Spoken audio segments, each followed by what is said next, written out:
in the middle of the forest surrounded by enemies. This guy looked completely cornered until his secret weapon showed up, a giant duck the size of a tree.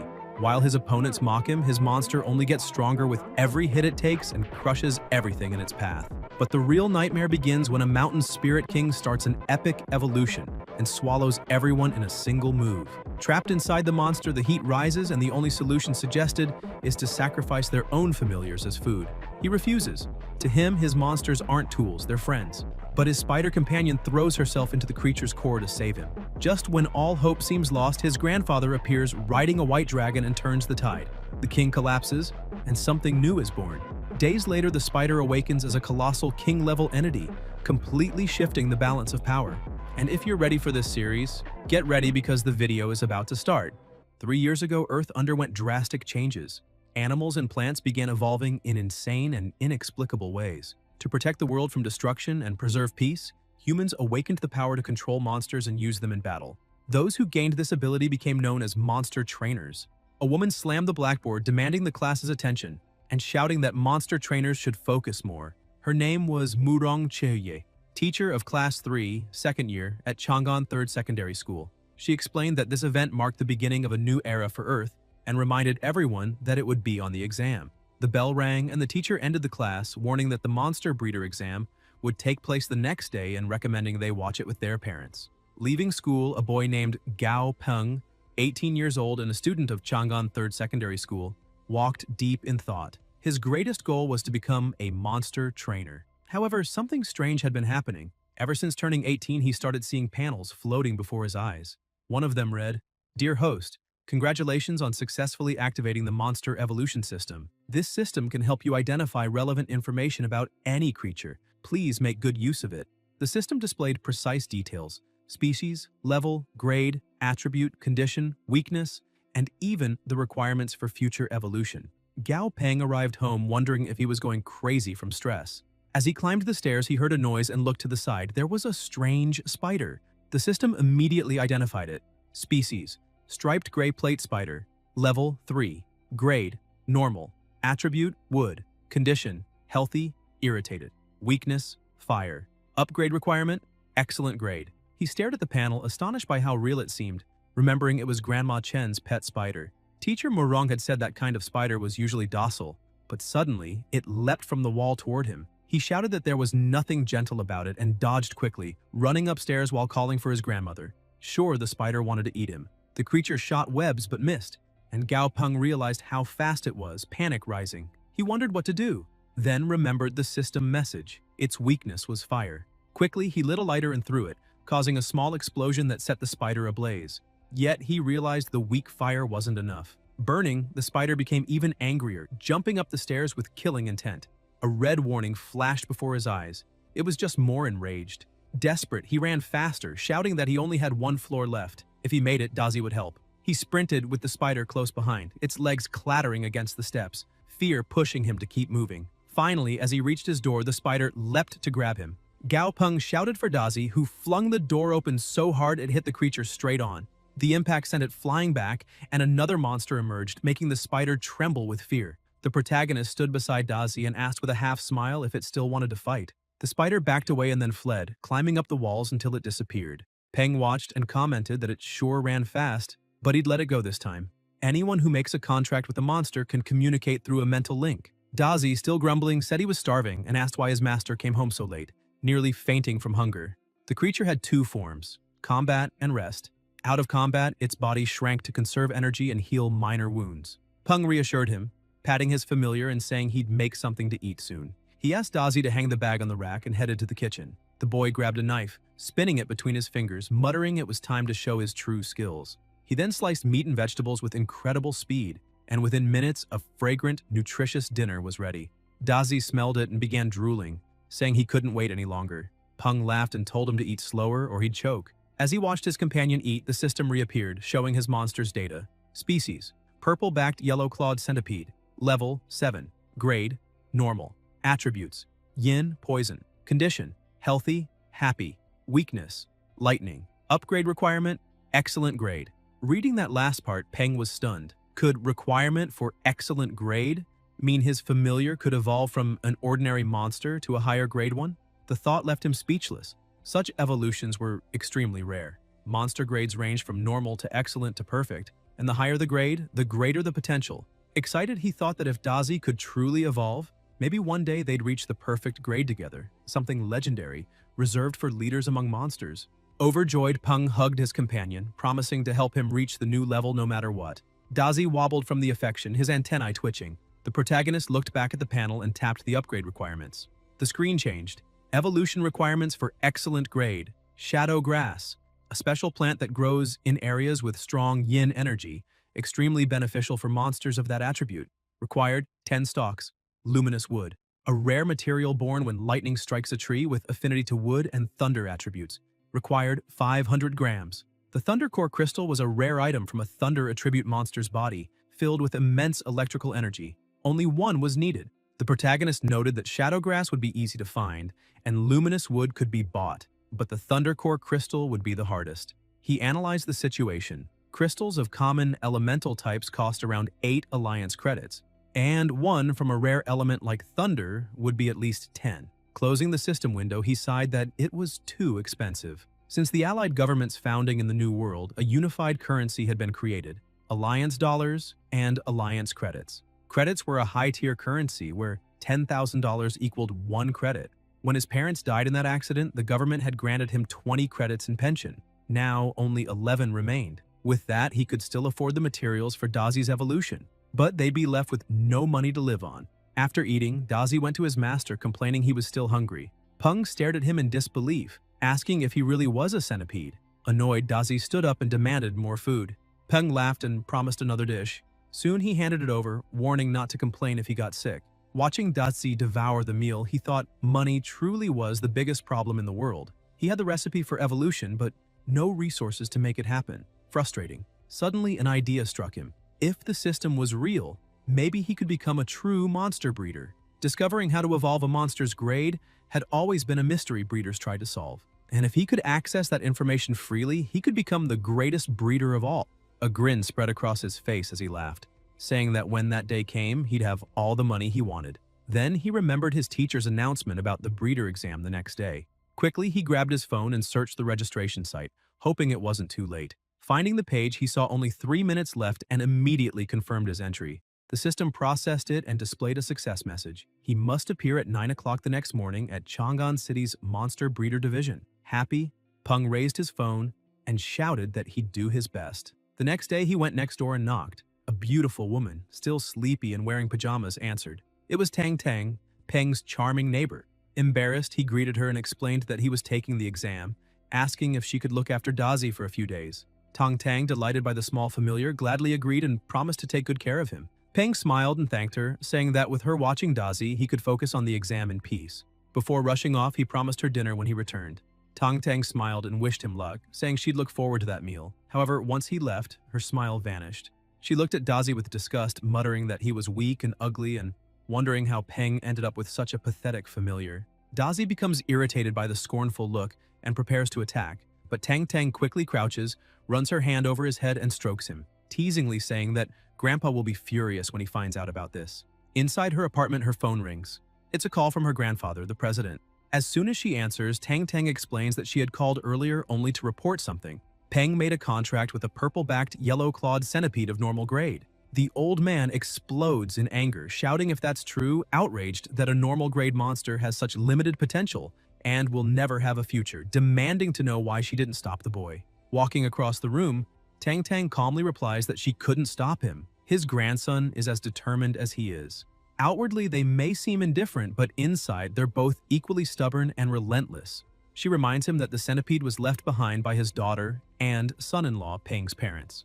With a sharp tone, she asks if the old man still hasn't finished what he set out to do, adding that perhaps it would be better to eliminate the disobedient and replace them with the obedient, since talent is something the world has in excess. She then looks out the window and sees Peng running down the street, sighs, and apologizes for saying too much, assuring him he doesn't need to worry because as long as she's around, the boy will never be in danger. She hangs up. In the president's office, a woman rushes in, asking if he called for her. With a cold expression, Ji Han Woo orders her to inform the experimental department that they have a 5-month deadline. If they fail to deliver results by then, they no longer need to exist. Regarding the Qinghai branch, he gives Li Ye 7 months to solve the problem, or he'll go there himself. The secretary trembles, bows, and says she'll carry out his orders immediately. Ji Han Wu, now calmer, picks up the phone, looks at a photo of himself with Peng, and murmurs that he'll set everything right within a year at most.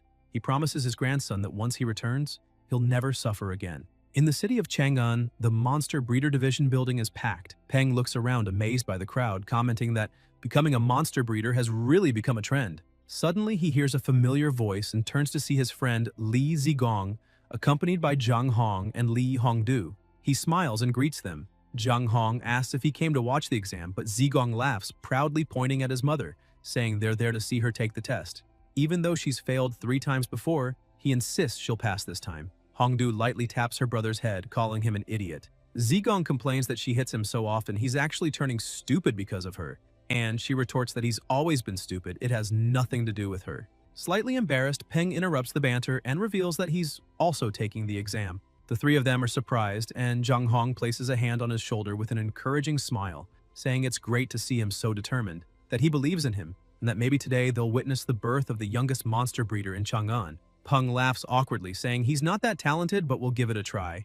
At that moment, an unfamiliar voice cuts in, sarcastically asking who the youngest breeder in the city is supposed to be, mocking that the exam must be too easy if anyone thinks they can pass. Zigong gets angry and asks what that idiot just said, but his sister tries to hold him back. The man keeps provoking, saying it's ridiculous for a foolish kid to think he can become a monster breeder. Peng stares at him coldly and replies that if someone could become a breeder just by talking, that man would already be the best in the world. The blonde man gets annoyed and tells him to wait. Soon he'll see what that means. Zigong asks who that idiot is and how anyone could be worse than him, and Zhang Hong answers that it's Wang Shu, heir of the Wang group, someone who has failed the monster breeder exam 4 times.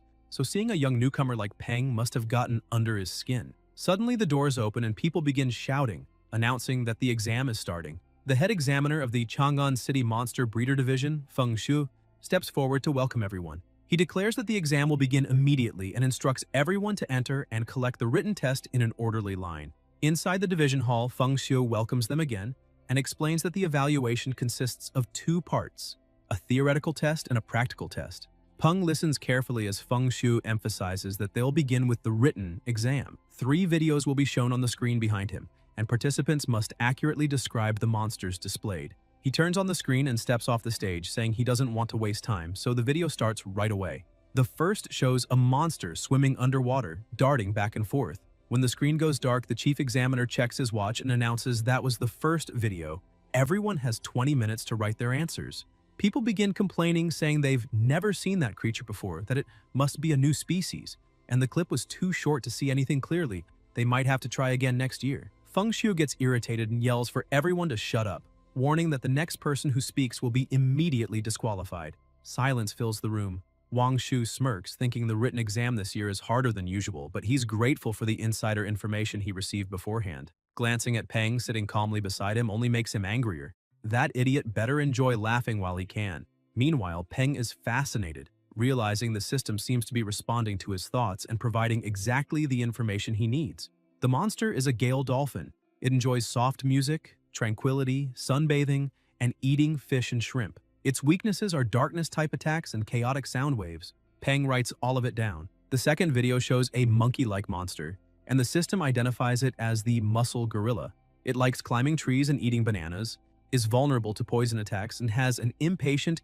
easily irritated nature. The final video shows the third monster, identified as the claw mantis.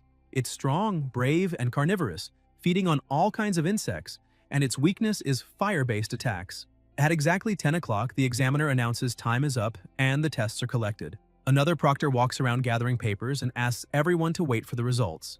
An hour later, Feng Shu returns holding the papers and announces that the results are in, saying he will now read the names of those who passed. Liu Xueqin and Lin Selin are among them, and Zhang Hong also passes, sighing in relief when she sees her score of 81. Wang Shu, with 86 points, struts proudly, saying that was expected. Feng Shu taps the paper on the table and notes that everyone mentioned so far made a few mistakes but still passed, wishing them luck in the practical test. Wang Shu turns to Peng and says that if his name is Peng, he didn't hear it called, so maybe he didn't pass.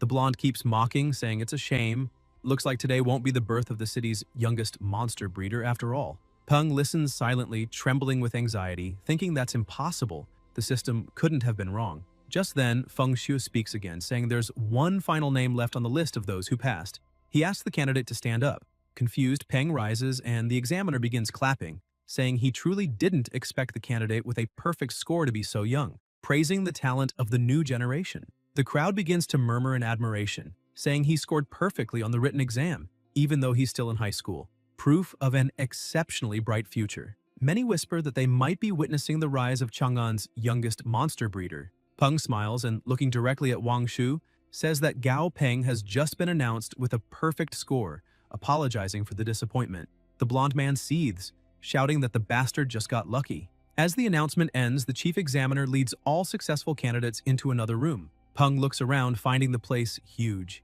Feng Shu welcomes them to the second phase, explaining that the practical test is simple. Each room behind him contains a monster provided by the association, and the goal is to increase that monster's grade within 1 week. He emphasizes that all necessary materials will be provided by the association, but anyone who fails to upgrade their monster must repay the market value of the resources used. There's also a strict limit on the amount of materials allowed. Exceeding it means automatic failure. At that moment, another figure walks in, clapping. It's Li Jin, manager of the Monster Breeder Division. He calls for everyone's attention, saying they'll now assign rooms and asking them to line up to draw a card from a red box. One by one, the candidates step forward to take their cards. As he waits, Peng thinks that since the selection is random, there's no way to know what kind of monster he'll have to handle, which explains why the Monster Breeder Certificate is one of the hardest to obtain. Wang Shu watches him closely, thinking he can't wait to see if Peng will stay confident once he finds out what card he drew. When Peng reaches into the box, he jokingly asks the heart of the cards to bring him luck. But as he tries to pull out a slip, a tiny creature bites the paper and refuses to let go. Both he and Li Jin notice the odd scene. Smiling, Zhang Hong says she got room 6 and asks Peng which one he picked. Peng smiles back and shows that he got room 10. Feng Shu then orders everyone to head to the rooms corresponding to their cards, declaring the practical exam officially begun. Peng walks to room 10 and is greeted by a man who introduces himself as Zhou Yuan. Peng shakes his hand with a polite smile, saying he'll be counting on his help. As Zhou Yuan swipes his card and opens the door to the 10th room, a terrifying roar echoes from within. So powerful it makes the floor tremble slightly. The moment Peng steps inside, the system immediately identifies the monster. Species: Red River Monkey.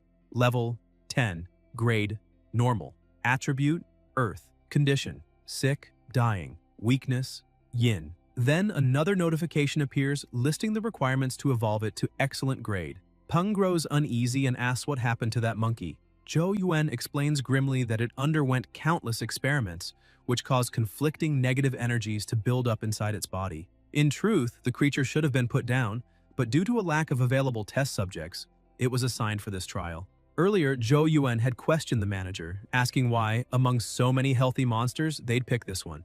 On the phone, Li Jin told him not to worry. He had his own reasons.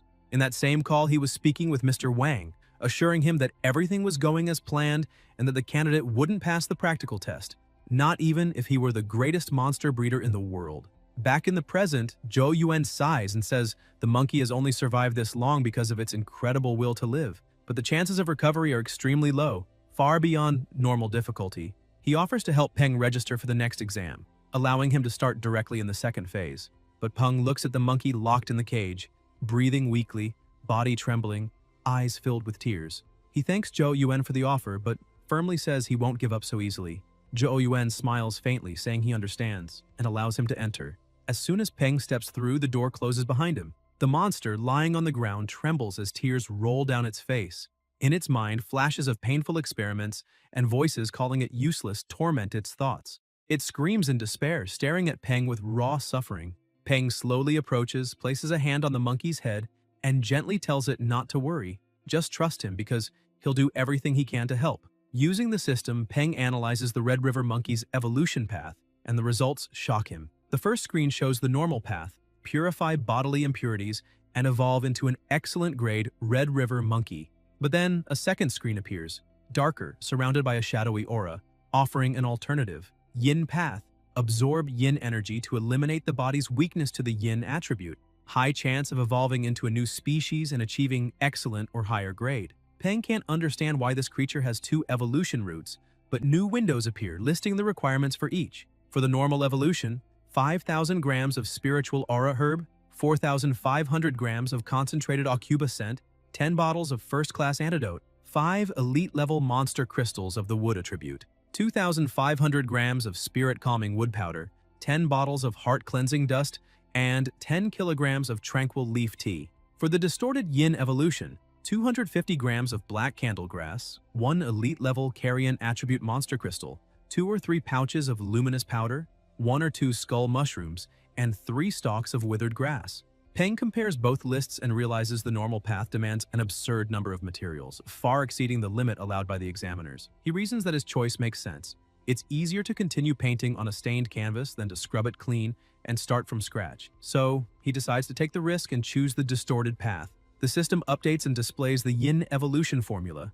Mix a portion of black candlegrass into the creature's 3 daily meals for 3 days. Then feed it the carrion-type crystal and place it in a bath containing sulfuric acid solution blended with luminous powder, skull mushrooms, and withered grass. After that, let the process occur naturally. Reading everything carefully, Peng calls Zhou Yuan and hands him a note. Zhou asks if that's the material list, and when he reads it, he's stunned by the names. Black candlegrass, skull mushrooms, withered grass, all toxic ingredients. He frowns and says every one of them is highly poisonous, asking if Peng intends to raise the monkey's grade or kill it. Peng calmly replies that desperate times call for desperate measures, assuring him he knows what he's doing before closing the door. Zhou Yuan storms off, pacing anxiously, muttering that this boy couldn't possibly have gotten a perfect score on the written test. He's just a fool with a bit of theoretical knowledge, acting like a genius. 3 days pass. In room 2, one participant has already failed. In room 7, another candidate also failed, lamenting that the monster's grade almost increased, but she couldn't figure out what went wrong. In room 8, someone else loses it completely, shouting that nothing makes sense. He followed every ratio perfectly, yet nothing worked. Meanwhile, in room 10, the Red River monkey starts to recover. Peng watches, noting that once again the system was right. The black candlegrass stimulated the monkey's body and healed most surface wounds. After 3 days of feeding, its body and spirit are at peak activity, and the carrion crystal has begun to take effect. Peng holds the cage key and says that now all that's left is to put it into the sulfuric acid solution and wait. He remembers Zhou Yuan's warning when handing him the key, that it was meant to open the cage and that all monsters provided by the association were supposedly docile. But after all the suffering the Red River monkey endured, it could react unpredictably, so Peng must be careful. Looking down at the key in his hand, Peng reflects that it's hard for a monster to communicate with a human without a blood contract, and letting it out could be dangerous. But he's already decided. It's the only option he has left. He approaches the cage and speaks gently, saying he's going to release it, but it needs to promise to behave. The monkey nods as if understanding. Without hesitation, Peng unlocks the cage and calls it out. Though he tries to look confident, he still feels a twinge of fear, until the monkey suddenly runs toward him and jumps into his arms, showing gratitude and affection for the kindness it received over the past days. Peng smiles in relief and pets it lightly, saying it can be free now, because the most important thing is helping it evolve. The two walk to the bathroom where the bathtub is ready. Peng tells the monkey to get in, assuring it everything will be fine. But the creature hesitates, pulls out a handful of fur from its tail, and throws it into the tub. The fur sizzles instantly, and frightened, the monkey refuses to enter. Peng is impressed by the creature's intelligence, but keeps smiling, urging it to trust him, promising it can become stronger if it has the courage. He then places his hand on the monkey's head, radiating calmness. Slowly, the creature gives in and steps into the tub. Peng watches with a tight chest, saying that sight would make anyone uneasy. The moment the monkey submerges, thick, dark smoke begins to fill the room, startling Peng and triggering the alarms. In the security booth, a voice comes over the radio announcing that the fire alarm has been activated in room 10 and they need to contain it immediately before it spreads. Teams rush in with extinguishers while other participants panic, whispering that whoever's in room 10 must have caused an explosion. From afar, Wang Shu watches with satisfaction, murmuring that the investment wasn't wasted and that manager Li Jin really kept his word. The alarm keeps blaring as people run to room 10 and force the door open, only to find there's no fire, just heavy black smoke drifting through the air. Peng turns startled and asks why they barged in like that. Zhou Yuan explains that the fire alarm had gone off, and as a precaution, everyone rushed to check the situation. The protagonist apologizes, admitting he was so focused on the process that he didn't even notice the system trigger. Zhou grabs the radio and reports that room 10 has been inspected and everything is under control, asking the others to disregard the alert. Moments later, Feng Shu arrives, demanding to know what happened and whether that was truly the result of an evolution process. The details are explained to him, and gradually the tension in the air begins to fade. Meanwhile, bystanders whisper among themselves, saying the whole thing is a mess. After all, that boy is far too young and inexperienced for such a task. Watching from a distance, Wang Shu smirks, saying it looks like not even a piece of the monster remains, meaning he failed the test. Though he plans to watch closely, he wants to see that smug grin vanish for good. Suddenly, the bathtub that had appeared empty begins to bubble, and a skeletal hand bursts out, wrapped in a dark, terrifying aura. The monkey begins to rise, but now with a completely different and horrifying form. People recoil in shock as the creature stands up fully, shattering the tub in front of it. The enormous being glares at the protagonist with hollow, menacing eyes. Feng Shu demands to know what it is, and Li Jin, equally stunned, asks if that thing could really be the same Red River monkey. Zhou Yuan smiles faintly and says that the kid isn't just a theoretical fool, he's a true genius. The system flashes a notification. Yin distorted evolution completed successfully. The Red River monkey has transformed into a skeletal carrion monkey. Name: Skeletal carrion monkey. Level 11. Tier: Elite. Grade: Perfect. Attribute: Undead. Condition: Weak but animated. Weakness: Light. Peng's face lights up in disbelief. It actually worked. He's overjoyed but mutters that the system is ridiculous. This was only supposed to be a qualification test. In the future, with enough materials, he could evolve and mass-produce creatures like this. Scientists gather around, noting that after the evolution, the creature's body has grown massive, the gas surrounding its bones is incredibly resilient, and the bones themselves look as strong as steel. Li Jin comments, amazed, that this must be an entirely new, uncatalogued species, and more than that, an exceedingly rare undead type, making it a priceless discovery. Feng Shu smiles, observing that undead types are indeed uncommon, even among the allied government's ranks. But the real treasure isn't the creature, it's the boy who created it. Peng turns around and realizes the chief exterminator is watching. Smiling proudly, he calls out to the examiner, asking him to verify the results. He's successfully evolved the Red River monkey. Feng Shu smiles and tells him he's done exceptionally well, worthy of the top score on the written test. The now transformed monkey tugs on Peng's clothes, trying to communicate. Peng touches him gently and says he understands. He's already helped him evolve. Shouldn't that be enough? But the creature's eyes show it isn't satisfied. Li Jin, consumed by greed, starts grinning. Evolved monsters are usually handed over as rewards to the association staff. Normally, he wouldn't care about such things, but this time is different. That new species has to be his. Feng Shu, seeing the situation, calmly states that it seems the monster has formed a bond with the candidate.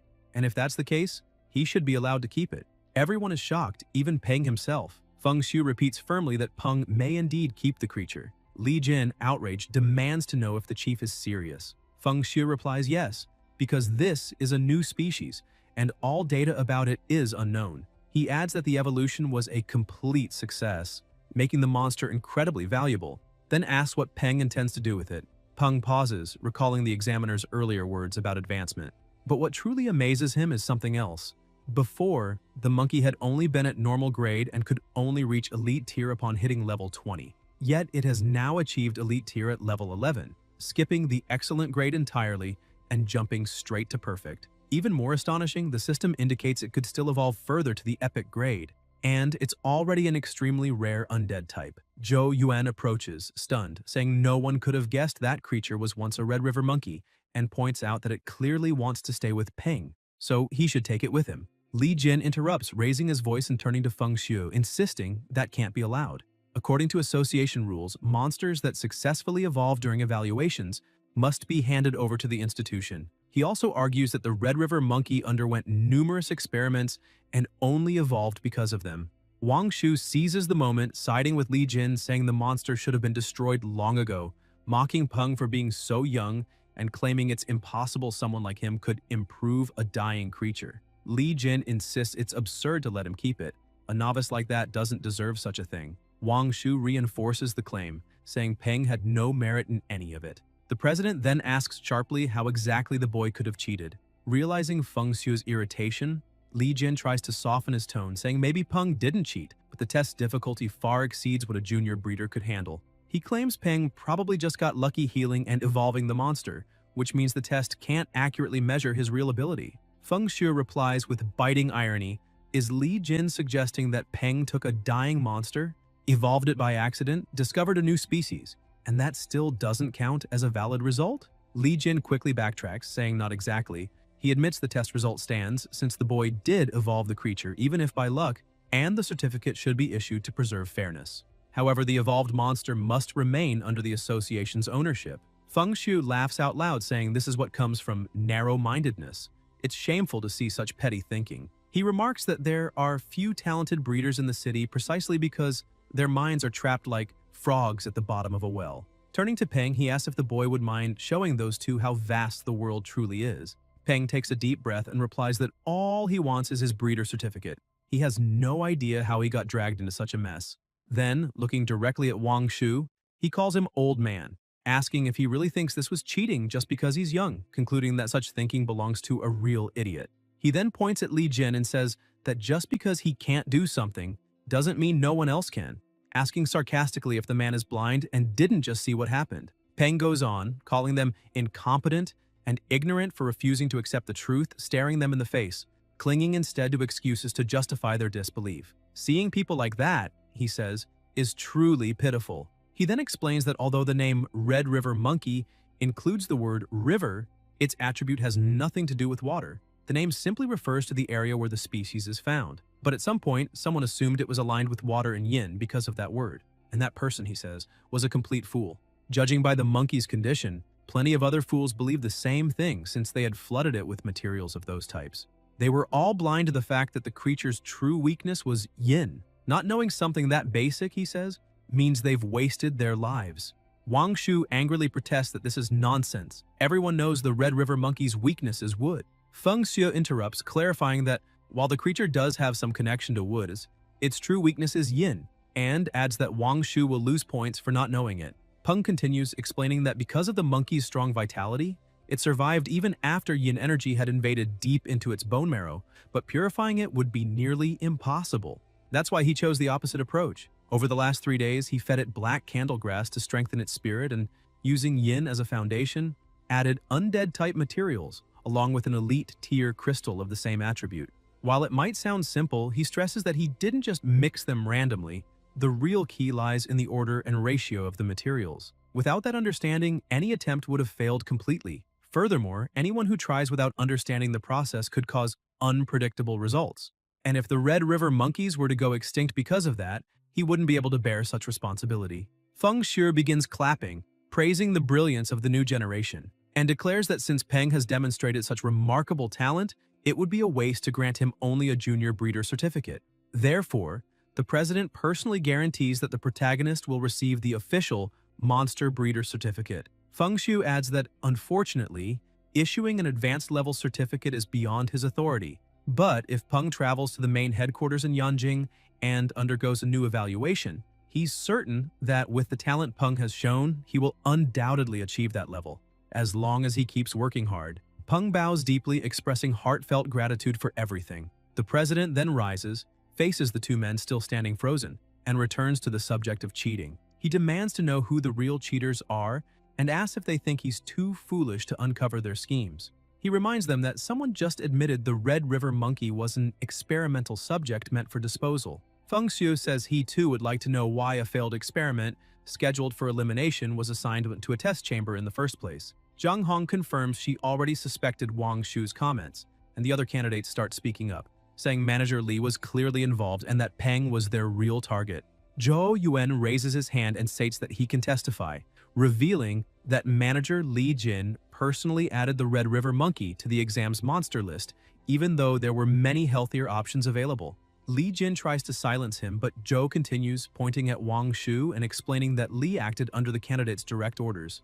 He adds that proof of this is recorded in the association's official monster allocation reports, and a quick investigation would verify it. Wang Shu collapses to the floor in panic, desperately denying everything. The president then declares that based on the evidence as head of the Chang'an City Monster Breeder Association, he officially announces that candidate Wang Shu cheated and is hereby disqualified from the current evaluation, banned from participating in any future exams for the next 3 years. He continues, stating that former manager Li Jin is permanently expelled from the association and will never be reinstated. The surrounding crowd erupts in cheers, saying justice has been served. Feng Shu turns back to Peng, admitting that what happened was disgraceful, apologizing and inviting him for a cup of tea in his office, not only to apologize but also to make a special request. Sometime later, Peng now holds his intermediate breeder certificate in hand and has named his skeletal carrion monkey Dumby, meaning idiot, because the creature often stares blankly into space when left alone.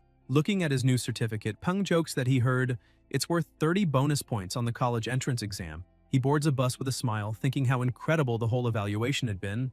Not only did he obtain a perfect grade monster, but also an intermediate certificate and an identity card for Dumby. He remembers that the association usually takes ages with such paperwork, but everything changed after befriending the president. Yet, just minutes earlier, inside the association office, Feng Shu had told Peng he wanted to invite him to represent the city in the World Monster Breeder Competition. The protagonist asks if he's serious, and Feng Shu confirms firmly. He explains that, as he said before, the top breeders in the city are mediocre, which is why they've never achieved strong results in major tournaments.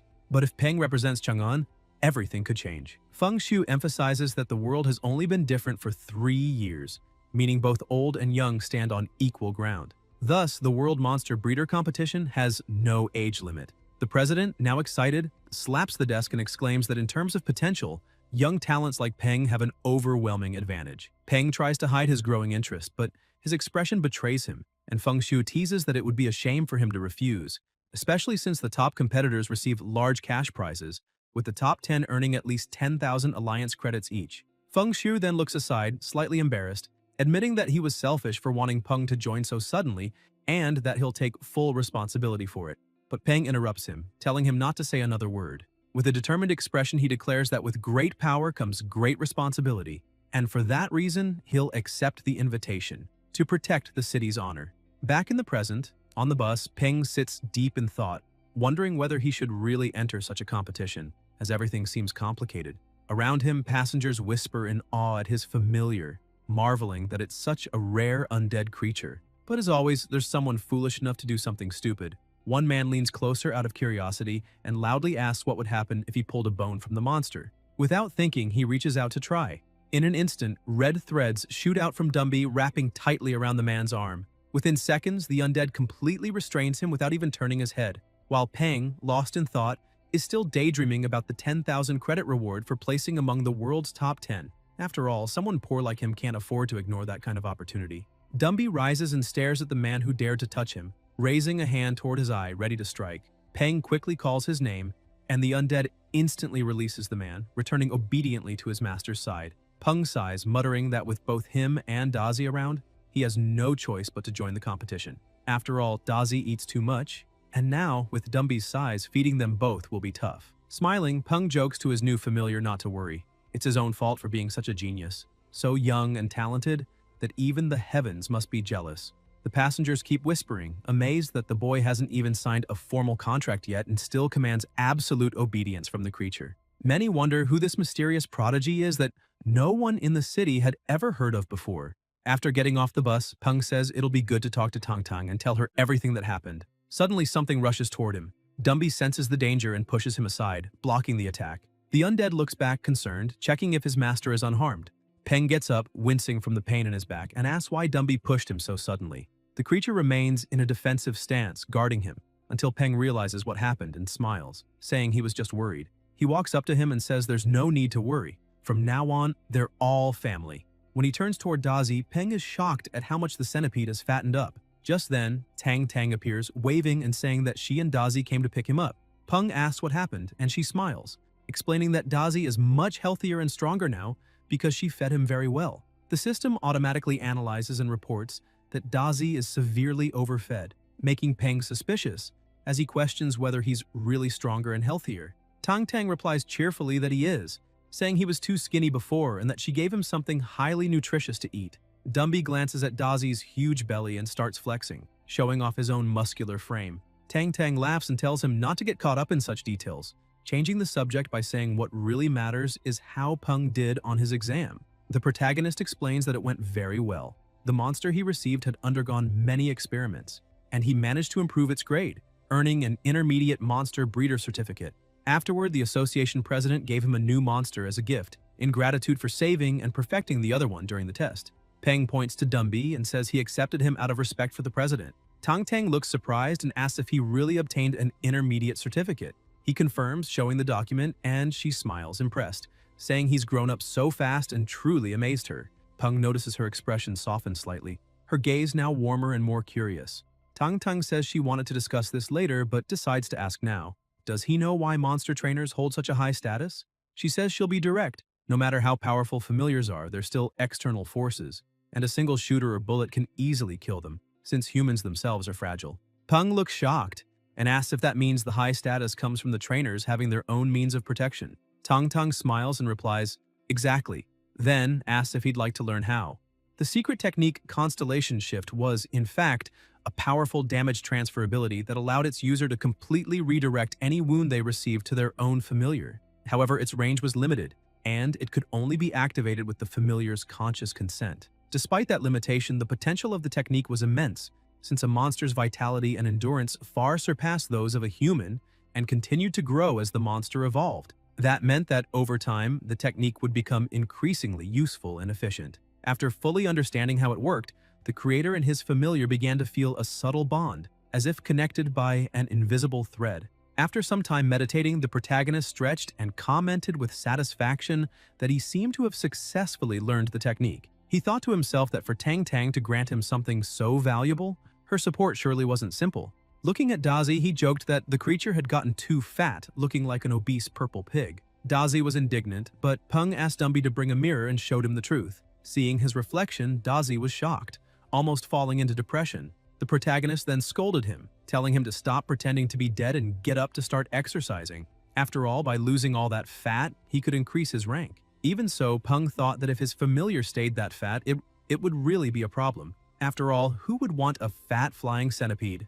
The next day, in the city center, Tang Tang and Peng met. He apologized for making her wait so long, but she smiled and said it didn't matter, since he had already become an intermediate monster creator and still agreed to help her with her small studio. So waiting a bit wasn't a problem at all. He felt a little embarrassed, and she joked that she would stop teasing him, asking him to come in because she needed to explain more about the studio. She told him that some time ago she had partnered with others to open a small monster creator studio and invested a lot of money in it.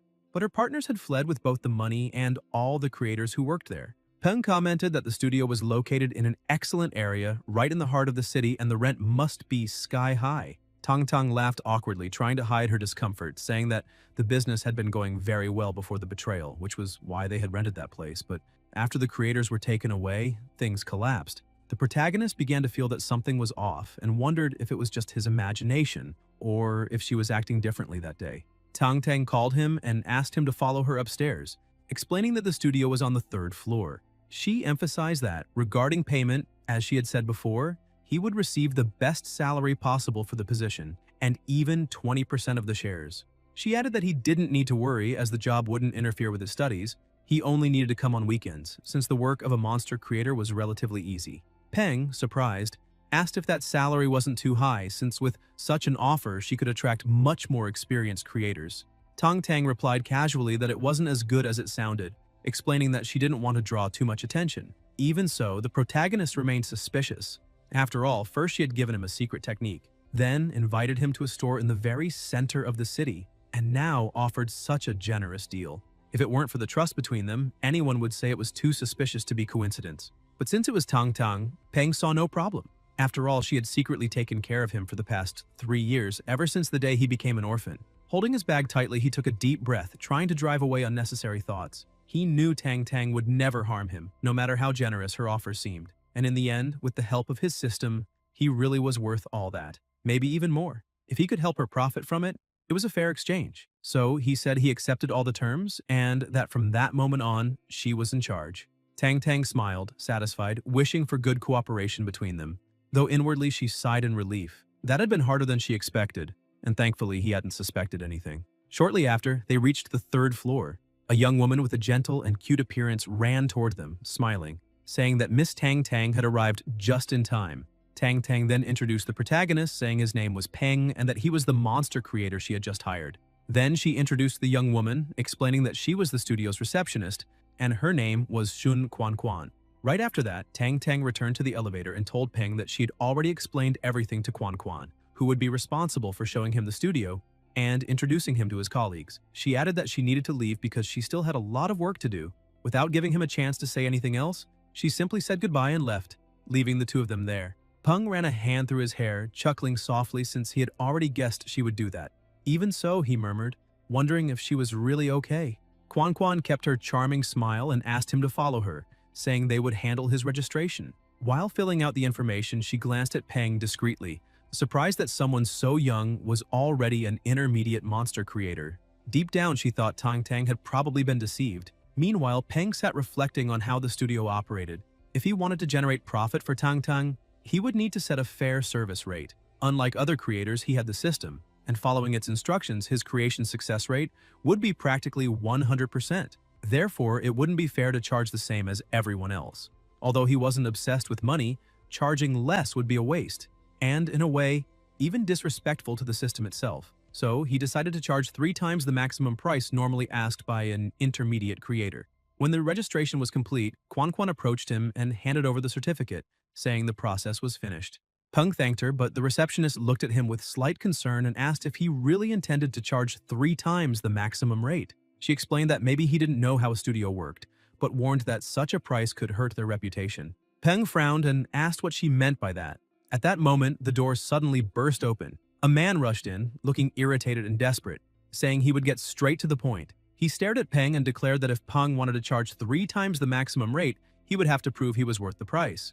Stepping forward firmly, he stated that if Peng could heal his familiar, no matter how long it took, he would pay 10 times the requested amount. He repeated with conviction that if his familiar truly recovered and advanced in rank, he would pay 10 times the fee without hesitation. Quan Quan panicked the moment she heard the offer since that amount was absurdly high, and she desperately begged the man to calm down. Peng, however, remained calm and confident, saying it was fine. He remarked that this would be his first client and that, for that reason, he would give a generous discount, charging only 3 times the normal rate, not 10. The man looked at him in surprise and asked if he was really that confident in being able to heal his familiar. Peng asked him to calm down, explaining that he could only give an accurate answer after examining the creature's condition. The man then opened a box and with a worried expression revealed his small familiar. Quan Quan stepped closer anxiously as the animal began whimpering in pain and trembling in its owner's hands. The man looked at Peng in despair, asking if he could do anything. The system immediately activated the analysis.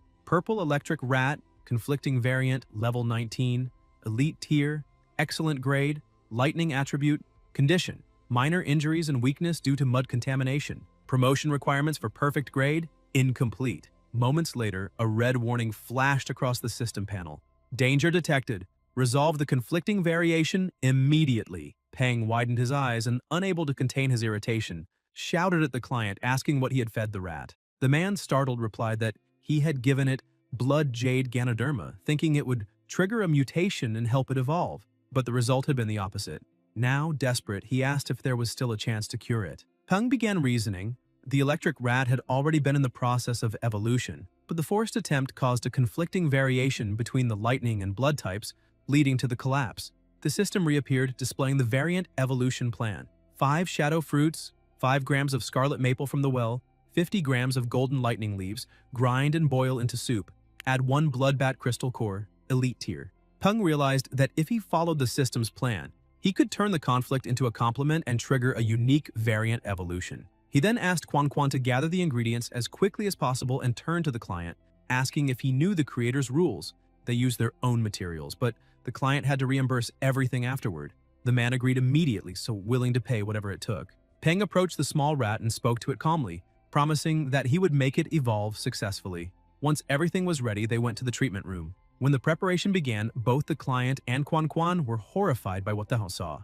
The man, pale as a sheet, asked if that was really how Peng intended to heal the electric rat. The scene was absurd. The little rat was lying on a chopping board, and Peng, holding a huge cleaver, looked as if he were about to slice it up. Seeing that, both of them shouted in disbelief, calling it madness.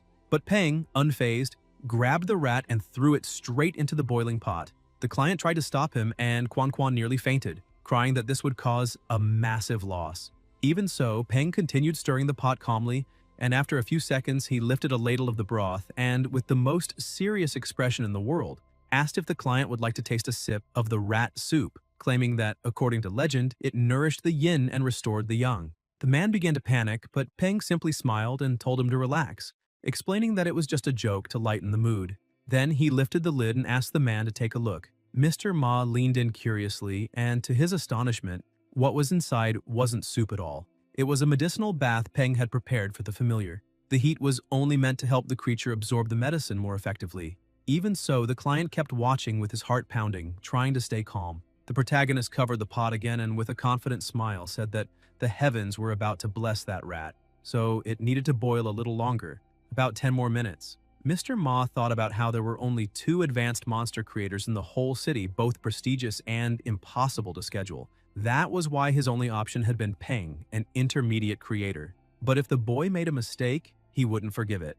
10 minutes later, the client returned to the room and asked if it wasn't done yet or if it was taking too long. Peng calmly replied that it was almost time. Suddenly, the pot began to shake and rumble, and Peng announced that the moment had come. The lid flew off, a small explosion burst out, and the rat leaped from the pot, trembling and radiating energy throughout its body. In an instant, it destroyed everything around it with incredible speed. The client began shouting with joy, celebrating that it had worked, and that his familiar had truly evolved.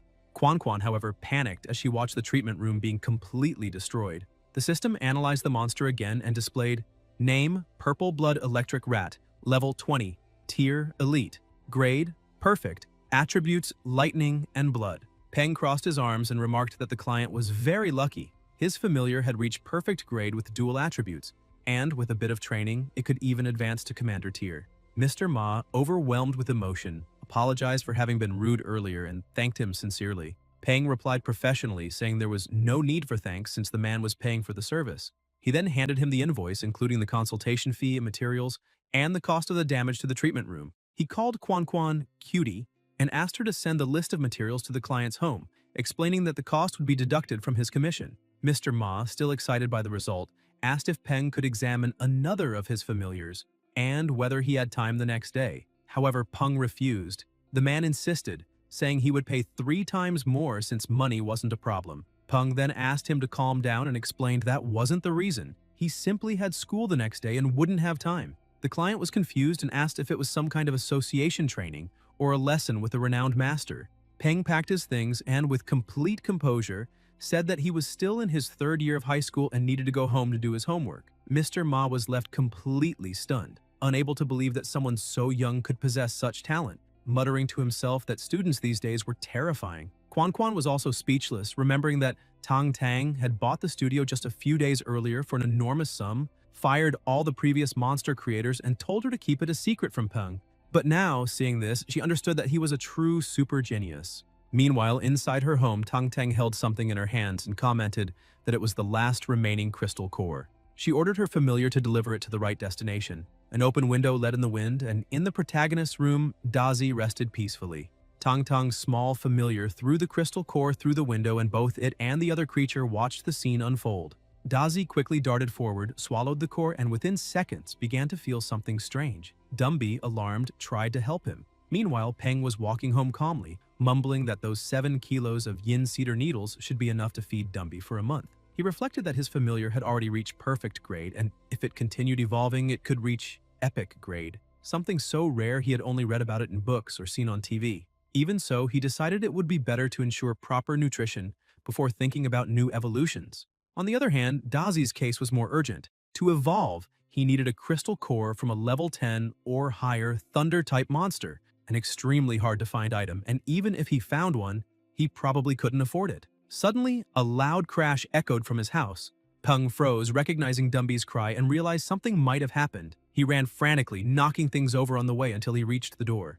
When he opened it, he saw Dazi rolling around, wrapped in an unstable aura. The system immediately ran an auto-analysis. Yellow-clawed, purple-backed centipede. In evolution. Current grade, normal. Level 8. A large amount of Thunder Titan centipede meat has been consumed along with a Thunder Titan centipede crystal core. Condition. Requirements met for one of the evolutionary paths.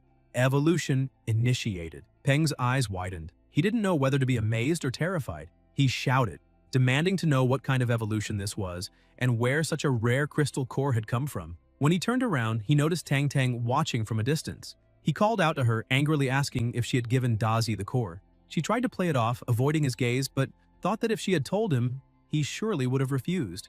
Changing the subject, she pretended to act natural and said she had only come to drop off his groceries since he'd left them halfway home. Before Peng could respond, she hurried off, grumbling that he'd been spending too freely since he started making money. Peng tried calling her again, but she told him to rest and promised not to bother him anymore before slipping into her own apartment. He sighed, realizing she obviously knew he needed that core and had done it on purpose.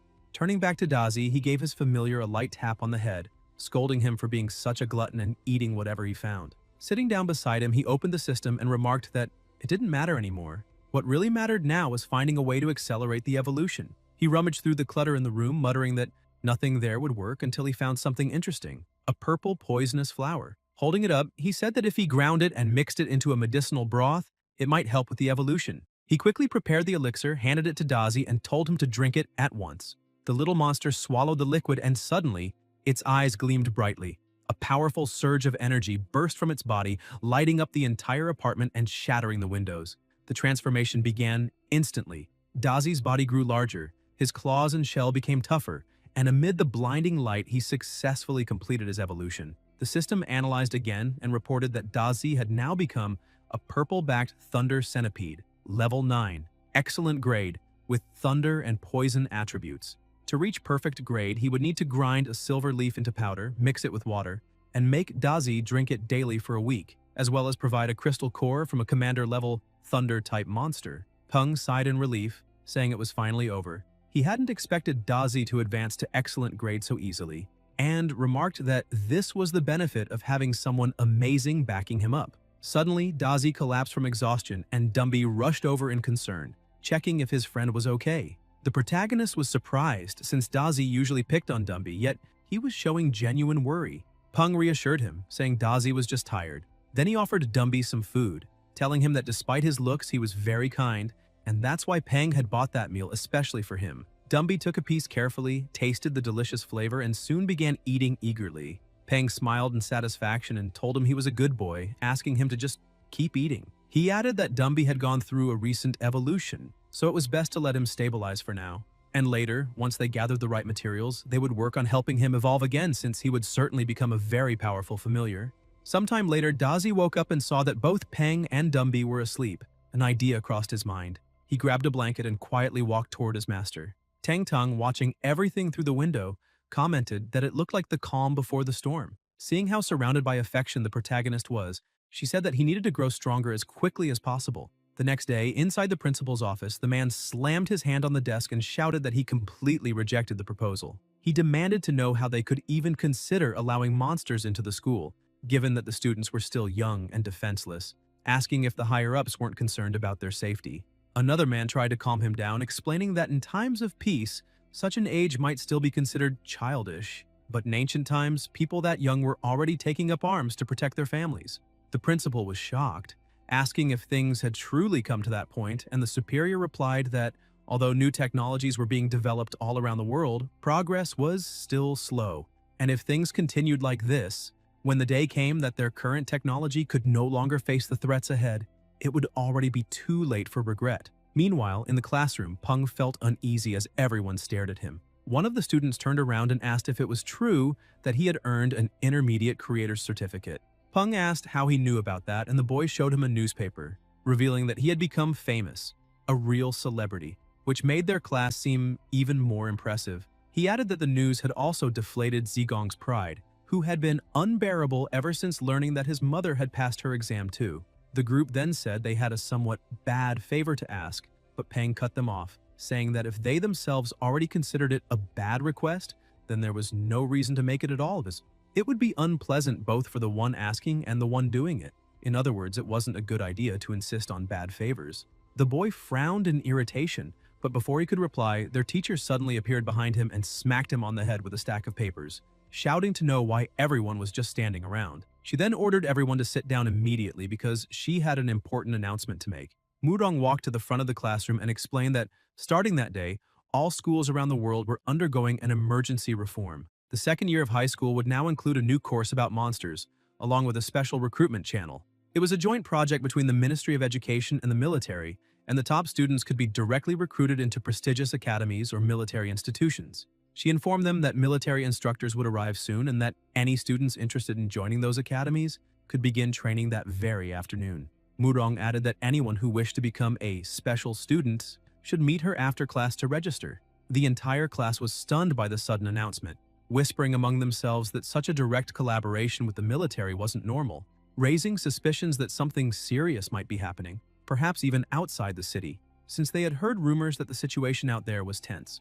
While the students murmured, the teacher called Peng and asked him to follow her because she wanted to speak privately. Outside the classroom, Murong smiled and praised him, saying he had done something truly amazing by obtaining the Intermediate Monster Creator Certificate, and that even the principal had personally congratulated him in the earlier meeting. Then she revealed that the following day, the high school students from the 7th school would be visiting, and the school wanted him to serve as the representative for the new students. Peng tried to refuse, saying that sort of thing was too showy and not really his style, since what he truly wanted was to become a special student and a monster trainer. Murong grew curious and asked why he had made that decision, acknowledging that being a trainer was admirable, but that she didn't quite understand his urgency. Suddenly, noises came from outside and she noticed that the army had already arrived at the school. She then remarked that his grades were excellent and, combined with the bonus from his creator certificate, he had enough points to get into the best universities in the world. For that reason, she told him that he could choose any academy inside or outside of China, and that he had full control over his future. She further explained that if he truly wished to become a monster trainer, he could use his current achievements to enter a military academy and specialize there. There was no need to rush. Outside, soldiers were already unloading various monsters for the afternoon training sessions. Peng watched the movement outside through the window and sincerely thanked his teacher for her words, saying that he understood her concern but believed the military path was the safest place to start. However, he emphasized that the process was too slow and that he wanted to learn real combat techniques and grow stronger as soon as possible, something that would only be possible if he passed both exams at the same time. For that reason, he couldn't afford to miss the opportunity. He asked Murong not to worry about him. The teacher sighed, saying he was still young, but upon seeing the determination in his eyes, she eventually gave in. She said that if that was truly what he wanted, she wouldn't stop him, but warned him not to act recklessly. Peng bowed respectfully and thanked her for her support before heading on his way. Groups of students were gathering for training, filled with excitement and confidence. After all, it was an incredible opportunity and everyone wanted to give their best. Suddenly, someone in the crowd called out to him, asking if he had also registered as a monster trainer. When he turned to see who it was, he recognized Tianjin.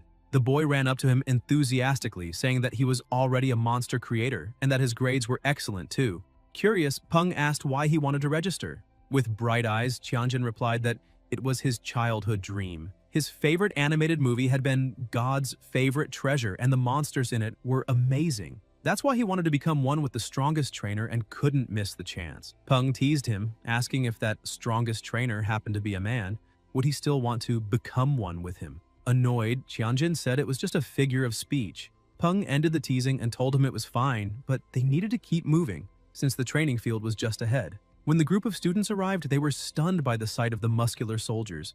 It was the first time they had ever seen people so imposing and serious. The colonel stepped onto the stage and Tianjin whispered if that man was really the instructor, since aside from his muscles, he didn't seem that special. The colonel heard the remark and, with a single glare, made Tianjin almost faint from fear. Peng observed and thought that murderous aura was terrifying, realizing the colonel was anything but ordinary. The man began to speak, first praising them for having courage, unlike those who had given up. But then he broke the atmosphere, saying that courage alone was worthless. Without a steady mind and iron will, they would wet themselves the moment they saw a wild monster, their legs turning to jelly. They wouldn't even be able to run. The students grew irritated and shouted that it wasn't true, that they wanted to become monster trainers and had already seen many monsters before. The colonel smiled and asked if they were really that sure, then ordered that a wild beast be brought in. The monster was dragged in and placed beside a thick metal plate. A soldier explained that the target was a Type 3 armored plate, 10 centimeters thick. The colonel gave the order and the beast charged at a frightening speed, completely shattering the plate with a single blow. The students stood speechless and terrified at the display of power. Even Peng was shocked, wondering how something so thick could be destroyed so easily. The colonel asked if they had all seen that, explaining that this was the power of a trained familiar, and that the monsters they would face in the future could be even stronger. He then said this was their last chance. Anyone who wanted to quit could leave right now. People started walking away and Peng was surprised to see that almost everyone left. Apparently, they had only come for the excitement of the moment. The colonel shouted, asking why they looked so down, saying that what they had done wasn't wrong. He smiled and told them that those who went back should study hard because studying was also a fine path and they weren't deserters. They had simply made the rational choice to return to class. The colonel then turned his gaze to those who remained, his eyes wild and his aura so heavy that everyone felt the air grow thick. He said that those who chose to stay were different, but warned that if anyone quit now, they would be true deserters. And he hated deserters more than anything. He asked if they understood, and with trembling voices, the students answered yes. The colonel yelled for them to repeat, saying he couldn't hear them. The group, terrified, screamed in unison that they understood. By the end of the day, Peng arrived home and collapsed on the couch, completely exhausted. Even though he had prepared himself mentally, he hadn't expected it to be that tough. Despite his fatigue, he noticed his familiars were upset and hungry, so he went to the kitchen. As he walked, he recalled Colonel Chen's words. Within a month, every institute in the city would conduct elimination tests until only about 1,200 students remained. The cut rate was brutally high. When Peng opened the refrigerator and found it empty, he began rummaging through the cupboards, wondering aloud where all the yin cedar needles had gone. Only one remained. He walked into the living room confused and asked what had happened. Dazi pointed at Dumby, saying he had eaten everything. Peng approached and calmly explained that next time, if Dumby wanted more, he just needed to ask. Dumby lowered his head embarrassed, and Peng patted him gently, saying he wasn't angry. He just wanted him to let him know. Then he sat on the couch and opened the system, checking the data. Dumby needed to absorb 250 kilos of yin cedar needles to complete the first stage, meaning he was almost there. Peng placed an order for 15 kilos of needles and 5 kilos of thunderflower fruit.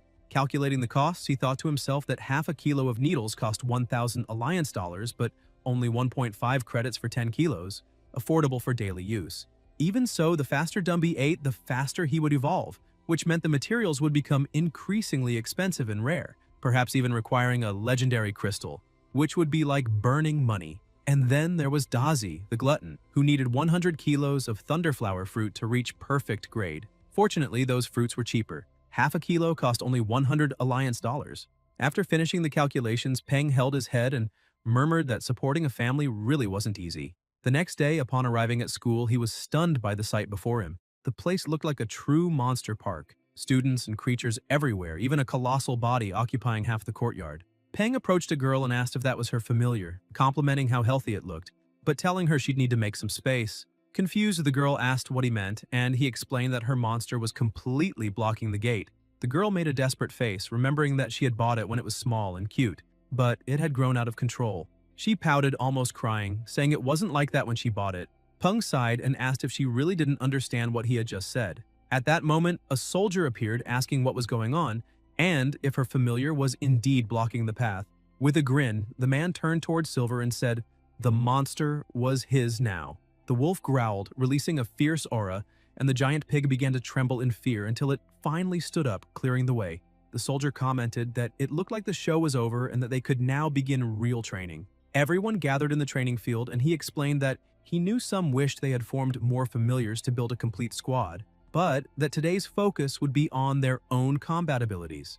Even though this was a basic step, it was essential, because no matter how powerful familiars were, if they didn't listen and obey commands, they were useless, and everyone had just seen a clear example of that. The girl with the pig looked visibly embarrassed.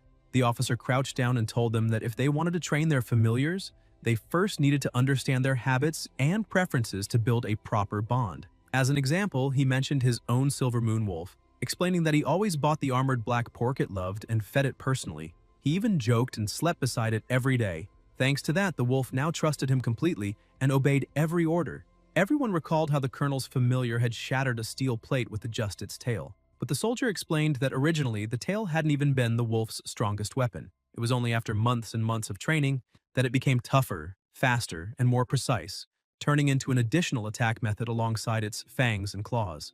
That was the colonel's training style, developing multiple forms of attack. Next, Lee was called to demonstrate his own familiar's abilities. He explained that his was also a silver moon wolf, like many others, but due to a different training method, it had evolved differently. Throwing a rock forward, the wolf dashed at lightning speed and shattered it completely with a single bite. Peng was impressed by the power of that strike. The officer then continued, saying that familiars were divided into 5 classes: attack, defense, support, healing, and control. However, it wasn't uncommon to train a familiar for more than one role. For example, the green demon vine could be used for both defense and control. Finally, he clapped his hands and said that the basics had been covered, so the official training would begin. The first exercises were simple. Start by testing bite strength on wooden blocks and gradually increase the difficulty. While a group of monkeys unloaded a truck, the soldier explained that all those materials were for the students to use during training, so they didn't need to worry about resources. He emphasized that anyone who had already chosen their training style should register and collect the appropriate supplies. The protagonist began thinking about the best way to train Dazi. Since he was strong in offense, perhaps the ideal would be to strengthen his defense. However, he had no idea how to begin training that aspect. Peng, on the other hand, watched the small monkeys curiously as they carried enormous crates and concluded that they had likely specialized in physical strength. Suddenly, he remembered seeing a file at the studio about a species of mutant monkeys with sparse hair known as boxing monkeys. They were incredible attackers but extremely weak defensively. According to the document, these monkeys were trained by their own parents from birth, going through a harsh process where they repeatedly struck their bodies against tree trunks, then against piles of stone, facing tougher challenges as they grew. Over time, their constantly wounded skin dried and hardened, forming a natural armor of calluses and scars. As adults, they developed powerful muscles and a tough hide, capable of protecting them even from heavy impacts against rock. Inspired, the protagonist studied the training materials and thought he might adopt a similar method to improve Dazi's defense. After selecting the equipment, he walked over to his familiar, who was lazily lying in the shade of a tree. Calling him over, Peng said he had chosen their new training method, explaining that it was for Dazi's own good. Better to feel a bit of pain now than suffer for life. Holding something in his hand, he assured him it would only hurt a little, and smiled as he raised a hammer, saying that Dazi just needed to trust him because it wouldn't be that bad. Terrified, Dazi started trembling and bolted in panic. The protagonist ran after him, shouting that he didn't need to run, that it wouldn't hurt, and that it was all for his own good, insisting that it hurt him emotionally too. When he finally caught up, he sighed, complaining that the hammer was so heavy it had nearly broken his own arm. A week later, at 7 in the morning, the alarm went off. Peng turned it off and rolled over in bed, mumbling that he wasn't training today. He'd sleep a little longer. But a thunderous roar made him jump up immediately. Annoyed, he left the room grumbling that Dazi could stop making such a racket already, heading to prepare breakfast. While cooking, he commented that his familiar had indeed grown stronger, though completely exhausted physically, something he found deeply unfair. Even so, he noticed he had improved a bit himself, gaining strength and speed. Even his cooking, like making pancakes, seemed faster. Looking at his two familiars, he remarked that it was good Dazi hadn't eaten junk during that time, since he had grown and now reached level 10. Still, Peng admitted he wasn't entirely sure if that method had truly increased Dazi's defense, remembering that he had nearly broken his arms in the process, and that feeding Dumby had almost bankrupted him. At that moment, his phone started ringing. Dumby noticed and brought it to his master, who answered on speaker. On the other end, a voice asked if he was speaking to Peng and introduced himself as Liu Senlin, general manager of the Blue Shield Security Company. Peng greeted him and, confused, asked why he was calling, since he didn't even know that company existed. Senlin replied that on behalf of the company he wanted to arrange an in-person meeting as the matter could be very beneficial for him, and asked if he had any time available to talk. Back at the studio, Quan Quan welcomed Peng and informed him that the guest was already waiting. When he entered the room, a man stood up and asked if he was Peng. The protagonist confirmed and returned the question, wanting to know if he was really Senlin. The man smiled, saying it was a pleasure to finally meet him in person, and reaffirmed that he was indeed the general manager of the Blue Shield Insurance Company, as mentioned on the phone. Senlin explained that he was there to ask if Peng would be interested in working for the company as a consultant monster creator. The protagonist was surprised by the offer, but gestured for him to sit first. Once they were both seated, Peng asked why the manager had sought him out, pointing out that there were advanced monster creators in the city, while he was only an intermediate one. He said he didn't know what kind of reputation he had earned to make the general manager of a major security firm personally come to him, but he was sure it was some kind of exaggeration. Senlin laughed, saying Peng was being far too modest, and admitted that while there were indeed a few advanced creators in the city, one of them being the president of the Monster Creators Association, Mr. Chen, someone like that obviously wouldn't have time to act as a consultant for a small company like his. The other was Mr. Guxian Lin, who already worked full-time as a government consultant. That was why, among all the intermediate creators, Senlin preferred to trust a talented young man like Peng rather than anyone else. The protagonist replied that if that was the case, then before proceeding, he wanted to make his conditions clear. The negotiation would only continue if they were accepted. First, he explained, he had classes from Monday to Friday and, unless in urgent situations, should not be disturbed during the week. Second, he would accept the consultant position, but he would not sign any exclusivity agreement, although he guaranteed he would never assist any competitors of Blue Shield. Senlin smiled and said that was perfectly fine, accepting the terms, and then showed him a contract asking what Peng thought of the part-time model they had prepared. The protagonist began reading and was surprised. The contract was almost too generous. There were no mandatory clauses, the salary was 500 credits per year plus commissions, and an additional 50 credits for every successful evolution of the company's demonic mantises. That made Peng think that the owner of Blue Shield must be an extremely wealthy person.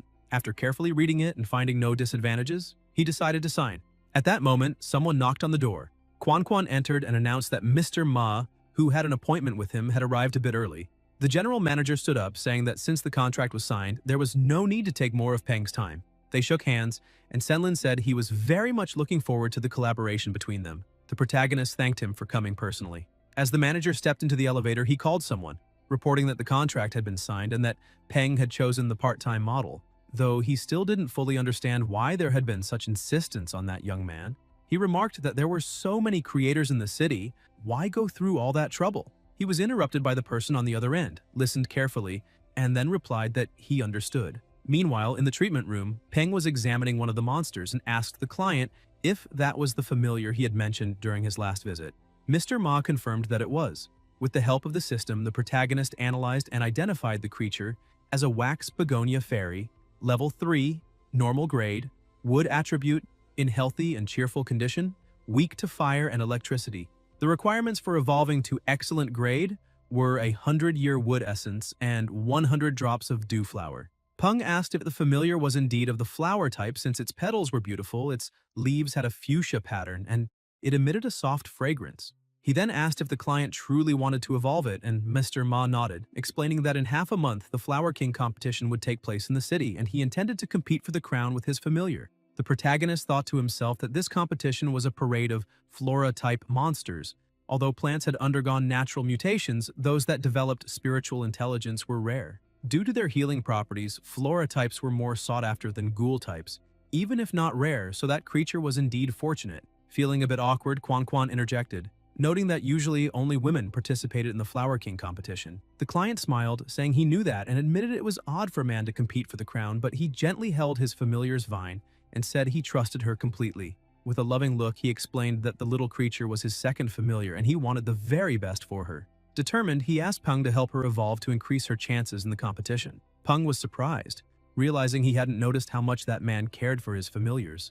Pleased, he smiled and told him not to worry, assuring that everything would be in good hands. Snapping his fingers, he declared that the rule was simple. The price would be triple the normal rate. Quan Quan rushed excitedly with the card machine, her eyes shining as she asked the client to swipe his card. Once the payment was completed, Peng told her to gather the materials.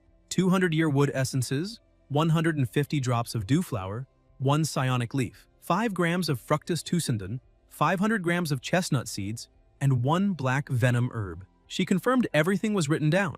Those were common ingredients and surely available in the storage room, and promised to bring them quickly. Shortly after, she shouted that everything was ready and set on the table.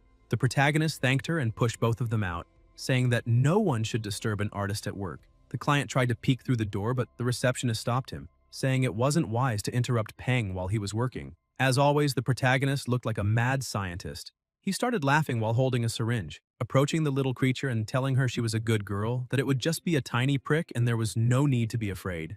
When he injected it, the small fairy let out a soft cry of pain, and the worried client tried to shout for him to stop, but the receptionist held him back, assuring him it was for his familiar's own good. A short while later, Peng called them back in, saying they could come see the results. The fairy had now evolved into a level 4 wax begonia, excellent grade, wood attribute, healthy and happy, still keeping the same weaknesses to fire and electricity.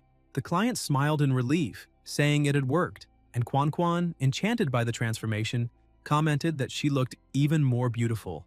Mr. Ma rushed over to Peng and hugged him enthusiastically, saying he was the best in the world. Peng looked uncomfortable and asked him to stop, insisting there was no need for such a display. Meanwhile, somewhere else, a woman asked a group of boys if they were really planning to give up again.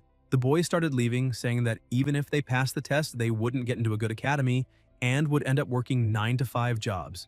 That is, if they could even find one. One of them added that either way, becoming monster trainers was out of reach, And now that they were stuck in that situation, getting out wouldn't be easy. Another boy tried to reassure them, saying it was fine. After all, only 1,200 people would be recruited, so they might as well relax for a month and take the test later, treating it like a vacation. The woman grew angry, glaring at them with contempt, thinking that those idiots didn't care what others thought. She decided she wouldn't give up and muttered to herself, telling Peng to wait for her.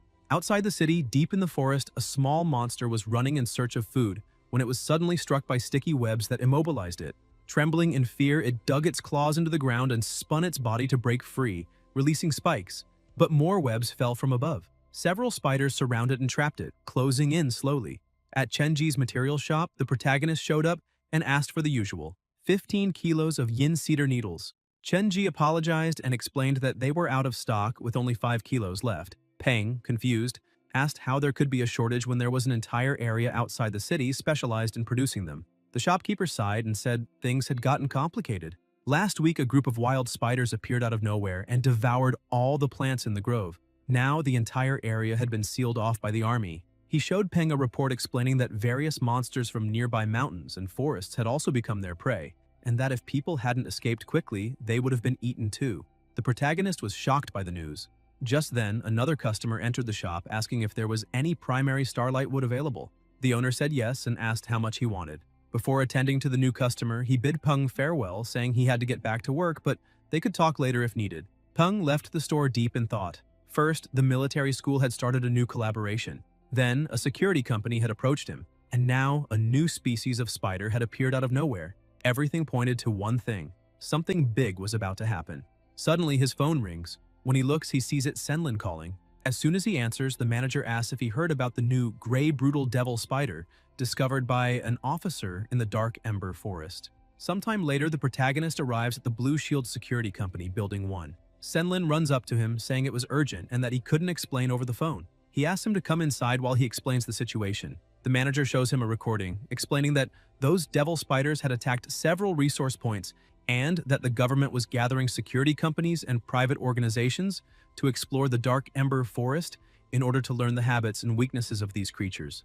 Their company received the invitation and would depart in 3 days, but they wanted to strengthen their familiars before then. For that reason, he wanted to ask the protagonist to check if it would be possible to evolve some of the devil mantises, as that would increase the chances of success in the mission. Senlin emphasizes that it's fine if Peng can't make them evolve. The protagonist replies that he first needs to see the condition of the mantises. Worried, Senlin asks Peng to give it his full attention, as the company sees this opportunity as something very serious. He explains that at the last conference, the alliance government abolished several regulations that restricted unofficial forces due to the changes monsters have undergone in recent years, which have overburdened the government. The manager stresses that this conference opened many opportunities, but fears the alliance's leadership might change direction, so he asks Peng to do his best. He then opens a door and shows all the devil mantises the company currently has, noting that they've also prepared enough manpower to assist if Peng needs help. He adds that as long as results are achieved, the rewards will be satisfying for both sides. Peng laughs and tells the manager not to worry, assuring him he won't disappoint. He approaches the mantises and begins to touch and examine them carefully. Another man enters the observation room and asks the manager what Peng is doing, since ever since he arrived, he's just been touching and looking, like an old man shopping. The man says he's confused, as Peng looks at most 20 years old, maybe even less, and questions if he's really capable of this. Senlin gets angry and tells the man to shut up, saying he doesn't know what he's talking about and that if he keeps making comments like that, not even his own sister will be able to protect him. The man starts trembling in fear and apologizes. The manager returns his gaze to Peng, thinking that he really doesn't know if this will work, but he's betting his entire future on that young man, so he must succeed. Suddenly, the protagonist stops and says, "The 8th to the left of the 1st row, the 4th to the right of the 4th row, the largest in the 7th row," and continues selecting a few more. Then he asks them to bring the 10 mantises he mentioned and prepare a laboratory, as well as a low-rank insect-type monster enhancement pharmacy, an earth-type core crystal, a star steel blade, perilla leaves, and 10 units of each. Senlin looks at the man beside him and shouts, ordering him to do everything Peng requested immediately. The manager looks back at the protagonist, astonished, thinking that in just 10 minutes, he managed to pick the 10 strongest among hundreds of familiars without a single mistake. That speed and precision are truly worthy of an intermediate breeder, perhaps even greater than a newly promoted advanced one. And the most impressive thing is that he's under 20 years old. Quickly, everyone starts preparing the area for the protagonist to work, and without wasting time, he begins mixing potions, pills, and other preparations. As Senlin walks through the corridors, he hears someone shouting that it worked. Shocked, he wonders if Peng really succeeded and rushes to the room to confirm. One of the mantises starts undergoing a transformation, its body expanding until, within seconds, the monster becomes much larger and incomparably stronger. The people cheer, exclaiming that it evolved. The man who had doubted earlier approaches the manager, saying it's unbelievable and that he truly has a good eye for spotting geniuses, because that monster had turned into a 4-winged jade devil mantis, commander level, reaching the perfect grade, which only proves how extraordinary Peng is, a true national treasure. The next day, Peng is training Dazi and asks him to repeat the exercise. When timing it, he notices the time was 7.47 seconds, meaning 0.4 seconds faster than last time. As a reward, the protagonist calls his familiar, saying he'll give her some of her favorite dried worm. While training, he notices some people around laughing and chatting during practice. Looking around, he realizes that several students have already started slacking off and making a mess.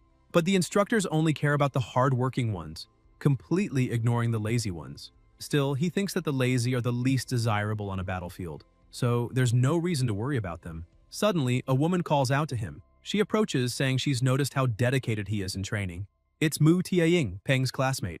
He's surprised to see she's taller than he imagined and thinks that if she were a man, she'd be a real brute. He thanks her for the compliment, and Tiaying explains that she'd like to form a team with him. Confused, Peng asks why she wants to do that with him in particular. She clarifies that in the intermediate and final stages of training, the students will form teams to battle, and scores will be based on collective performance. Since no one else is as diligent as him, and no one seems willing to team up with her, she decided to invite him. Peng thinks the girl is pretty straightforward and that it'll be easier to talk to someone like that. He then asks where her familiar is. Tiaying smiles, tells him to wait a moment, and whistles. A massive rhinoceros comes charging toward them, stopping right beside her. Slightly embarrassed, Tiaying pets the creature and says that this is her girl named Lotus Seed, an iron rhinoceros. Peng and Dazi are impressed by the size of the familiar, and Tiaying points out that before he agrees to team up, there's something he needs to know. Lotus is extremely shy and sometimes even gets scared of small monsters. The young woman crouches and excitedly adds that, despite that, her familiar is excellent in the defense class and has incredible pain resistance, probably due to having low sensitivity to it. Peng starts thinking that forming a team with that girl might not be a bad idea. Even though there are many familiars around, 99% of them belong to the common grade and only a few have reached the excellent grade. According to the system's analysis, her rhinoceros is level 12, elite tier, perfect grade, metal attribute in healthy and happy condition. That means there are only 2 familiars at the perfect grade, the iron rhinoceros being one of them, while Dazi follows an attack-focused path with the poison attribute. In that way, a defensive familiar would be the perfect combination, balancing their strengths perfectly. With her on the team, Dazi would have more room and time to attack as well as new strategic options. Tiaying starts getting anxious, thinking Peng is taking too long to answer and might not want to team up with her. Feeling embarrassed, she turns and begins to walk away, thinking that because of her familiar's shyness, she might end up being a burden instead of a help. It wouldn't be fair to hold back the most dedicated student, even though she deeply wishes to be by his side. Before she gets too far, Peng calls out to her, asking her to wait and says that he accepts to form a team with her. Surprised and emotional, Tiaying asks through tears if it's true. The protagonist smiles and replies that it doesn't matter if Lotus is shy. With enough training, that can change. Besides, he could never get along with lazy people anyway. Delighted, Tiaying runs to him, grabs his hand and thanks him for the opportunity, but her strength is so great that she ends up shaking Peng like a doll. Meanwhile, on the outskirts of the dark Ember Forest, someone orders all group leaders to gather for a meeting in the clearing. Shortly after, a woman meets with the general manager. He laughs and comments that it looks like the captain isn't joking, adding that according to the latest official reports, this new species of spider shows a clear fear of fire, and the captain's team is the best at handling that element, which means she probably intends to lead the mission. The captain keeps her composure and replies that she'd never dare such a thing, emphasizing that the manager's devil manises aren't called jungle assassins for nothing, and that she believes he'll be the first to complete the mission. The two stare at each other, as if locked in a silent battle. At that moment, an army officer draws everyone's attention and thanks them for coming. He states that they must all be aware of the new information discovered yesterday.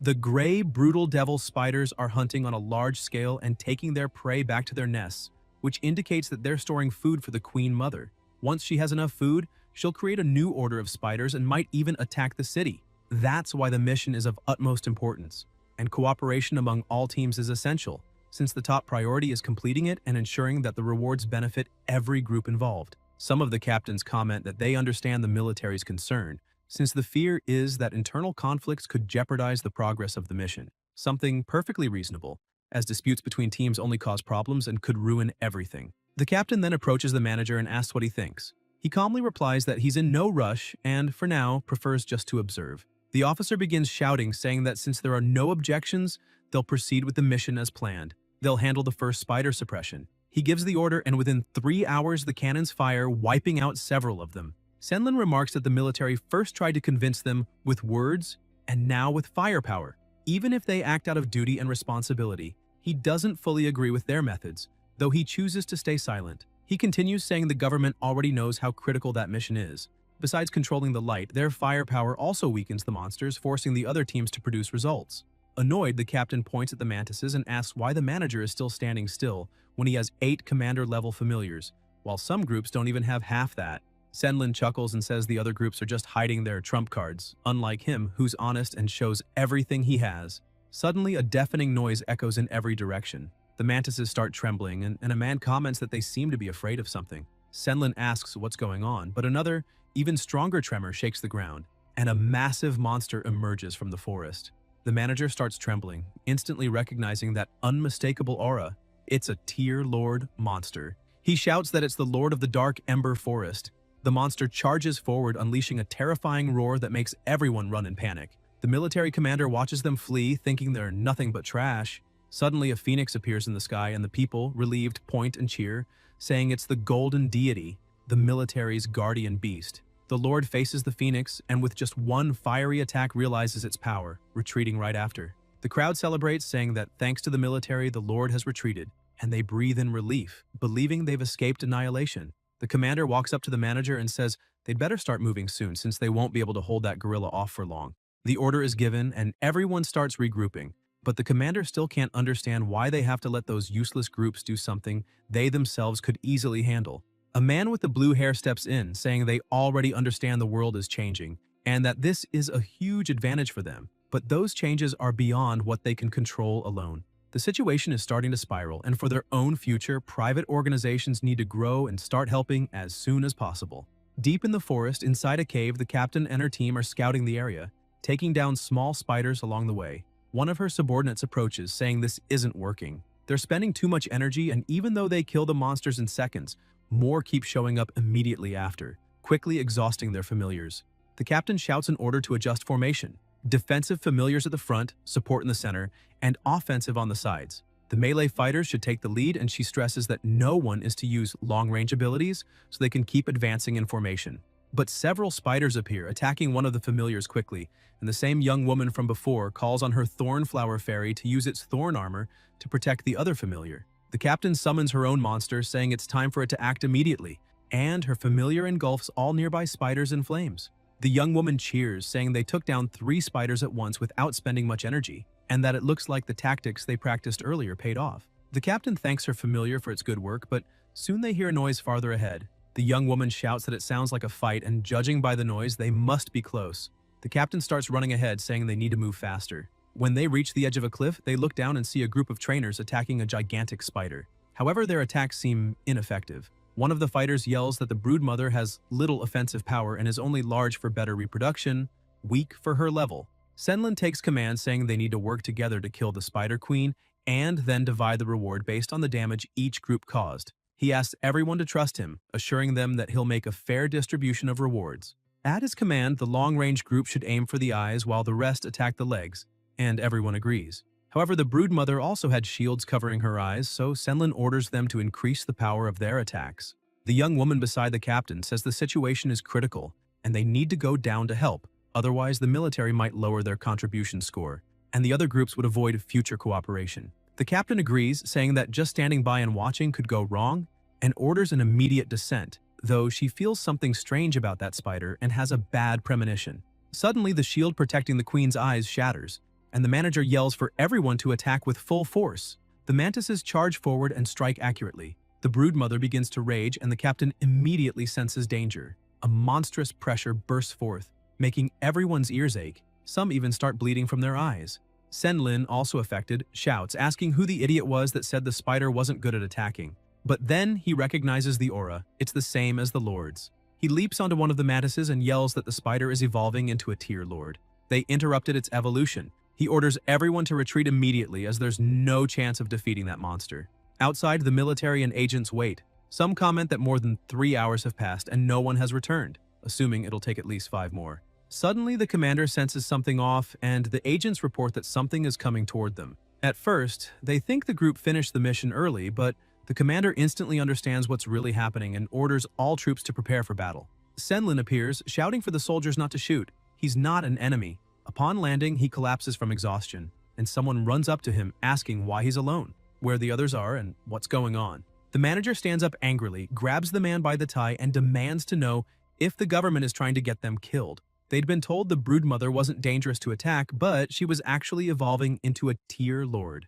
The commander intervenes, asking him to calm down and explain. Senlin lets go of the tie, still furious, and explains that while exploring the cave, they found the broodmother mid-evolution, and because of the overwhelming difference in power, they were slaughtered. To complete the mission, they sent their strongest familiars, but now all of them are dead inside. He adds that he doesn't know how many of his men managed to escape, and that just the pensions and compensation will cost a mountain of gold. The commander understands and also grows enraged, turning to the government agents and demanding how they could have given such ridiculous information and let this happen. Suddenly, another person emerges from the forest and the commander asks where the Spider Queen is. Did she follow him? The man answers that he's not exactly sure what happened, but he thinks the broodmother went after the others and they split up to escape after leaving the cave. The soldiers exchange glances as more survivors begin to appear, apologizing for failing to protect the rest. They barely escaped becoming spider food themselves.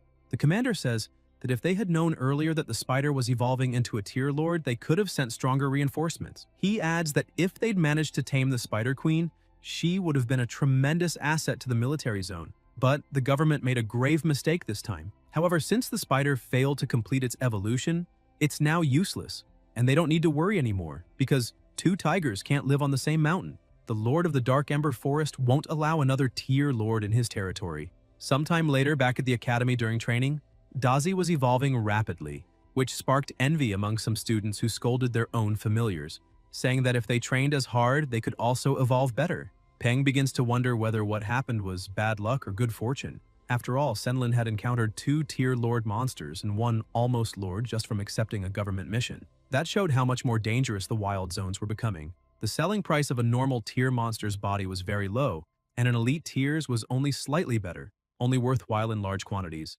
That's why he needed to make Dumby and Dazi advance to commander tier as soon as possible, and then go hunting in the wild zones.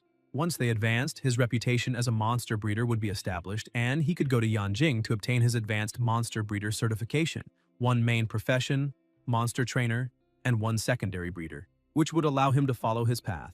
Dumby had already reached level 14, but unfortunately, no one had completed the mission he had posted in the Monster Hunters Guild, and he had already used up all his yin cedar needles. Now, Dumby just sat in front of the refrigerator every day staring at it. As for Dazi, after all the training, she had reached level 13. That's when Tiaying arrived and showed him the defensive familiar training guide she had mentioned before. Peng takes the guide and starts flipping through it, realizing that Tiaying didn't choose to form a team with him by chance. She seemed well prepared, and with those notes, they could plan tactics based on their familiar's traits. On one page, it said, "For a defensive familiar, a will of steel is far more important than physical defense. Therefore, rigorous and intense training is required." Peng smiles, wondering if she's really serious, and when Tiaying notices his expression, she asks what's wrong. The protagonist simply replies that it's nothing. He just thinks she's going too easy on Lotus. Suddenly, the loudspeaker announces that all students must gather in front of the stage as there would be no individual training that day. Once everyone assembles, the instructor announces that it's the last day of the first training phase, and before starting the second, he'll reveal a list of names. He begins, Liu Keshu eliminated, Xie Jiangyi eliminated, Hu Yantian eliminated, and lastly, Wu Yonghuan eliminated. He orders all the named students to leave the field immediately. Some begin shouting, claiming it's unfair and demanding to know why they were eliminated. The instructors grow angry and ask if they have a problem with that, saying they've been watching everything they've done for weeks. and should already know they've been fooling themselves. One instructor turns to Zi Jiangyi and asks if the phone is more important than training, while to Hu Yantian he asks if it was comfortable sleeping during practice, adding that from tomorrow on she'll get to rest in a softer bed. He goes on saying that if they can't even put effort into the first phase, there's no reason for them to stay, because the second phase involves real combat. Anyone keeping that lazy attitude will not only be useless, but also endanger their own familiars' lives through sheer incompetence. The students are startled upon hearing that real battles are next. One of them, excited, asks if they'll fight real monsters and brags that his teddy is strong and will easily win against anyone. Another snaps back saying that Mutt looks like a joke and would probably panic at a scratch, adding that if he wants to fight, he should face something like his own yellow-tailed Scorpion King. The two start arguing and taunting each other. One of the instructors orders everyone to form groups of 5 as they're about to begin real combat training, each group under a designated constructor, and tells them to hurry up. The same two arguing students run to Peng and Tia Ying's side, saying the others should find their own groups because they've already chosen theirs. The students organize into groups, and then the head instructor appears, smiling and greeting the protagonist. He introduces himself formally as Zhang Renbai, saying he'll be their team's instructor. With a menacing air, he laughs and asks who wants to be the first constructor, revealing the first monster, a steel-bristled boar, level 9, normal grade, slightly injured but aggressive. The two young men look terrified and ask if they can pick another monster. Renbai shows another one with a calmer appearance and asks what they think. The protagonist observes and recognizes it as a bloodthirsty hyena, level 10, excellent grade, wounded and on high alert. He evaluates that since it's of excellent grade, it's stronger than the boar and even has poison resistance, but the injuries make it unstable. He thinks that if that hyena catches the scent of blood and goes berserk, it'll be far more dangerous than the boar, so he decides not to let the instructor switch monsters. He raises his hand and steps forward, saying that if no one else wants to, he'll go first. Renbai releases the boar and the protagonist prepares for battle, ordering his familiar to charge. The boar charges furiously, trying to attack, but Dazi moves swiftly, dodging nimbly and climbing onto the monster's back. With a firm bite to the head, Dazi makes the boar scream in pain, turning even more violent. The beast spins its body and slams Dazi hard, throwing him to the side and shaking the ground. The two boys watching grow tense, thinking the protagonist is about to lose. Peng quickly analyzes the situation. At first glance, his familiar seems at a disadvantage, but the system shows something different. The steel-bristled boar is now poisoned. Its condition changes from slightly injured to injured, which means Dazi is starting to take control of the fight. The poison was injected along with the attack, and the more the boar moves, the faster it spreads. Moments later, the boar starts trembling and collapses, its condition now severely injured. The two boys and their familiars are stunned, not understanding what just happened, since the boar seemed to have the upper hand. Renbai explains that the boar's face has turned bluish, and judging by that, it's been poisoned. The chubby boy, confused, asks how that's possible. One of the instructors approaches Peng and congratulates him, saying he's passed the day's training since his centipede displayed good combat instincts and an effective toxin. However, the instructor warns him not to overuse poison, or his creature might become dependent on it and end up powerless against enemies immune or resistant to venom. Peng thanks him for the advice and begins feeding his familiar, while the instructor, impressed, comments that the centipede acts more like a trained dog than an insect. Renbai declares that the steel-bristled boar can still fight and asks who will go next. The black-haired boy steps forward, saying he'll be the second and that his scorpion will surely finish the boar off. The chubby one mocks him, saying that's obvious since his lazy scorpion could only win against a drowning dog. The dark-haired boy snaps back, saying that's exactly why his scorpion is perfect. It's meant to take down filthy dogs like his. The instructor, annoyed, orders them to stop arguing and continue the training. The second combatant commands his scorpion to advance, telling it to use its stinger and poison the boar to death. The boar, already on the verge of collapse, is quickly finished by the scorpion, and the boy bursts out laughing, saying the result was expected. His yellow-tailed Scorpion King won easily. But then, something unexpected happens. His familiar starts trembling, foaming at the mouth, and collapses unconscious. The boy screams in panic, asking what happened and why his powerful Scorpion King suddenly fainted. Peng explains that it happened because the scorpion was poisoned, and the boy, shocked, asks how that's possible.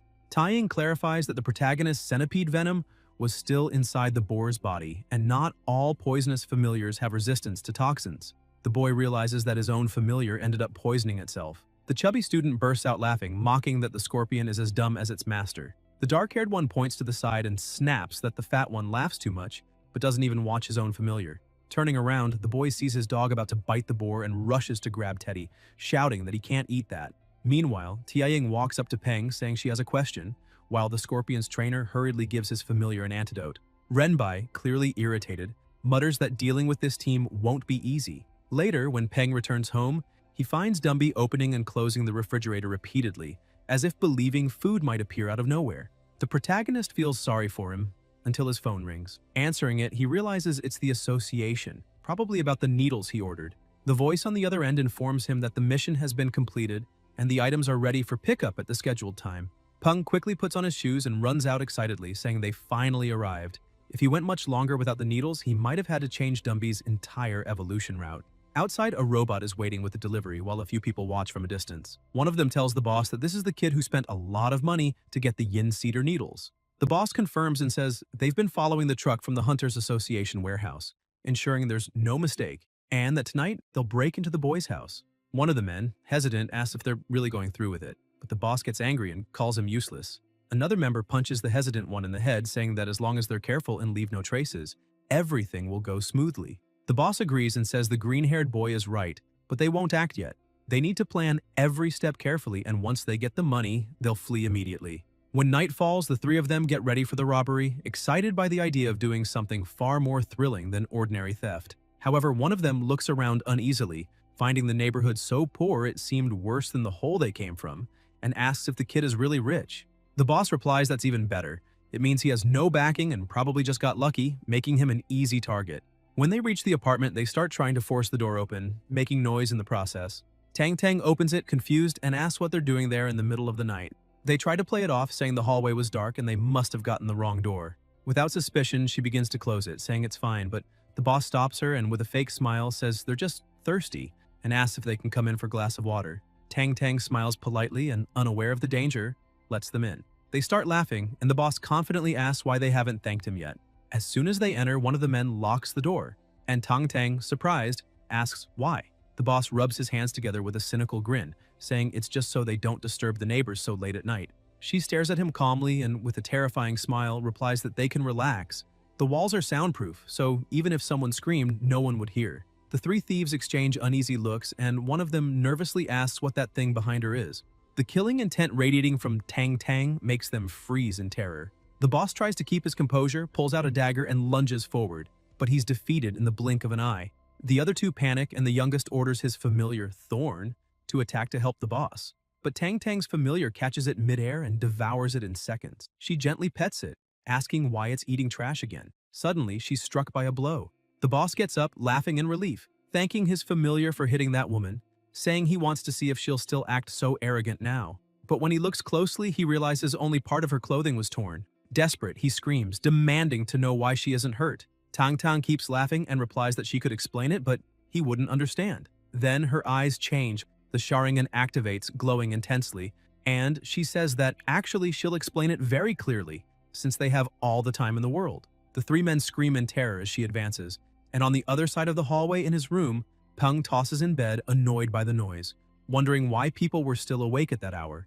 After effortlessly taking down the intruders, Tang Tang calls Old Chi, reporting that she has 3 new volunteers with her and asking him to send someone to pick them up. She adds that there's no need to worry. They're all well trained, and she guarantees they'll protect the border until their last breath. The next morning, training resumes, and the students' familiars, including Peng's, can't even scratch their opponent. Peng watches in surprise as Dazi fails to break through the defense and asks if that thing is a water bear since it's his first time seeing a monster with such peculiar traits. The system identifies it. Mutant water bear, level 12, elite, normal grade. Condition, healthy, lazy. Weakness, fire. Rapid water loss can lead to death by dehydration. Being sliced results in instant death. Special trait, cryptobiosis. When entering the state, the mutant water bear curls up and reduces its metabolic rate to an extremely low level, drastically increasing all resistances. Peng reflects that it might be time to look for a third familiar and considers forming a contract with the water bear. He thinks about how incredibly resilient these creatures are, known to survive in space, resist radiation, endure temperatures below 200 degrees Celsius, and even withstand microwaves. After the cataclysm, their vitality evolved further, granting resistance to several rare attributes. The protagonist keeps assessing the situation, realizing that even though the water bear has incredible self-defense capabilities, it wouldn't work well in a team setting to protect the others. Therefore, he decides to set that idea aside and instead look for a long-range attacker, or a defensive familiar. And if he can find one with healing or flying abilities, even better. While he's lost in thought, Tianying and Lotus finish off the hyena. She approaches celebrating and the instructor rushes to stop her, asking her to calm down. When large monsters are fighting, people must stay away from the battlefield to avoid unnecessary accidents. Peng smiles at the sight, realizing that Lotus Seed's shyness has lessened a lot since their training began. His phone rings and it's manager Senlin asking if he's free today. The protagonist asks why, and the manager says he'd like to invite him to lunch. Some friends are visiting and he'd like to introduce them to him. Peng doesn't quite understand why the manager suddenly sounds so flattering, but it makes sense. After all, since the Dark Ember Forest incident, the company had suffered great losses, and since Peng is now an intermediate-level monster breeder, Senlin probably wants more of his help in the business. Peng agrees to go and tells the manager to meet him at the school gate after classes in the late afternoon.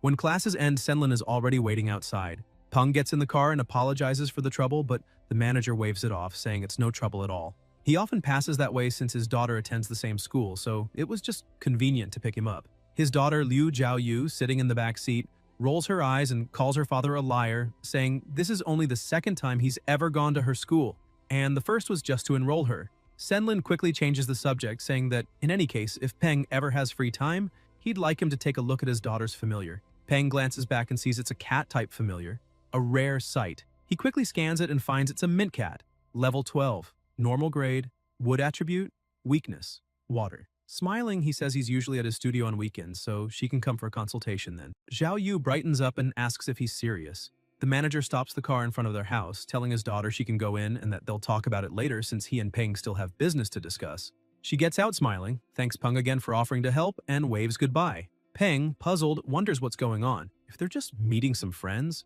why did the manager send his daughter home first? Everything feels increasingly suspicious. As the car drives off, Peng asks who these friends are, and Senlin simply replies that he'll find out soon enough. A short while later, they arrive at a temple, and the manager asks him to come in. As they walk through the entrance, Peng takes in the scenery. The place is styled like an English garden, probably designed by a master landscaper familiar with both northern and southern aesthetics. Dining in such a refined place could only mean the manager's friends weren't ordinary people. When they reach the main hall, Senlin says everyone's already there and invites Peng inside so he can introduce him. The first introduction is Captain Song Si, the second, Captain Jiang Gu. Jiang comments that Senlin had been so secretive before that he never imagined he'd bring along a little boy. Peng glares slightly annoyed, realizing it's no coincidence that everyone there represents a monster hunting group. The looks directed at him are filled with curiosity and greed, and it unsettles him deeply. Senlin tries to lighten the mood, saying that since everyone's here, they can begin eating, but Jiang raises a hand and says to wait. Staring at Peng, he says the boy doesn't seem very happy, asking if he's upset about being summoned so suddenly. The captain, Song Si, cuts in, asking what Jiang is trying to do. Scaring a kid would be disgraceful, especially if word about it spread. Senlin explains that he hadn't told Peng anything about the meeting, so the boy had no idea they'd be gathering there. The manager apologizes, admitting the invitation was impulsive and poorly arranged. Jiang nods in understanding and shifts his tone to something more respectful. He says they've wanted to meet Peng for quite some time to ask for some advice, but it's been extremely difficult to find him. He then asks Peng to come closer and join them. The others, too, act a bit more polite, inviting him to sit at the table to eat and drink with them, adding that it'd be a waste to spend the time just chatting. They might as well take the opportunity to seek his insight. Peng notices that, though they sound friendly, their words reek of pretense, and it's clear they have ulterior motives.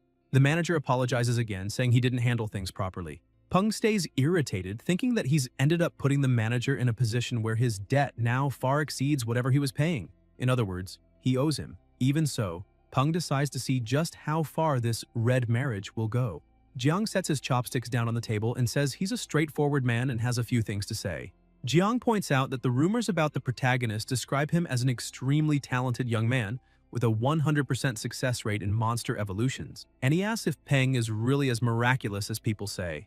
Peng laughs and replies that it's not quite like that. All that fame comes from Examiner Feng Xu's care and guidance, but adds that if they ever need help, they can visit him at his studio or through Senlin's company for a proper consultation. The captain smiles, saying Peng's words are quite straightforward and that since he's a friend of manager Senlin, then he'll consider him a friend as well. He emphasizes that it's only natural for friends to help each other, so why would they need to involve a company in between? The others echo the same sentiment, treating him as though he were just another friend, and claiming that mixing business with friendship isn't right. Peng starts to grow irritated again, realizing these people are treating him like an idiot. Feeling disrespected, he simply stands up and starts to leave. Senlin quickly asks him to wait, but Peng apologizes to the captains, saying he's just a high school student who's only been in the field for a short time, so he can't accept such important tasks. The manager apologizes on his behalf, saying he didn't organize the meeting properly and asks Peng to wait a moment so he can drive him home. Peng declines, saying there's no need,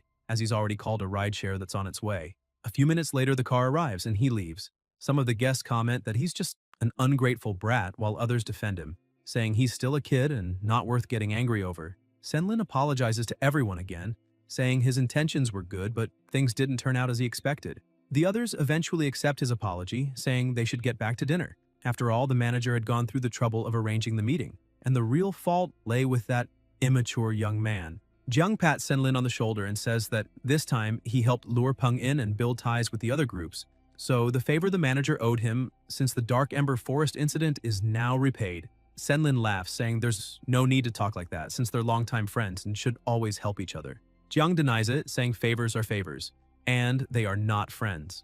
As he walks away, he thinks that Peng had helped the manager tremendously.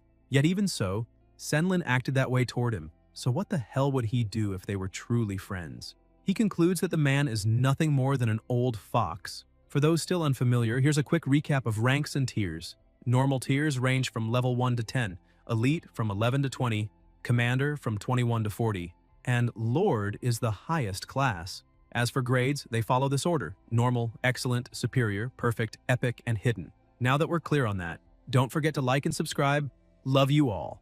Once again, night falls, the protagonist returns home and decides to watch a bit of TV. On the news, the Alliance News Channel reports that the Blue Magic Genetic Enhancement Serum released by the United Dragons Group is a scam with severe side effects. In the Neon region, there have been multiple cases of malicious mutations in familiars that use the serum. The United Dragons Group has announced a global recall of the product. Even just watching through the broadcast, Peng's system analyzes the familiar shown in the footage and identifies from the image that its status is injured, as its blood vessels have been damaged. The report continues, informing customers that anyone who purchased the product can request a full refund at United Dragons Group stores. Scientists from various countries state that genetic enhancement serum is an inevitable step forward, and that the public should face it actively instead of rejecting it. Peng's phone rings again. It's the manager. Surprised, he wonders why Senlin would be calling at that hour. He answers, asking what he can do for him. Senlin starts by saying he truly feels sorry for what happened, admitting that the incident earlier that evening was his fault. He explains that he should have told Peng in advance who those people were but didn't, as he never imagined they'd act so disrespectfully. Peng tells him not to worry and that he doesn't care about such things. Senlin insists, asking him to trust him, and saying that if those people dared to behave that way, it means they also offended the Blue Shield Group, and that from now on, before he can finish, Peng hangs up on him. Irritated, he thinks he doesn't really blame those people for trying to take advantage of him. It's his own fault for still not being strong enough to tell all those idiots to go to hell. Staring intently at the television, Peng reflects that, for now, he can only play by the rules, at least until he has enough power to change them. The program changes, and the host announces that the first King of Dogs of Yangcheng contest concluded successfully the day before. Participants came from Yangcheng, Rongcheng, and Pengcheng. The monster breeder Han Ning, 21 years old, won the championship, and his familiar became the first King of Dogs of Yangcheng. Peng studies the data on the screen. The creature's name is Starfall Autumn Dog, level 39, commander tier, perfect grade. The host continues, explaining that, according to reports, Ning is still a university student, currently in his third year at the Yangcheng Institute of Science and Technology. Peng lowers his gaze, thoughtful. In just 3 years, that young man managed to evolve his familiar to commander tier and perfect grade, placing him among the strongest people in the world. Determined, Peng murmurs to himself that Ning should wait for him, because soon he'll be just as powerful. The next day, in the cultivation room of his studio, Peng is with Dumby, preparing a potion. He hands the vial to his familiar and tells him to drink it. Meanwhile, Zhao Yu arrives, accompanied by her friends. One of them looks around and asks if this is really the studio of the famous Mr. Peng she keeps talking about. Zhao Yu confirms with a smile. Another friend, curious, asks why she calls him Mr. if they're the same age, and if it's because he's like her. Zhao Yu turns and starts tickling her, calling her a brat and asking how she dares imply she's old. The two burst out laughing while the third watches amused. At that moment, Quan Quan appears and greets them warmly, welcoming them to Flying Rock Studio. She asks if they have an appointment, making the girls exchange puzzled looks and wonder if booking ahead is really necessary. One of them glances around, noting how empty the place seems, and asks if business is really that good to require scheduling. Quan Quan says that if they don't have an appointment, she can call the boss to confirm a slot. Zhao Yu pauses, remembering her father's words, that this Mr. Peng is one of the best monster breeders in the city, the greatest genius of Chang'an, and thinks that the only downside is the high fee, which must be why there are so few clients. While they're chatting, a deafening roar echoes from the cultivation room, followed by an overwhelming pressure that fills the air, making the girls feel faint and gasp for breath, asking what that sound was. Inside the cultivation room, Dumby begins evolving, and an intense aura bursts from his body. When the process ends, Peng checks the system. The skeletal ghoul monkey has reached level 16, epic grade, ghoul attribute, light weakness, and acquired the special trait, Heart of Blood Threads. Excited, he opens the details. Special trait, Heart of Blood Threads. Effect 1, active. Consumes a certain amount of blood threads and energy to form a heart of blood threads. While active, all physical aspects of the skeletal ghoul monkey are enhanced. The effect ends when the heart is destroyed. Effect 2. When the heart of blood threads is consciously activated, it triggers heart resonance, allowing control over the heartbeat of other beings. Peng celebrates, realizing Dumby's combat power will increase dramatically with this addition, but then frowns, noticing a new problem. His familiar now looks like a Susanoo, and that kind of flashy form is anything but discreet. Peng asks Quan Quan to help him find something to cover Dumby with, since there's no way he could walk around the streets in that form. The receptionist looks both shocked and impressed, thinking that the protagonist managed to promote his familiar extremely fast, proof that he's getting stronger by the day. Zhao Yu and her friends approach him as well, surprised to see her there, assuming she must be the manager's daughter. Peng, still suspicious, remembers hanging up on the manager earlier and is confused about his motives, wondering if he might have sent his daughter to test him. However, he becomes curious about her friend's familiar since it's quite intriguing and of a completely new kind, a monstrous being that floats in the air as if swimming through the sea, making him realize there might be creatures as strange as that one roaming around. Embarrassed, Zhao Yu calls the protagonist Sir and asks if he could take a look at her familiar. Peng tells her not to call him that, since they're the same age, and it feels weird. He reminds her that clients pay up front and says her familiar, a mind cat of the elite tier, normal grade, will cost 60 credits. The protagonist thinks he should probably let it go, since she clearly doesn't know what her father did, and it wouldn't be right to treat a little girl harshly. Peng then adds that because of her father, he won't charge for the materials used to promote her familiar. Zhao Yu is delighted and thanks him, while the protagonist asks where her familiar is. Zhao Yu panics, looking around and asking where it went since it was just there moments ago. Her friend points to a corner saying the cat is hiding, probably scared. The cat is completely terrified by Dumby's presence, and as soon as its owner approaches, it leaps toward her with gleaming eyes, almost crying, falling into her arms and feeling slightly safer. She tries to comfort it, telling it there's nothing to fear. Peng then walks up to her friend and asks where she got that jellyfish. The girl is surprised and asks if he's really interested in her familiar, to which he replies that he's just curious. He's never seen one with those traits before. She explains that the creature isn't really a familiar, just a little pet that acts as a walking wallet. She then takes her phone and places it inside the jellyfish, showing that it can store items within its internal space. She explains that this species originally came from Pengcheng, but recently many sellers have been importing large quantities and selling them at Wuku Square's commercial street. Peng becomes serious, analyzing the situation, and thinks that he's just found what his third familiar will be. Shortly after, at the square, a crowd has gathered and a man with a megaphone shouts for everyone not to miss the chance to get the latest and only flying coin purse, the flying pouch, encouraging people to check out Pengcheng's newest and most popular pet.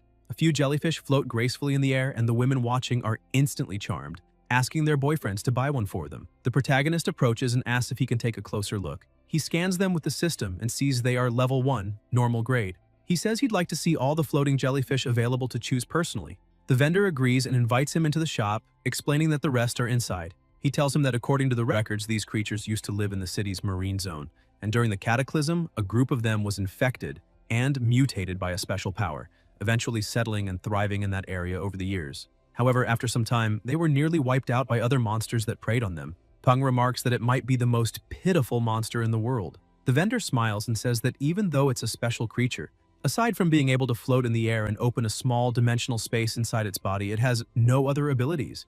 And if not for its cute appearance and terrible taste, it would have gone extinct long ago.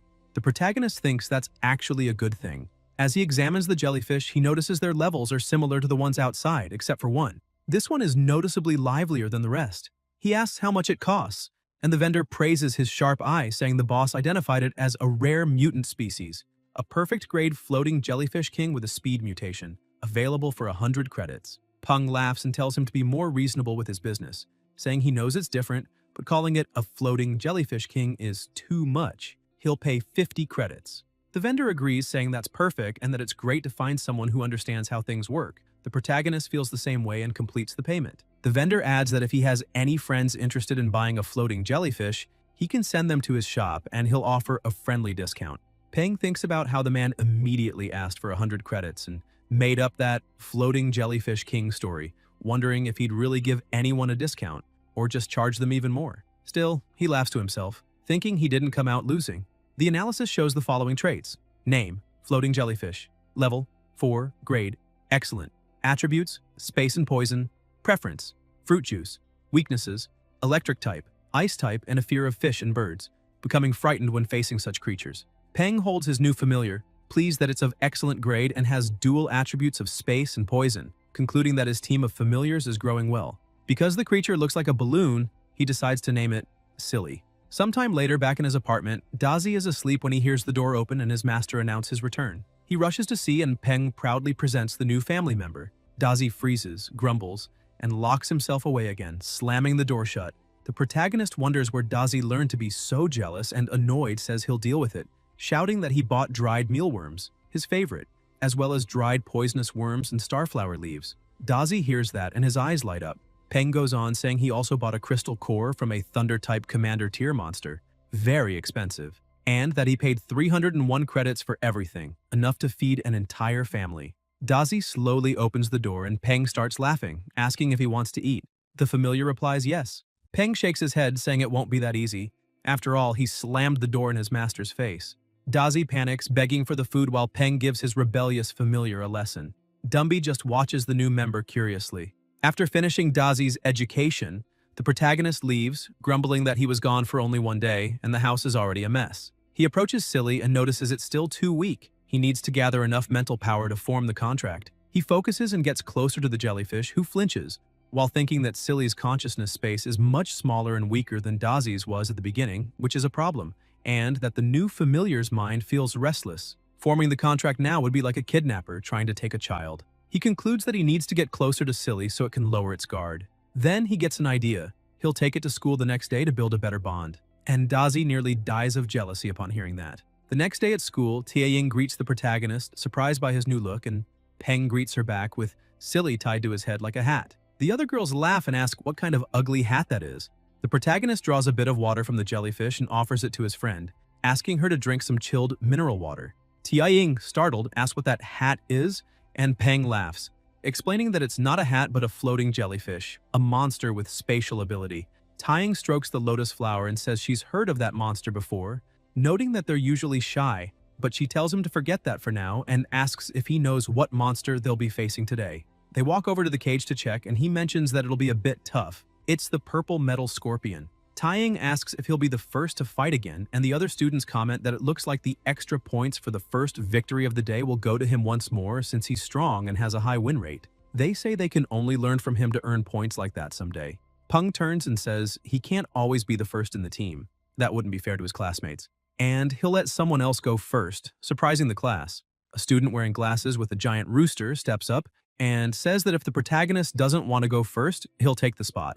Peng analyzes and concludes that it's a dragon rooster, an elite tier familiar, the only one besides Dazi, already level 11, though only of normal grade, still strong enough to handle the purple metal scorpion. The protagonist tells Dazi to pay attention to the fight, but upon glancing at him, he notices something and punches his familiar on the head, shouting that all he ever thinks about is eating. He scolds him, telling him to absorb the purple metal scorpion's combat habits and style, and warns that he'll be disciplined later. Renbai says it's fine and authorizes the match to begin. The two monsters face each other. The scorpion strikes first, but the dragon rooster dodges and charges in, only for the scorpion to grab its leg and land a direct hit. The rooster's master panics, and one of the instructors comments that fortunately this purple metal scorpion isn't venomous. If it were, even a single sting would have been enough to defeat the rooster. However, the rest of its tail didn't pierce deeply enough to cause real damage. The dragon rooster, angered by the attack, charges again and delivers a heavy blow, dealing massive damage to the scorpion. Its master cheers, shouting that they've won, but the protagonist watches closely, thinking it might not be over yet. The scorpion, after taking several hits, suddenly grows enraged and counters swiftly, landing a strike right on the rooster's most sensitive spot. The dragon rooster lets out a pained cry, and every man nearby winces in sympathy. Seeing the fight was clearly over, the instructor orders his familiar to step in and break it up. The scorpion, frightened, backs away, and the rooster takes the chance to run off. Renbai turns to the students and asks if anyone else wants to face the purple metal scorpion. Terrified, they all refuse. Then one instructor comments that when the protagonist's purple-backed thunder centipede was chosen to fight first, some students thought he was being unfair or underestimating them. But now, he'd like to hear what they think. The students admit that the strongest and best performing ones should fight first. Another instructor turns to the protagonist and calls him up. Peng replies that it's fine. He'll take the fight. The cage opens again and Dazi steps inside, staring at the scorpion for a moment. Tiaing looks worried, saying that although Dazi is strong, the scorpion's power is no joke either. The protagonist grows tense, realizing she's right. The scorpion likely still has a trump card hidden. With trembling hands, he thinks he can only trust his familiar now. The fight begins. Dazi dodges the first strike, but the second one hits. Enraged, he counterattacks with a powerful blow that leaves the scorpion dazed. Seizing the opportunity, Dazi unleashes a fierce assault, leaving all the students stunned. Within seconds, the scorpion status display shows it severely injured. Peng cheers as his familiar secures another victory. Tiaing beams, her eyes shining, saying it was expected. Even when it looked dangerous, Dazi never lost control. The protagonist walks up to her with a confident smile, saying everything went according to plan. Though deep down, he's about to have a heart attack from the stress. Concerned for the defeated monster, Renbai asks him to recall Dazi, reminding him that they don't have many training monsters available. And if Dazi eats one, Peng will have to pay for it.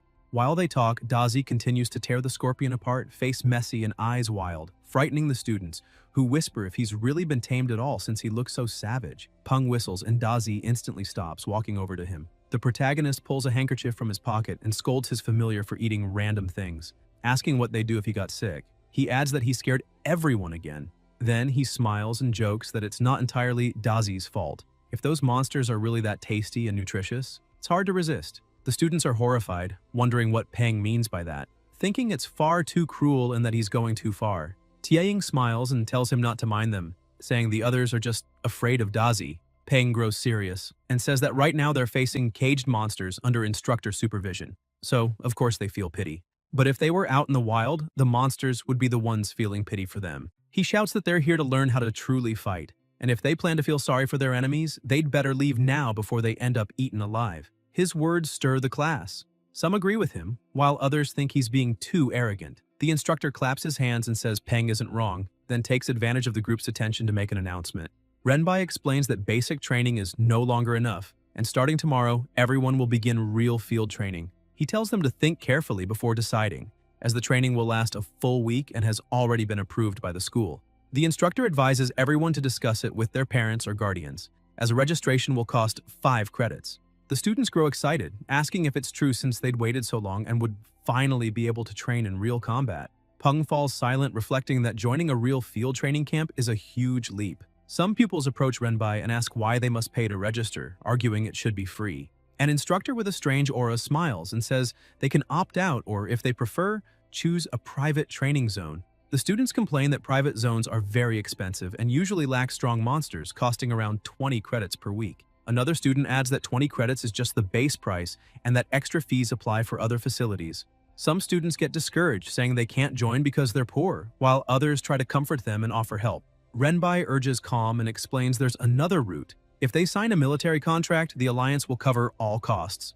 Those who sign must serve 8 years, but afterward they're free to pursue anything. If accepted into the military academy, that time counts toward the 8 years. Tiaing remarks that obviously 5 credits isn't affordable for most students, and that the policy was devised quite strategically. The protagonist notes that even if accepted into the academy, they'd still owe 4 years of mandatory service.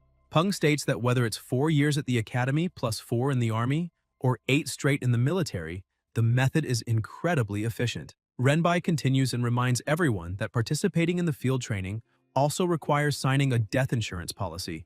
A frightened student asks if that means she'll die if she signs. The instructor explains that the entry exam for monster trainer cadets is very different from others, and they must treat this special opportunity seriously. He then tells the girl that signing the death insurance doesn't mean she'll die, but if she keeps showing that level of intelligence, he might have to remove the word no from what he just said. Taeyang gets excited and asks Peng if she can go with him the next day. They bump fists and he says it will be an honor to accompany her. The next morning, cars and trucks speed toward the training site. Everyone is impressed by the beauty of the place until the vehicle runs over a rock, startling everyone inside. The driver laughs and looks back apologetically, saying he hadn't seen the rock. Peng remains silent, merely observing, thinking that's how a driver behaves when he dislikes noise. He remembers earlier, before leaving, banging on Tang Tang's door with no answer, and that she didn't pick up her phone. Still, he thinks there's no reason to worry because she isn't weak, so it's unlikely something bad happened. Perhaps her disappearance relates to the secret she never wanted to reveal. Suddenly, the vehicle brakes sharply, throwing the students to the sides. Irritated, some scold the driver, saying it was too much and he couldn't treat people that way. The driver apologizes again, insisting this time it wasn't on purpose as they had just arrived. Everyone disembarks and forms a line before Colonel Chen. He explains that the valley behind him is the jungle training base, and that every inch of the territory has been inspected, leaving only normal and elite-level monsters. No commander-tier monsters nearby. The colonel then shows a watch and explains it's an identity timepiece they must all wear. It has a tracking system and an emergency button, and their mission is to survive for a week inside the valley. Chen emphasizes that nobody may abandon the field before training ends, because doing so will be considered desertion. After explaining everything, he asks if anyone has questions. A student raises a hand and asks if there are fixed places to get food and water. Chen answers that there are safe houses scattered across the valley, made of special steel that only monsters above commander level could break. Basic supplies are stored inside, so surviving 7 days isn't impossible. Everything depends on how each team acts during training. Shortly after, the valley gate opens and the colonel announces it's time to enter. The students walk in slowly, chatting, until a military officer shouts for them to stop talking and enter at once, adding that if anyone is killed by a monster, the tracking system will help locate the responsible party, and they will avenge the death. The students, nervous but determined, decide to enter right away. Once inside, Tianying asks what Peng is observing. He replies that he was watching a sparrow, a species that tends to migrate toward humid habitats near lakes or rivers, and is extremely sensitive to rain. That's why they're called rain sparrows. They always fly in the direction where the weather is about to change. Taiying says she remembers that most of the city's weather forecasting towers raise rain sparrows. Though their attack power is weak, they're incredibly fast. Suddenly, the sparrow takes flight, and the protagonist remarks that it's his first time entering a wild region. He realizes how different the environment feels compared to the dull city. It's full of life, a true paradise for monsters. Tianying smiles, saying that a genius will always be a genius. While everyone else rushes deeper into the valley, he's calmly observing his surroundings, and that kind of mindset is what makes him so amazing. Peng replies that, in truth, he was only standing still because he wanted everyone else to go in first. Taeyang laughs, doubting him, and asks if they can move on. He nods, and the two begin walking through the valley. Still, Peng remains alert, sensing something move among the treetops, but when he looks again, nothing's there, perhaps just his imagination. On the first day, they explore the forest, admiring the flowers and mountains until they come across one of the safe houses. Taeyang points ahead, saying there's a camouflaged cabin that must be one of the safe houses mentioned by the colonel. Peng agrees and says they should check inside. When they open the door, they find a simple, clean room with minimal furniture. Taeyang notes that there are only 2 beds, suggesting that the instructors don't want students forming large groups. Peng comments that since there are no Lord-level monsters and very few Elite-level ones nearby, forming big teams would make the trip pointless.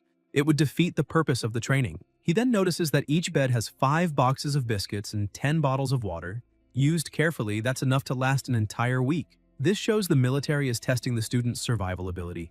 If they had to hunt monsters for food, many wouldn't make it.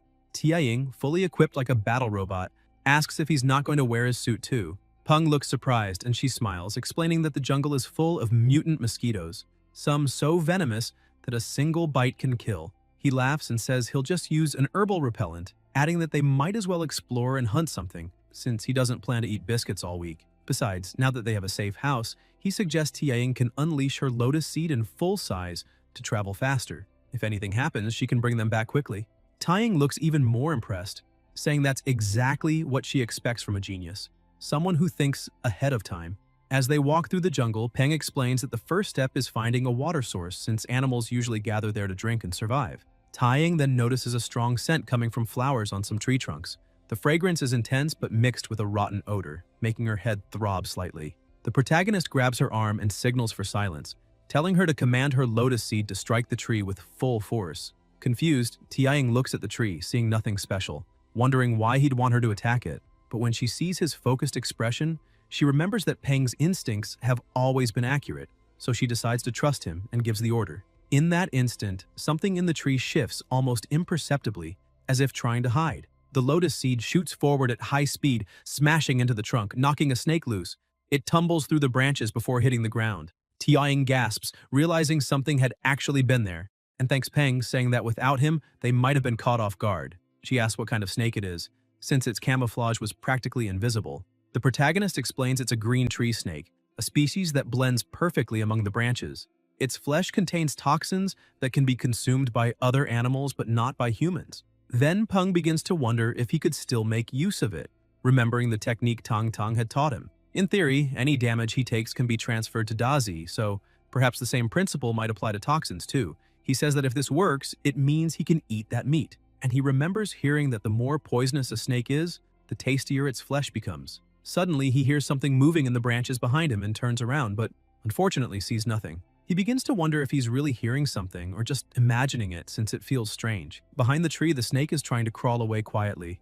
Taiying calls out to him, saying there's a lake nearby. She walks over, dips her hand in the water, and comments that it seems perfectly clean with no dirt or toxins. Peng smiles, pleased, saying that's great. Now that they have a clean water source, their chances of surviving the 7 days have increased drastically. Suddenly, a small frog appears beside him and spits something out. The saliva lands near his foot and starts to sting. Shocked, he asks what that was and uses his system to analyze the little creature. The system replies, name, blue-skinned frog, level, 2, grade, normal, preferences, spitting saliva at other animals, weakness, electric type and earth type, hates when other animals spit saliva back at it.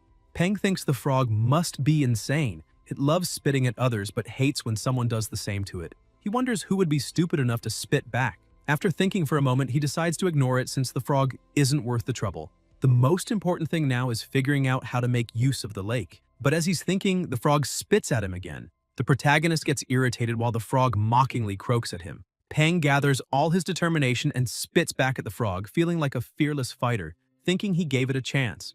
But since it didn't appreciate it, it's just an idiot. He even brags that since he has a system, he already knows its weakness. The little frog starts trembling with rage, and the familiars, along with Tiaying, have no idea why Peng would do something so ridiculous. Suddenly, the frog starts crying and screaming loudly. Moments later, Tiaying looks at him and says, there are way more frogs in that lake than she expected. Peng lowers his head, realizing his mistake. A massive number of frogs surface from the water, all furious and glaring at him. His partner asks what's going on, noticing the odd look on his face. One of the frogs begins gathering energy in its mouth. Peng notices and grabs her hand, pulling her away, shouting that they need to run. They all sprint from the lake and soon reach a safer distance. Gasping, Tiaying asks if they're safe now. Lying on the ground, Peng answers yes. Exhausted, Tiaying says she never imagined she'd one day be chased by frogs. Still sprawled out, Peng comments that they can't underestimate those creatures. 1 or 2 might be weak, but 100 together is something he doesn't even want to think about. Confused, Taiying asks how he can say that after just spitting on one. Peng gets up and says it's time to organize their situation. Behind the northern trees lies the Frog Lake. To the west is the valley entrance, with some trees but no dangerous creatures spotted so far. To the south, a dense forest with traces of large carnivorous monsters. Thick trees there make it difficult for her lotus seed to move. And to the east, a small incline, leading to a wide meadow with signs of herbivores. Taiying says that's all the information they have for now and asks if he thinks they should expand their scouting area. The protagonist replies that they could, but first they need to eat. The others don't look too thrilled, but Peng tells them to relax. What they discovered today is already plenty, and there's no need to get too anxious on the first day. He suggests everyone calm down and rest. Tiaying agrees and says they still need to find something to eat. Peng tells her not to worry and lifts the green snake he'd captured earlier. Tiaying is completely puzzled since a few hours ago he'd said humans couldn't eat that meat. Peng tosses a few small bottles on the ground and says those will be the seasonings: fine lilac lotus, golden strand nutmeg, and black-blue grass. She asks when he picked all that up and where he's been keeping it. Peng points out that this is jungle survival training. They always have to be prepared. Meanwhile, everything they do is being monitored in a control room, where several people are watching dozens of camera feeds showing what's happening during the test, the safe houses found, the paths the students take, and even those who've triggered emergency signals asking for help. One of the agents turns to his colleague and asks if number 17 is the one Zhang mentioned. The other soldier monitoring the cameras confirms it, saying both his familiar and his appearance match. The agents keep commenting that faced with so many frogs, the only option was to run, and even then, you'd have to shake them off. And that boy did exactly that, which showed he was good. Colonel Chen points out that it might seem simple, but for a student with almost no training, it's quite difficult. Whether it's using the terrain, mastering jungle survival skills, or having the determination not to give up when everything goes wrong. Peng outperformed most teams, and that's why he wanted everyone there to focus their monitoring on him. Meanwhile, the pair were heading back to the safe house, and Tianying said she wanted to see if that would really work. She tries to open the door but notices something odd. The protagonist asks what happened, and she, worried, replies that it seems the door is locked. Tianying starts knocking and asks them to open up, but the people inside say there's nobody there and it's already full, telling the two to go away. She tells Peng that apparently they've lost the safe house, but they should have expected it since there are so few available. Peng tries to reason with them, saying it's already getting dark and it's just the two of them, and that he wouldn't mind sleeping on the floor inside. Two people inside start arguing. One asks why he's even explaining himself, saying they should just tell the outsiders to leave since the house is already too small and no idiot would agree to squeeze in with them anyway. The other agrees, saying they'd better go quickly because it will be more dangerous at night. Taiying gets angry and starts cursing them out, but Peng calms her, saying there's no point getting mad at people like that because sooner or later they'll learn their lesson. She takes a deep breath, admits he's right, and turns to summon her familiar, but then notices the protagonist is heading toward the house and asks why he's going back. Peng takes out a chain, leaving his partner stunned, and the people inside start shouting when they realize he's locked the door from the outside. Tianying asks where he got that padlock, and the protagonist explains he took it in the safe house near a table. Apparently, the instructors wanted them to reinforce the doors to increase security, so he grabbed the chain and put it in his bag when they were leaving. Laughing, he keeps walking alongside his partner. The instructors laugh too, saying that's great and that the boy is truly remarkable. Cunning like an old monkey. Even the colonel notes he has potential. An examiner a bit further back observes that the protagonist is much better than most students, but now they'll see if he's capable enough in a place full of monsters at night, raising the question of whether they'll survive. Peng leads the group, saying they should follow that path and might find another safe house. As they walk, a monster stalks them, watching from the darkness. After a long trek, Tiying, already tired, says it looks like there's no other way. They'll have to spend the night in the middle of the forest. The protagonist agrees, saying they shouldn't keep exploring because it's late and they haven't found a cave, so they need to stay at the top of that tree. The trunk stands vertical, and if they branch out about 3 to 4 meters above the ground, they can build a simple shelter there. Taiying agrees, saying it sounds good. The lotus seed strikes to fell the tree, and then the protagonist sets up camp, and within minutes, everything is ready. Taiying breathes a sigh of relief, saying they're finally done. And when she looks ahead, she sees her partner has fallen asleep quickly. She looks at the familiars and sees they're both asleep too. She pulls a blanket from her bag and thinks she'll try to rest a bit as well. Higher up, among the trees, someone watches the two and comments that they're very brave to sleep in the middle of the jungle without a fire or a night watch. She smiles, saying she'd like to see how far they'll go, but is interrupted by a noise and turns quickly as something approaches. Tang Tang camouflages herself again and sees a black shadow panther advancing. It isn't very strong, and with the protagonist's current power, it shouldn't be a problem. The panther speeds forward with impressive agility toward the two. The lotus seed hears it and rises on alert, waking its mistress, while the protagonist shouts for them to get out of the tree. Tianying quickly jumps onto her familiar's back. Peng and Dazi also spring up, alert. She stares at the blur ahead and notes it must be a shadow-type monster, unsure of the species or its strength, and wonders whether they should run or fight. The protagonist uses the system and analyzes carefully. It is a black shadow panther, common rung, level 15. He explains that running away would only mean turning their backs, which would actually trigger the panther's hunting instinct even more. As he speaks, the monster lunges. He's caught off guard by its speed and calls for his familiar. Dazi jumps in front and tries to land a hit but misses. The panther appears behind them, ready to strike. But that's exactly what Dazi wanted. He unleashes his electric power, stunning the panther, then bites down hard, leaving a deep wound. Peng is astonished to see his familiar using electricity to paralyze the enemy, realizing that it's slowing the panther down. All that training truly paid off. Even when facing a higher-level monster, Dazi still manages to maintain the upper hand. The panther writhes, counterattacks just enough to break free, then stumbles away, trembling as if something else were watching it. When it looks back, it sees a massive serpent darting toward it. Peng spots it too and freezes, asking what that thing is. because with a single bite, it swallows the panther whole. He immediately orders everyone to run as fast as they can. As they flee, the snake simply turns in another direction and crushes a tree in its path.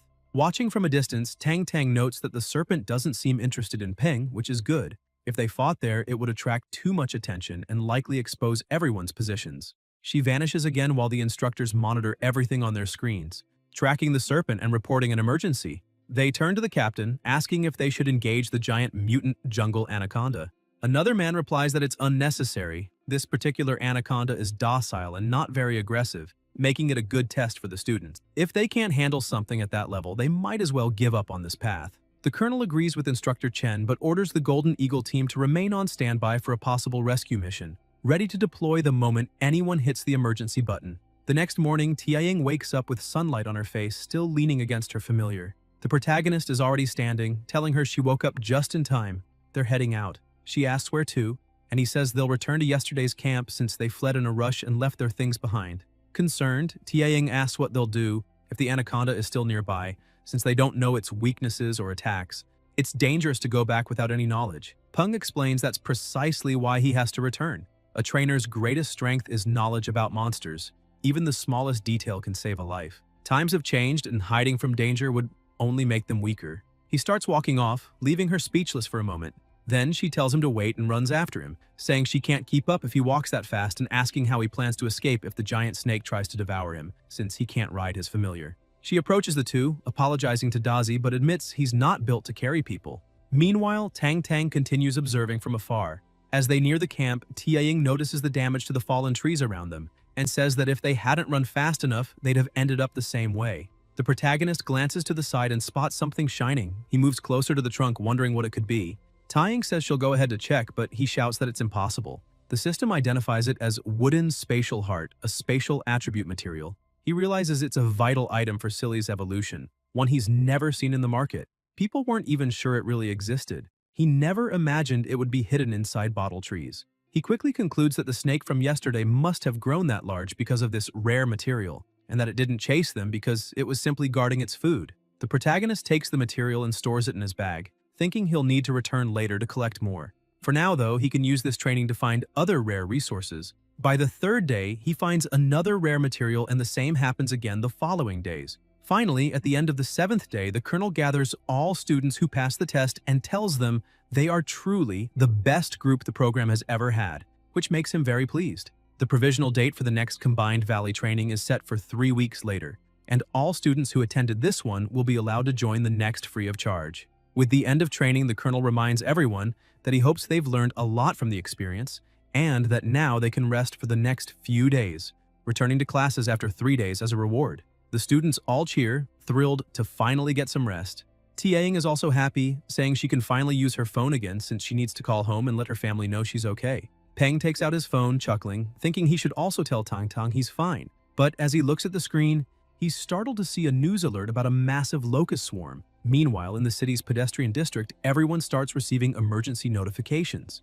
Even the TVs begin broadcasting breaking news showing footage of the northern region. A reporter speaks from the front lines, explaining that the city's military forces have managed to contain the swarm on the outer perimeter. According to Director Feng Xiu of the City Monster Trainer Association, these creatures, called deadleaf locusts, are highly afraid of fire. That's good news since the troops managed to fight them off by exploiting that weakness. Reports estimate there are hundreds of millions of these locusts, with each adult measuring at least 30 centimeters long. Peng watches the report and mutters that things aren't looking good at all. Suddenly, his phone rings.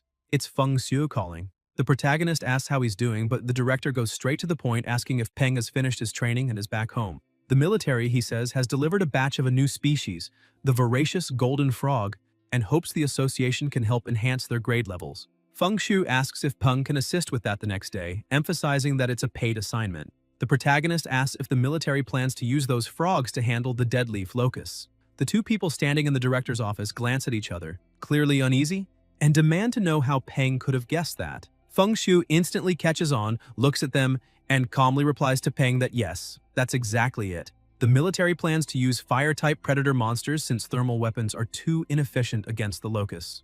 The two subordinates begin trembling with fear and stay silent. Peng nods, saying he understands and that it sounds like a smart strategy. The director then asks again if he's interested in joining the research project, noting that the payment will be excellent. Peng replies that since it's a request from director Feng Xue, he can't refuse, but he'd like to know if the payment could instead be exchanged for a crystal core from a commander-tier electric-type monster. The director agrees, saying they can make an exception for him. With everything settled, they finalize the agreement, and the next day, at the agency building, the protagonist waits at the entrance. Suddenly, someone calls his name. Turning around, he sees director Feng Xue smiling and saying he's been waiting for him. The receptionists are stunned, whispering among themselves and wondering who that young man could be if the director himself came to greet him. One of them guesses he might be the son of someone important. Feng Xue explains that the military brought the golden frogs the night before and asks Peng to follow him. In the elevator, Peng asks if the director stayed there all night. Feng Xue confirms, saying he spent the night examining every single frog but hasn't found any clues yet. When they reach the floor, the elevator doors open, and Peng is stunned by the size of the facility. The director welcomes him and introduces the experimental base of the Monster Trainer Association. Right in front of them lies the laboratory. He shows Peng the voracious golden frog, and the protagonist observes closely, noting that it must have evolved from the horned frog, which explains its terrifying jump and earth attribute. One of the researchers calls him over to check something. Peng walks up and examines the setup and asks what it is. The scientist replies that those are grilled dead leaf locusts with fennel, one of the golden frog's favorite foods, and asks Peng to try feeding them. Peng grabs one of the skewers and, to everyone's shock, eats it himself. He comments that the sauce is thick, but not greasy, and that the crispy crust perfectly complements the tender meat, giving the grilled locusts a solid 10 out of 10. Even Feng Xue is left speechless. The frog, irritated at seeing the protagonist eat its food, starts croaking angrily. Peng laughs and tells it not to worry, he was just testing the flavor, but says they overdid it on the fennel, making the taste a bit heavy. He then hands the skewer to the frog, which swallows it whole in seconds. The protagonist thinks that if the frog can even eat a steel skewer, its stomach must be unbelievably strong. He then turns to the director and asks exactly what the military wants to improve. Feng Xue explains that their focus is on defense, digestion, and, of course, offensive power. He calls Peng over and shows him the results of his previous research, explaining that he discovered the golden frog has only a weak affinity with the fire attribute, so he tried combining the frog with a fire element material and tested its blood and flesh, discovering they had the highest compatibility with the fire orchid vine, without any signs of rejection. However, the vine's properties are too weak, and they still haven't found a truly effective breakthrough. Peng finds it fascinating that there's a possible evolutionary method using the fire orchid vine as a supplement, setting the foundation for fire element evolution. The only issue is that the formula needs some adjustments. He then tells the director that maybe they can approach the problem from another angle. Feng Xue is surprised that Peng already has an idea after such a short time and asks him to elaborate. Peng starts explaining by comparing the process to a cooking recipe. The golden frog is the main ingredient, and the fire orchid vine is the seasoning. Since the frog's flavor is too strong, the seasoning hasn't penetrated properly. At this point, he says, they could try a different cooking method, using stronger ingredients and higher heat to help the flavors blend better. The director looks slightly disturbed by the culinary analogy, but Peng insists it will work. Feng Xue thinks for a moment and suggests using red-faced demon peppers. Peng agrees, saying it's worth a try. The director then calls out to Zhang, reminding him there should still be a handful of red-faced demon peppers in the association storage and asking him to fetch them immediately.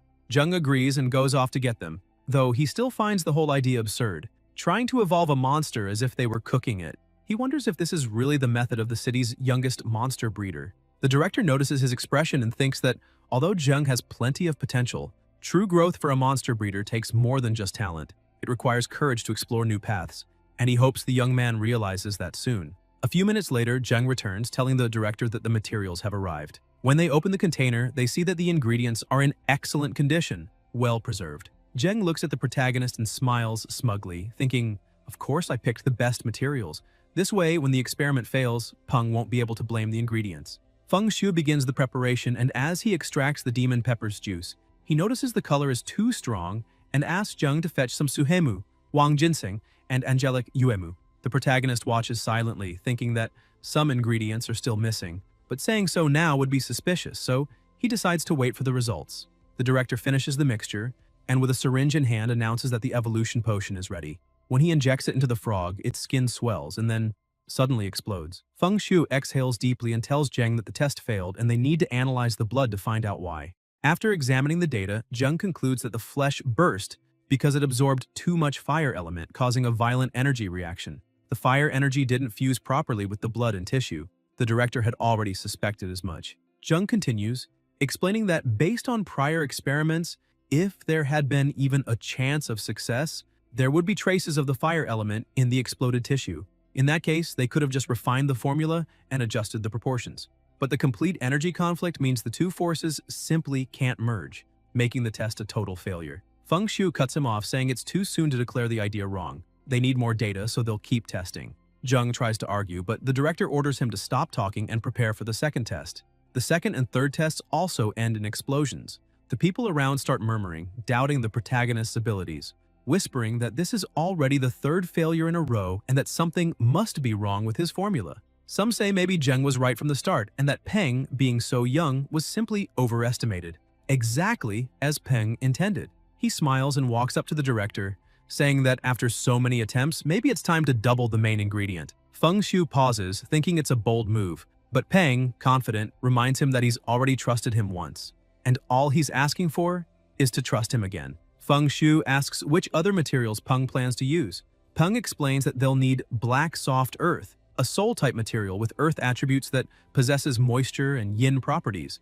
It would help the golden frog protect its internal organs. Then they could add sparrow saliva wood to supplement the red-faced demon pepper, since wood feeds fire and fire generates earth. The director hesitates for a moment but ultimately decides to test it. They begin the process immediately, preparing everything with meticulous care. Soon after, Jung analyzes the data and shouts for the director. This time, a large amount of fire element has successfully fused with the flesh. Feng Shu smiles, saying it's unbelievable. The formula worked. The protagonist then suggests they move on to a live test, explaining that since many of these ingredients must be digested to be truly effective, testing only the flesh and blood won't yield accurate results. Feng Shu agrees, so they move to another frog's cage and Peng gets ready to inject the potion. He remarks that although they've done small-scale meat sample tests before, they still owe the frogs something, so they can give them more grilled locust skewers as a treat.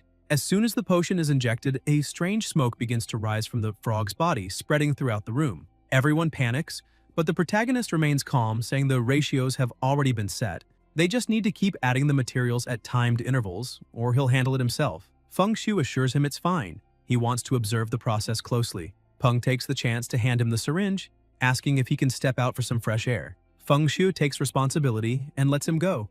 Outside, Peng mutters that demon pepper really is strong, but now he just hopes no one suspects that he already knows the final formula. He's only been suggesting changes gradually, as the tests yielded partial results. And besides, the director has been helping him. Still, he needs to be cautious.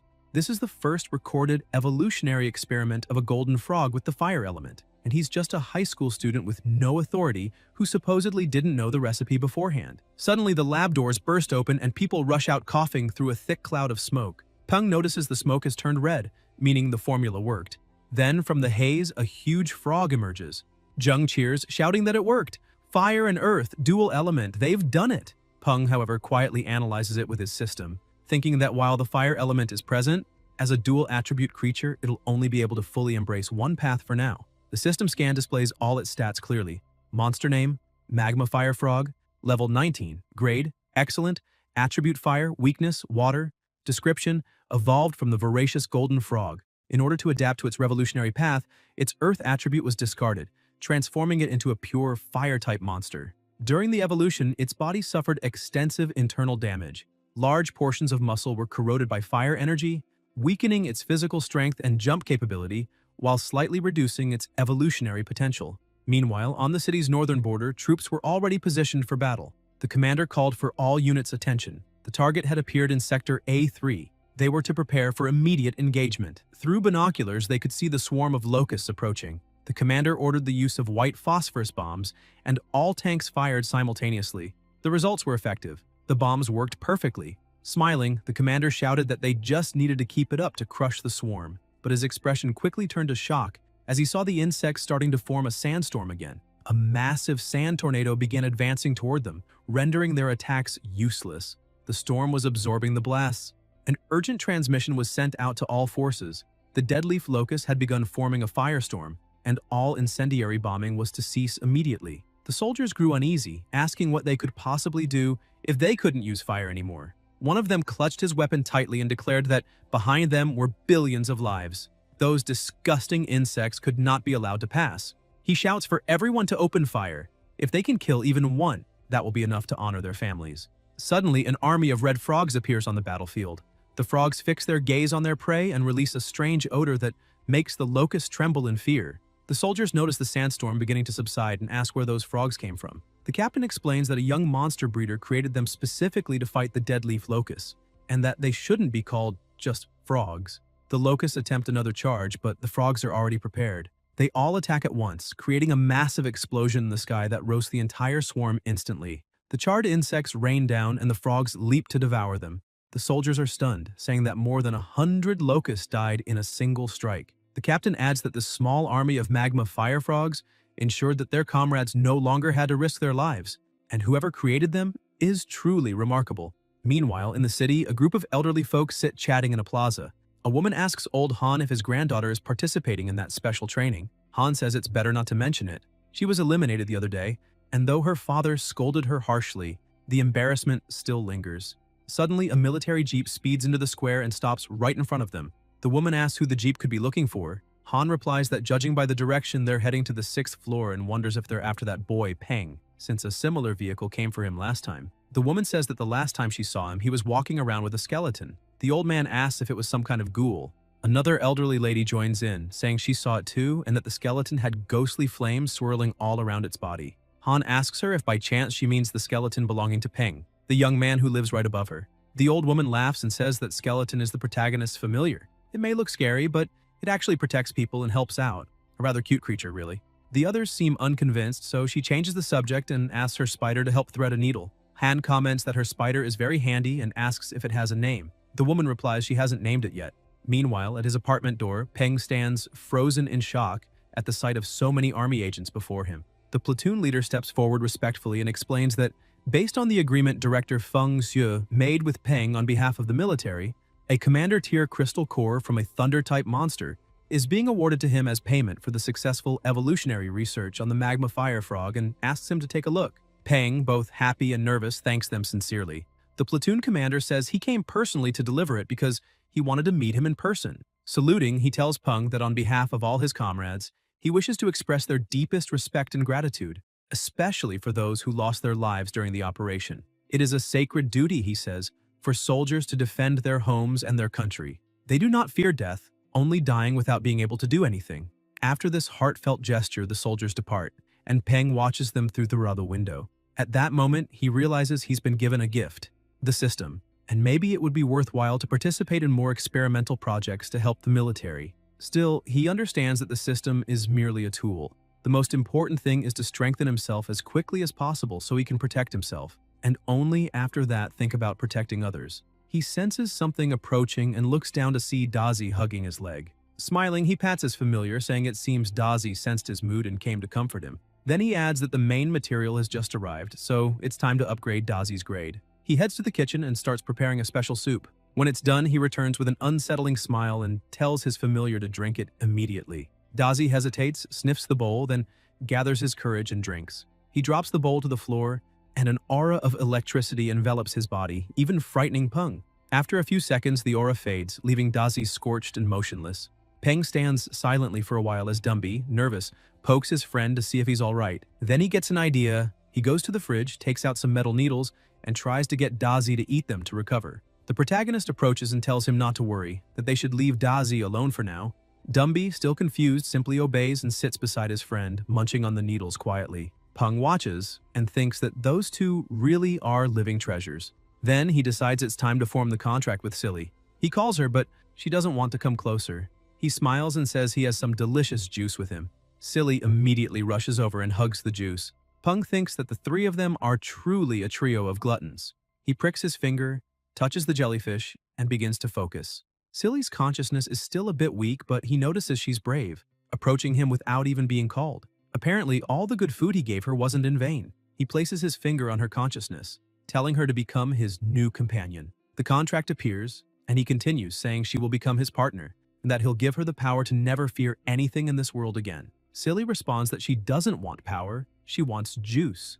Peng can't believe it but ends up agreeing, promising her liters of juice. Thus, the contract is complete. The next morning, Zhou Ying was sleeping peacefully with her familiar when a shadowy figure began calling her, asking her to get up because it was time for breakfast. She wakes in fright and looking ahead sees that it's her parrot telling her to wake up and eat. Zhou Ying says he's a good boy, since ever since the old man passed away, the bird has been her only companion, and she thanks him. She remembers that ever since her daughter's accident, she had no will to do anything, and that it had been difficult for the old man to handle the meals every day until he eventually left too, especially breakfast because he would wake up early every morning to make it and wake her up. When she finally recovered and could take care of him, he was gone. Now she doesn't know how she's still alive or how much longer she'll keep going, and that's why she's grateful to the parrot for giving her a reason to keep living. She smiles as if she already knows something, thanking the parrot once more for staying with her all this time. However, she adds that the old man has been waiting for her for a long time and that she needs to go be with him. Suddenly, a blue energy begins to fill the room. The old man appears beside her and places his hand over hers, saying he's there to stay with her. Xiu Ring starts trembling and crying, and the old man extends his finger, saying that from now on they'll never be apart again and asking if she agrees. She holds his finger and says she'll never leave him again. Suddenly, everything returns to normal, and it's actually the parrot touching her hand. In his apartment, Peng was sleeping soundly until he woke up to Dazi's complaints of pain. He stands up and asks what's wrong, and when he looks down, he sees Dazi rolling back and forth on the floor, saying his head hurts a lot.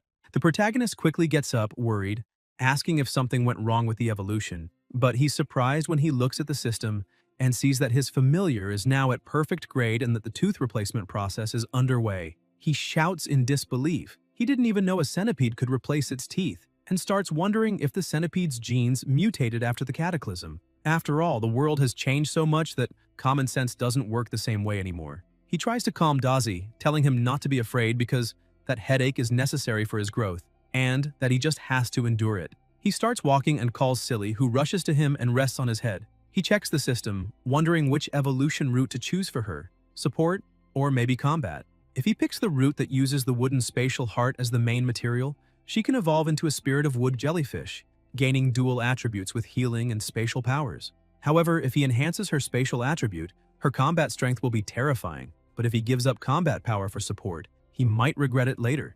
All these paths require time, money, and effort, though the support route would be a little easier. After thinking for a while, he decides it's best to go with the support route and evolve her into a spirit of wood jellyfish. Once she grows stronger, he can choose any route he wants. But for now, this one will help the most. As he leaves the apartment and passes through the plaza, he notices some people standing still and asks why there's such a crowd. The people are murmuring, wondering what's going on and if they're seeing things. Suddenly, a light begins to shine in the sky, and some say it might be a ghost, that it must have come to take Grandma Xiu Ying, and that it must be the old man. When he looks up at the sky, the protagonist also sees a completely blue phoenix, and the system instantly identifies it. Name: Soul Guardian. Level: 25. Grade: Perfect. Attribute: Soul. Description: a powerful desire keeps this monster in the mortal realm, allowing it to take on multiple forms, and once that desire is fulfilled, it returns to the underworld. One of the bystanders says they saw everything. The two began to rise, their bodies on the metal support turned into a point of light and flew away.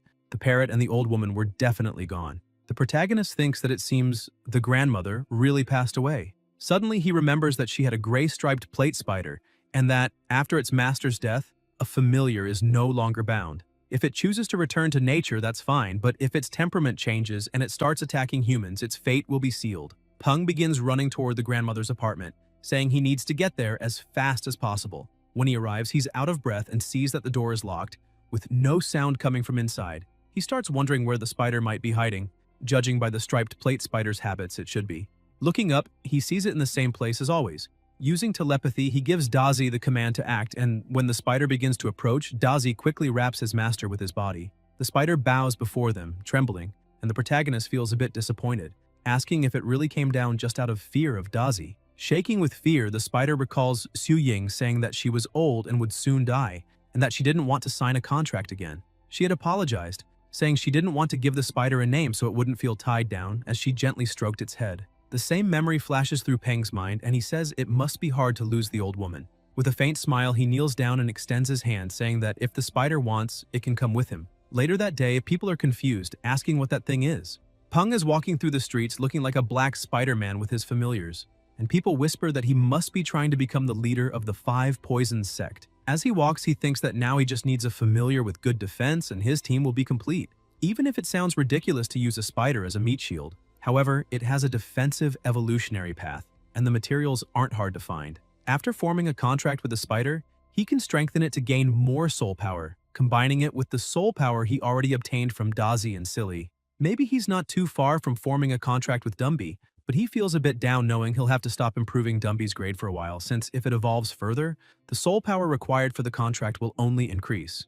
When he arrives at the studio, he greets Quan with a good morning, and she replies by calling him boss. Peng is confused since she's never called him that before. She usually addresses him as Mr. Gao. She keeps calling him boss, her eyes sparkling with a charming expression, saying it's been a long time since they've seen each other. The protagonist finds it strange, and suddenly Quan's aura begins to change. She says that lately many people have been looking for him, and that several clients keep asking when he'll be available. Even when she tells them he's busy, they insist, and she can't even get through to him anymore. Peng realizes she's completely irritated and asks her to calm down, saying that now he actually has plenty of free time. Somewhat nervous, he shows her a list and says he'd like her to prepare some materials first, and afterward he'll treat her to milk tea. Quan snatches the list, clearly annoyed, and walks away, leaving the protagonist standing there. He sighs in relief as Dazi mutters that he's a real scoundrel.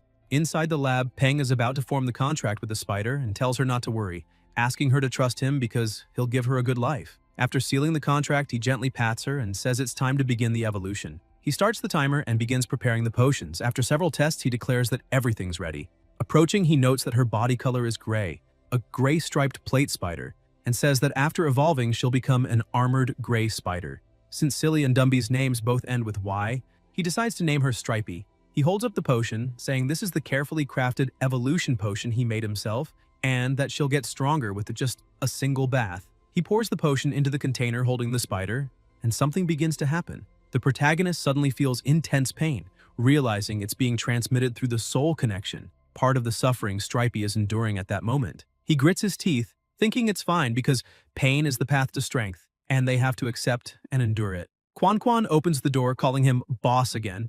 He turns and asks what happened, and with a mischievous look, she says the client has arrived, and he looks like a very rich one. Peng smiles, saying he's on his way while thinking that now he has one more mouth to feed and needs to make money as soon as possible. Looking to the side, he sees a client accompanied by a bodyguard, and upon checking with the system, he remarks that it's interesting. That bodyguard is a commander-level familiar. Peng warns Quan that he's going to meet a client and asks her to look after his spider's evolution. He explains that she should watch the liquid inside the container on the table, and as soon as it turns clearer, she must pour the white liquid from the test tube into it. Quan smiles and says she understands. Then, Peng heads to his client and greets him. The man smiles and says he's heard about Peng for quite some time and finally has the chance to meet him in person. He introduces himself as Lu Si, a freelancer who owns a small herb garden, or rather used to own, since it was destroyed by gray demonic spiders and is still under repair. Peng asks if he means the herb garden on the east side of the city, and Lu Si confirms, surprised and honored that Peng knows about his small garden. Peng finds it strange, thinking the client seems far too important, and that he himself shouldn't be famous enough to attract someone like that.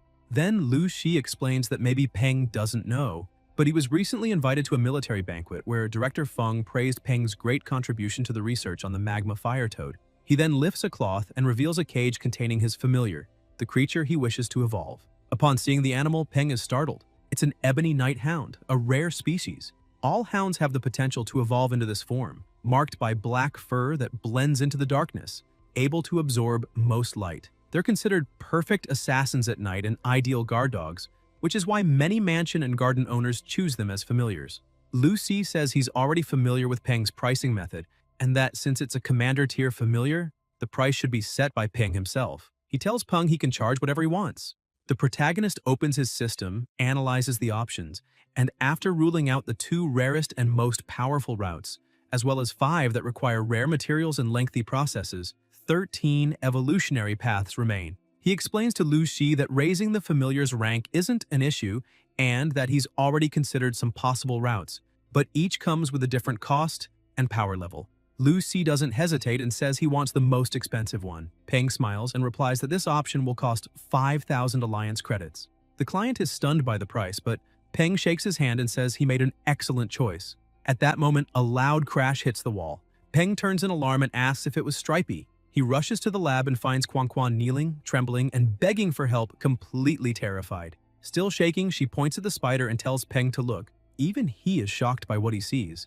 The system announces that the evolution was successful, transforming Stripey into a gray-armored spider. Relieved, Peng realizes everything went well, but immediately scolds the spider for breaking lab equipment and frightening Quan Quan. He then crouches and pats her head, telling her that no matter how strong she becomes, she must learn to control herself. Stripey feels happy at the affection, but slips after hitting a piece of debris with her leg and falls flat on the floor. Peng sighs in disbelief, wondering why all his familiars seem to have a screw loose, and hopes the saying, "birds of a feather flock together," doesn't apply to him. Still, he smiles and tells her to stay put in the office and not wander around. The spider starts walking sideways, leaving him puzzled. He approaches Quan Quan, apologizes for the scare, and explains that the container was broken and needs to be replaced with a larger one, at his own expense. He also asks her to prepare the materials required for the Ebony Nighthound's evolution and schedule an appointment with the client for next week. Looking at the mess around them, Peng remarks that they'll need to hire someone to clean the lab and tells her to contact the finance department to arrange for a new container. Trying to stay calm, Quan Quan agrees but warns that he'll end up spending too much again. Later, Peng walks down the street with his two familiars beside him, reflecting that his family is growing and it's time to move to a bigger house. He figures living on the outskirts would be better, as it would let him quickly leave the city to train or gather materials, though he decides to find a real estate agent first. Looking at Stripey, he notices she's still walking sideways and sighs, wondering if he messed up the formula and gave her the wrong medicine, turning her into a crab instead. He complains to her, saying she should walk properly since she's a spider, not a crab. Stripey stares at him in confusion, and he's left not knowing what to think either. Shortly after, Peng arrives at the agency and is greeted by a friendly woman who asks if he's Peng. She explains that she's the sales agent he spoke with earlier and introduces herself as Xiao Liu. Peng greets her and asks if they can go see the house. Xiao Liu confirms and says a car has already been reserved to take him there, explaining that based on his requirements, the property should be a spacious residence on the outskirts of the city, with a garden, a basement, and a clean, quiet neighborhood. She hands him a tablet to view the photos, and Peng is impressed by the mansion surrounded by nature featuring a lush garden. Xiao Liu comments that although the house doesn't have a basement, the land is large enough to build one. When Peng asks about the location, he notices the agent's hesitation. She then reveals that the property is near the prosperous Dragon Lake area and costs only 2,000 Alliance credits. She explains that the price is so low because the area, being on the outskirts, has little supervision. Besides the built structure, he would also get a large plot of land, a true bonus considering his requirements. Suspicious, Peng asks if the photos are recent or taken before the cataclysm, since the plants in the background look intact without any signs of mutation. He questions if she's hiding something. Embarrassed, Xiao Liu asks him not to overthink it. After all, a house with dozens of acres of garden is practically impossible to find in Chang'an nowadays. Whether before or after the cataclysm, the house was being sold for only 2,000 Alliance credits, an absurdly low price. Although the place was isolated, there was a road right at the foot of the hill, which made things convenient. If Peng bought a car, he could easily get anywhere. Even so, he couldn't shake a bad feeling. It smelled like a scam, and a serious one. Judging by the photos, that house should be worth at least 3,000 to 4,000 credits. He knew that after the cataclysm, many rural properties had been fortified and turned into small strongholds, or simply abandoned and left in ruins. If, after 3 years, that house was still 60% as well preserved as in the pictures, it would already be a miracle. As for safety, that didn't worry him. With his familiars by his side, any problem could be quickly resolved and maybe even provide an extra meal. Xiao Liu, noticing Peng's dark expression and imagining what he was thinking, grew visibly nervous. Still, she insisted that the price was excellent and that the previous owner was practically selling at a loss. Peng decided to take a look in person. They headed toward the bus that would take them to the property. Along the way, Xiao Liu noticed Stripey and, finding her cute, crouched down and said, "What an adorable little crab. You have good taste, Mr. Peng." Peng sighed and replied, "She's a spider." The saleswoman blushed and apologized. Suddenly, Peng heard a noise behind him. When he turned, he noticed someone watching them from a distance. Xiao Liu called to him, seeing that he was distracted, and Peng brushed it off, saying it was nothing, probably just his imagination. However, a man hiding behind a wall began laughing loudly, raising a camera. "So you're young Master Gao Peng, the famous researcher. I finally found you," he shouted excitedly. Xiao Liu just gave an awkward smile and suggested they continue to see the house. When they arrived, Peng was shocked. The residence was almost unrecognizable, in ruins, completely different from the photos. "Are the interior walls in this condition too?" he asked in disbelief. Upon entering, he noticed something odd. There was barely any dust, meaning someone had been cleaning the place regularly. The rooms were furnished with expensive wooden furniture, though old-fashioned and in need of repair. Even with the bad location, a house like that should never cost so little. Before he could comment, the door suddenly opened. A man appeared smiling. "You must be Peng?" he asked. Surprised, the protagonist wanted to know who he was. Xiao Liu explained. "This is the owner, Mr. Liu." The man laughed heartily and said, "I heard you had just arrived, so I rushed over." Peng found it strange and asked why the hurry, also wondering if they had met before. Liu replied confidently, "Come now. Who in this city doesn't know you? Director Feng's ace, the hero behind the last military operation." He handed Peng a business card. "I also work with familiars. If you're interested in collaborating, I can offer a 20% discount." Peng stared at him, surprised. The man really knew how to do business. Liu then asked what he thought of the house and explained that it was well maintained since he hired someone to clean it every month. If Peng wanted to buy it, he'd just have to pay a renovation fee and could move in immediately. "Quick and easy," he assured. Peng crossed his arms and replied honestly, "I'll be straight with you, Mr. Liu. The price you're asking is certainly tempting," Peng said. "But there's a problem. This house is worth at least 4,000 credits, even with the poor location. 2,000 is far below market value." He stared at Liu seriously. "So I'd like you to tell me the real reason behind such a low price." Liu placed a hand on the table and said that the house had actually been bought for his parents after they retired, since they were simple rural folk not used to life in the big city. That's why he purchased a home on the outskirts. He wanted them to live peacefully. They had worked hard for him their entire lives, and now that he was successful, he naturally wanted to repay them, ensuring they could enjoy a happy old age. But the monster horde ruined everything. They didn't even get to spend a single day in the house, and ended up dead. Liu began trembling, cursing that damned world and slamming his fist on the table. After a few moments, he took a deep breath, regaining control, and explained that he simply wanted to get rid of that cursed house as soon as possible. He had heard that Peng was looking for a property like that and asked the agency to sell it to him for 2,000 credits, saying Peng should see it as an investment. Mr. Liu emphasized that, unfortunately, he was no longer young and his future was limited. He didn't have the strength to do much anymore. But talented young people like Peng were the city's future, and he hoped they could prevent such tragedies from ever happening again. Peng was moved by the story, reminded of his own parents. He said he understood, thanked Liu for his honesty, and agreed to buy the house. By the end of the day, as night fell, Peng arrived at his apartment and greeted his two familiars. But they barely acknowledged him. He placed a bag on the table and told them to take a look, saying it contained food he had carefully picked himself, much better than the orange juice and yin cedar needles they usually had. Instantly, both were interested, and everyone gathered around the table. Just as they were about to eat, they heard someone comment that the house seemed lively. Turning around, Peng saw Tang Tang. She smiled and said it had been a while since they'd seen each other, then began teasing Dazi, saying he had evolved quite a bit and even grown teeth, poking at his mouth to check if any were crooked. Dazi begged for help, but Peng just looked away and told him to hang in there. Tang Tang changed the subject and asked if it was true that he had bought a house. Peng smiled and said she found out fast, but explained that the place still needed renovations, so they wouldn't be moving just yet. She grabbed his hand and scolded him, saying he should have asked for her help since she knew many people, and he didn't have much experience. He could easily be deceived. He tried to explain himself, but she turned away, saying she was leaving. Still, her words echoed in his mind, and he began wondering if that man had fooled him with that tragic story. As she closed the door, Tang Tang muttered to herself that it was perfect, because when he moved, she would move into the house next door. The next morning, deep in the forest, Peng observed the surroundings with his familiars and realized they were close to their destination. The Bottle Tree Grove shouldn't be far. Stepping over dry leaves, he reflected that it was the last day of break granted by the academy, and that he needed to gather all the required materials as quickly as possible. If he didn't find the wooden space hearts that day, he'd have to wait until the weekend, delaying his plans. Suddenly, he sensed a presence behind him. Turning around, he saw a gray sand-brown lynx.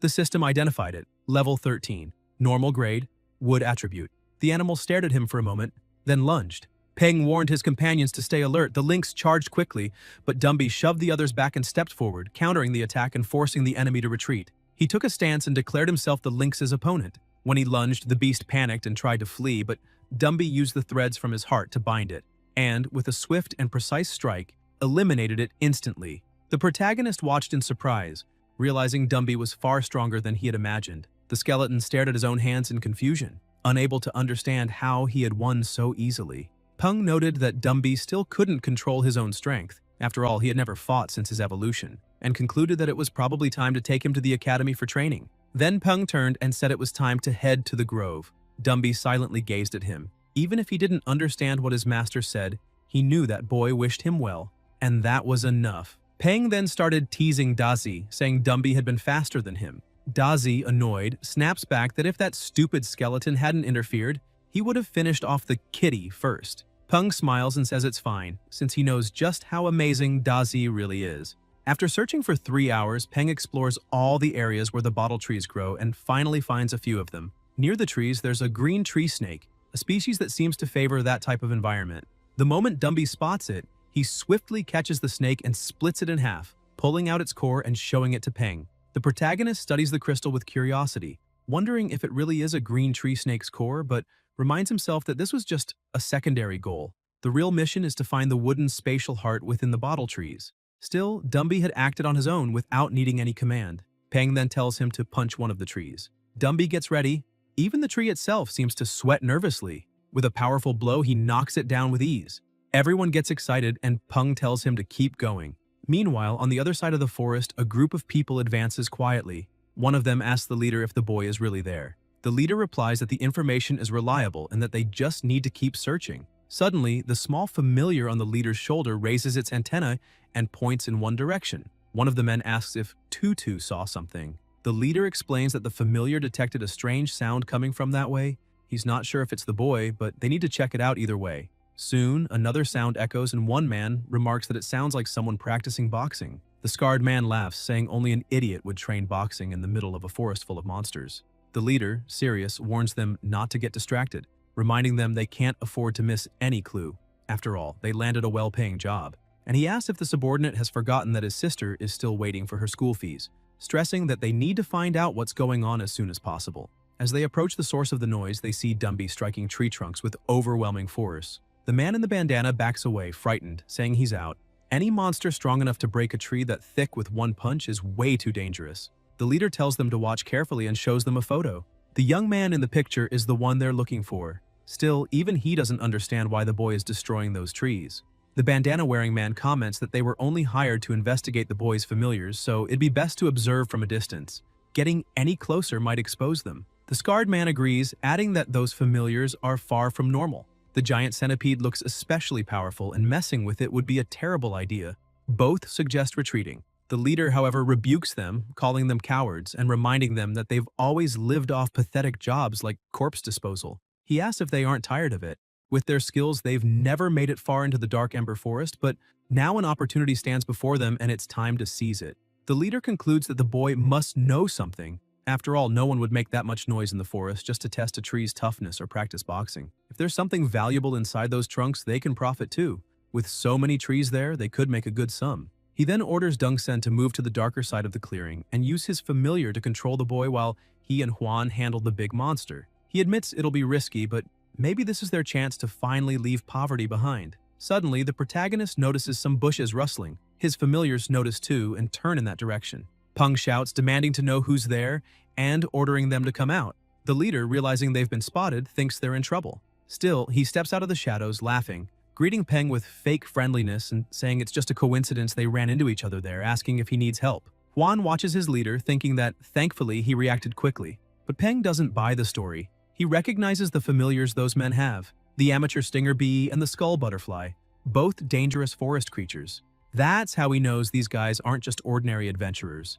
Dumby senses the stranger's presence and warns his master. When both look toward the sound, the leader turns pale, baffled that they managed to detect hidden people. Trying to hide his unease, he insists there's nothing to worry about, saying that's just his brother and they're not bad people. At that moment, Dongsen bursts out from the bushes, claiming he'd gone to the bathroom and just got back. The system identifies the familiar beside him, a mithril mantis, level 18, elite grade, excellent quality, gold attribute with an electrical weakness. Peng observes the creature, realizing it's a rare mutation, but quickly notes that Dazi would have the advantage, so there's no need to worry. With a firm resolve, he replies that he doesn't need any help, especially not from people like them. The leader forces a smile and says that if that's the case, fine, they'll leave. Huan looks puzzled and asks if they're really retreating. The leader explains that now that they've been discovered, they've lost the element of surprise, and if they fail, they might just end up creating a powerful enemy for nothing. He points out that the boy may be young, but already has 3 strong familiars,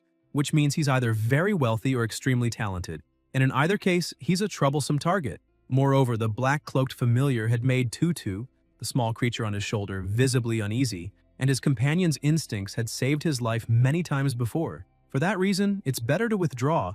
In such an unpredictable world, no one knows what kind of disaster might unfold. He concludes that they can wait for the boy to leave and later return to the site to search for clues. After all, there are plenty of trees in the area, and a fight right now wouldn't be worth it. Peng watches as the men walk away, thinking that if Dumby hadn't detected them, they would have certainly attacked. But if they had tried, he wouldn't have hesitated to kill them. 2 hours later, with several trees felled, Peng and Silly celebrate, concluding they've gathered enough material. Peng calls Dazi over and asks him to use his electricity to light a stick, which he tosses onto the dry leaves, setting them ablaze. Before the cataclysm, starting a forest fire would have been a serious crime, but that had changed. Those trees were much tougher now, and a small fire wouldn't cause much harm. It might even help, since if all the monster-breeding forests were burned down, the world would be a safer place. Besides, the fire would erase any trace of their actions. From atop a mountain, Huan points to the rising smoke and tells the leader to look. Deng Sen remarks that the boy is clever. He did that to prevent them from returning and discovering anything. The leader agrees, saying the kid is indeed cautious, then falls silent, realizing that even without meaning to, Peng had revealed the ruthless decisiveness buried deep in his soul. Huan keeps pressing, asking if they're really just going to let this go so easily. The leader glares at him in irritation and scolds him again, demanding to know what he thinks they should do. Then, calmly, he explains that if the boy truly possessed some extraordinary treasure, perhaps it'd be worth the risk. But there's no reason to provoke someone like that for nothing. They can't attack others without a legitimate reason. That would only bring trouble. However, the leader adds with a subtle smile that even if they can't take action, someone else can. He then picks up his communicator and makes a call, asking the operator to inform Director Jiang that the task has been completed and that the information about the target's familiars has been delivered. The operator thanks him for his hard work and confirms that the payment has already been made. Immediately afterward, he reports to Dr. Jiang that the group did not attack Peng, meaning the test mission was apparently a failure. Director Jiang, however, doesn't show any frustration. He merely smiles faintly and says that it's fine, asking if preparations for the next phase are complete. Then, with a calculating gleam in his eyes, he comments with satisfaction that he has finally located Ji Hanwu's grandson.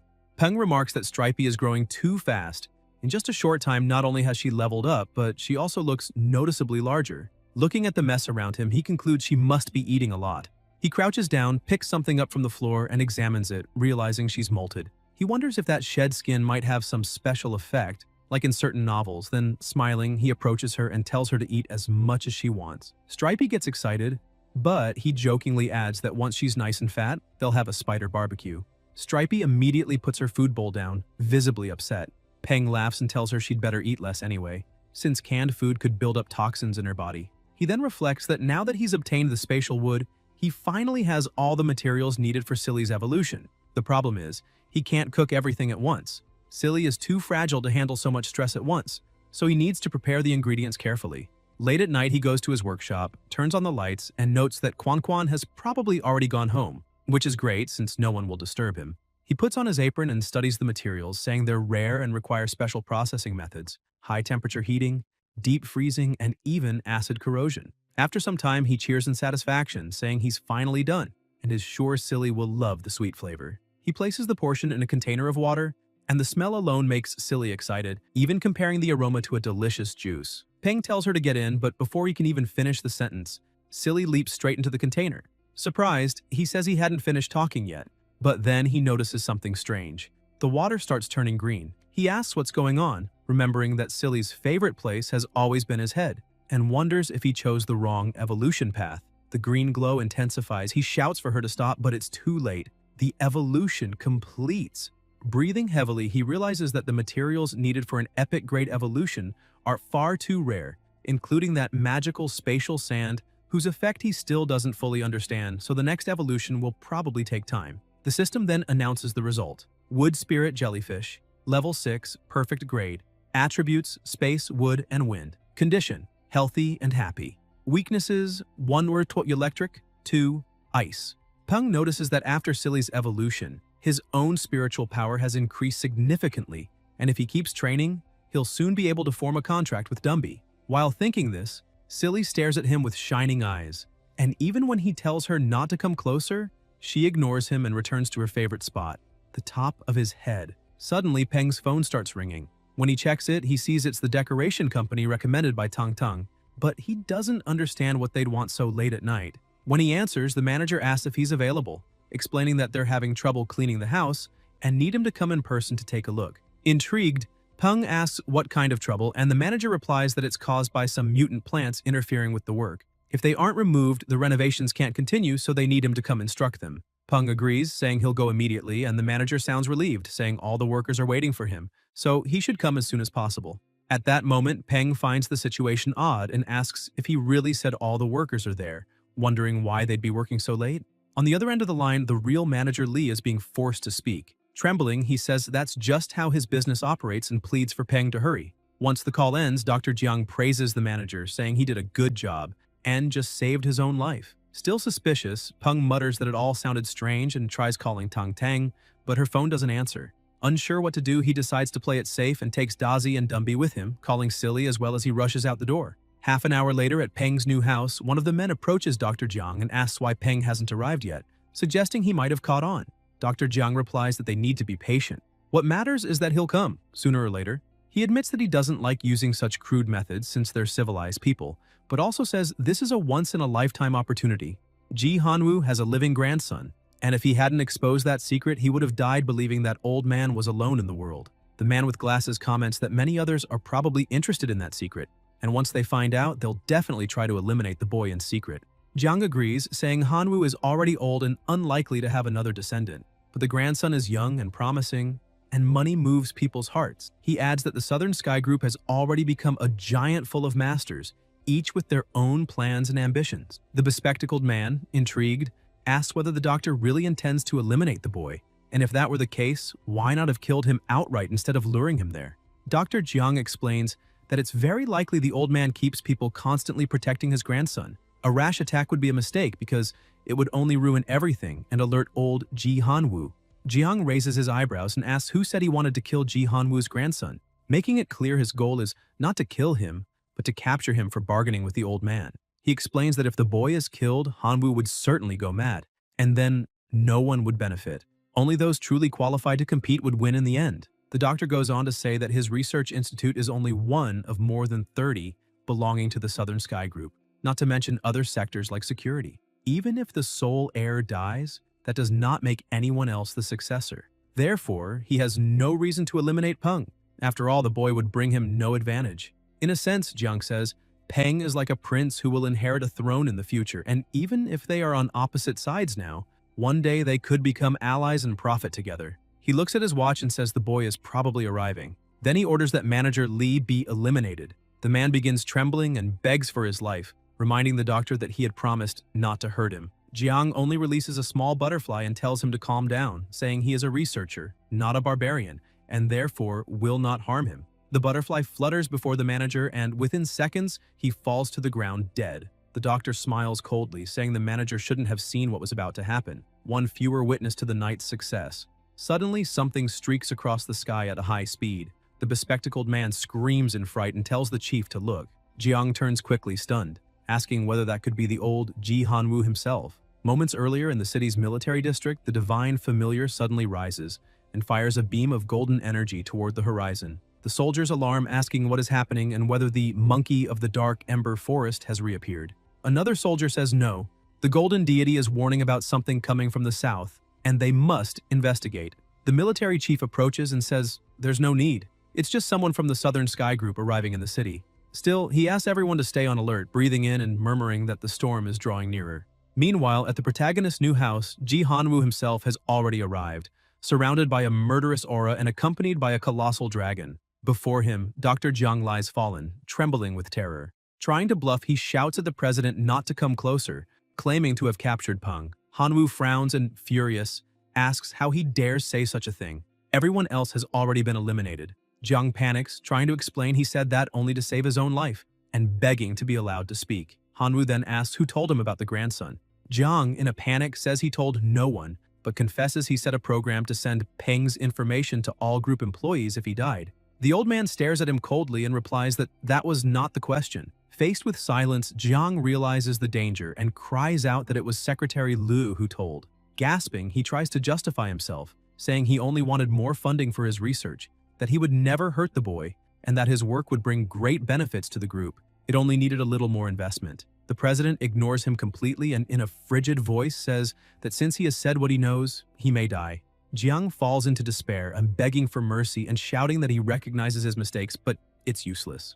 A roar echoes along with the sound of destruction, and his screams of terror are heard in the distance, announcing his inevitable end. The president surveys the wreckage and murmurs that Jiang was a complete idiot because he is Ji Hanwoo and would never bow to a threat. With a touch on his bracelet, he contacts the team and orders an investigation into everything related to Jiang Yilong. He says it's possible Jiang actually set up the program mentioned, so if they find anything similar, they must destroy it at once. If they can't, they must notify him immediately, because Peng is the rightful heir of the Southern Sky Group. An absolute fact. However, it would be a huge problem if that information became public before the right time. As the doctor's screams fade, Hanwoo stands motionless, listening in silence, and remarks that he rather enjoys this kind of simple, brutal world. Tang Tang approaches, calling him Professor, and he turns with a faint smile, saying she must have endured difficult times. After all, when he returned from abroad, the group was in complete chaos, and he still hadn't fully regained control. He recalls that after Peng's parents died, he had to hide his grandson's existence, and the only way to keep the boy safe was to let him grow up far away, sending Tang Tang to guide and protect him in secret. Now that the group is nearly stable again, Hanwoo says it might be time to bring his grandson back, but he considers that the path the boy is currently walking is a much more effective form of growth. The boy's talent has far exceeded every expectation he ever had. Approaching his familiar, Hanwoo says calmly that there are still important matters to deal with inside the group, so he asks Tang Tang to continue watching over Peng a little longer. Surprised, she asks if he really won't wait for him. Hanwoo replies that better opportunities will come and that a steady heart is worth more than any rare treasure. That's why he wants to let his grandson grow on his own and prove how far he can go alone. Not long after, Peng arrives at the site and immediately senses something wrong with the silence. He calls for the manager and the workers, but no one answers. Looking at the ground, he notices deep marks and mutters that it doesn't look like the work of renovation. Tang Tang steps out from the shadows with a smile, saying he surprised her. She really underestimated him. Peng startles and asks who she is, but Tang Tang reassures him that it's just her. Relieved, he laughs, saying now he understands why Dumby didn't react. However, Tang Tang stares at him and asks why he's so relaxed when he has no way of knowing she isn't an enemy. Peng tells her to stop with that.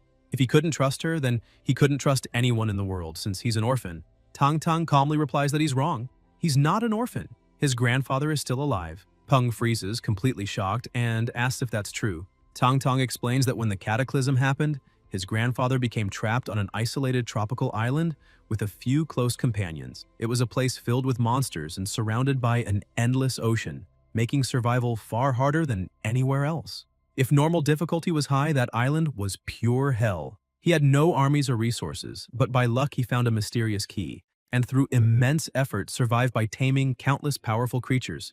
Peng is amazed, saying that's truly incredible. Tang Tang continues, saying his grandfather always worried deeply about his safety. That's why she was sent to protect him. However, she couldn't reveal anything because before she can finish, Peng smiles and says he understands, and there's no need to justify it. He says his grandfather must have had his reasons. Staying close to him would have been more dangerous, and protecting him from afar was safer. It might also have been a test to see whether he could survive on his own. Firmly, he assures Tang Tang that he won't take it the wrong way or complain. Tang Tang watches him, surprised and impressed by the maturity and composure with which he handles the revelation. Excited, Peng starts asking questions, eager to know what kind of familiars his grandfather has, their levels, and how strong they are. Genuinely curious and enthusiastic to learn about the man whose blood he carries, she tells him he'll learn all that in due time, while far above on the back of his colossal dragon, the president watches his grandson from afar and smiles, thinking Peng truly understands him, and now he wants to see what the boy is capable of. The next day, chaos breaks out at the academy. The protagonist approaches and asks what's happening, why there's so much shouting so early, and whether something serious occurred. A girl answers that it wasn't an accident, but a student attacking another. She explains that the two had hated each other for a long time over personal grudges, and that morning, one of them had just become a tamer. Right in front of the school, they argued until the new tamer ordered his familiar to attack his rival, who was nearly killed. Farther back, two boys gossip about the incident. One says that student could never make a good tamer, but the other warns him not to say that aloud or he might get attacked too. The girl goes on, saying the aggressor had always been humiliated by others because of his weak personality, while the injured one was the worst of them all and loved to bully people. The students start arguing. One says that if he used to beat others when he was stronger, Now he can get hurt too. But another scolds him, saying that's not how it works. Because regardless of the reason, using violence is wrong. Another group snaps back, asking if he really believes that, and dares him to say the same thing to the monsters outside the city, claiming they'd love to see how many of them would listen. The boy retorts that they're changing the subject. Monsters and humans are completely different, and wonders aloud what the academy and the military plan to do about the situation, even suggesting that the training grounds might be removed from the school. Meanwhile, in the office, the headmaster, furious, shouts that students are forbidden from carrying knives precisely because of their immature mentality and impulsive nature. He emphasizes that monsters are far more dangerous than weapons, and that letting children command them creates enormous risk. Not to mention, it's unfair to students who still don't have familiars. Colonel Chen tells him to calm down and assures him that no one wants such incidents to happen again. The director takes a deep breath, apologizes for his outburst, and explains that he only lost control because he's deeply worried about the student's safety. Chen nods, saying he understands completely, and stands up, adding that he'll take the headmaster's suggestion into consideration, though he can't promise concrete results. As he leaves, he remarks that nowadays, nowhere is truly safe, and all they can do is trust the law and enforce it properly. The headmaster tries to argue further but can't find the words. In the city's military district, Chen goes straight to the chief instructor to report the incident. The man says the academy should be a place of learning, but that's long gone. Just in the past month, over 30 of the 300 crime cases involving familiars have been recorded in the city alone. And the problem isn't local, it's global. In Huaxia, they still maintain the lowest crime rate, but Western countries are in crisis, relying on powerful tamers to preserve peace and order. Chen lowers his head, saying he understands, and the chief instructor places a hand on his shoulder, saying he knows how he feels. But the Alliance won't stand idle and let things worsen. They'll act soon because extreme times demand extreme measures, and there's still much work ahead. Back at the academy, Renbai scolds the students, saying they've really outdone themselves. They've barely started fighting monsters, and now they're bullying each other. He declares that starting tomorrow, all familiars will be banned from entering the school, and a separate area beside the training grounds will be built exclusively for them. Meanwhile, Silly is stuck on Peng's head, humming nonstop, making it impossible for him to hear properly and drawing everyone's attention. Peng starts trying to pull her off while the little jellyfish clings tightly, begging him to stop. Annoyed, he mutters that he's heard jellyfish soup tastes pretty good. Terrified, Silly grabs a juice bottle and pleads with him to drink fruit juice instead of jellyfish juice. At that moment, Renbai calls for attention and announces that in 2 months, the college entrance exam will begin. He reminds them that time waits for no one, and that the results of these final months of training will directly influence their final grades. He warns them not to underestimate the importance of a good performance, since major groups, the military, and the government always prioritize candidates with high scores.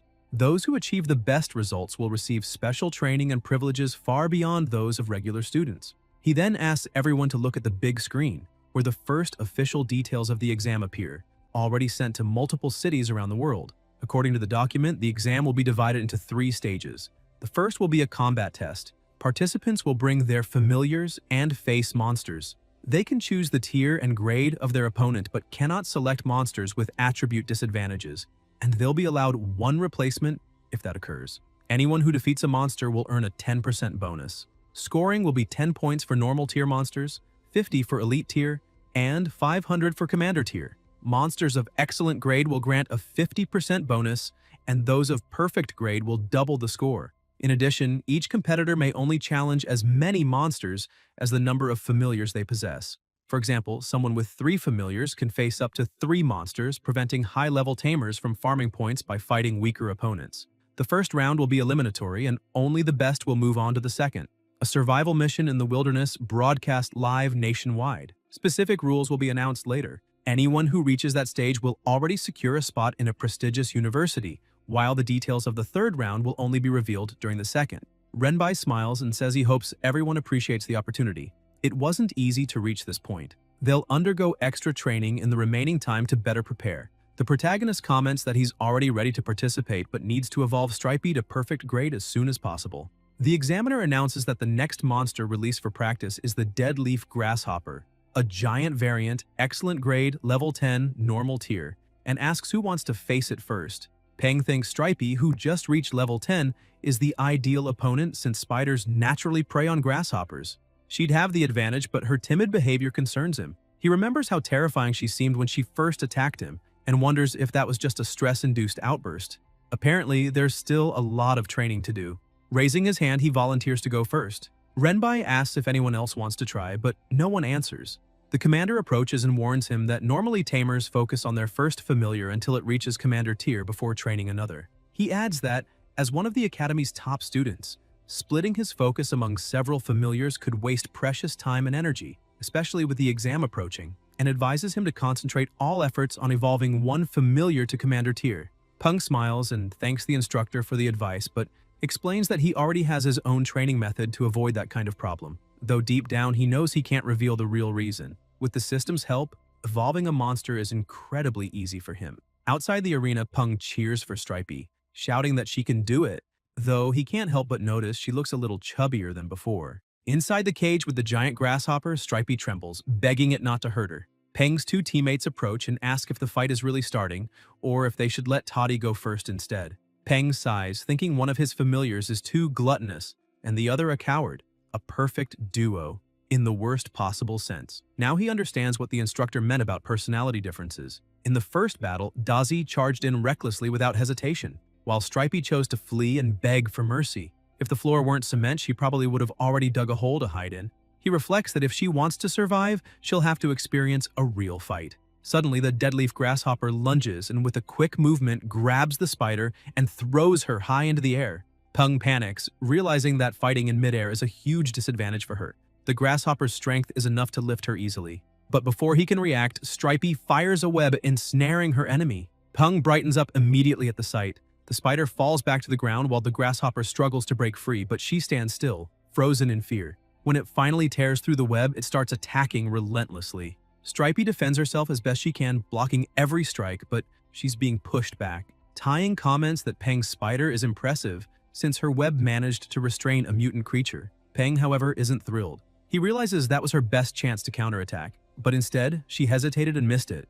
Even though the grasshopper is mutated, its attacks haven't injured her, which proves she's much stronger than she thinks. Peng steps up to the cage and orders Stripey to attack, but she refuses, trembling and saying she's scared. He insists, saying she's stronger than that insect and just needs to climb the bars and fight. Nervously, Stripey replies that climbing the cage is hard. Peng starts shaking with frustration. The absurdity of a spider claiming climbing is hard, but he forces himself to calm down. Maybe he's expecting too much. Training a familiar is never easy, and Stripey's a defensive type, not born to attack and seemingly with no desire to learn. Maybe it's better to accept that and focus only on defense. With a sigh, he tells her she can forfeit the match and come back, assuring her that if she really doesn't want to fight, it's fine. Hearing that, Stripey panics, convinced her new master is angry and about to abandon her. The memory of her previous owner's death floods back. She can't bear the thought of being discarded again. Overcome by fear, she climbs the cage and faces the grasshopper, screaming that she doesn't want to be thrown away. In a sudden surge of power, she lunges with astonishing speed and strength, striking a direct blow. The students gape in awe, cheering that she nearly took down the mutant monster in a single hit. No one expected all of Peng's familiars to be that strong. But Peng notices something's wrong. Stripey's movements have changed. Suddenly, the system starts flashing red, displaying warning messages. Familiar status, aggressive, out of control, combat desire drastically increased. Prolonged exposure to this state will cause irreversible damage. Upon reading irreversible damage, Peng panics. Stripey continues to attack the grasshopper relentlessly, binding its legs and tearing it apart over and over, consumed by fear and rage, as if she's lost all awareness. Seeing his familiar's desperation, Peng rushes to the cage and grabs her with his bare hands, pleading for her to stop. He apologizes, telling her she did an amazing job, that she was incredible. The spider, still trembling, frantically repeats that her angry master will abandon her, and her out-of-control status hasn't changed yet. With a calm smile, Peng tells her he would never abandon her. She's his familiar, and he's her trainer. That makes them partners. He calls her back, saying she's done enough. Stripey gradually calms down, her status returning to normal, and she timidly asks if he really means it. Peng pets her gently, assuring her that he does, and tells her to trust him. He'll never abandon her. Renbai watches the scene, recalling what happened moments earlier. Peng had rushed over, furious and desperate, demanding that they open the cage immediately because his familiar wasn't well and he needed to save her. One instructor thinks that stepping into a fight between familiars is extremely dangerous, yet Peng didn't hesitate for even a second. Maybe that courage is the reason behind his outstanding grades, and the instructor imagines how great it would be if someone with such potential joined their ranks. After a week of training, Stripey finally slimmed down and lost her fear of fighting. In his free time, Peng consulted the instructor, and together they developed a fighting style focused on exhausting the enemy's stamina while avoiding direct confrontation. Watching his familiars play, Peng reflects that since Stripey's outburst, he's realized how helpful the system is. But relying on it too much and acting automatically can be dangerous. Whether in battle tactics or managing data, he's still inexperienced and needs to move forward carefully. While his familiars play around, he tidies up the apartment and thinks it would be a waste to throw away that old exoskeleton, since he'd heard spider shells can be used as medicine. Joking to himself, he wonders what would happen if he dipped it in egg, flour, and sugar, then fried it.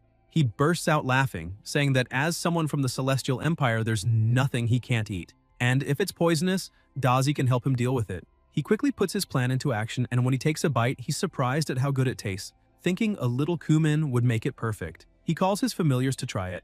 Dazi tastes it and says it's delicious, while Stripey hesitates, saying this food made by her master tastes strangely familiar. Later, Peng takes off his apron and thinks that since Stripey's level has increased, his spiritual power should have grown too. Maybe it's time to form a contract with Dumby.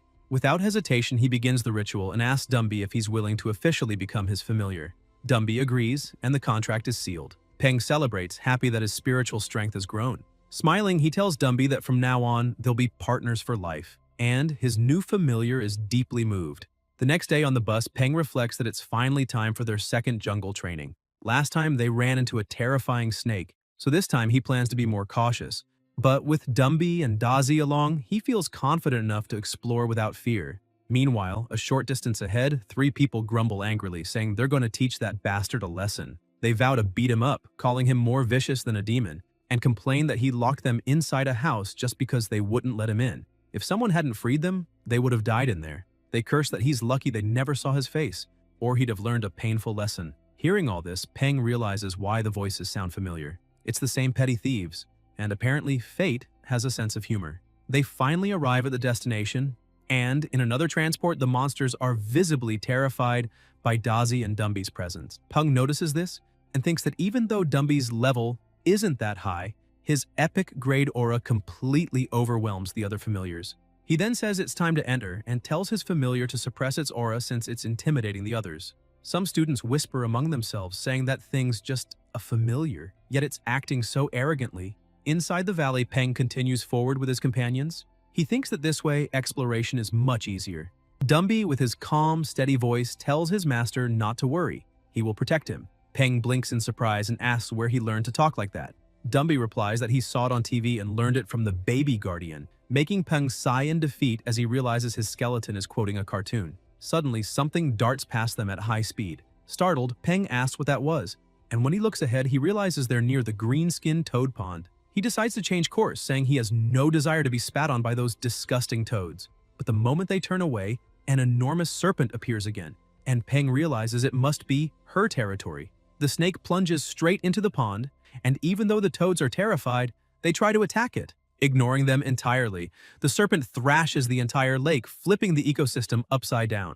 Peng watches from hiding, thinking that even though it's only level 20, its power rivals, or even surpasses, that of a commander-tier monster. Fascinated, he notices something moving in the water and wonders if it's a tadpole, momentarily mesmerized by the sight. Suddenly, the serpent bursts upward and swallows dozens of toads in one bite. In that instant, Peng understands that this predator is the reason the toads never upset the ecosystem's balance, all thanks to her periodic visits. When the snake finishes its meal and slithers away, Peng finally exhales in relief. Life isn't easy for anyone, he thinks. Even if Dazi isn't far behind it in level and Dumby is of a higher grade, it's best to avoid a direct fight.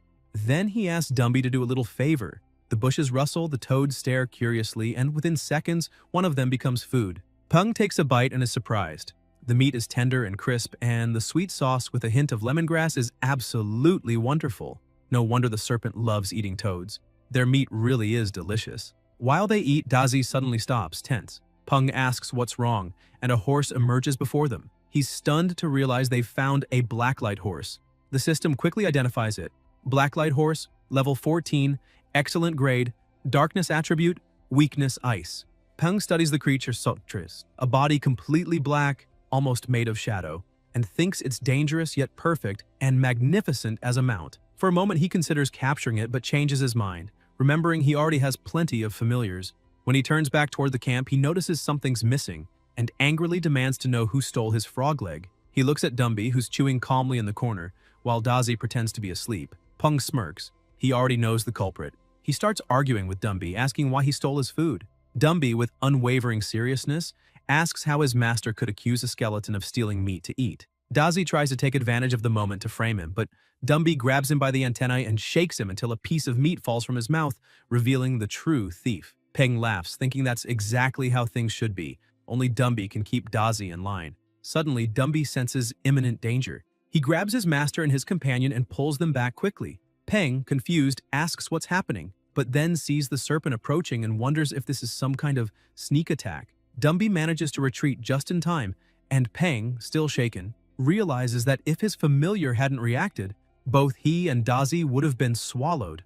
Looking at the serpent, he grows irritated. That cursed creature has provoked him twice now. He turns to Dumby and asks if he can kill it. Upon receiving the order, Dumby focuses solely on executing it. He climbs rapidly through the trees, locates the serpent, and leaps toward it without hesitation. The snake notices but has no time to react. The monkey's strike shatters its defense and knocks out one of its fangs. Dumby keeps attacking, each punch echoing like cannon fire. The system reports the serpent as lightly wounded, but he doesn't stop. Soon, the status changes to moderately wounded, and Peng, watching from a distance, is once again astonished by his familiar's strength. Dumby delivers an even stronger blow, sending the snake flying. It starts thrashing wildly, and the system flashes red, warning that the wild anaconda has entered berserk mode. Alarmed, Peng yells for Dumby to be careful, but a gust of wind engulfs him, forming a furious whirlwind that hurls him against the trees. Dumby steadies himself and stares at the serpent in shock. Peng asks if Dumby can still fight, and though trembling, the monkey tells his master to step back. Then he presses a hand against his own chest, and Peng feels a crushing pressure. Dumby has activated Bloodline Heart, the ability awakened upon reaching epic grade, allowing him to control the enemy's heart. The serpent lunges in fury, seemingly ready for a suicidal attack, but Dumby smiles and without hesitation crushes his own heart, destroying the snakes at the same time. The creature collapses before him, nearly lifeless, and without mercy, he finishes it off. The soldiers observing are left speechless, and the examiner remarks that to defeat a giant variant of a jungle anaconda, that familiar must have the power of a commander tier, if not more. He asks to see the boy's data, but the agent reports the file is locked. Shocked, the instructor realizes that even his access level, equal to that of a first-class mayor before the cataclysm, isn't enough, and wonders who this kid really is. Still, he decides it will be difficult to recruit him. Roger beside him orders that the boy be well protected. No accidents must happen to him. Back in the jungle, after the serpent's defeat, Peng tells Dazi to cut it open. As the creature's belly is sliced, a strange sound echoes, like tearing paper. Inside, they find thick vines running through the body, explaining how such a massive anaconda could move among treetops without creating craters when it fell. Dazi pulls out the serpent's core and hands it to Peng, saying it's for him. Peng smiles, praising Dazi for a job well done. Then he glances at Dumby sitting under a tree, thinking that the explosive burst of power he showed was thanks to the Bloodline Heart. Still, he's relieved knowing the heart regenerates over time. Without that passive effect, Dumby seems much weaker than before. He reflects that the Bloodline Heart is useful for far more than just increasing strength. It all depends on how much Dumby can develop it. Suddenly, a thunderous roar echoes through the forest, and Dazi comments that it must be the big guy from last time. Peng looks puzzled for a moment before realizing he means Tia Ying and the Lotus Seed. On the other side, an intense battle is raging. Tia Ying shouts for her teammates to watch their surroundings. Wei Wei asks Wen how she's doing, and Wen replies that her ankle hurts badly. The ground shakes as the monster charges again. Tia Ying reacts quickly, commanding the Lotus Seed to block the attack. The plant-like familiar shields them, giving Tia Ying time to grab Wen in her arms and shout for Wei Wei to run. But as they flee, another monster appears ahead, throwing Tia Ying into panic. Now there are two enemies. The Lotus is tied up, and Wen and Wei Wei's familiars are too weak to handle them. They're about to die. At that moment, Dumby descends from above, landing a devastating punch that sends the first monster flying. Dazi seizes the opportunity, releasing a lightning strike that blasts the creature skyward and finishes it off. Peng orders his familiars to assist the Lotus Seed, and Dumby destroys the second monster with a single, precise blow. Once it's over, he strikes a heroic pose and asks if they're all right. Tia Ying smiles, saying she is, but admits that if he hadn't arrived in time, they'd probably be dead, and she thanks him sincerely. Peng smiles back and says there's no need to thank him. After all, they're friends, and friends help each other. At that moment, an announcement echoes across the valley, informing all participants that the Wild Valley simulation training is over. They exchange surprised looks, and Tianying asks if something happened. Peng says maybe the appearance of that kind of worm was unusual, and other monsters might also be behaving strangely, but reassures them that everything's fine and suggests they return. The three agree. Sometime later back in the city, Peng recalls the instructor's words. A new, extremely powerful monster had appeared in the desert, which explained why creatures were fleeing into other territories. Director Feng assured that the government was already handling the situation, which eases Peng's worries, though he grumbles that this world never seems to know peace. Suddenly, 3 students appear before him, saying they've finally found the bastard who locked them in the safe house during the last trip. Peng sighs as if he'd been expecting it and remarks that the kid's already 18, old enough to know that picking fights is stupid, especially when bringing along 4 familiars that haven't even reached elite tier to try blocking him. He grows bored, thinking Dazi could deal with them easily on his own. Dazi, however, seems uneasy with the situation, but Peng tries to cheer him up, saying there's no need to be upset since it would be easy to deal with those monsters. The boy in front laughs and tells Peng to relax, saying they know how to control themselves, they're just going to break a few of his bones, and then orders the Mad Black Kong to attack. Peng observes and thinks that the boy must have bought equipment for his familiar, but for most creatures, their body is their greatest weapon, tougher than steel, and that only proves how stupid the boy is. The Mad Black Kong charges forward, and Peng orders Dumby to handle it immediately. Dumby grabs the Kong by the throat and, with a simple flick to the forehead, makes it tremble in fear, leaving the 3 boys stunned while Peng watches, thinking the whole thing looks more like bullying a child. The terrified Kong runs and hides behind its master, who complains in embarrassment about a gorilla that big cowering like that. The leader of the group is dumbfounded. He never imagined Peng's familiar could be that strong, always assuming Peng earned his praise by flattering the instructors. Frustrated, he decides to give up and promises to come back, trying to speak to Peng but realizing he's already walking away, finally understanding that they were never taken seriously from the start. Another boy invites him to a bar, but the leader refuses, saying he has something important to do.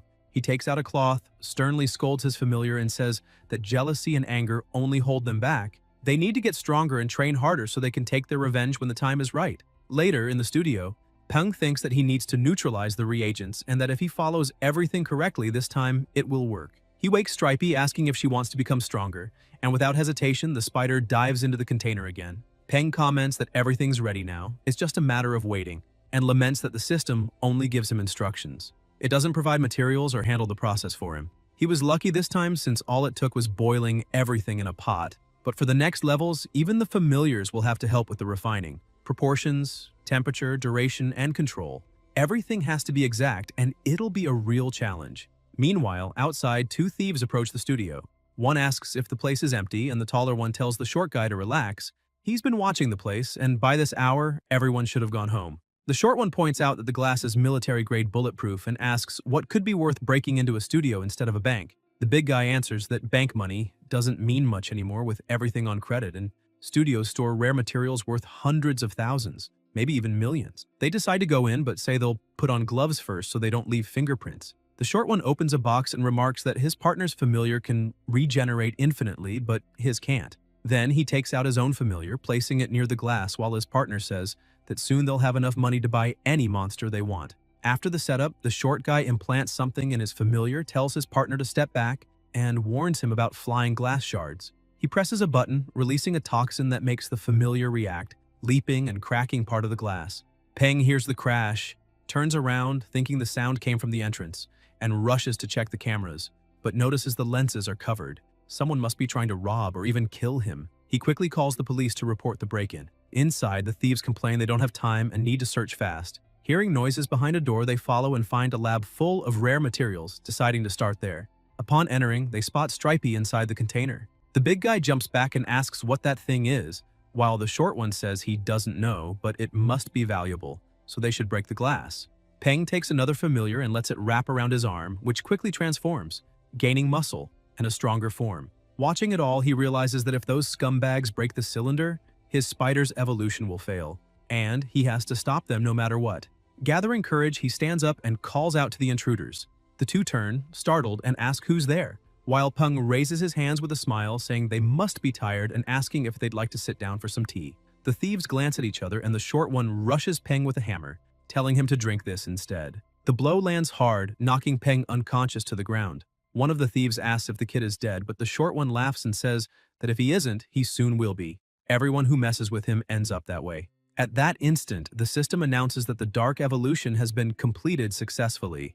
Armored Spider of the Demonic Shield. Stripey, seeing her master lying unconscious, begins to react. The glass chamber cracks, and as the thieves continue looting the lab, one of them says he heard something, but the other scolds him to stop talking nonsense and finish the job. Suddenly, they are struck by Stripey's fury as she lunges with savage force. Sometime later, the police arrive at the scene. One of the officers radios in that they've just arrived and the front door is completely destroyed. The older officer frowns, smells blood in the air, and shouts for the team to move quickly. Cause someone could still be in danger. Once inside, they freeze in shock. The massacre is horrific. The veteran orders them to report it to the chief immediately and classify the case as homicide. Wounded, Peng wakes up and asks if they're police officers. Startled, they draw their guns and order him to raise his hands, kneel, and not move. Peng tries to calm them, explaining that he was the one who called the police and introducing himself as Gao Peng, the victim. Sometime later at the station, the older officer interrogates him aggressively, asking why he killed the two men. Peng explains he was only defending himself, but the officer doesn't believe him, saying that continuing to attack someone already incapacitated isn't self-defense. Peng argues that he was attacked first and shows the injury on his head, but the interrogator ignores it, yelling at him to stop dodging questions and answer directly. Then someone knocks on the door and the police chief enters, informing them the interrogation is over. The forensic report just came in. The two criminals broke the glass, invaded the property, and attacked Peng, who merely retaliated. He's free to go. Tang Tang, standing beside the chief, watches silently. Outside, Peng asks if her grandfather knows what happened, and Tang Tang confirms, saying the professor was furious and worried when he heard Peng was involved. She then changes the subject, asking about the damage and whether he wants to go to the hospital. Peng says he's fine, it's just a head injury, and admits he did that on purpose, knowing that without a visible wound, he'd be accused of murder instantly. Tang Tang sighs in relief and agrees that he did the right thing, but reminds him that kindness toward the enemy is cruelty toward oneself. Finally, she tells him to go home and rest while she takes care of the rest. At home, lying in bed, Peng begins to feel a strange presence. Suddenly, something moves in the darkness and attacks, but he reacts in time, dodging and shouting to know who's there. When he finally sees the intruder's face, he's shocked. It's one of the thieves. He stammers, asking in disbelief if the man wasn't dead. The thief, wearing a grim smile, replies that he's come back from hell to fetch him. Advancing again, he says Peng doesn't need to pretend to be innocent. Even if the spider was the one who killed them, Peng knew he could have stopped her. According to him, if Peng had simply restrained them with webs and waited for the police, they'd still be alive. Peng glares at him and replies coldly that it doesn't change anything. They tried to kill him, and he just did the same. That's how the world works. The strong are always right. Suddenly, a heavy hand lands on his shoulder. The hammer-wielding man appears behind him, ready to strike, saying he should repeat those words to the devil himself down in hell. The blow comes, but before it lands, Peng wakes up in a fright. Sitting up in bed, he takes a deep breath and realizes it was only a nightmare. Still, he feels uneasy, wondering if he's afraid the two really might come back for revenge or if it's just guilt. In the end, he admits his will still isn't strong enough. Looking at his familiars, he thinks that in this world, one either becomes a victim or becomes stronger. The effort is the same. The next morning, everyone gathers for the colonel's announcement. He explains that the previous day, the world government united the 12 largest monster trainer organizations and leagues across the planet, creating new mandatory control measures for all trainers. The Monster Hunter Association and the Monster Breeder Association also joined, forming the Hunter Department and the Breeder Division. In addition, a new official classification system for familiars was introduced, divided into 4 tiers: Normal, Elite, Commander, and Lord. All trainers can apply for certification based on this system, and in missions or competitions, those with official certificates will receive priority. The Colonel also announces that the year's first official trainer admission exam will be held jointly with the Monster Trainer League and the New World Government. And as the exam approaches, training difficulty will increase. The day's challenge is a blue bat with the skull-shaped wings, classified as Elite Tier. As an incentive, the Colonel says whoever defeats it may keep it. The system then displays the target's data. Blue bat of the skull wings. Condition: healthy. State: sleeping. Level: 20. Tier: elite. Grade: excellent. Attribute: ghoul. Weaknesses: light and wind. A young man tells the instructor he would like to be the first to fight, explaining that his familiar is an electric shine bear in its growth stage, level 18, and excellent grade. When it reaches maturity, it will evolve to commander tier, but its grade will drop to normal. Its attributes are electric, it's healthy and happy, but it does have one weakness. If it eats the water spirit fruit, it will get diarrhea and lose strength in all 4 limbs.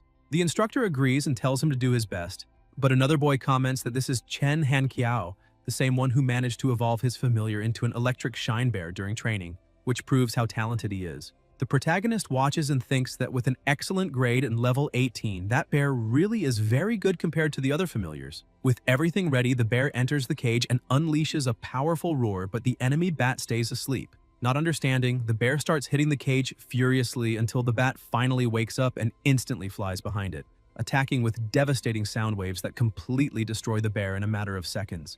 Han Kiao screams desperately for his familiar as the instructor orders the medical team to act quickly. As soon as the fight is stopped, Han Kiao rushes to the bear and, with his face full of tears, asks if it's okay. Peng observes the scene and thinks that the blue bat's supersonic attack is truly powerful after all. Even with only 2 levels of difference, the bear was defeated with a single blow. The colonel approaches and asks if anyone else wants to try, but the students, terrified by the bat's strength, pretend to be busy or even sick to avoid the fight. Chen comments that it might be better to give up, because at this rate they're only going to graduate from drama school. The colonel retorts that everyone there is usually enthusiastic during training, so he doesn't understand why they are suddenly acting like cowards. At that moment, Peng raises his hand and tells the instructor he wants to fight. The other students say that this is Gao Peng, whose ranking has never been below the top 5, and they wish him good luck.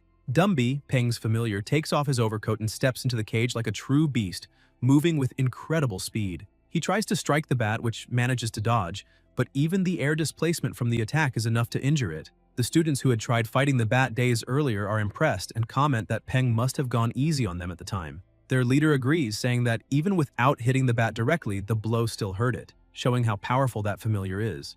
Excited, Peng looks at Dumby and says they need to push even harder, though his familiar does not seem thrilled by the idea. The fight continues and the bat tries to attack from above using its sound waves.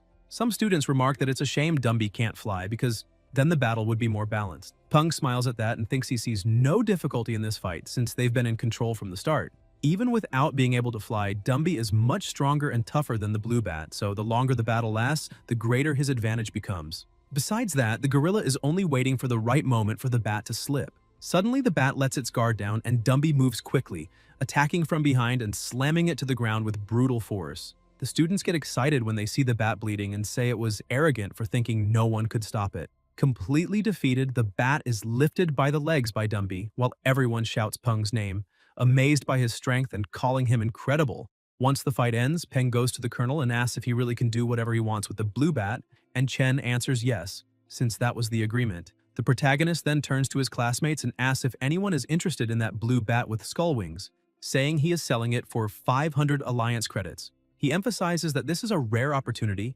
and no one knows when they might get another chance to obtain a first-rate familiar, so they shouldn't let it slip away. Tiaing approaches saying she'll buy it, and Peng asks if she really wants that bat, explaining that blue bats with skull wings can't fly high or fast and only serve to scare weak monsters that can't fly, making them useless against strong or airborne enemies. He asks her to think carefully because even if flying seems like an advantage, in practice it's not very useful. Tiaing replies that it's fine. She understands his point of view, but the bat is still worth the asking price, so she will transfer the credits immediately. Surprised, Peng comments that this is amazing and that he didn't expect her to be such a rich girl. The people around laugh and ask who he is talking about since she looks more like a giant woman. He simply smiles and says that since she bought his familiar, she will get a good discount if she wants to raise her own familiar's grade with his help. Later, at the end of the day, the protagonist sees a truck advertisement and is impressed by the model. He comments that the vehicle has 16 wheels, a removable rear compartment, 2 layers of reinforced protective bars, and interwoven silver and black stripes over a matte enamel that creates an elegant base, giving it a simple yet dominating look. Excited, he tells Dumby that they're going to buy that one, the steel Black Dragon Series 3, the car of his dreams.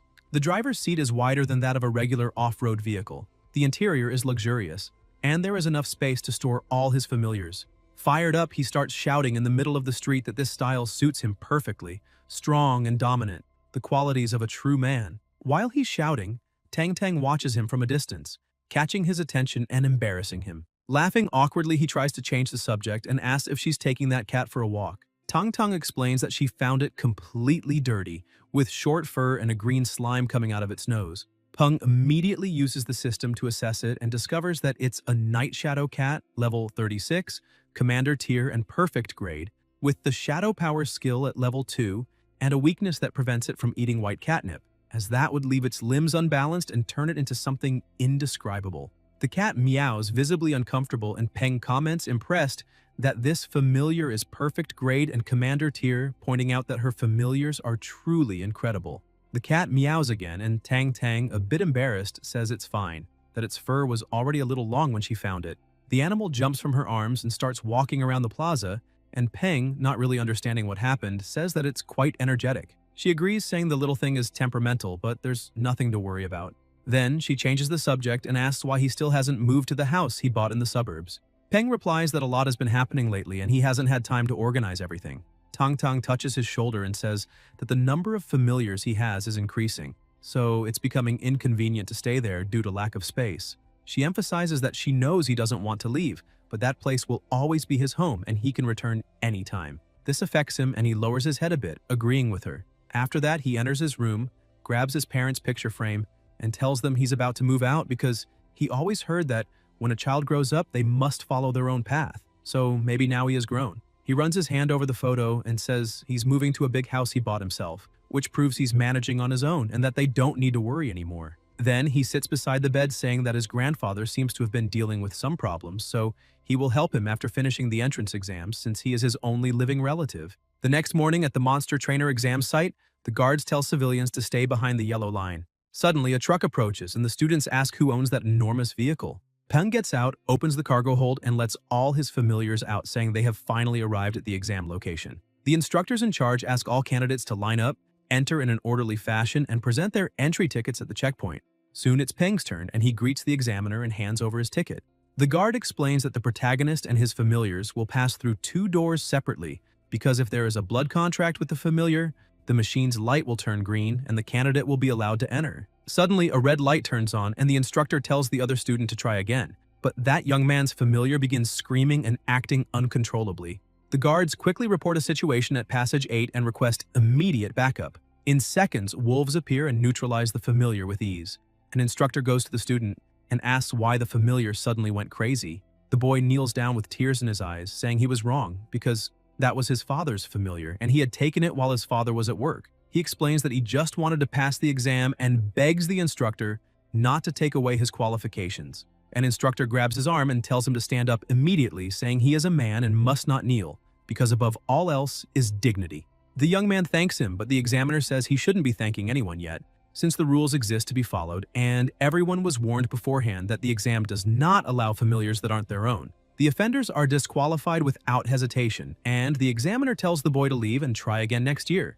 As he is dragged out, he does everything he can to stay, saying he doesn't want to go, but the instructor simply orders the guards to remove him. The protagonist, who had been watching everything, wonders how that boy even had the courage to try cheating on such an important exam. The examiner, speaking to him, hands him a card and explains that it is his identification badge, telling him not to lose it. The protagonist starts walking inside, thinking that if he really wants to pass the exam, he needs to rely on his own strength. As he walks, he looks at the badge and notices the letters A5 written on it. He thinks that areas A, B, and C are divided according to tiers, commander, elite, and normal. However, he wonders what would happen if someone had a Lord tier familiar. Maybe the organization would create an S area just for them. He decides to drop the subject, thinking he is overthinking it since it is practically impossible for someone to own a familiar of that level. At the moment, there are only 8 in Area A, which means 7 trainers have Commander tier familiars.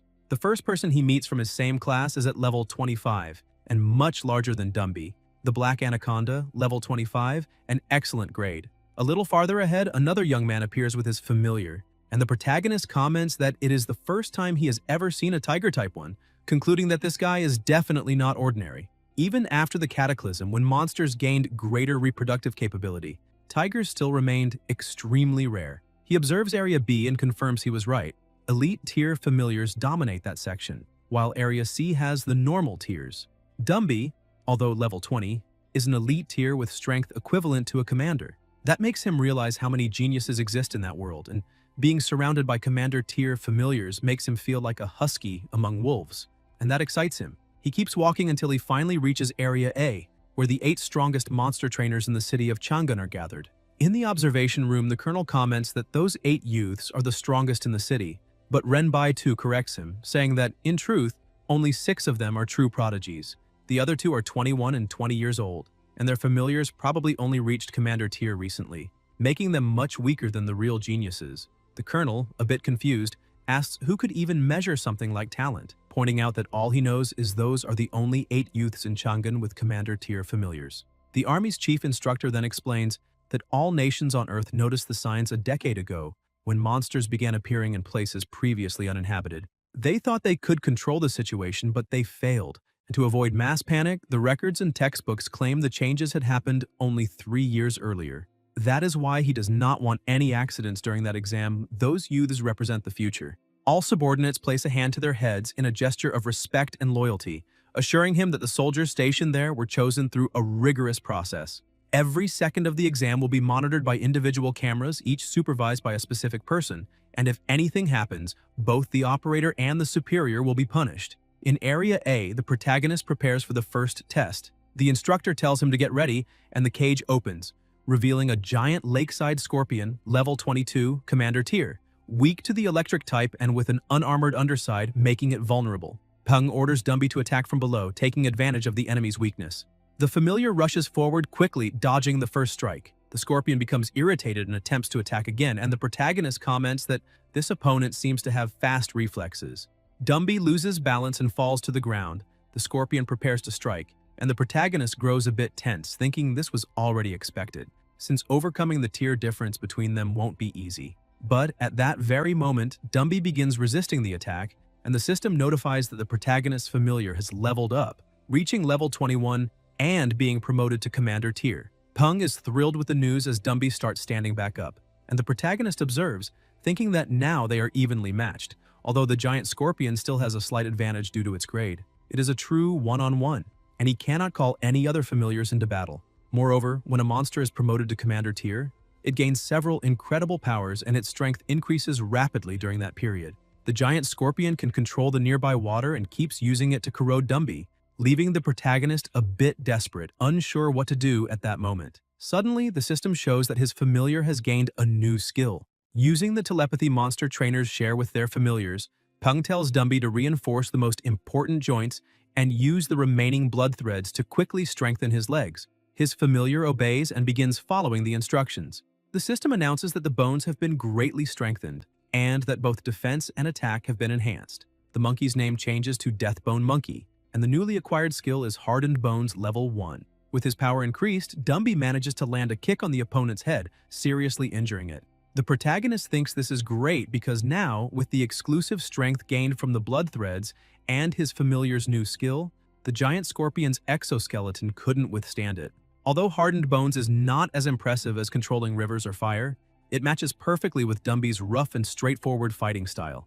Even after taking a direct hit and suffering a severe head injury, the giant scorpion tries to counterattack, which impresses the protagonist, but his familiar grabs the enemy's tail and throws it far away, showing overwhelming strength. With the blood threads wrapped around his body, Dumby's attack becomes extremely powerful, striking a vital point and ending the battle. It is checkmate, the victory is theirs. The protagonist shouts that his familiar did an excellent job. Dumby looks at his master, runs to him, hugs him, and thanks him, saying that if it weren't for him, he would still be a monkey locked in a cage. However, the protagonist scolds him, telling him not to say that because that victory is the result of Dumby's own effort so far. Meanwhile, Dazi starts getting jealous, annoyed that they've been hugging for so long. He shouts that the protagonist promised it would be just 1 second, but that second passed long ago and he jumps, saying he wants a hug too. Peng looks to the side and sees that the girl has already defeated her opponent faster than him, and her familiar isn't even injured, showing how incredible she is. In the room, the examiners are impressed to see that she defeated a commander-level familiar without breaking a sweat, despite being so young.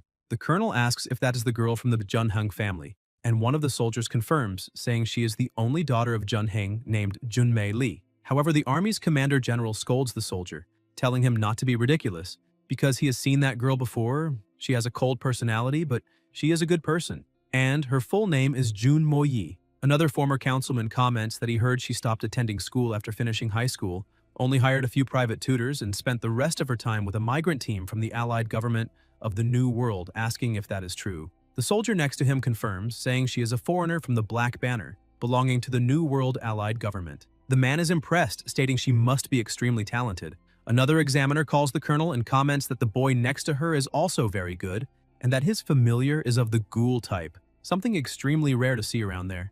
Chen laughs and explains that this is one of his students, the youngest monster breeder in the city, responsible for helping with the dead leaf locust incident. The others say it's no wonder he looked familiar since he is the young man personally recommended by Director Feng, and it seems he is an excellent guy, already contributing to the government at such a young age. The Commander General watches the screen and comments that that old man truly has a good grandson. Meanwhile, in the examination area, one of the examiners goes to Moyi, telling her she is done and can leave. As she prepares to leave the place, she looks to the side and sees that the protagonist has easily defeated his opponent. Impressed, she smiles slightly, saying he managed to defeat a commander using only an elite familiar, showing how special that boy is. The examiners announce that the third test is about to begin and that candidate number 5 should get ready. When the doors open, a dead leaf mantis appears. Level 16, normal grade, wood attribute, and weak to fire. Peng analyzes the situation, remembering that Stripey's attribute is Earth, which gives her an advantage over the opponent, granting a 10% point bonus. However, he notices something strange. The monster moves in an unusual way, imitating human gestures. Surprised, Peng realizes it has remarkable intelligence, equivalent to that of a 9-year-old child. Stripey's spirituality, on the other hand, is not low and is even higher than that, so perhaps this fight is her chance to regain her confidence. When both are ready, the examiner starts the battle. The mantis stares intently while the spider looks frightened. Then it charges forward with bizarre movements. Peng notices that his familiar is acting strangely and feels a bad omen. Stripey stares at the enemy with her eyes shining and suddenly starts moving in a strange way too, telling her master to look because the other monster also knew how to dance. The protagonist tries to correct her, saying the enemy is trying to scare her and wants to attack her, so she must fight back. Still confused, Stripey asks if he's sure the other one doesn't just want to play. At that moment, the mantis rushes in with impressive speed and strikes the spider's face, but she barely feels anything and asks if that was a mosquito. The mantis's leg that hit Stripey becomes damaged, and when it tries to fly, she shoots her web, trapping it and dropping it easily to the ground. Not understanding why the enemy is so weak, Stripey asks her master why that mantis is so fragile. Suddenly, the monster breaks free in fury and attacks again, landing a direct hit to her face. This time, Stripey feels the pain and screams, angry, saying that attack hurt. Furious, she moves with terrifying speed inside the cage and decides to strike back with full force. With a single blow, she completely destroys her opponent, even surprising the examiner with her strength and brutality. An instructor then announces that her test is over and she must leave the arena. Outside, in the waiting area, several people are gathered, complaining that it has been an hour since the first group went in and still hasn't come out. A young man says he's second in line and asks the person beside him what position he's in, and the other answers that he's still stuck in first, unable to enter. A boy further back says that only the scholar Moyi from Area A has finished the exam, reminding them that she has a strong military background and is extremely powerful. Suddenly, one of the doors begins to open, drawing everyone's attention. A girl exclaims that the door is opening, which means someone has completed the test. As soon as the protagonist walks out accompanied by all his familiars, the people waiting become annoyed, saying that this is Scholar Gao from Area A, and that once again, Area A is standing out. Some complain, asking if those from Area A are monsters, while others indignantly comment that some people are already going home while they are still stuck in line. Everyone then realizes the true difference in power between the top and the average. Shortly after, when Peng arrives home, he is horrified to see that the outside is completely destroyed. He wonders if that is really the house he had prepared, imagining whether 100 huskies had passed through.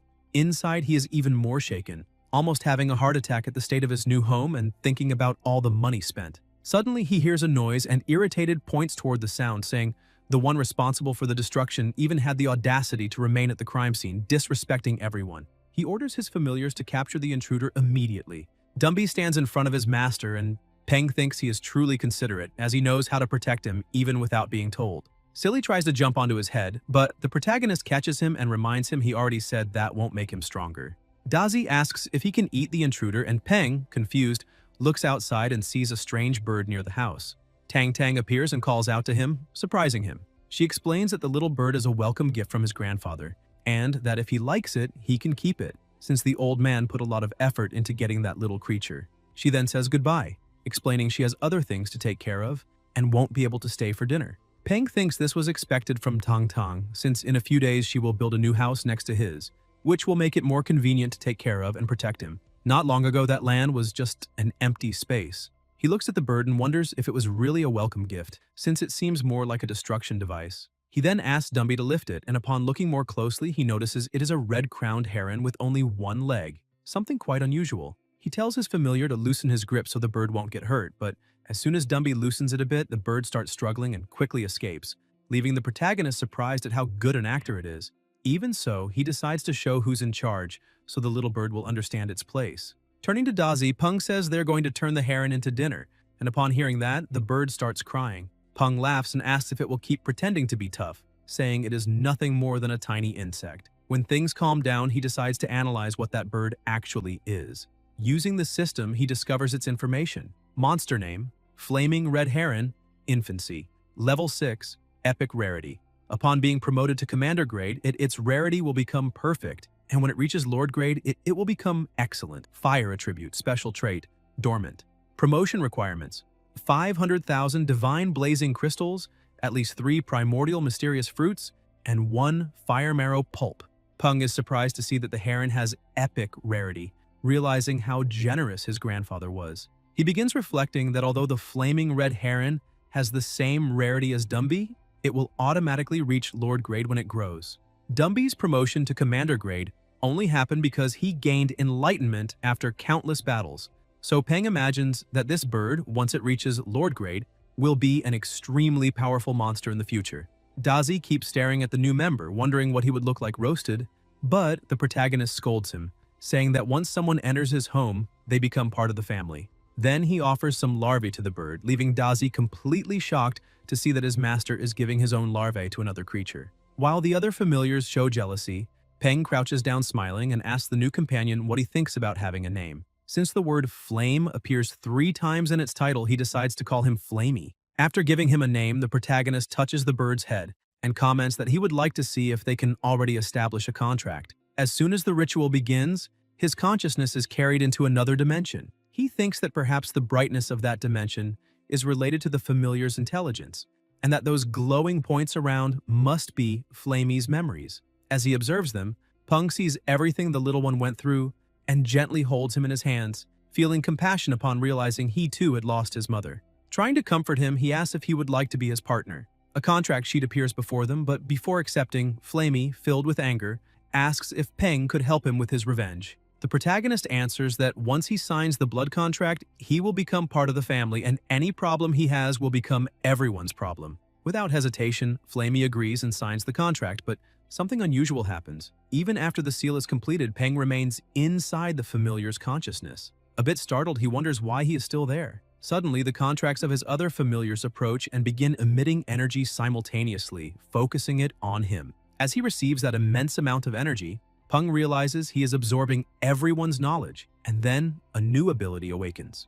Lifesaver, Elemental Barrier. It consumes the energy of his familiars and transforms into a protective barrier around him. Peng thinks that this ability is probably not rare, since he remembers seeing someone use it during the first round of the exam. He concludes that whenever a familiar is promoted to Commander, Lord, or Emperor grade, the trainer receives a protective skill of equivalent level, and that this particular one must have appeared when Dumby reached Commander level. Suddenly, ancient words begin to shine before his eyes. He does not recognize them, but somehow he can understand them. They say that battles must be fought by the familiars, monster trainers must remain behind them and never become a burden. Peng finds this curious, realizing that the profession of monster trainer is something passed down through generations. The blood contract indicates that inherited memories from previous generations will be gradually unlocked as the familiars grow stronger. He wonders if this means there are other trainers spread across different places, but he soon decides to drop the thought, as it is beyond his current understanding. Even so, he understands that life-saving abilities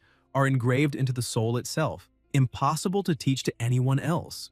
And then he understands why Tang Tang told him to keep the constellation-shifting ability secret when she taught it to him. After all, people would definitely set their eyes on him if they discovered he possessed a technique capable of saving lives and that it could even be transferred to another person without any restrictions. Apparently, both his grandfather and Tang Tang are far more frightening than he imagined, and doubt begins to arise whether he will really be of any help to his grandfather with the abilities he has now. Sometime later, while watching his familiars play and train, he remains calm, reading a book. Flamey, on the other hand, was alone in front of a tree and suddenly began attacking it with fury, blow after blow, to the point of injuring his own beak. Peng watches and comments that Flamey's hatred is deeply rooted in his heart and that he trained so hard only so he can one day avenge his mother. Suddenly, he notices Silly is no longer nearby and becomes worried, since the little familiar had been circling around him in fear of being eaten by Flamey. But when he looks down, he sees Silly sleeping peacefully like a child and comments that he never imagined he could sleep like that, so carefree.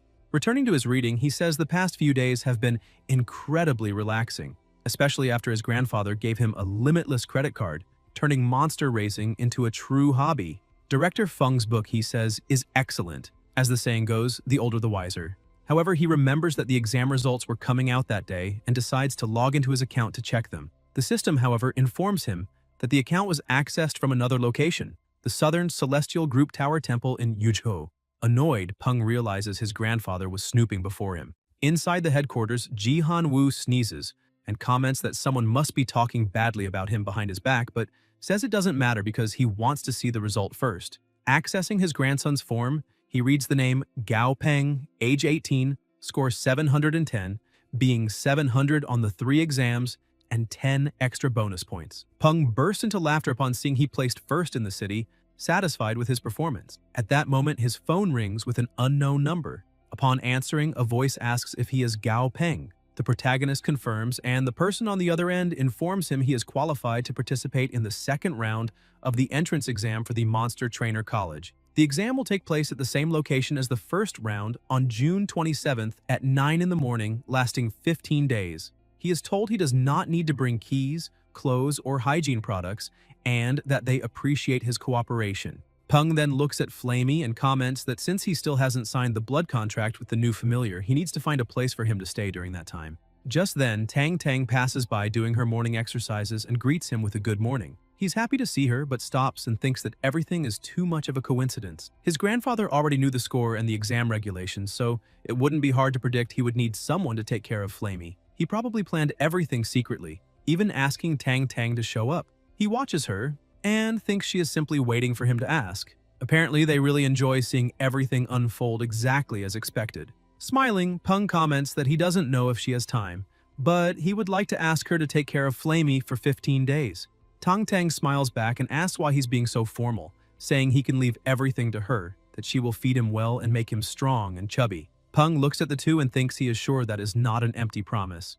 Meanwhile, in another house in the city, someone is completely outraged, questioning how he could have ended up in second place, since he saw with his own eyes that both he and the protagonist had 3 familiars, 1 commander grade and 2 elite grade, so how could he have lost?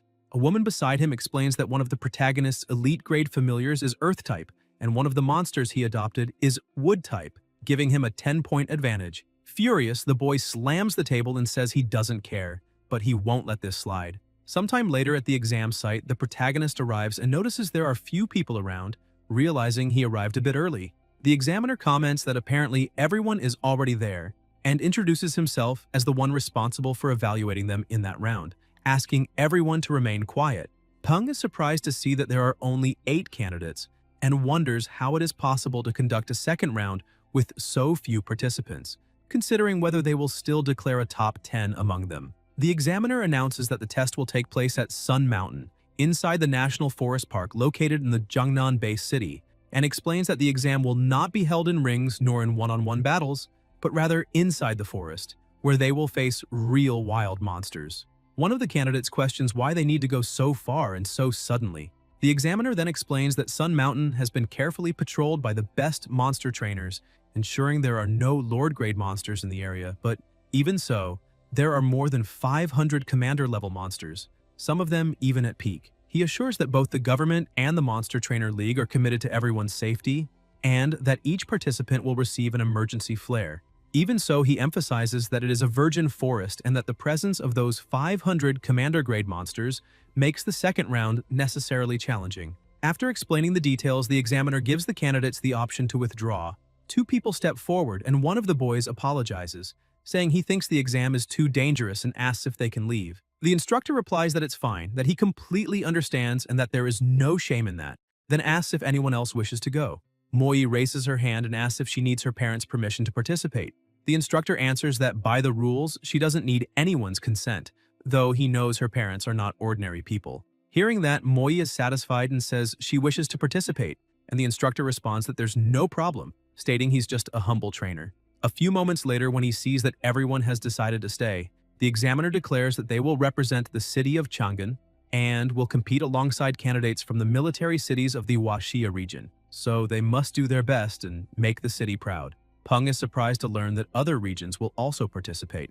One of the boys approaches him with a smile, introduces himself as Wang Zhenshan, and asks for the protagonist's name. Peng answers, saying it's a pleasure to meet him. Hearing the name, Zhenshan shows admiration, saying he knew Peng was the #1 in the city and that he had always wanted to meet him. He then hugs him and comments that all the other candidates there come from rich families, sons of politicians, new millionaires, or powerful monster trainers, which means that only the two of them are the fools in that place. Peng remains silent but thinks that although he doesn't want to disappoint him, he's not exactly a fool either. Zhenshan then asks if any company has approached the protagonist, explaining that right after the exam ended, several contacted him. Peng replies that, in fact, that didn't happen, but imagines his grandfather and Tang Tang probably found a way to chase all the agencies away for him. Trying to cheer him up, Zhenshan says it's fine. After all, since he is the #1 in the city, the companies must just be evaluating a price high enough to catch his attention, so there's nothing to worry about.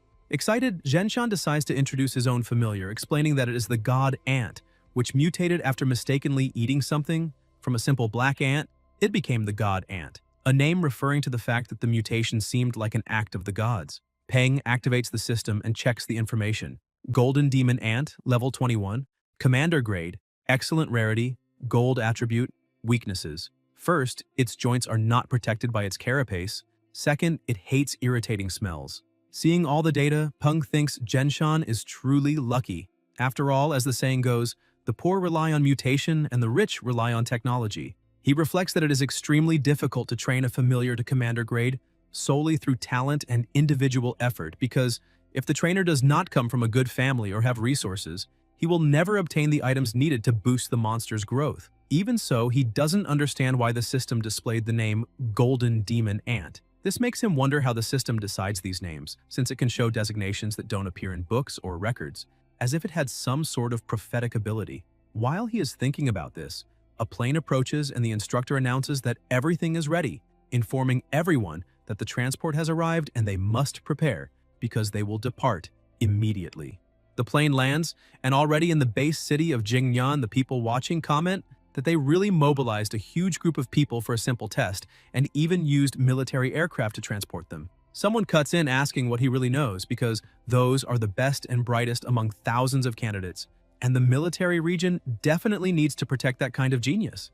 As the protagonist steps off the plane, he looks ahead and is surprised, asking if all those people are candidates for the exam. Since there are so many, something close to 200, meaning almost every kind of family is present. Some people are shocked, asking if that familiar is made of granite because that is extremely rare. And the guards tell everyone to move back a little and stop taking pictures. That is the rock monster converted into a vine, level 23, normal grade, stone attribute, conditions healthy and shy, weakness shadow-type monsters, and fear of having its picture taken. After things calm down a bit, the protagonist moves forward and two guards open the door for him. A man appears saying that once all candidates arrive, they will hand out consent forms to participate in the second round, and they need to sign to acknowledge the possibility of death. The man emphasizes that the location of that war test will be far from the city, and even with their emergency outpost, there is still a 10% mortality chance in that exam. The man says this is no joke because the estimated mortality rate takes into account commander-level familiars.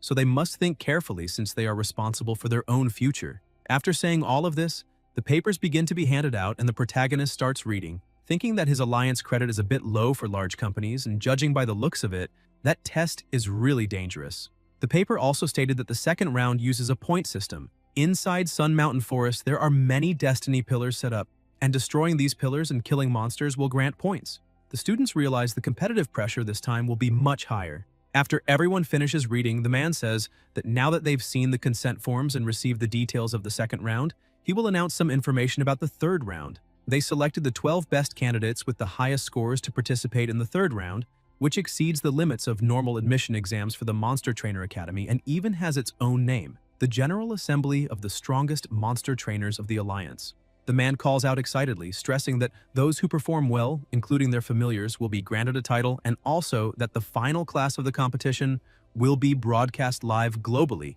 with the battles between familiars shown to the entire world. Most students are impressed when they find out they'll receive a universally known title and think that's really cool, but on the other hand, the protagonist isn't happy at all because to him it feels like Chunabu syndrome. Still, he looks at his familiars and thinks maybe he should reconsider that idea, because a title with the word king in it would be very good since there are so many titles that fit him. Once everything is settled, they head to the entrance of Sun Mountain Forest and a helicopter flies overhead, announcing that everyone needs to pay attention because the second round will begin now. They emphasize that everyone will officially start in 20 minutes and must follow the direction indicated by the helicopter's spotlights and reach the destination within the time limit.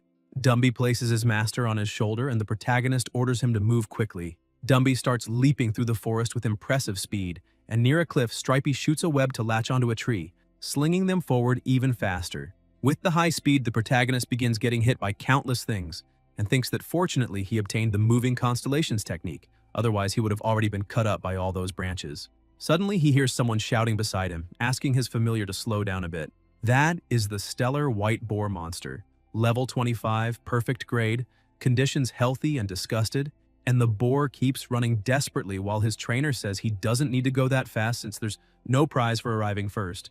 Peng thinks that usually the trainer is the dominant one in the trainer-familiar relationship, but there are exceptions where this is reversed, especially if the trainer has a weak personality. Yet even so, being looked down on by a boar is a bit sad. Suddenly, the protagonist jumps in front of him, giving a thumbs up and saying, "Very well done, little boar boy." And the young man gets confused, asking why the protagonist is wishing that to him since he must be a bit crazy. The exam was being broadcast on television, and the commentator announced that they now had a candidate from the Yanjing district whose registered familiar was a fire-type bird. Tang Tang, who was watching, told Flamey to calm down a little because his master would appear soon. First, an elephant showed up, and a few seconds later the image changed to the protagonist. The commentator said they now had a candidate from the city of Chang'an who had 4 registered familiars and was also the top scorer of the city, one of the popular contenders for the top 12. Flamey closed his eyes with sparkling admiration for his master, but Tang Tang pulled his attention away by bringing another tray of roasted fish and telling him to eat plenty to become very strong so he could follow in his master's footsteps. Flamey grabbed a fish with tears in his eyes while she watched him completely enchanted. Shortly after that, in the middle of the forest, the boar arrived and threw his trainer to the ground completely unconscious. Other candidates also began to approach, and it was announced that the time was up and those who had not arrived were disqualified. Before everyone entered Sun Mountain, something had to be said. The army began explaining that right after the entrance, they had placed field combat backpacks with compressed biscuits, canned food, and bottled water, which would provide an extra hour of survival in emergency situations, and each person could only take 1 bag. The chief examiner said there had been a total of 197 candidates for the second round exam, and in the end, 150 of them signed the agreement. So he was satisfied because this was a higher percentage than expected, and it seemed there weren't many cowards among them. He stressed that he already knew some had wilderness survival experience and were proficient in it, while others had rarely been outside the city, but that didn't matter. Everyone had to remember that the forest would be completely different from anything they imagined, so the best advice he could give was to survive. Only by surviving would they be able to earn a high score. After saying all that, he wished everyone good luck and officially began the second round of the exam. Back on TV, a presenter welcomed everyone to that special program, and with the tracking device on each candidate,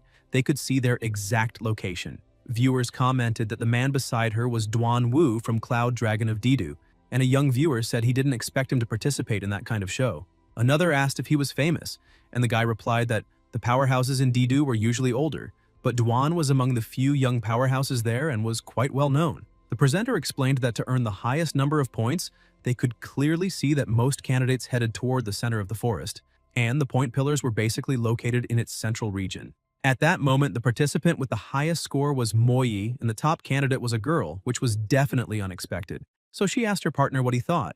Duan said that wasn't bad at all because he believed that species of snake was a black anaconda. The scales of the black anaconda were shiny and its body well built, so its grade must be quite high.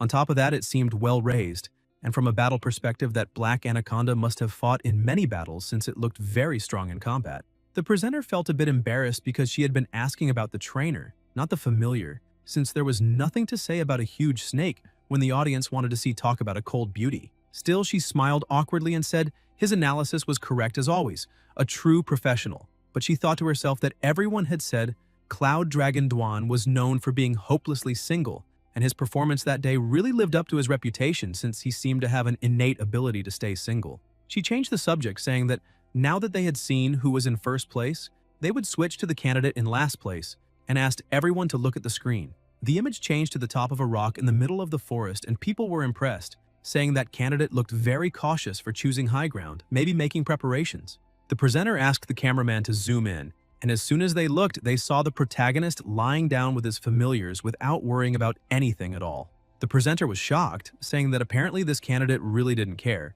but Duan said that was just laziness. The presenter couldn't understand his comments and thought that if he kept answering like that, he probably wouldn't be on the next episode. She then asked what the protagonist might be preparing, since he looked like he was on a beach vacation. Peng remains calm, saying that lying down like that is very comfortable. He gets up, saying the outer areas of the forest shouldn't be that dangerous, so they need to head out too. Excited, he points toward the center of the forest, saying it's time to participate. Soon after, deep inside the forest, Peng tells Silly to throw away the silver leaves with the red beam they just picked, because the flower he is holding, called Blue Light Golden Rain, is worth more than 1 alliance credit, so they need to be cautious and economical. While he is busy gathering some flowers, Dumby notices something and calls his master to look ahead, and he comes across something unusual, asking if that is one of those legendary point pillars. He uses the system to identify it, and the system quickly says, name of the material, white earth sandstone. Uses, can be used on earth-type and water-type monsters, can be used in small amounts to improve health or stomach. Other uses, has the ability to attract monsters. Peng says destroying the pillar will give him points, but he doesn't know what to do about that because a monster known as Phantom Woodvine, level 22, normal grade, poison and wood attributes, weakness fire type, is lying there motionless. He says that since he arrived, that vine hasn't moved an inch and wonders if it's pretending to be an ordinary vine because it really looks like one, which is interesting. He adds that if the monster likes acting so much, he'll give it a chance to win a Golden Horse Award and tells Dazi to make fire, channeling his electric energy into some leaves that drift toward the vine. The monster thinks an experienced hunter must remain patient as the fire approaches, and suddenly a small spark lands on it, but it keeps thinking it just needs to endure a bit longer because an elite hunter must remain calm. However, the fire begins spreading and the monster jumps up, screaming that it can't take it anymore because it's too hot. As soon as the monster gets up from the ground, the protagonist tells Dumby to act immediately.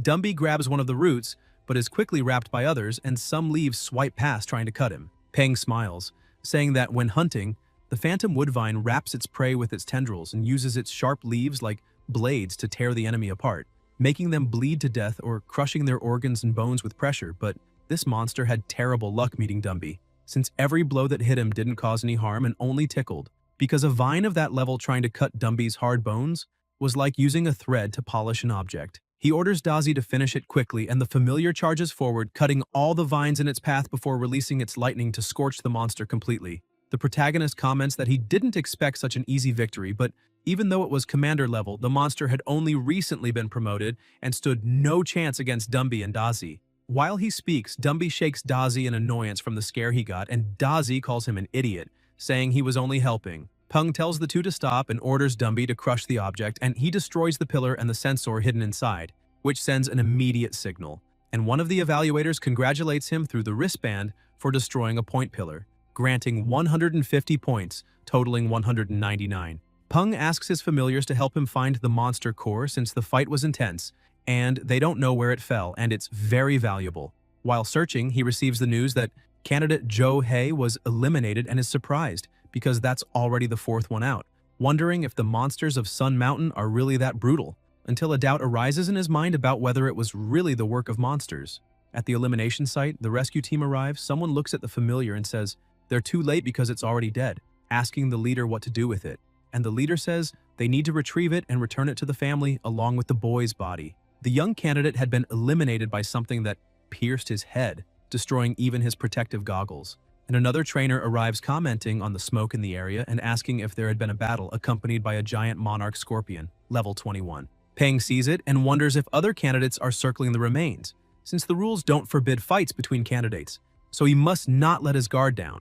The young man says the protagonist was quick to pull the pillar and luckily got ahead, but that next time the victory will belong to the scorpion, and that just as mountains remain towering and water continues flowing, they will meet again. Peng takes a deep breath, thinking that guy has Chunabu, and the presenter comments that apparently there is no direct conflict between them, but the exam really doesn't forbid fights between candidates, which is not a good thing. Duan says that this is realistic, since it's neither a fighting game nor a duel arena, because the wild world is cruel and killing and looting are common, and after eliminating someone, the body could be left anywhere without a single bone remaining by the next day. That was not an urban center with cameras and rules, but a lawless place where protecting one's own life, treasures, monster parts, or even the offspring of powerful creatures means murders are common.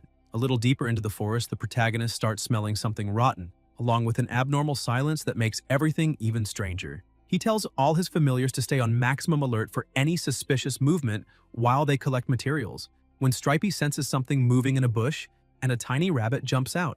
Peng says it's just a unicorn rabbit, and that was a false alarm, but another monster appears and attacks the rabbit, killing it instantly. The protagonist is startled and orders his familiars to back away because he cannot see the monster's attribute with just a 1-second glimpse of a single limb. He needs to see much more of its body before judging, and since the enemy is hidden in the dark, he knows it is not time to act. He begins retreating with everyone, thinking they still don't have any long-range offensive attacks. If they did, they could probe the monster and observe its attributes and weaknesses more safely, avoiding such a passive stance. They start running toward the lake, and the protagonist notices the distance is about 40 to 50 meters, so they're almost there. But again, an attack shoots out from the bushes toward them, and he says this isn't good. Dumby throws himself in front to protect his master, but the attack pierces through and hits the protagonist, yet due to the moving constellation skill, the damage transfers to Dazi, who ends up with a hole in his back. The protagonist is shocked to see that he suffered such a heavy strike even with the elemental barrier. Dumby grabs everyone and keeps running while he tells the spider to use its web to try buying time. After restraining the monster for a moment, they continue fleeing. Meanwhile, at the headquarters of the Special Operations Unit, one of the men says they cannot let that corpse mutation insect continue, since it already eliminated a monster trainer and apparently knows the trainer has weaker defense than the familiars, so it targets the trainer first. Another agent arrives reporting that White Rose is 5 kilometers from the target and should arrive at the moment of rescue. The chief says that's good news because someone has already died at the hands of that monster, and if they have more fatalities, it won't be a problem, as those candidates are crazy and said they were prepared for the possibility of death, treating this as a more realistic experience in training. Now that someone truly died, they're even more eager. The soldier laughs and asks the captain if they've always been like this, since it isn't the first time, but the monitoring staff questions whether that boy isn't acting cowardly. The captain answers that this is not cowardice but strategy, knowing when to advance and when to retreat, when to give and when to take, because these are essential factors for success. Every great general has lost a battle, and if someone thinks they are invincible, they will be defeated by their own arrogance. The evaluator agrees with the captain, but asks how that boy could know whether he can win or not after such a brief encounter. Suddenly, the monitor shouts that this cannot be happening. The protagonist manages to use the system and realizes the monster is called Dreamstick Insect, a corpse-type mutation, level 35, excellent grade, body hardening skill level 2, wood and code attributes, weakness fire and metal. On the center of its abdomen, there is a white spot the size of a grain of rice, and hitting that spot can cause fatal damage to the Dreamstick Insect. Peng remains worried because locating such a tiny weak point could cost his life, so maybe it is better not to fight and keep fleeing. The monster prepares to attack again and strikes Stripey with precision. Peng turns around shouting for his familiar who lies motionless on the ground, and with a trembling voice, Stripey only asks his master to run and save himself. Seeing that scene repeat before his eyes, the protagonist loses control and shouts that they will no longer act rationally because they will finish this right here and now. He states that on the monster's abdomen, there is a white spot the size of a grain of rice, and that is its weak point. Dumby is also overwhelmed with rage upon seeing his companions and brothers suffer like that, and his master heartbroken. So he becomes furious and unleashes all his power, starting a direct exchange of blows with the monster. Peng thinks that the main attack method of the dream insect is using its extendable limbs like spears to impale enemies, but against a monster like Dumby who has no flesh or blood, that should be difficult. Suddenly, the insect manages to land several blows on Dumby's body, and the protagonist realizes this is bad. Although the insect cannot inflict fatal wounds, Dumby is trapped by the enemy's limbs and cannot pull back to launch an attack, yet he continues taking all the hits. Peng notices that this is not the real problem. The issue is that Dumby fears the insect might target Peng, but if he retreats, everything will be fine. The protagonist yells for his familiar to forget about him, saying he doesn't need to push himself so hard because there is already a safe distance and he can win as long as he finds the weak point first. Dazi begins getting up, trembling in pain and surprising his master, and says he will not let that monster hurt his friends. Even injured, he rushes forward without hesitation. In the sky above the forest, White Rose flies at maximum speed, praying for that child not to die. Peng keeps fighting the monster and coordinating his familiars, telling Dazi to aim straight for the abdomen. The moment he locates the weak point, the insect strikes and flings him upward, then pierces through Dazi's body with its claw. The protagonist panics at the sight and Dumby refuses to accept that his closest companion is in such a condition. Consumed by fury, he snaps the bones of the insect's limb, tears off a piece, and jams it into the opponent's eye. The insect tries to defend itself and lands a blow that sends Dumby flying backward. The protagonist thinks they must escape from that fight immediately, because even though the dream insect seems loose and bleeding after losing an eye, it has not suffered any real severe injury and its combat power is still far above theirs. Besides that, Dazi, Stripey, and Dumby have all suffered varying levels of wounds, so he questions what to do now. Dazi stands once more, gathering electricity, even though his body barely responds.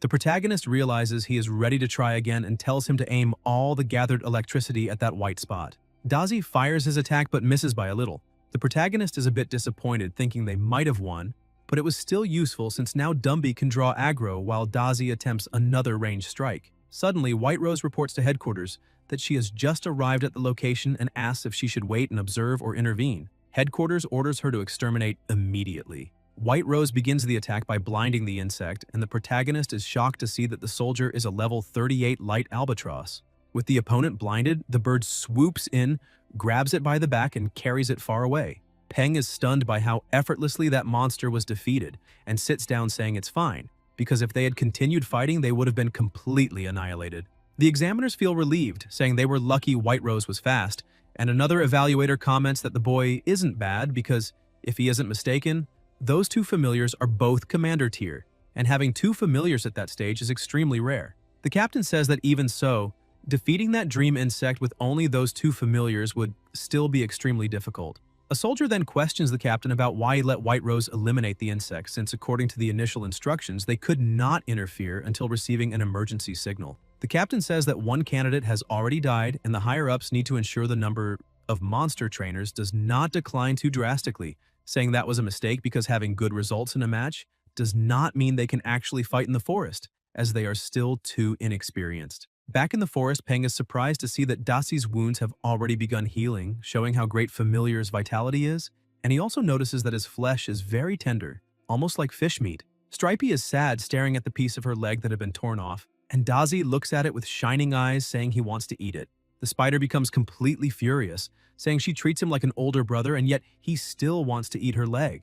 Daci explains that after eating, the flesh grows back faster, Stripey becomes hesitant, and the protagonist gets irritated, saying that even after suffering such a severe wound, his familiar is still thinking about eating, and he cannot believe Daci truly wants to devour a companion's leg. The spider ends up giving in with a trembling voice, and says that if her friend wants to eat, then fine. But suddenly, everyone looks at the protagonist and he asks what is happening. Shortly after, they resume walking and another notification is sent saying that candidate Pan Feng has been eliminated.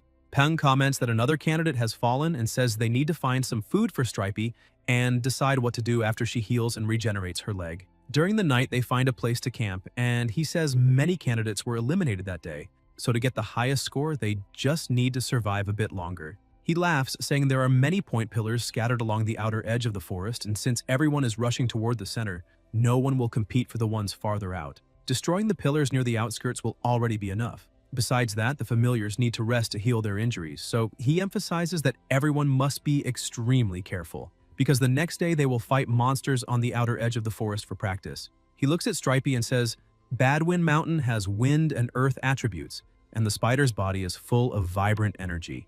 After eating and completing the regeneration process, she will likely evolve to level 20. The protagonist regrets not having had enough time to train her, because although she has good defense compared to familiars of the same level, she was helpless against a commander-level familiar. He notices her skin has begun to harden and thinks the molting process should be complete by morning. Then he lies down and tells everyone to sleep well because they worked hard that day. The next day, Stripey's carapace begins to crack, and she wakes up fully healed. The system shows the monster's condition as healthy, excited, level 20. Peng says that's great because Stripey is completely recovered and even her leg has grown back, and she reached level 20, putting her one step away from commander level. Once she reaches that stage, he will have 3 commander level familiars, and with Stripey's defense and her crowd control, she will fill the missing roles in the team. With everyone recovered and happy, he says it's time to look for more point pillars. Walking a bit further, they find one and destroy it quickly, but right next to it, near a small stream, he observes a frog and wonders why it looks so familiar. Using the system to analyze it, he sees it is a blue-skinned frog, level 8, normal grade, healthy, happy, fast, a monster sunbathing peacefully, weakness, electric, surrounding noise. Peng thinks the names are very similar, and maybe that's the cousin of the green-skinned frog. It spits and he dodges, thinking he already expected that, and wonders why the system doesn't display this disgusting hobby of theirs, because this spitting habit is also part of the blue-skin nature. While he's staring at the dwarf frog, he hears a noise and looks at the drone. The presenter asks if everyone remembers the person behind the salty fish emoji pack, highlights that this examinee still hasn't been eliminated, and asks if they should check his current ranking. He is currently in the top 15 with a score of 1,765. People are impressed seeing he actually managed to reach the top 15. Duan says that ranking isn't bad because only 120 examinees are in the forest. The top 15 includes the points of those who've already been eliminated, and the requirement to reach the 3rd round is to be in the top 12. So he is very close and definitely has a good chance. Once again, the presenter makes a strange face, saying they will be rooting hard for that examinee to reach rank 12. Just as Duan said, she points out they will now check the higher-ranked examinees, and, as expected, Moy is in 2nd place and managed to earn another 40 points recently. And apparently most candidates earn the majority of their points by eliminating monsters instead of destroying point pillars.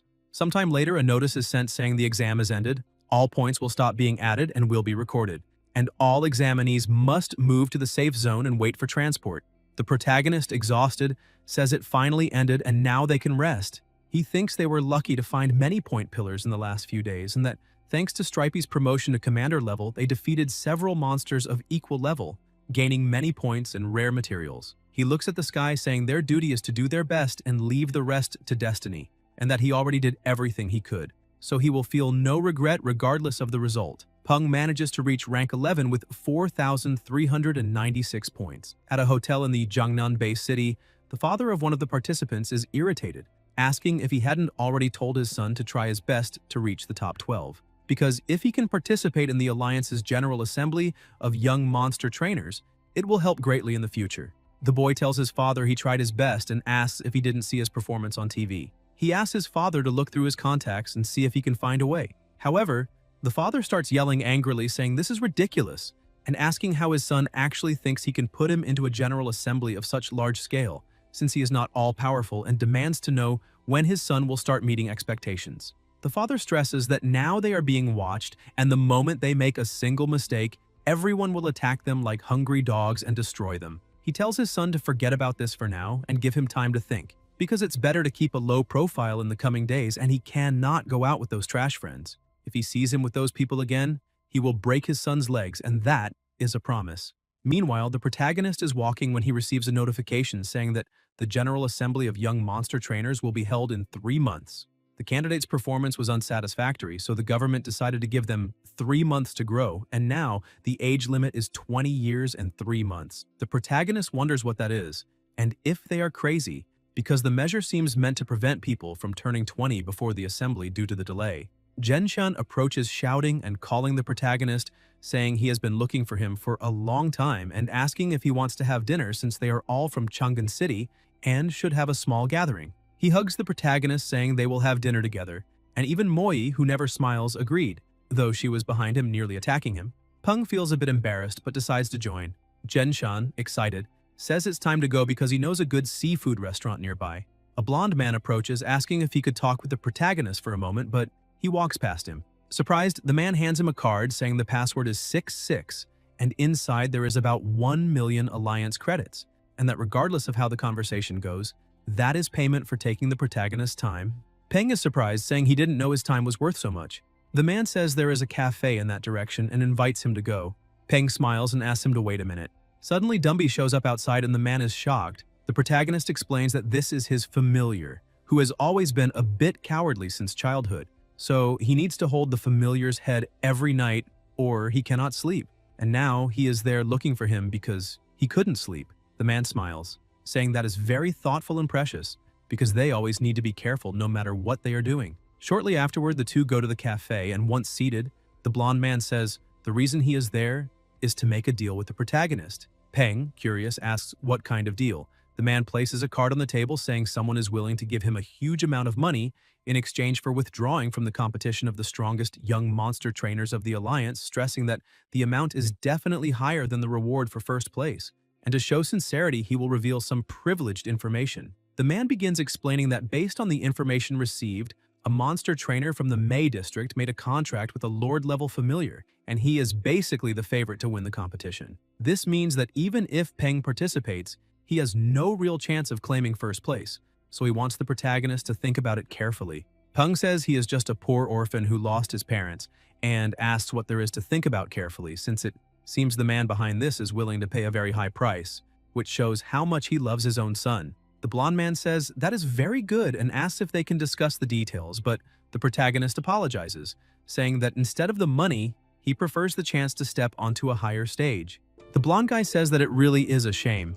The MC stands up telling him to enjoy the coffee because he will pay for everything quickly. The man grabs his phone and calls his boss, who asks what Peng said about the proposal. The blonde man says that he rejected the offer because that kid has a lot of character and money will not work on him. The MC also calls his friends, saying that he is already arriving and they can start eating. The blonde man keeps looking, thinking that he normally solves problems through negotiation, but his client is not someone who solves things through words. That kid is still very young, and only after experiencing more difficulties will he understand the cruelty of the real world. However, that does not concern him because he is nothing but a low messenger. Suddenly, he notices something strange and sees everyone around him disappear. He gets scared and asks what is happening. He hears a chain sound and, looking to the side, sees a man with a huge beast. He asks when they appeared.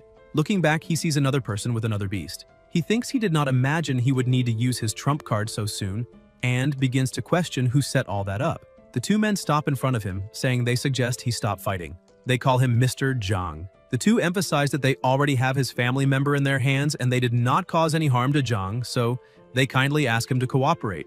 Zhang realizes that he cannot contact his family member and did not even have the chance to prepare, and because of that, he is in big trouble there. One of the men says that there is someone who would like to meet him. Ji Han Woo enters the cafe, asking if he is Mr. Zhang. The woman throws the card that passes beside his face and hits the wall. The president apologizes for taking his precious time and says that card has 5 million alliance credits and the password is 65, and he should think of it as compensation for his time, emphasizing that he would like to know what he said to that innocent and naive kid. Zhang, a bit scared, tries to disguise it, saying that he only talked a little with him because he wanted to ask him to stop participating in the competition of the strongest young monster trainers of the Alliance. However, he asks who is innocent and naive because those people are there because of the MC, and his relationship is also not ordinary. According to his research, the boy has no notable background. So how is it possible that he has relationships with people of such high status? Ji Han Woo begins to get irritated and approaches, asking how the boy responded. Zhang says that he refused and said that he did not want to miss an opportunity to expand his horizons. However, he wonders who this guy in front of him really is and realizes that maybe he could be. The president asks what the next step the man intends to take is, because he would not like to hear any lies and is sure that his younger sister also would not like to hear that her brother is a liar, because that would be a bad example for children. Through the back door, another man enters with his younger sister. Shocked, he turns, asking why she is there. The girl says that the grandpa told her he could help her see him because he's always busy and never returns home, and it has been a long time since she could see her own brother. Embarrassed about what her brother might think, she blushes and says that the grandpa also asked her to play a game with him to not be discovered, and as long as she could do that, he would buy her 5 ice creams. The girl tells her brother that she would give all the ice cream to him, but begs him not to be angry because she just misses him. Ji Han Woo goes to her and pats her head, saying that the brother will not be angry, calling her a beautiful princess. He emphasizes that he needs to talk a little with her brother and asks her to go ahead to the ice cream shop and have a good ice cream. Zhang calls Xuan Xuan, saying that grandpa is right, he will not be angry about it and she needs to be a good girl and go get ice cream. As soon as she leaves, Zhang turns, shouting at the president, saying that his sister is very innocent and knows nothing, and asks what he would like to know because he will tell everything, saying that he just talked with Peng and did nothing much. Ji Han Woo emphasizes that it is exactly because he did nothing much that he is still able to talk. The president sits down asking what Jung thinks about working for him. Jung asks if the president will not eliminate him. Ji Han-woo says that it does not matter where they come from, as long as people have value, and killing them is the simplest method. However, it is also the method that causes the most waste, and asks why the man does not continue. After Jung tells the whole story, Ji Han-woo is surprised that the mayor of Jinling Bay City, the so-called Han Yuan-ming, is behind this, because when he received the information that someone was investigating the MC, he thought it was something big but did not imagine it would be for such a reason. The woman asks the president if they should eliminate Han Yuan-ming, but he says no, and asks to leave this man for the MC to deal with himself. This incident happened because of him, so he will be the only one to end it, and this occasion will give Peng a sense of accomplishment. However, there is one thing that he agrees with, because he thinks the MC should not participate in that competition, because it really is a waste of time. Jung cannot even believe what he heard. Ji Han-woo looks out the window, thinking that it has been 4 years since they met.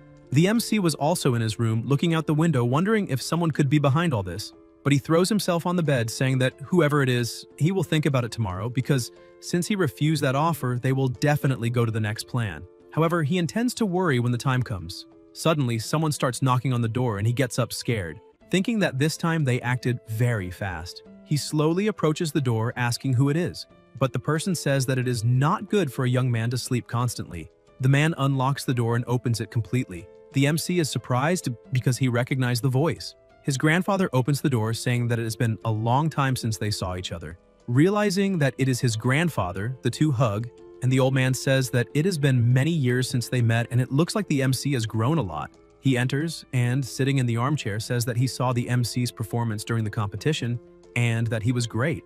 Besides being smart, he was brave. Peng said that actually he was not strong enough because he only managed to get point pillars on the outskirts.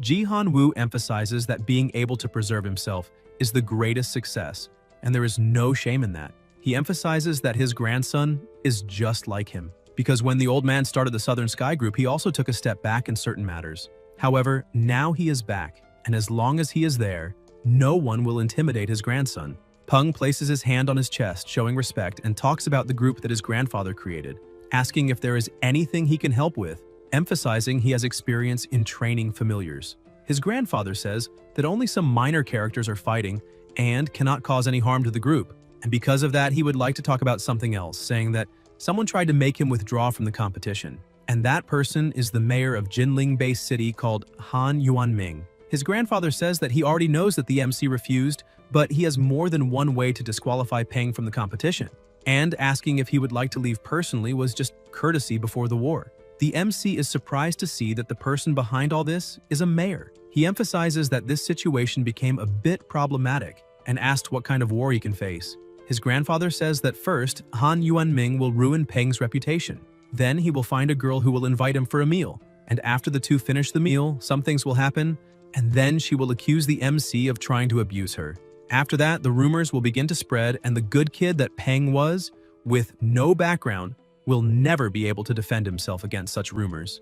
When enough people believe it, the rumors will become the truth, and will stay with him for the rest of his life. Ji Han-woo emphasizes that he would really like his grandson to take revenge, and because of that, he will help him with all his strength. And actually, it is even good to have this kind of motivation to strive. The MC thanks his grandfather for warning him and says that he will remember everything. Ji Han-woo starts laughing, saying that he will remember his grandfather's words or remember that person. The two start laughing together, but suddenly the old man stops laughing and, in a serious tone, says that now it is time for the main topic. He emphasizes that he really hopes the MC is willing to give up the General Assembly of Young Monster Trainers of the Alliance. Peng agrees immediately, saying that he will contact the organization early in the morning. His grandfather is surprised, saying that he is making the MC give up that great opportunity and he will not even try to fight against it. Peng says that he is sure his grandfather has his reasons, and because of that, he will listen to what he has to say. The president stands up, saying that his grandson is really a rascal. He goes to the window, saying that, as everyone knows, it has only been 3 years since the cataclysm, so the difference between individuals is not really that big.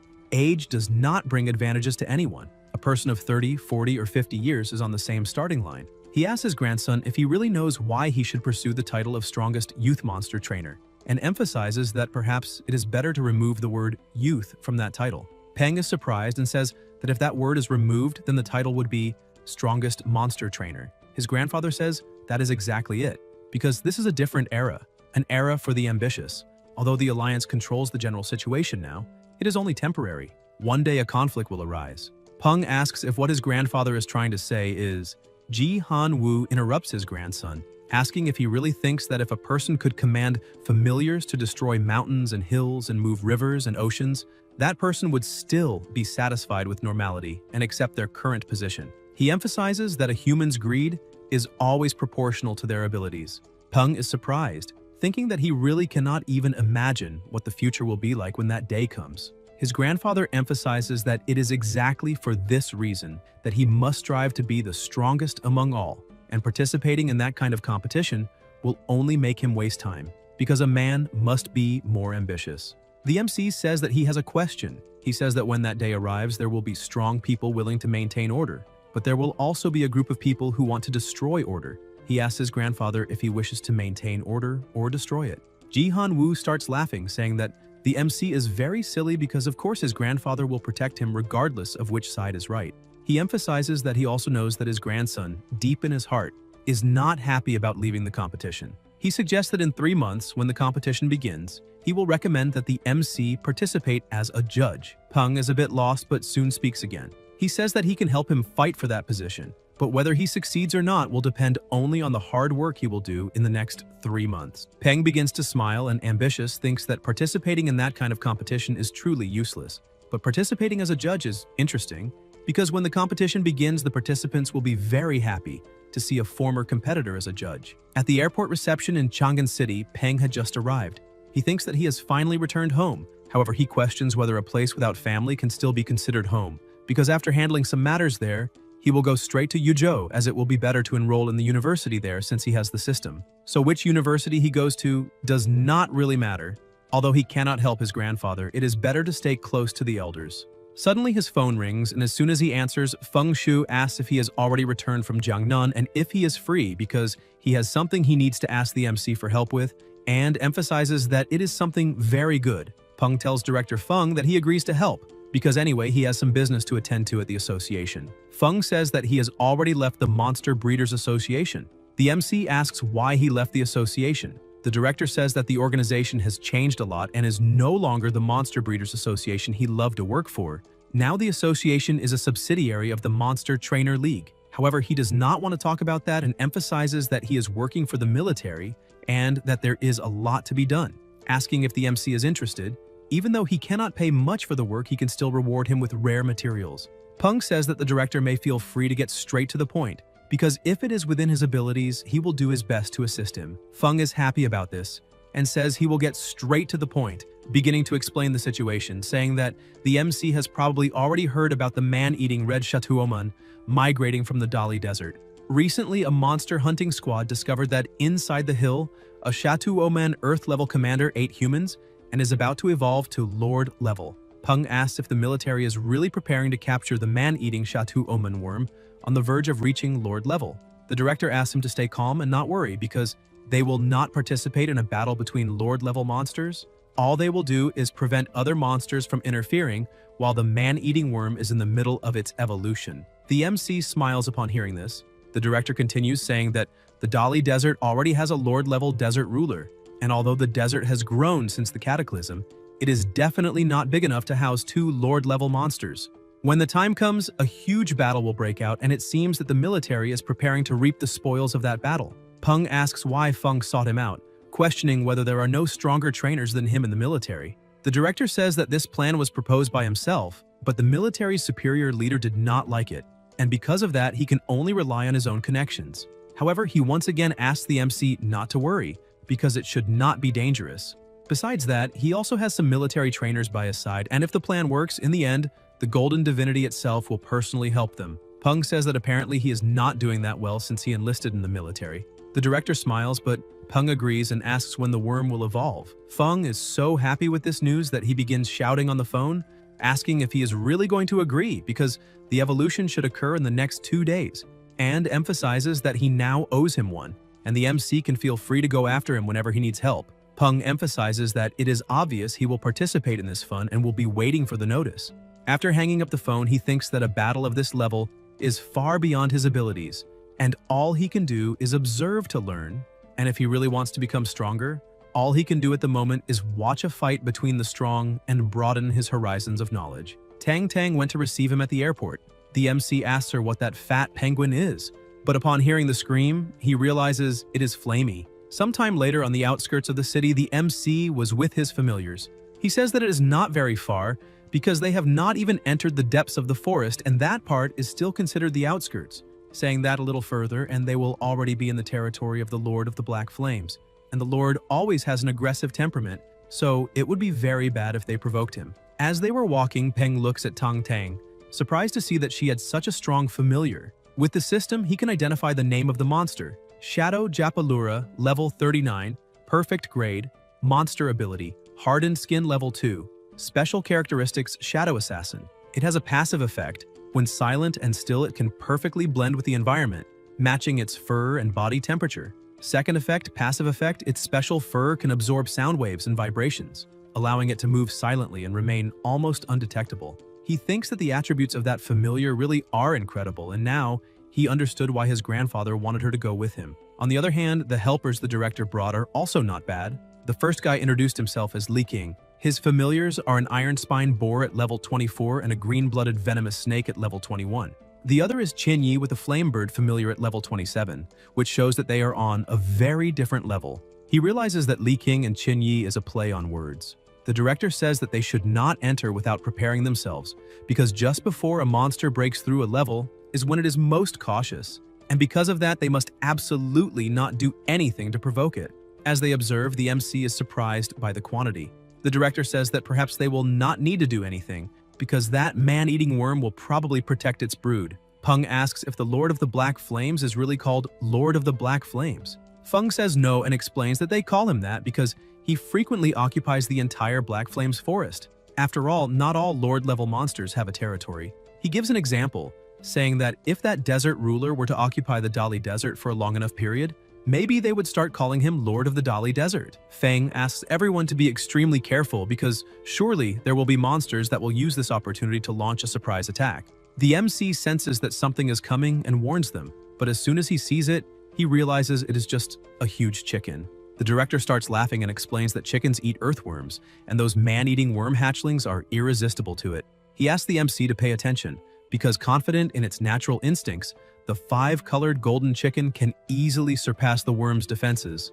The chicken starts attacking the worms, but they quickly disappear. The MC asks where those plump worms that were there a second ago went. Tang Tang starts laughing. Feng explains that the worms can dig underground and the man-eating worm must be hiding below the surface while it is evolving, so it is normal that they cannot find it. He emphasizes that Peng really has a lot of talent. However, there is still much to learn. The MC thinks that the director is part of the elite of the monster breeding industry, and he would be in a lot of trouble if he appeared to have little experience. The chicken remains still trying to find the worms, but suddenly the ground begins to shake and break. The worms start to join together and grab the chicken's paw. Feng asks the MC to pay attention to that movement, because once the worms work together, the chicken will not be able to escape. It is thrown to the ground and the worms quickly start attacking it. Peng emphasizes that the chicken was horrible at fighting. However, the director asks him to wait a little because this is only the beginning. Tang Tang asks both of them to stay quiet because a big one is coming. The system identifies the monster, saying that it is a horrifically violent female spider, level 40.5, stone attribute, weakness wood type, septic bloodberry, platinum radish tendril, monster abilities, spiderweb, hardening level 2, and hardened skin level 1. Peng is startled, saying that these stats are a bit familiar. The spider with one injured eye begins to invade the place. The MC says that this female spider is probably the same one that Liu Senlin and the others fought when they led a crusade against the gray demonic spider nest, and if he remembers correctly, the crusade was a failure, and many people died. However, they managed to interrupt the female spider's evolution, so that one is a failure, a half-evolved Lord-level spider. The director says that is correct, because the military thought it would die at the hands of the Lord of the Black Flames, but he really did not imagine that it would still be alive. And that was his oversight, so they need to do their best to make up for lost time. Peng asks if he is being serious, because even if that spider is a half-evolved Lord level, it is still Lord level. So how are they going to fight that? He begins to question whether he really has a chance against that monster. Tang Tang goes to the director saying that they can eliminate it, but the price will be the horrifically violent female spider. Feng is surprised by this and says that they only need to stop it because eliminating it might be a bit too much for their current level. However, she simply ignores him, saying that she and the MC will deal with the spider, while the rest of them only need to stay alert to protect him in case another monster appears. Her familiar begins to appear, and the director is surprised to see that this familiar has one of the rare camouflage abilities, because in the army, anyone lucky enough to obtain such a familiar gets priority in training. And that woman is not an ordinary person. Peng asks Tang Tang to let Dumbi help her. She agrees, asking him to stay behind her and alert to the surroundings. The director, along with his two assistants, says that they will also help, but she refuses, saying that they will only get in the way. Feng gets upset along with the others, asking how she can shake them like this. She releases her cat, calling it Cutie, and says that she would like to test that spider a little. The cutie starts moving quickly, jumping across the spider's body with agility and using its strong claws to deal damage easily, leaving Feng impressed with how sharp they are. Tang Tang watches closely and comments that this is still not enough since those were only superficial wounds to the flesh and did not reach any of the monster's organs. The mutant chameleon approaches, grabs the female spider's leg and brings her down, making the monster even angrier as it tries to hit the cutie. However, the feline's speed was far too great, allowing it to dodge all the attacks with ease. Peng, following Tang Tang's orders, begins to get bothered, saying that they cannot continue like this, because although the female spider could not hurt them, they also could not launch any truly effective attack against her. The MC then asks Dumbi to use Bloodline Heart, and his familiar responds quickly, trying to destroy the spider's heart, but it was not enough. Both are shocked to realize that the efficiency of the attack was being nullified almost instantly. Peng understands that fighting against a superior level monster is practically impossible, and that they need to stop it for now. Suddenly, the whole place begins to shake and the man-eating worm bursts out of the ground, attacking the spider. The director celebrates, saying that the evolution was a success, while Peng thinks that this was the real difference between the female spider and the man-eating worm, because that truly was an authentic Lord-level monster. The system identifies the worm as Shatuomen Man-Eating Lord, level 41, excellent grade, earth attribute, and fire-type weakness. The worm lets out a thunderous roar and charges at the spider. Feng becomes worried, not understanding why those two monsters were fighting since the worm should not do that. That spider was only a failed pseudo-lord with almost zero potential, so the worm should go speak with the desert ruler so the military could reap the spoils. But at the last second, the worm simply dodges the spider and begins digging, leaving the director surprised as it seemed it only wanted to escape through the tunnel. The female spider then starts attacking the ground and Peng bursts out laughing, saying that in her rage she caused the tunnel to collapse and now she lost all traces of the giant worm. Feng also celebrates, saying that is exactly what happened and it seems their mission was a success. Li King, who was observing the situation, asked them to look more closely because the spider is acting strangely, walking in circles for a while, and asks if she went crazy for letting the food escape. Tang Tang emphasizes that the female spider spent a lot of energy during the fight, so she is probably starving. They notice she is gathering the baby worms, throwing webs to catch them all and devouring each one. Seeing that scene, the MC's stomach growls with hunger, and he asks why it looks like the spider is eating soybean paste noodles. The three stare at him while Peng, confused, tries to understand what happened, and goes to Tang Tang saying that her injuries are not serious, but that they could not capture the spider. She tells him to relax because he has not seen anything yet. The cutie begins to growl and a dark aura rises around it. With a fast and extremely precise attack, it manages to amputate one of the spider's legs. The chameleon, which had been camouflaged in the shadows, appears releasing a poisonous mist and tears off another piece of the spider. She screams in pain and attacks both familiars at the same time, causing only minor injuries to them. The MC becomes worried and tells Tang Tang that the spider is still too strong and they need to retreat. But she tells him not to worry, reminding him that they cannot simply run away. A very loud noise echoes from the sky, and looking upward, he is shocked when a monster lands on the ground.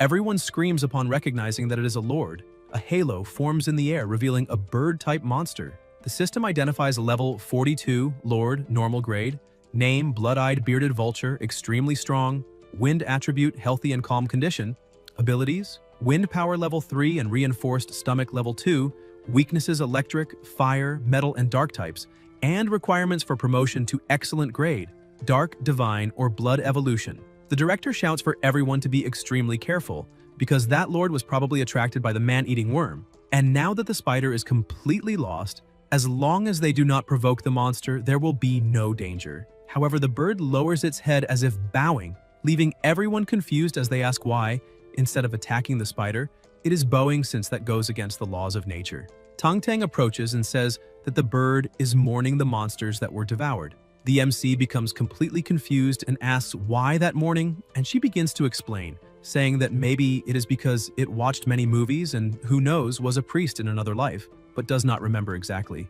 Lei King asks if that monster belongs to her. Tang Tang becomes embarrassed and starts laughing, saying that women need to have some methods of self-defense when they are away from home, leaving the MC imagining what kind of self-defense that is, to the point where he would not be surprised if someone said his grandfather's familiar was a giant dragon. The two monsters start staring at each other, but the bird shakes its head, indicating that it does not want to fight.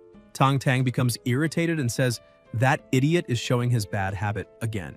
The MC asks what she is talking about while the director and his companions remain alert, thinking that it is a very rare familiar besides being Lord level, so they need to learn everything about its habits. Tang Tang explains that the vulture thinks it is a scavenger, so it prefers to eat carrion instead of hunting live prey and is adjusting its own mindset at that moment. Feng, Li King, and Qin Yi are surprised, asking themselves if it is really possible to adjust a mindset. Tang Tang shouts to her familiar, telling it not to eat the spider because it only needs to injure her badly and bring her to them. The bird asks if it really should not eat, and realizing everything is fine, gets ready, then charges forward with lightning speed. The spider begins to tremble with fear and can barely move, and with just one attack, the bird manages to completely neutralize it. Feng asks if that pseudo-lord would really be defeated that easily since it seemed far too simple. Tang Tang then asks the bird to tear the spider's leg tendons. It imbues energy into the tips of its claws and, with swift movements, cuts all the tendons. She smiles, saying that now the spider can no longer escape. The director comments that her familiar is extremely strong. Peng states that everything is settled and that they will take the female spider with them, and the director agrees.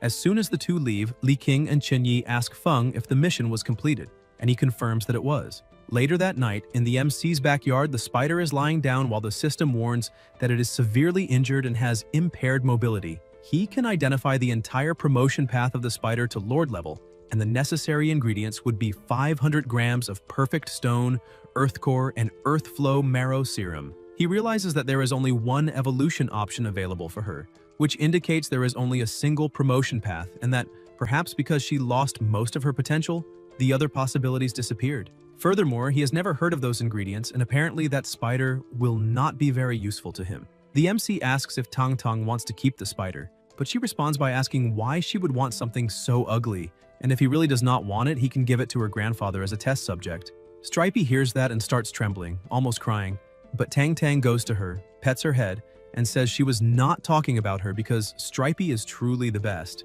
Peng says that it is getting late and asks why Tang Tang does not stay for dinner, but she says that maybe next time she will because now she still needs to find someone to release that spider. As soon as the MC opens the door, Dazi comes running and jumps on him. The MC asks what happened, and his familiar begins running around, lying beside him, showing that it wants to eat pork ribs. Peng says there are no pork ribs there, and asks if the familiar thinks he can simply snap his fingers and make them appear. Dazi gets an idea and points at Dumby. The two start smiling, and the MC finds it interesting. Sometime later, a huge pot of food is ready. The MC calls his familiar to eat, saying that if he has finished washing up, he can sit down. Dumby asks if that delicious-looking food was prepared for him, and, even remembering that he is only a skeleton and cannot eat anything, finds it charming that his master still thinks of him. Peng puts Dumby inside the pot and tastes the soup, saying that the flavor is not bad, and that apparently temperature means nothing to Dumby. Perhaps they will not even need to buy ingredients to cook pork rib soup anymore. After cooking for a while longer, the soup is ready, and he calls everyone to taste it. While his familiars eat, the MC looks at the moon, thinking that a new journey will begin in Yuzhou. Already inside the plane, the flight attendant announces that they are about to land. The MC looks out the window and says that they have arrived. At the airport, Tang Tang answers the phone and says that she understands and will talk to them later. Peng looks around, curious whether that really is the famous airport of the city, because it does not look much different from the one in his own city, except for the slightly more advanced technology. Tang Tang explains that the president is busy and cannot pick them up, but has already sent someone to meet them so they can go. The MC asks if something bad happened, but she just smiles and says it is nothing serious, asking him not to worry. On a boat in the middle of the sea near an island, a monster was causing a great commotion, and Ji Han Woo, annoyed, asks if it is that mere trivial monster that is interrupting his meeting with his adorable grandson. The giant monster appears and charges toward them to attack. The subordinate warns the president that it is very dangerous and that they need to protect themselves. But Ji Han-woo orders his familiar white to deal with it quickly because he needs to find his grandson. The dragon appears and bites the monster's neck. A huge mist takes over the area, showing only the monster's silhouettes, and in a few seconds the creature is completely destroyed. The president shouts for everyone to be careful because the body of a monster of that level is very valuable. People begin to move and the shopkeeper's battalion approaches, saying that the cables are ready and now the Blue Monkeys team must get ready. The monkeys grab the cables and dive into the sea to secure the monster's carcass. After tying everything up, they ask the crew to pull. Meanwhile, the soldiers watching the footage comment that this is all they can see because a mysterious mist always appears and prevents them from seeing what really happened in the battle. Another man even says that Old Man is really cunning for joining the Southern Sky Group. At the gate, the doorman directs them to follow that way, saying that a large hall for familiars is on the left. Peng notices that the plant-type monster in charge of the reception is Lord level and thinks it is a waste. Tang Tang calls him to come in, saying that they will wait inside and asking him to make himself at home. Suddenly, a woman starts laughing. Tang Tang asks what she's laughing at, and the girl apologizes but continues mocking, calling the MC a country boy. The man with her asks why she's talking to them since they do not even know from which hole those people crawled out, and tells her to hurry up because he has an important meeting. Peng starts mocking, saying that apparently they did not recognize Tang Tang, so she will have to work very hard. She explains that she stayed in that backwater city for 2 years. Suddenly she calls Old Han, who is surprised to see Tang Tang. The man who had mocked them before is impressed when he realizes that Secretary Han knows those people. The secretary goes up to the MC, saying that he must be Gao Peng and informing him that President Ji has already returned and is waiting for them in the penthouse, offering to guide them. The man beside him is stunned, thinking that there is only one President Ji in the Southern Sky Group. Peng walks past the woman, laughing and mocking, and she starts shouting that the brat is very rude. Peng replies that his strong point is not holding grudges, since he always gets revenge on the spot. The secretary laughs, saying that this strong temper is not bad at all. Later, already in the president's office, the two meet and the secretary says he will prepare Tang Tang's accommodations. As soon as he leaves, the MC asks his grandfather if there is anything he wants to say.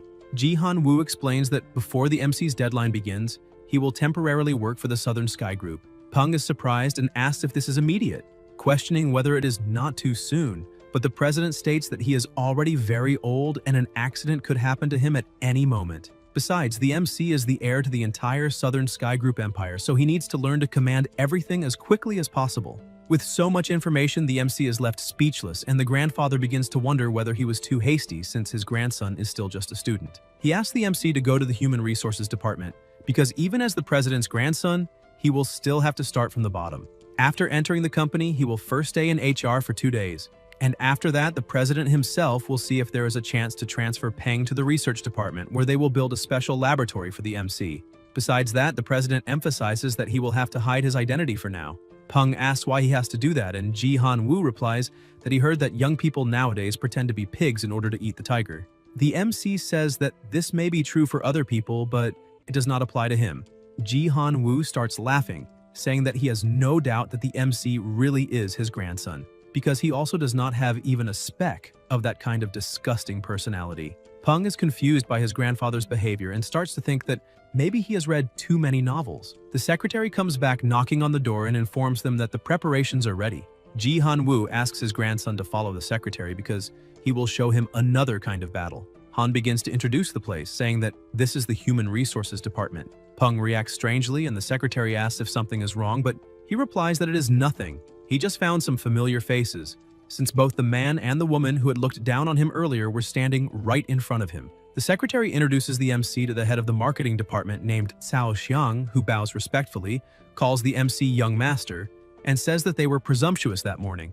The MC says that he must be joking because it was all just a misunderstanding. Peng thinks that seeing a department head bowing and apologizing to a newcomer is definitely unusual and must be some tactic of sacrificing a bit of his own ego to put the MC in an awkward situation, which shows how much of a genius that man is. The system indicates that he is healthy and calm. Cao emphasizes that he is sure the young master has many things to do that day, so he will not take up more of their time, and says they should have lunch together at the next opportunity. Han asks if there was any problem. The MC says it was just a small incident, but department head Cao made a storm in a teacup. However, someone who bows in public to a brat like him without any reluctance either is very good at controlling his emotions or was truly calm. The secretary says that this is something the MC will have to find out on his own, but emphasizes that with that department head around, it will be tiring to keep working there, so maybe it is better to go to the Baya district to do the recruiting. The MC asks what district that is. They get in the car and head there. The secretary explains that Baya is one of Yuzhou's districts that suffers from a lack of economic development. He continues, saying that many people died there during the cataclysm, drastically changing the whole social structure, and the residents who still live in the area are those who could not adapt to the changes. Peng asks the reason for the name Baiye, and the secretary explains that before the cataclysm, that was where people looked for jobs of all types and industries. Some residents were dissatisfied with the current situation, so they worked hard and left the district behind. Shortly after, they arrive at their destination, and Han comments that this is the branch for that district and that they are responsible for human resources. The MC notices some movement to the side and asks who those people are. Han explains that this is the district's recruitment hall and that those would be the best people. But seeing the MC's expression, he says that was a joke, since many there lost loved ones or had their homes destroyed and because of that are reluctant to sign blood contracts. They believe it is a curse from Devilland and are just trying to survive with no hope for the future. The secretary then says it is time to meet the new co-workers and introduces Section Chief Wang from HR and the branch manager Shuo. The man calls the MC Young Master and the woman calls him Director. Peng feels a bit uncomfortable being called Young Master and tells Wang that everyone there is a co-worker, so it is better for him to address him based on his position. The section chief replies that there is no problem and that he can do as he wishes. The secretary starts to leave, telling the MC that the place is a bit messy but should be easy to manage, as it is a good place to develop someone's skills, and wishes him good luck. He adds that the president left other orders, so he needs to go now, but says the MC can call him anytime if needed. Peng asks Wang to show him around a bit, but he calls him Young Master again. They go inside and Wang explains that they just arrived from the branch's warehouse and that this is the training center for familiars.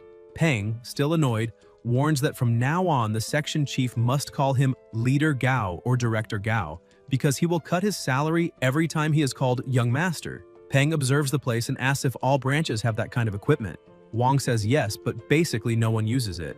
When the MC asks who would be able to use something like that, Wang replies that the security department staff and the Central Bureau security have more advanced and luxurious training equipment and also do regular training in the forest. The MC says he has seen enough and tells Wang to return to work, but first asks about recruiting workers from the district. Wang tells him not to worry because there will be specific employees who will report everything about the progress of things, and that his only responsibility will be to handle direct recruitment and personnel transfers, so there will not be many matters for him to intervene in. After that, the section chief bows respectfully and says he will not take any more of his time. Peng keeps observing the equipment, finding everything strange since they said no one uses it. Yet it is full of training marks. He calls Flamey, thinking that this young familiar is destined for Lord level and that his growth is extremely fast. He has already reached level 20, and when promoted to commander level, he will have impressive combat power besides solving the problem of the MC not having a flying familiar yet. Peng asks Flamey if he can still fly, and even though the familiar is a bit hesitant, the MC asks him to try flying through the rings because he wants to test his agility. Flamey obeys his master and quickly begins to fly. Peng is impressed and says that it is not bad at all because his acceleration must be the best among flying familiars of that level. But Flamey misses the target and hits the trunk, falling to the ground with a loud sound. The MC starts laughing but soon goes to comfort the familiar, saying that they should try something simpler, that it is okay, and that he does not need to feel embarrassed, reinforcing that he needs to believe more in himself because he will make it. They keep practicing and the improvement is significant. Peng shouts that Flamey already has much better control than before, so they continue testing until, in a short time, Flamey completes the entire course perfectly at an impressive speed. The MC shouts that he is the best. While they were training, an aura begins to surround Flamey's body. Suddenly he feels something strange and the MC is surprised, asking if it is really that easy, knowing that it is certainly the result of hard training and natural talent. The system notifies that Flamey's level has increased, now reaching level 21, and the familiar's body goes through a small change. Peng observes the newly evolved familiar and comments that he did not imagine his evolution would turn into that light show. The system informs that the creature's name is now Flame Scarlet Canary, growth phase, level 21, perfect grade, but that the grade will drop to excellent when it reaches Lord level.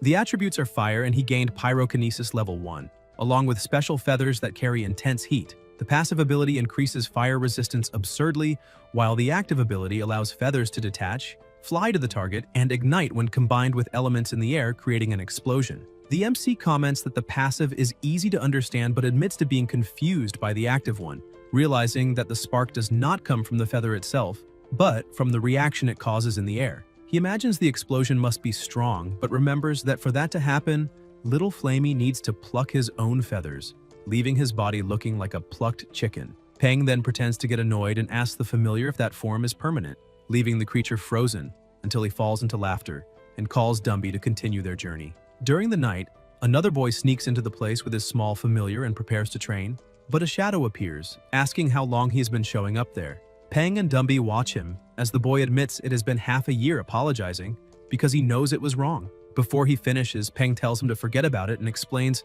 that he does not want to see him entering through the hole anymore. The boy becomes downcast and thanks him for the time he used the equipment, calling Peng brother before turning to leave. Peng realizes that there are still residents of that place who have not given up on seeking light despite living in hell. So he asks the boy to stop and says that next time he can enter through the front door because he will receive an access card. He orders him to be there the next morning, and if anyone tries to stop him, he should just say he was invited by Gao Peng. The boy bows in gratitude and confirms he will be there. The next morning, Wang accompanies the boy to Peng, informing him that the guest has arrived and that the access card is ready. Peng thanks him and asks his name, receiving the answer that he is called Li Junzong. The MC points to the bathroom in the back so he can clean himself and wash his familiar before training. When analyzing the young boy's monster, Peng sees that it is a blood-carrion rat, heavy metal variant, level 4, with minor injuries and exhausted, excellent grade, and gold attribute. Wang comments that the boy was very lucky to tame a sewer monster, and that without it, an orphan like him would not have survived.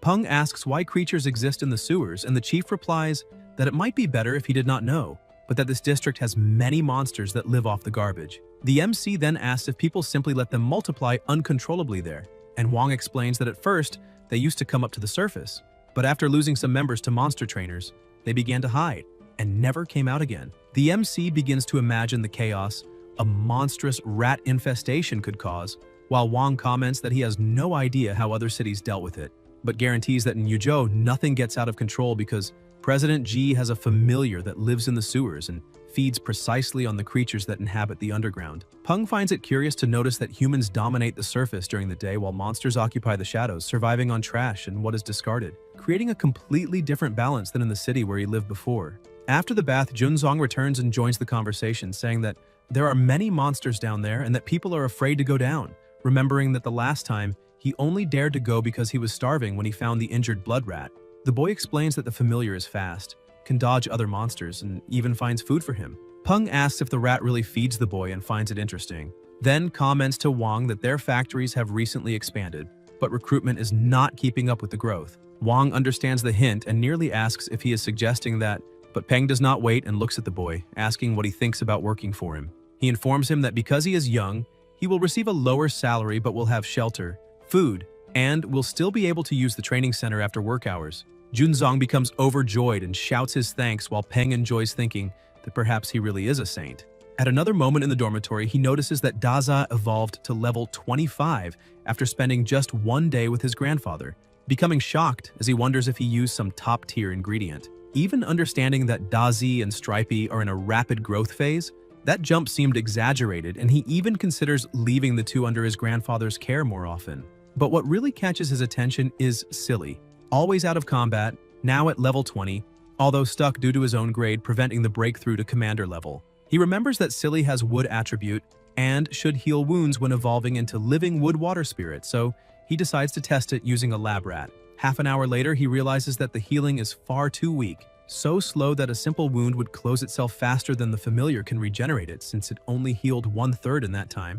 Silly opens a little spot on his body and sucks a juice to drink, leaving Peng lying on the ground, frustrated, wondering how that ability could be so ridiculously weak while Silly keeps thinking he is extremely competent. Peng insists that the level is to blame, remembering that most of the materials requested from his grandfather are ready, and that when they return, Silly will be strengthened until he becomes useful in battle. He then notices Dumby sitting at the window looking at the moon with a heavy expression and asks what happened. Dumby, with sad eyes, reveals that he wants to go back because he misses his daughter. The MC is completely stunned to discover that the familiar is a father, but soon pulls himself together and tells him not to be sad, assuring that the next day they will visit the girl without fail, already determined. The next day, at the Red Sand River, Chuanshu Peng was on a boat and was surprised to see that those boats were well used. And, even so, such a small boat dared to sail on the Tom River, known for being turbulent. He asked one of the crew if there were monsters attacking that river, and the man replied that yes, but they did not need to worry because all the ships had red carp king scales on their hulls, and as long as they did not attack other monsters, no one would be attacked. The red carp king was very valuable. All they needed to offer were some monsters as tribute, and it would then provide scales that protected everyone during navigation. Peng thought he had never heard anything like that before, but he was not surprised either, because if the news spread that the government was unable to protect its citizens and was forcing people to form ties with monsters to ensure safety, the government's reputation would sink. To maintain the security of a city-state, it was necessary to have at least one Lord-level familiar or a powerful monster.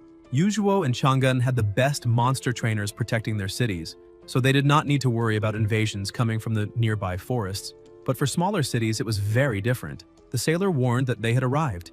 Dumby started looking around and the MC asked if he knew that place. Looking at 2 trees, Dumby remembered the monkeys playing until the moment a net fell over him and he was taken away. He analyzed the marks on the ground, and when the MC asked if those were traces left by them, Dumby answered that yes, but they were already a few months old. Peng commented that maybe they had moved, but suddenly Dumby noticed something. The MC asked what had happened, but his familiar simply ran off. A little further ahead, near a waterfall, Dumby saw all the monkeys happily playing in the water, and the MC thought it was the first time he had seen his familiar so emotional. Peng told him to go over and watch them because they were his family and he was the king of the tribe. Dumby looked at his own body in that state and refused to approach. The MC thought that maybe he was acting like that because he believed he was no longer a living being. He tried to encourage Dumby again as his familiar, saying that it was all right and asking him to just take a look, emphasizing that they could stay hidden behind the trees without disturbing anyone. Hidden behind a tree, Dumby watched his daughter happily holding a banana with shining eyes, thinking that the important thing was that she was well because her father had been useless, captured when she was only 3 months old, unable to be there to protect her. But even so, he still loved her. Peng was surprised to see that even a skeleton could cry and asked if Dumby really did not want to take his daughter with him, promising to give her the best life possible. However, Dumby refused immediately, saying that if she went with him, she would not be free, while there she could live in freedom. He walked over to the MC and said that with his master he was happy. Suddenly, a very loud noise echoed and the MC shouted that it must be hunters. Hearing that, Dumby remembered everything that had happened and lost control. 10 minutes earlier, a group of hunters was getting ready and asked Lee why they were going to hunt those Red River monkeys if they were not that valuable. Lee explained that Miss Zhou of the Zhou family had developed a certain taste for the hearts of Red River monkeys, and that was why they were offering a big sum for them. The market price had tripled. The hunters became excited when they heard that the value had risen so much. Lee then aimed at one of the monkeys, commenting that it had soft, thick fur and that you could tell from afar that its heart would be worth good money just by looking at it. Getting ready to shoot, he said that they were just normal-level monsters, lived on the banks of the Red River, and had practically zero chance of escaping. And there were no stronger monsters nearby, so the hunt should begin. He fired but missed the target, complaining that they would need to improve their equipment after that. However, a very loud sound began approaching them, and the redhead warned that they had a big problem. Lee sent his dog ahead while the animals searched through the bushes, telling the group not to stand still because they needed to grab their things and hide them in the tree. A second after the dog jumped into the thicket, it was thrown back already lifeless. Lee was shocked, asking how an ironback wolf could be killed so quickly. Dumby then appeared completely taken over by fury. The monkeys were terrified and the hunters started screaming, wanting to know since when Li Zhou had a ghost-type monster and on top of that at commander level. The female monkey lying on the ground, trembling with fear, began to feel a familiar scent and approached her father. Dumby picked his daughter up with great care and placed her on his back. The redhead told the leader that now they were doomed because that ghost monster was on the Red River monkeys' side. The chief agreed, stating that the weapons they had were not enough to deal with a commander-level ghost monster, and besides that, they were cornered. But they could not panic. They just needed to wait. Suddenly, the MC appeared mounted on Stripey, and the hunters were relieved to see that a monster trainer had shown up, even more so with a commander-level familiar, because no trainer would let a wild ghost monster escape, so they imagined they were saved. They shouted, asking for help. Peng just watched them, thinking that he would not save trash like them, even if he were paid to. Dumby told his daughter to stay calm because he would protect her. The MC declared that Dumby would be looking after her and ordered all his familiars to protect the girl. The redhead started shouting to warn the captain that that trainer was on the same side as the ghost monster. Lee told him to be quiet, but Dumby came closer and with a single punch destroyed the tree, knocking both of them down. The leader fell to the ground shaking with pain, believing he had broken his ribs, but realized that his companions had already been captured. He tried to run, but Peng ordered Stripey to restrain him with her web. The captain then begged for his life, telling the MC to spare him because his mother was 70 and his father 72, and both his younger and older brothers had died during the cataclysm, leaving only him to care for his parents, who would starve without him. The hunter said that the MC could keep all the Red River monkeys they had killed and emphasized that they were human and willing to give anything. Peng asked if he had heard correctly the word killed and questioned whether they were not just capturing those monkeys to turn them into familiars. Lee answered by asking why he would do that, saying that if it were not for the Zhou family's second daughter having a familiar that liked to eat the hearts of those monkeys, no one would hunt them since they had no value. Peng lost control and shouted, asking how those monkeys had no value and if they were killing them all just to satisfy that woman, the Zhou family's second daughter. The hunter confirmed that yes, because the Zhou family was among the most influential in Yuzhou. The other two, already captured, said that it had all been the captain's idea and begged the MC to let them go, explaining that the Red River monkeys were all gentle and did not attack people and that it was the captain who gave permission, saying that they could make a lot of money by killing them before other groups arrived. Understanding the situation, the MC started to walk away, telling Dumby that he could handle it however he wanted, while he would wait by the Red River. The captain shouted, asking the MC to come back, warning that nothing good would come from opposing the Zhou family and threatening that if the hunters were left there, they themselves would deal with the family. Dumby, however, acted like a king, calling everyone from the old tribe and declaring that it would be an eye for an eye, a tooth for a tooth. The monkeys understood the message and advanced against the hunters. By the river, Dumby carried his daughter on his back while the MC, already in the boat, contacted his grandfather saying that he did not believe he had done anything wrong but was still feeling down. Jihan Wu asked if he was regretful. Peng answered that, to be honest, he did not know how to answer that question. His grandfather said he would make things simpler by changing the question and asked if given another chance, the MC would have stopped his familiar. After thinking for a few seconds, he answered that he would not. Jihan Wu said that the answer was right there and told his grandson to stop being fake with himself because accepting his own truth and doing what he wants in the outside world is fundamental. He cannot lose just because he was a little more ruthless. The grandfather added that he would rather see others lose than see his own grandson defeated. As for the remaining Red River monkeys, he would send someone to bring them back to Yuzhou and give them land to live on, because due to the Zhou family's demand, there would still be many illegal hunters. Jihan Wu ended the call saying that he was busy and that his grandson would have to manage on his own for now. Peng then asked the captain that he wanted to go down to take a look at the red carp. The captain corrected him, saying that the name was Red Carp King because it could also understand human language, so it was better not to say it wrong next time. Going a bit further down the river, the man pointed to a place and said that was where the sacrifice ceremony took place, emphasizing that the level and grade of the sacrificed monsters determined personal contribution and that the scales were distributed according to that contribution level. Peng asked how the Red Carp King delivered the scales, but before the fisherman could answer, a whirlpool began to form in the lake and he said that the answer was right there. The system identified the creature, Blood Dragon Carp of the Red Sand, Lord of the Red Sand River, level 44, Perfect Grade Lord, Water Attribute Abilities, Water Master level 3, and Hardened Scales level 2.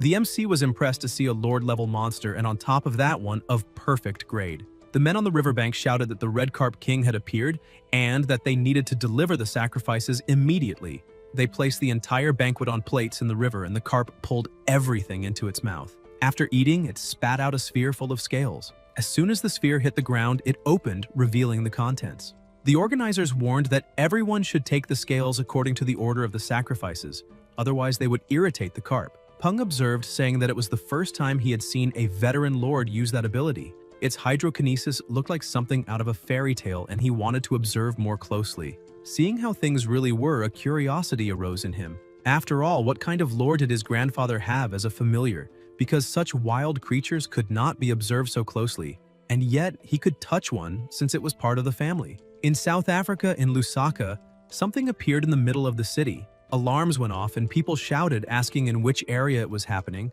because there was a strong reaction of spatial energy, and the white-bellied space worm became agitated as if it had created a spatial rift. They ordered the Red Falcon to be sent immediately along with another white-bellied space worm to locate the target. The Red Falcon looked at it and asked the familiar to fly higher because it had a bad feeling, but it was too late. Other monsters began to emerge from the portal and invade the city. In the outskirts of Yuzhou at Ji Han-woo's house, the news was on television, saying that Lusaka had experienced a great concentration of energy. A new spatial rift had appeared, and now the city was attracting monster trainers from all over the world. Peng asked his grandfather if the emergence of a spatial rift should not be treated as something extremely serious, and questioned why they were acting as if it were something good. Ji Han-woo replied that it was indeed dangerous, but asked what place was not dangerous nowadays. Until now, only 3 spatial rifts had been discovered, and temporary rifts had only appeared during the period close to the cataclysm, with none arising in the past 2 years. So those who believe they are strong see the appearance of these spatial rifts as a good opportunity rather than something dangerous. Spatial rifts mean new familiars, and mainly otherworld familiars. New things always become popular. The old man emphasized that Peng should understand this because that is the logic, and it will remain so no matter where he goes.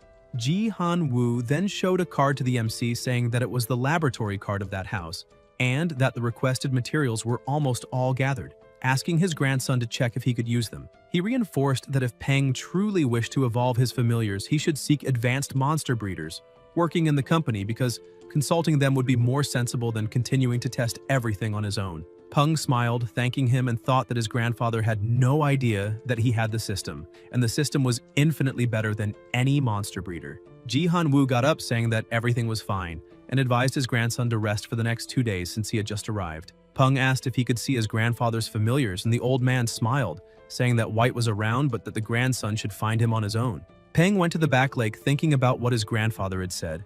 White was probably the name of the familiar he possessed, and even after searching the entire house, he had found nothing. He took off his clothes and decided that for now he should forget about it, because on a hot day like that, the best thing to do was enjoy a refreshing bath in the lake. With a float, he began to relax in the cold water, but suddenly his body started floating upward. He shouted for help. Flamey, trembling with fear, flew to help him.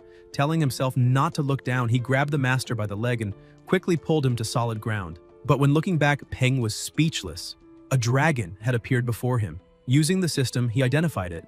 Aquatic White Dragon, level 50, Perfect Grade Lord, Cloud and Water Attributes, Healthy Condition, Cute Personality, Abilities, Hydrokinesis level 4, Cloud Control level 4, and Hardened Scales level 3. Special Traits: Cloudwalker and Rain Armor. Effect 1. Passive Ability. When in clouds, mist, or any type of cloud, the aquatic dragon's agility and speed increase enormously. Effect 2. Passive Ability. When in lakes, oceans, storms, or other water-type environments, the aquatic dragon's scales and claws become much harder and more powerful. Both effects are cumulative. Requirements for evolution to Epic Grade. Option 1. Pure Blood Evolution. Option 2. Calamity Evolution. Option 3. Water-type Evolution. Peng was amazed, saying that although the Red Carp King and the aquatic White Dragon shared dragon blood, the White Dragon was clearly much stronger both in level and abilities. Its special traits were all passive. One increased agility and speed, and the other strengthened claws and scales, which made it clear how terrifying its physical capabilities were. He approached to touch it, thinking that it was the highest level familiar he had ever encountered. But perhaps because it was an ally, its aura was completely suppressed, as the MC did not feel any pressure coming from it. Still, when he tried to touch the dragon, just the monster looking at him made his whole body start shaking. He rubbed his eyes, saying that a sudden sleepiness had hit him, but in truth, he thought that the dragon had been a bit stingy, as if it did not even want to accept a pat. He turned, saying that he was going inside already, but the dragon placed its paw on him. Peng looked back and saw the White Dragon acting hard to get. The MC wondered what was going on with that guy and if he was the tsundere type, but emphasized that he needed to go inside soon to evolve Silly since Dazi's and Stripey's grades had also dropped 1 level due to their evolutions, and he needed to restore them back to perfect grade. Inside the house laboratory, the MC began the preparations, saying that last time the green serum made Silly evolve into a jade green color, something he even preferred because he could. Before he could finish the sentence, his familiar smelled it and dove into the serum without hesitation. Peng was happy to see that the serum was working. He commented that the smell was really good and even familiar, something like a fruit, maybe an apple. Silly began to evolve and the system announced Dimensional Jellyfish, Perfect Grade, Level 20, Space and Wood Attributes, Weakness against Electric and Ice types, Fear of Fish. Peng said that it was alright because in a darker environment, the familiar's color would not draw too much attention. Still, Silly ran to his head again, as she always did. The next day at the training center, Junsong was already up and greeted the protagonist, who noticed he had arrived very early. He kept watching the boy, who was excited about his familiar and thought that he was always the first to arrive at the training grounds, but always the last to leave every day, which showed just how hard he had been working. Peng took the chance to train as well and told Flamey that they would do the same thing as before, except this time with 2 targets. He tossed them into the air and his familiar quickly managed to set both of them ablaze.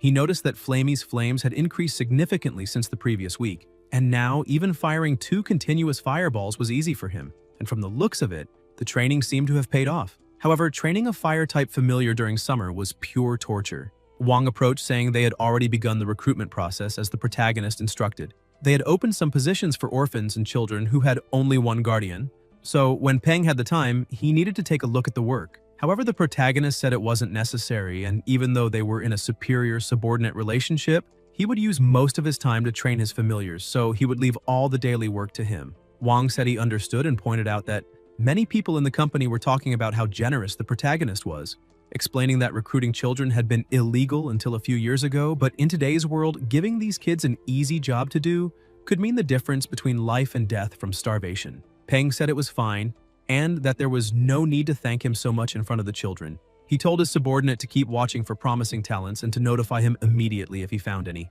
Character first, ability second. While they were talking, a small commotion was happening nearby.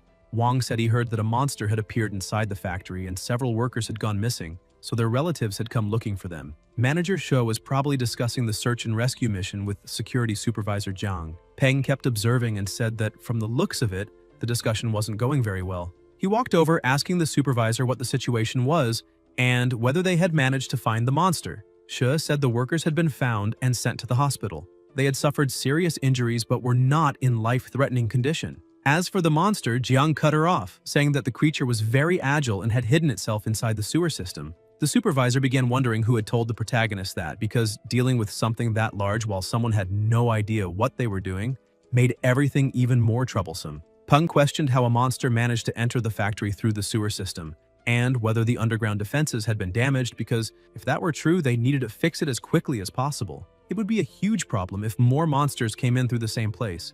Wang said there were no defensive systems in the sewers.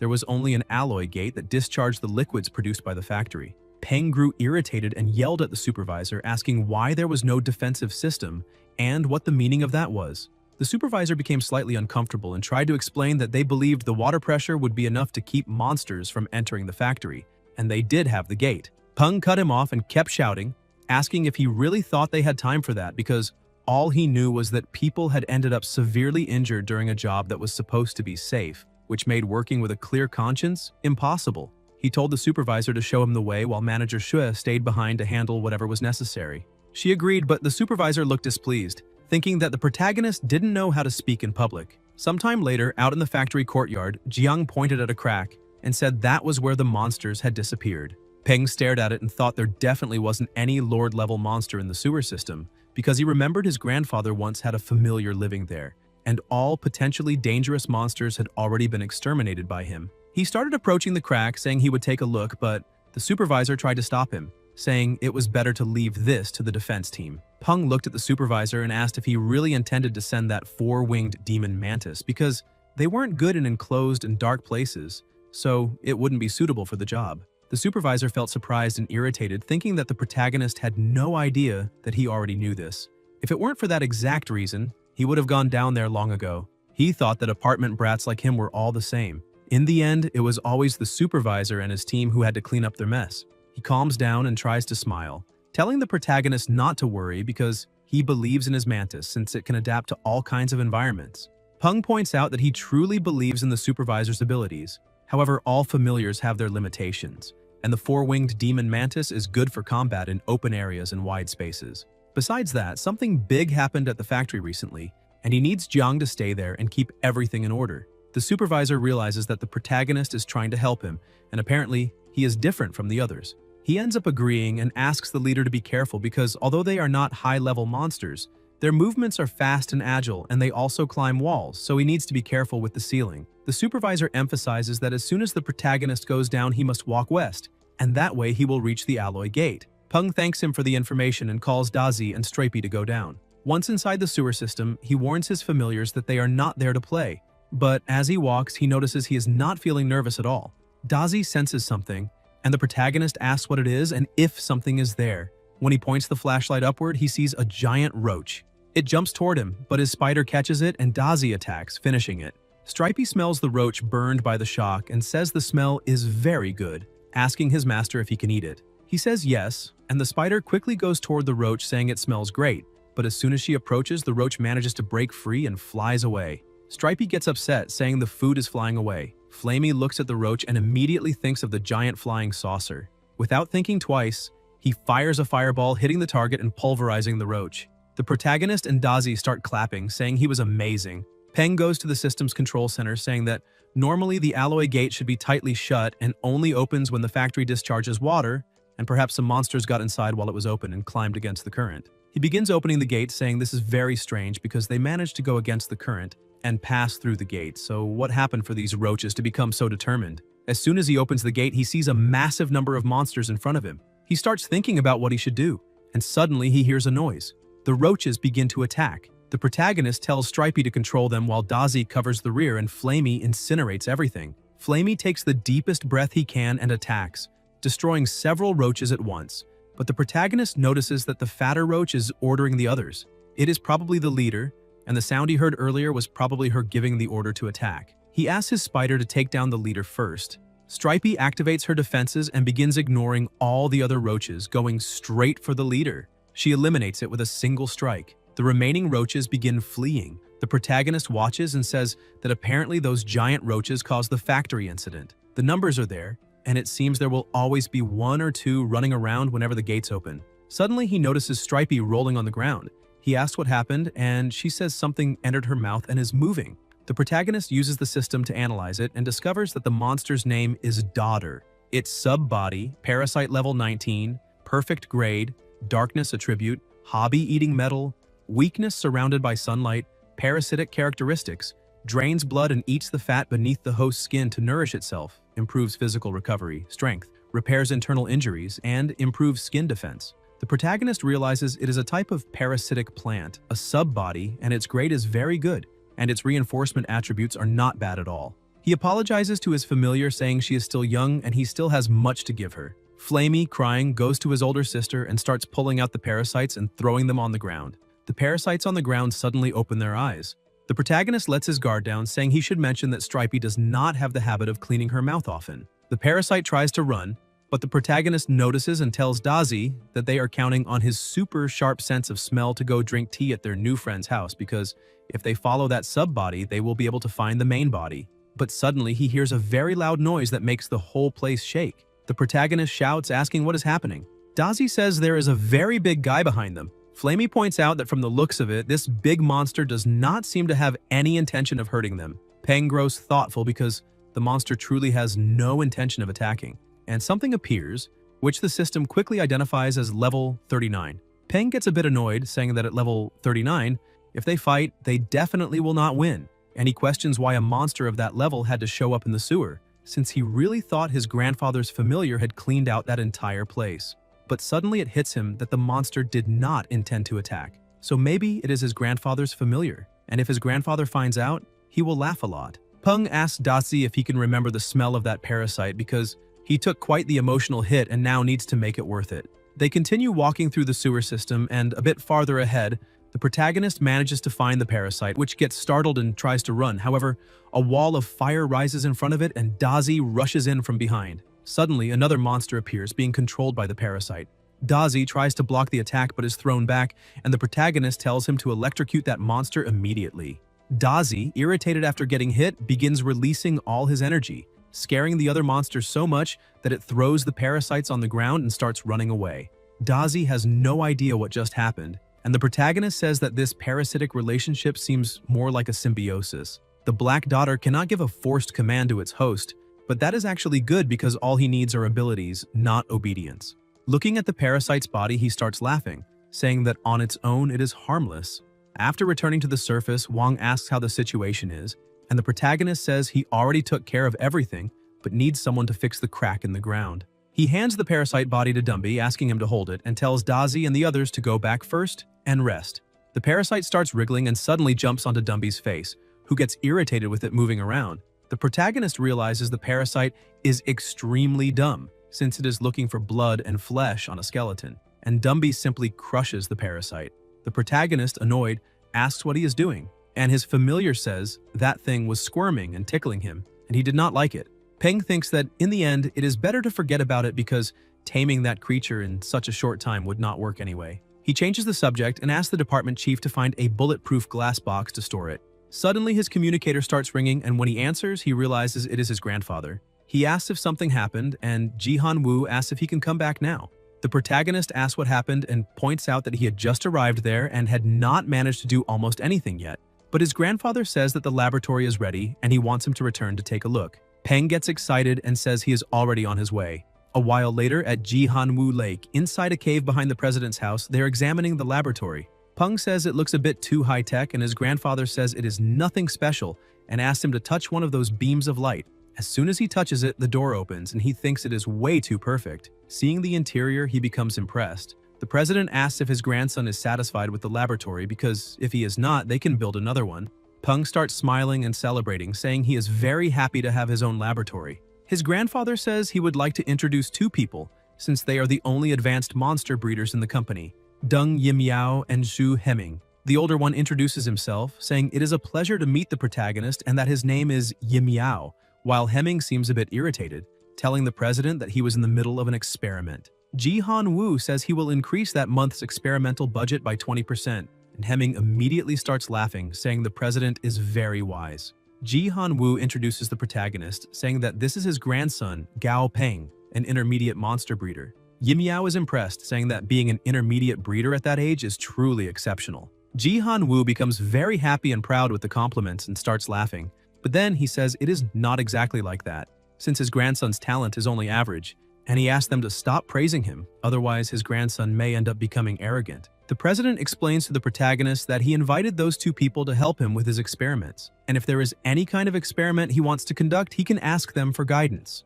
Peng is surprised and tells his grandfather that he would like to make some evolution agents first, since he managed to discover a few evolutionary paths for some familiars, and that is why they cannot directly create experimental drug agents for them yet. So, if they could create standard drug agents, they could definitely make a considerable profit selling them while increasing the reputation of the Southern Sky Group. The three remain silent, and his grandfather's expression turns strange as he asks if he's serious, saying that his grandson is truly exceptional, a real genius, and that he is very happy. The protagonist feels disappointed, thinking that his grandfather is really bad at acting since his skills are even worse than Tong Tang's. And he looks at the other two, imagining they must be laughing at him inside for saying such a ridiculous idea, considering that even an advanced monster breeder might not be able to produce a stable evolution agent for a familiar. Peng becomes even more motivated, thinking that he now truly needs to produce results to prove his point. With the help of the system, he quickly begins his research and in a short time manages to produce a potion. He tells the three that this is the new reagent he developed himself and calls it Blood Executioner. The main ingredients of that drug agent are blood fruits, golden thread fungus, and the organs of the black magic spider. And as for the test subject, it must be a common primate-type monster, the Black Raging Kong. Heming becomes confused, saying that the reagents for the two evolutionary paths of that monster are already well established. Yimiao points out that the ingredients the young master suggested are easier to acquire, and if this reagent can truly evolve that ape, then it will be a successful improved version. Peng begins smiling, thinking about the phrase improved version, and he decides that for the first experiment he naturally needs to leave everyone with an exceptionally deep impression. He starts the test saying that because the experiment is a bit intense, a large amount of anesthetic spray is required. They must wait until the monster is unconscious and then use the machine to inject the reagent. A massive amount of power begins to be released, and the two shout that this is a reaction they have never seen before. They think that the mere existence of such a strong reaction is already enough for future research, and even if it fails, they can still learn a lot from it, and from the looks of it, the president's grandson is truly impressive. Suddenly, the ape opens its eyes and begins breaking the outer shell, releasing all of its power. The system shows that the monster's name has changed to Blood Raging Kong, Special Blood Evolution Level 10, Classification Excellent, Attribute blood, preferences silence and soft music. Weaknesses, first bloodberry and second grasshoppers. Requirements for advancement to perfect classification. Number 1. Advanced blood revolution. Everyone begins shouting in amazement, saying it really is evolving. Yimiao approaches the president, saying that all of this is shocking, as he has never seen this type of evolutionary method before. Ji Han-woo asks if they are saying that no one has ever discovered this monster, and Yimiao says that is exactly the case, because no primate-type monster like this is currently known. He asks Hemming to test the monster with the obsidian soul crystal. The protagonist asks what that crystal is, and Yimiao explains that it is a type of natural stone crystal, a mutation of obsidian that, once processed, can be used to test the classification of any monster below Lord level. A moment later, the crystal changes color, and they say the result is blue, which means excellent classification. Ji Han-woo becomes a bit serious as he looks at the vials his grandson produced. He thinks that the red one already succeeded, so the other 3 can follow the same path, and Peng continues to surprise him. However, if the public were to learn about this hidden talent, it could put him in danger. He begins releasing his aura and in a frightening tone tells everyone that what happened here is a corporate secret, so it is strictly forbidden to share anything with anyone outside that room, and they all say they understand. The president goes to the protagonist and asks if he has named the monster yet, because he is the first person ever to create that type of monster, so he should name it.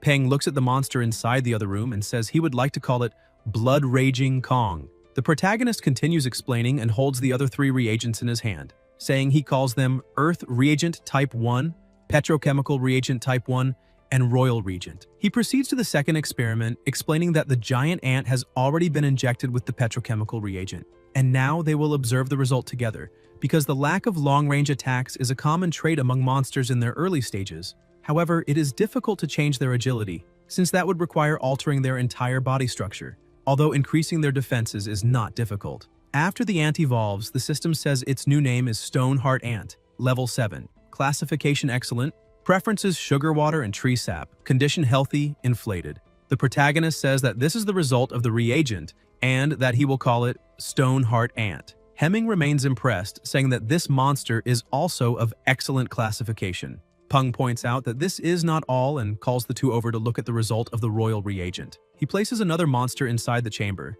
saying that it is the mountain wolf sparrow, a bird-type monster commonly found in Shuncheng.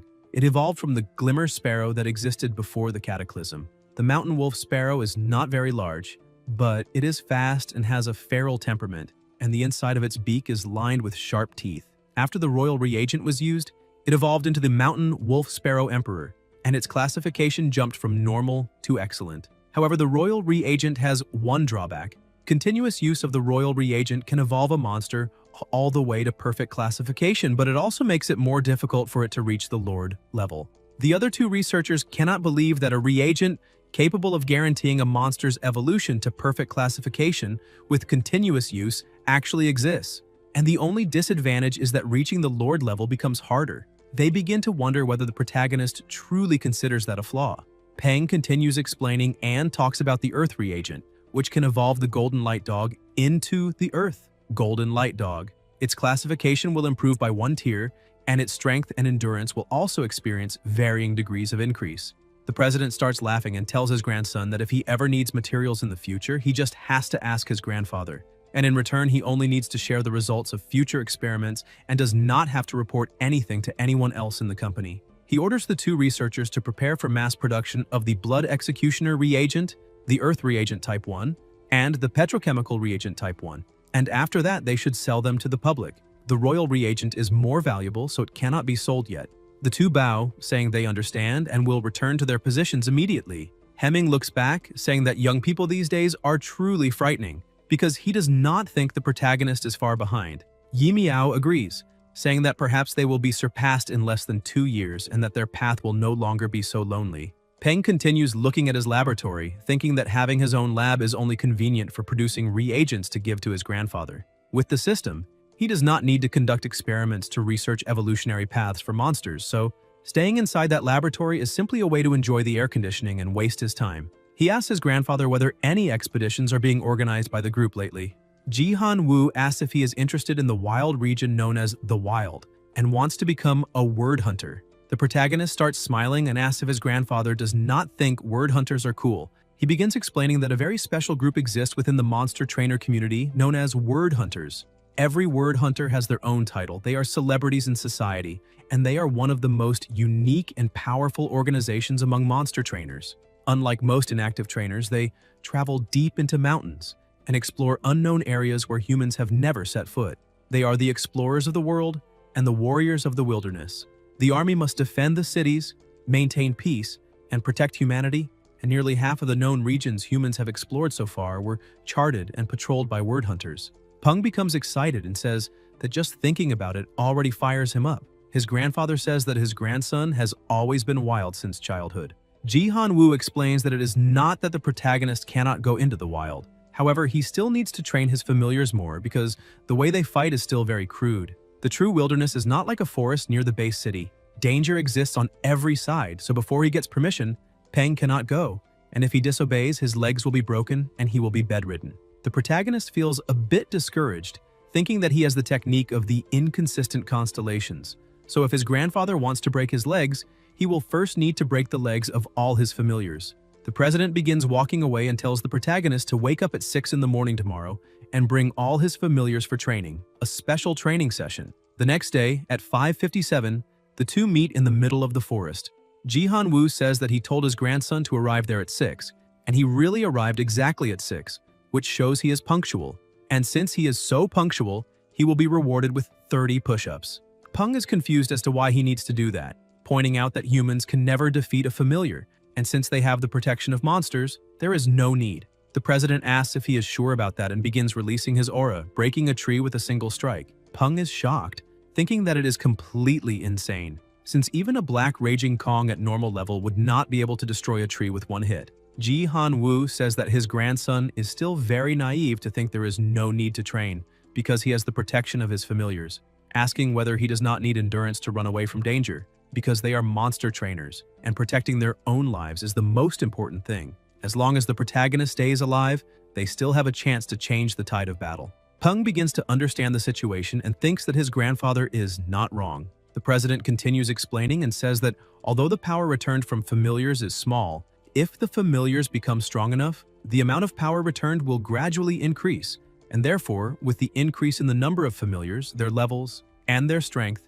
a monster trainer will slowly surpass an ordinary human. And to break that tree, he only used 30% of his current strength. The president thinks that now, for sure, his grandson will admire him and worship him. The president's dragon familiar watches, thinking that the old man just wanted to show off in front of his grandson. Ji Han-woo looks at Dazi, saying that he is an electric-type familiar, and that is quite the coincidence because he also has a familiar who can help him. The president calls the Thunder God and a monster emerges from the water. The system shows that it is the Thunder God Snail, level 39, epic classification, attributes lightning and water, conditions healthy and stable, abilities, Thunder Mastery level 3, Water Mastery level 2, Hardened Shell level 3, special characteristics Electric Shell, effect 1, passive skill, Thunder Mastery +1, effect 2, active skill releases the stored electrical energy inside its electric shell, creating a catastrophic storm within a certain range. Requirements for the next legendary evolution, 1 Thorstone and 30 tons of healing water.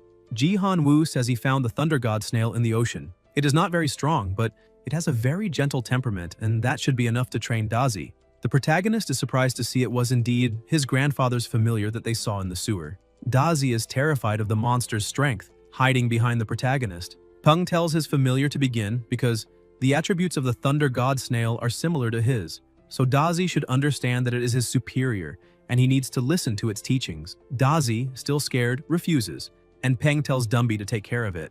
Dumby begins shaking his companion, and Dazi asks the protagonist whether he no longer wants to be his master because he has changed so much. The protagonist becomes irritated, saying that he needs to train properly because there is no way a familiar can be that cowardly. Dazi becomes irritated, saying that the most cowardly of all is the protagonist himself because everything he learned was from his master. Peng walks over to the Thunder God Snail and says that he will leave that disobedient familiar to train with him and asks the snail not to hold back at all. The snail begins smiling. The president says the snail informed him that there is no problem taking on an apprentice. Peng asks his grandfather what they will do about the rest of his familiars, and Ji Han-woo says they can let Flamey train with Dazi because, although the Thunder God Snail is lightning and water type, they are both elemental types. so there are similarities. Dumby is a ghoul type and has a close combat fighting style. He asks how Peng would like to train Stripey, and the protagonist says he wants to focus on defense and control. The president thinks that the spider is a tank that has the ability to limit the fighting capabilities of others, so they need to train her control and counterattack ability. Ji Han-woo cracks his fingers and calls the white dragon, saying that it will be the training partner for Dumby and Stripey. Silly becomes so terrified upon seeing that giant fish-like creature that she faints on the spot. The president begins acting frightening again, saying that it is time to start. Dumby begins his battle but is immediately thrown backward with tremendous force.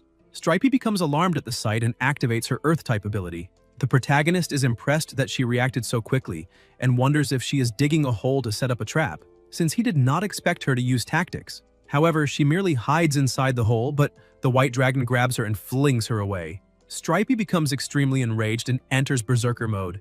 Peng becomes frightened, thinking that she has become unstable again, and he shouts that it will be a huge problem if she loses control. Stripey charges forward without hesitation, leaping at her opponent's throat, but the white dragon simply flicks her away with one finger. Dumby begins standing up again, releasing his power, and attempts to attack once more, but he is knocked back easily again. However, the white dragon notices that it was actually hit this time. Peng says that he managed to land a blow, and Ji Han-woo laughs, pointing out that the two still need more training. The protagonist thinks that although the difference between levels is extremely large, they are still being defeated too quickly. He looks to the other side to see how the other two familiars are doing. The snail begins demonstrating a bit of its power.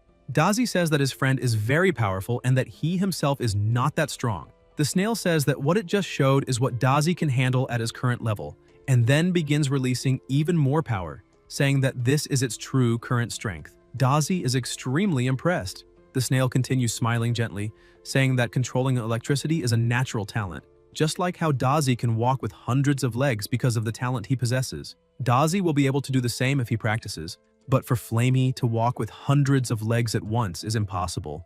The snail notices that Flamey became a bit irritated and asks if it said something wrong. Flamey asks what that has to do with him, saying he does not care how many legs they have since all the legs are short anyway. He puts some effort into it and manages to create a fireball. The snail becomes impressed, saying that Flamey really managed to create a fireball on his first attempt because even he had to try a few times before succeeding, yet that one-legged bird succeeded on the first try. He praises him, saying that he truly has great potential.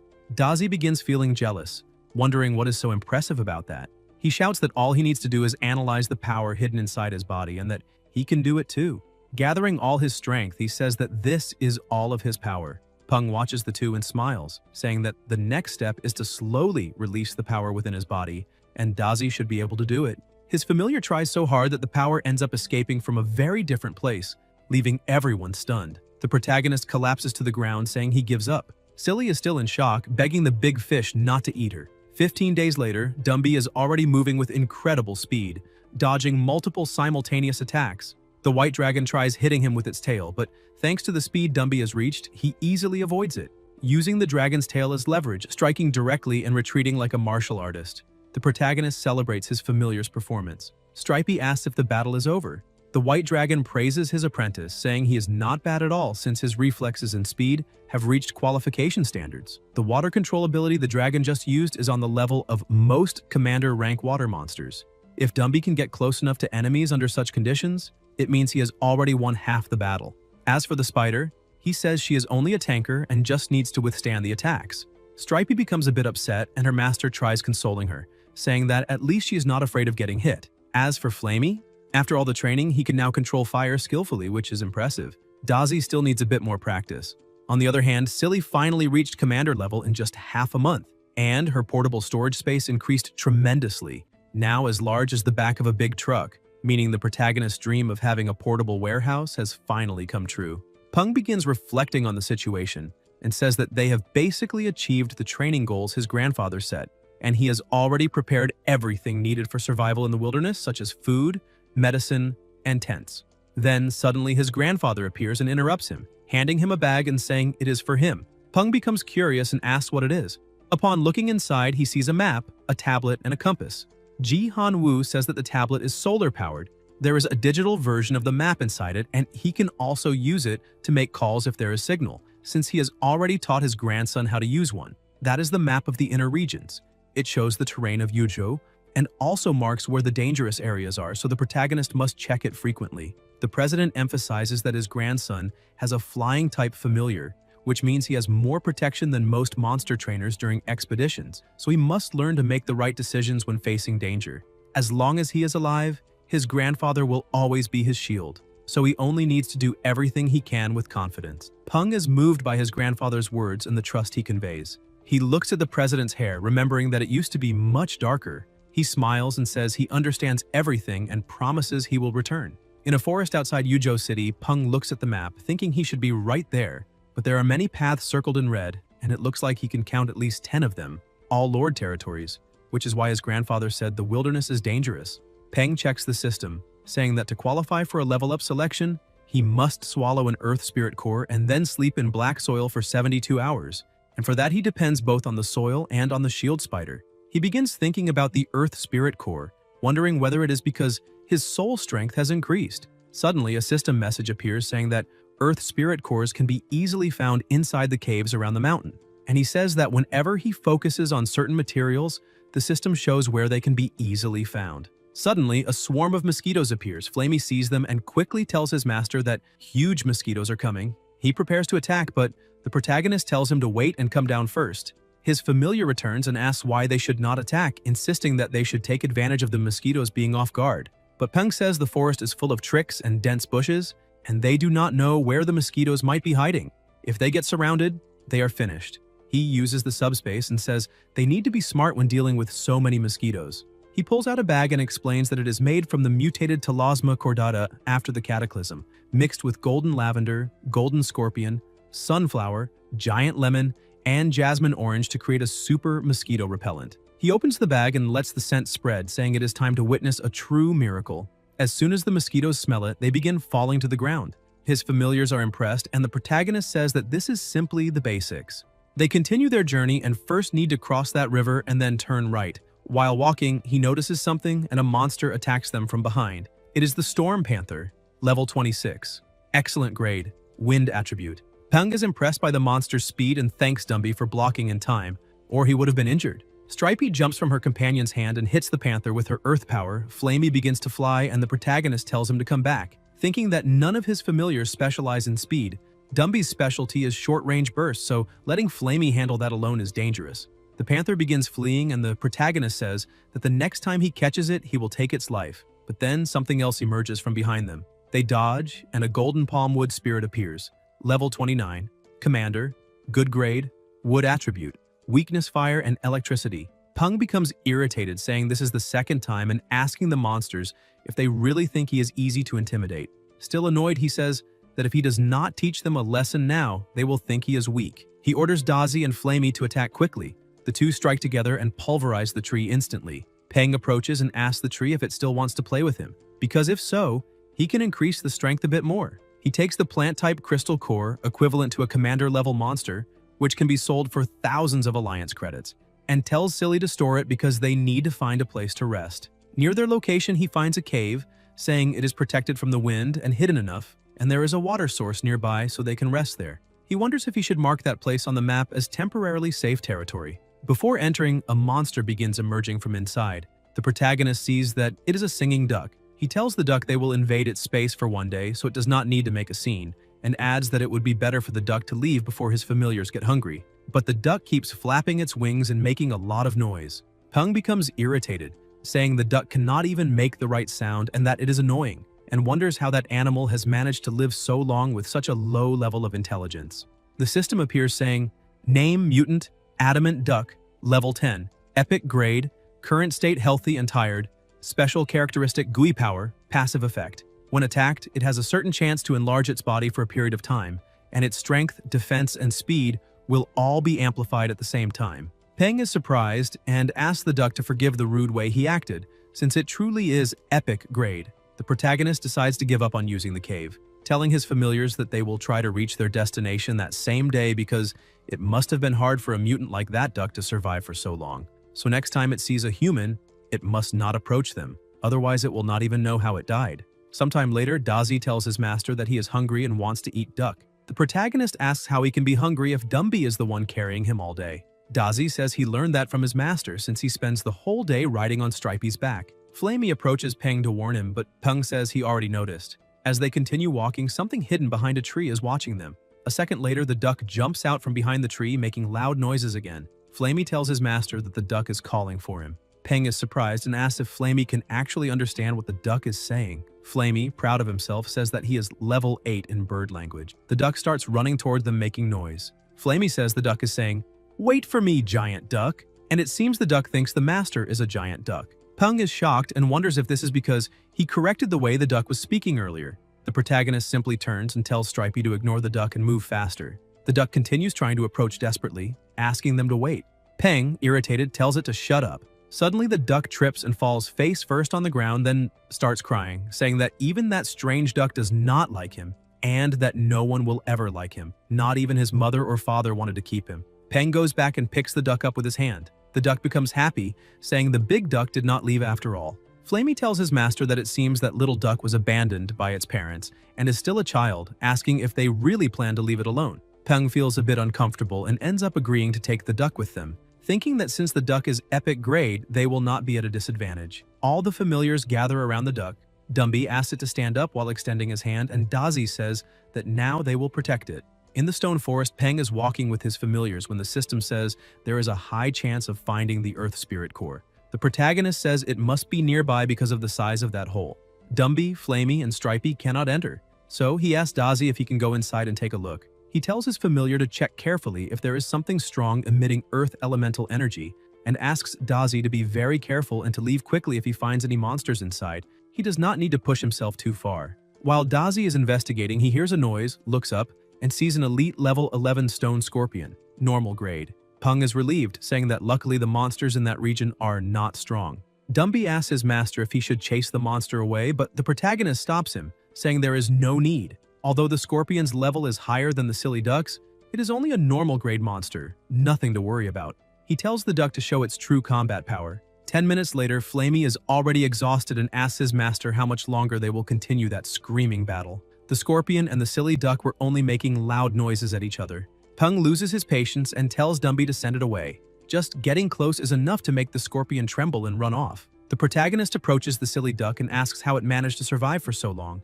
Suddenly, Dazi calls his master saying he found it. Peng says good job and asks him to bring it out. As soon as his familiar emerges with something in his mouth, the system identifies the item as a small Earth Spirit Core. Item effect rich in Earth elemental energy, capable of allowing Earth-type monsters to evolve. Peng holds the core and says it is very small, wondering if it will really work. Since he remembers reading that Stripey requires only one Earth Spirit Core to evolve, but the description did not specify the size.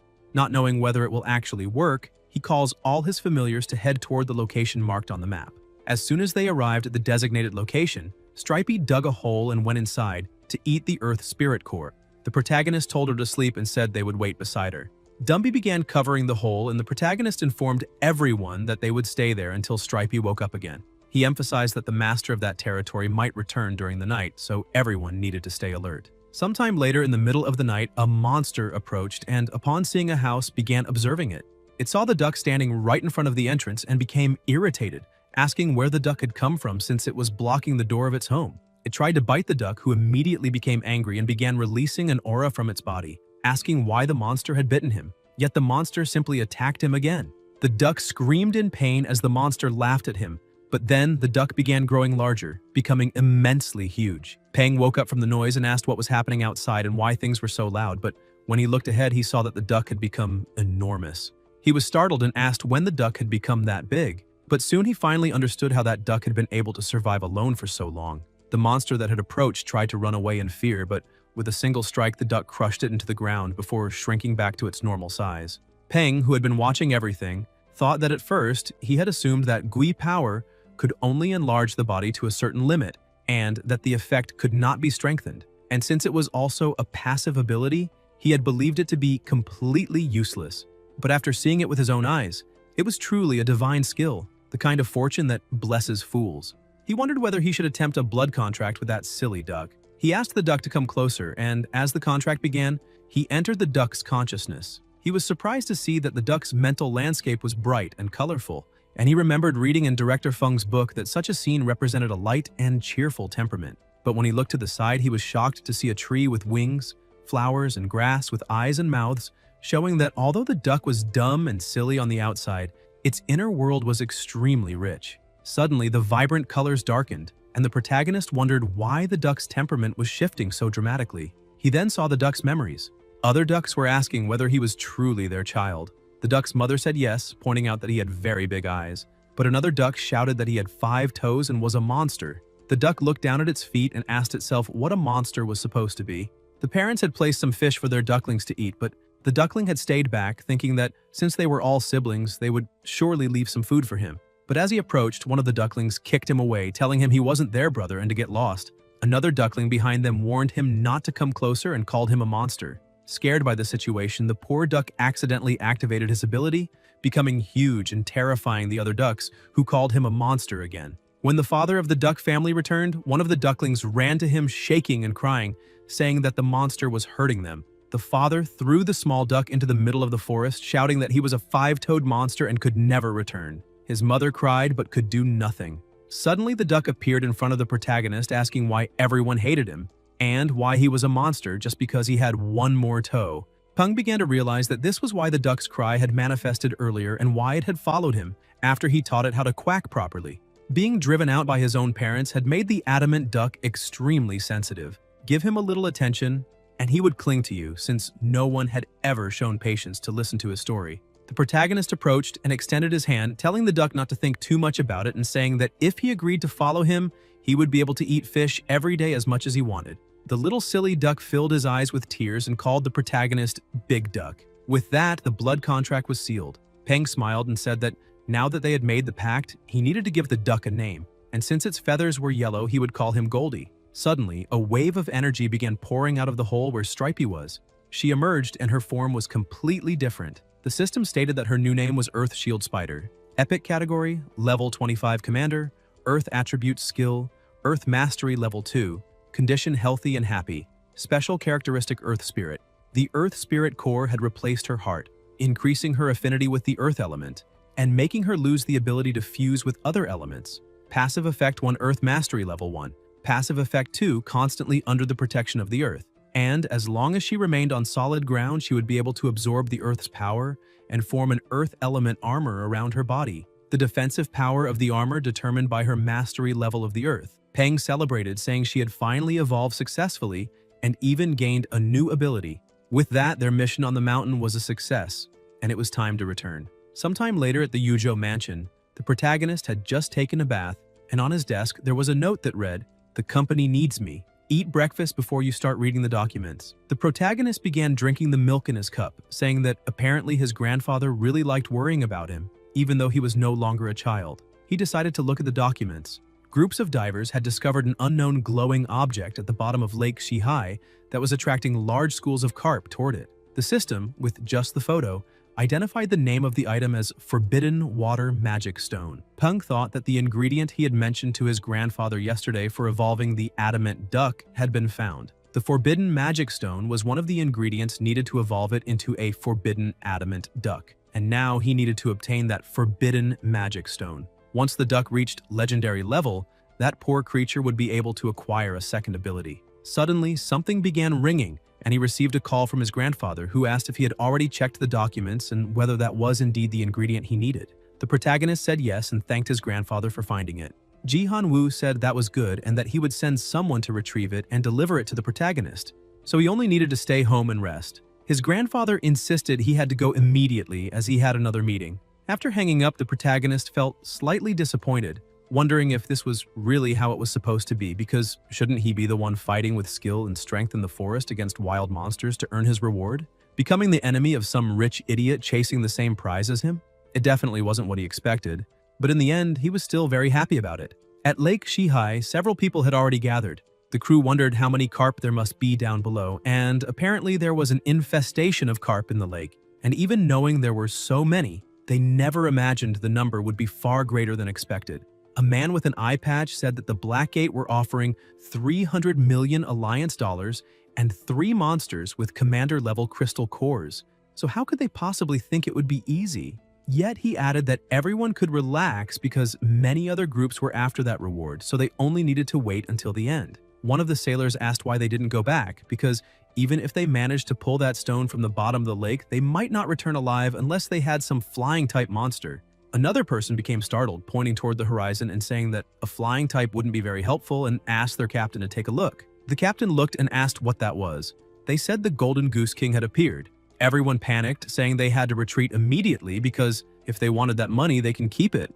At the bottom of the lake, the crystal resting on a small altar, a small fish approached, saying that the forbidden magic stone looked peculiar, and wondered if his mother had been referring to that fate because he had heard that his mother became very powerful after eating a peculiar fruit, and that all the powerful purple-back carp of the tribe had been born from her. The little fish became happy, saying he also wanted to give birth to many powerful children like his mother. Suddenly, another fish approached and asked who was there. Another fish among the rocks demanded to know who the little one thought he was, saying he would tear him apart if he didn't keep his mouth shut. But the little fish was not intimidated and told the giant carp to stay away, saying that this was purple-back carp territory. However, the giant carp began acting strangely. The purple-back carp was shocked to see that it was a subspecies of the giant carp and wondered why one of those would appear there. The purple-back carps continued gathering, telling the giant carp not to come any closer because behind them was the chief's most beloved daughter. The king would become furious if the giant carp dared to lay a single finger on her. The giant carp began laughing, asking why a bear would fear the consequences of eating a tiger's cub, saying the answer was no, because a tiger would do the same to a bear cub if given the chance. The giant carp emphasized that the purple-back carp chief had slaughtered hundreds of its species, and if it ate the chief's daughter, then they would finally be even. The purple-back carps panicked and urged the chief's daughter to swim as fast as she could while they bought as much time as possible. They attempted to trap the giant carp with their water current chains. The giant carp began being affected by the purple-back carp's ability, yet it inhaled sharply and growled that the purple-back carps were abominations because their evolutionary path was all wrong. It unleashed a powerful sonic attack, saying brute strength was all that mattered. It knocked out the nearby purple-back carps and swam straight toward the forbidden item, consuming it. The golden geese noticed that the glowing stone had vanished. They immediately identified where it had been and who had taken it. One of them struck the giant carp with a fierce blow, telling it not to dare swim away and to hand over the magic stone immediately. But the carp managed to counterattack, breaking free while injured and swimming away as fast as it could. The people on the boat shouted for everyone to chase the giant carp quickly. One subordinate said that the deputy chief of the giant carp clan had taken the stone, but they did not need to worry because others would definitely chase it. Suddenly, several other giant carps began approaching and passed the stone from one to another. Some people on the riverside shouted that it had arrived and told the rescue team to get ready. The giant carp delivered the stone to them. The leader said they had obtained what they wanted. Now they only needed to take the stone and leave. He looked at a boy, calling him number 3, and told him that the next time he controlled those monsters, he needed to tone down the drama because the leader was already feeling embarrassed just listening to it. Meanwhile, the people still out on the lake began yelling, asking where the giant carp had gone because they could not find the magic stone anywhere. The operation leader went to the true chief and said they had retrieved the item. Han smiled and said they could return, and that the others could keep searching for as long as they wanted. Back in the protagonist's laboratory, his grandfather had already delivered the stone to him and the duck was ready to begin its evolution. Ji Han-woo stared at the little duck, saying he truly never expected it to be epic grade. He thought that even though that monster was already epic, his grandson still wanted to turn it into a legendary grade creature, and so far there were no records of anyone successfully evolving a monster to the legendary level. At least he had never heard of a case that succeeded. He began smiling and wished his grandson good luck, saying he truly believed in his potential. Peng said he did not need to worry. The protagonist thought that the other materials were disposable, but there was only one forbidden magic stone, so he absolutely could not fail. He submerged the stone in a liquid, thinking the reaction rate was slow, but suddenly the green liquid began changing color. He was surprised to see it turning sky blue, which meant success. He went to the glass container and asked his familiar to look at what he was holding. Goldie became excited, saying that it was a yellow duckling and that he wanted it. Peng pointed aside and said that if Goldie drank that liquid, then the duckling would be his. Without hesitation, Goldie grabbed the vial and began eating it. The protagonist told him to wait because he only wanted him to drink the liquid inside, not eat the glass tube. Suddenly, the duck collapsed unconscious on the floor and feathers began falling off its body. Peng became worried, asking why so many feathers were falling off. Then, the duck's body began changing drastically. He wondered if this was the legendary saying, "He went bald but became stronger." The system showed that the monster's new name was Forbidden Adamant Duck. Legendary category, level 10, gold attribute, condition healthy, sleeping, Weakness 1. The Tianshu Exorcism Stone can deal heavy damage to the Forbidden Adamant Duck. Weakness 2. The Forbidden Adamant Duck cannot use elemental energy. Requirements to reach the Mystic level. 2 evolution routes. 1. Divine Warrior, Adamant Duck. 2. Ferocious Nightmare Suppressing Duck. He looks at the system, thinking that the level after Legendary is the Mystic one. The required ingredients are extraterrestrial Stardust Iron and a Central Star Magic Stone, and these things are so complicated that the protagonist even gets a headache. Just imagining where he will find such materials, he does not even know if it will be possible to obtain them on Earth, which is a problem. He decides to show the result to his grandfather. As soon as the old man arrives, he is shocked to see that the monster really advanced to the legendary level. He shouts, saying that it truly worked and that his grandson achieved something no one in the world had ever managed before. Ji-Han Woo says they must keep this a secret.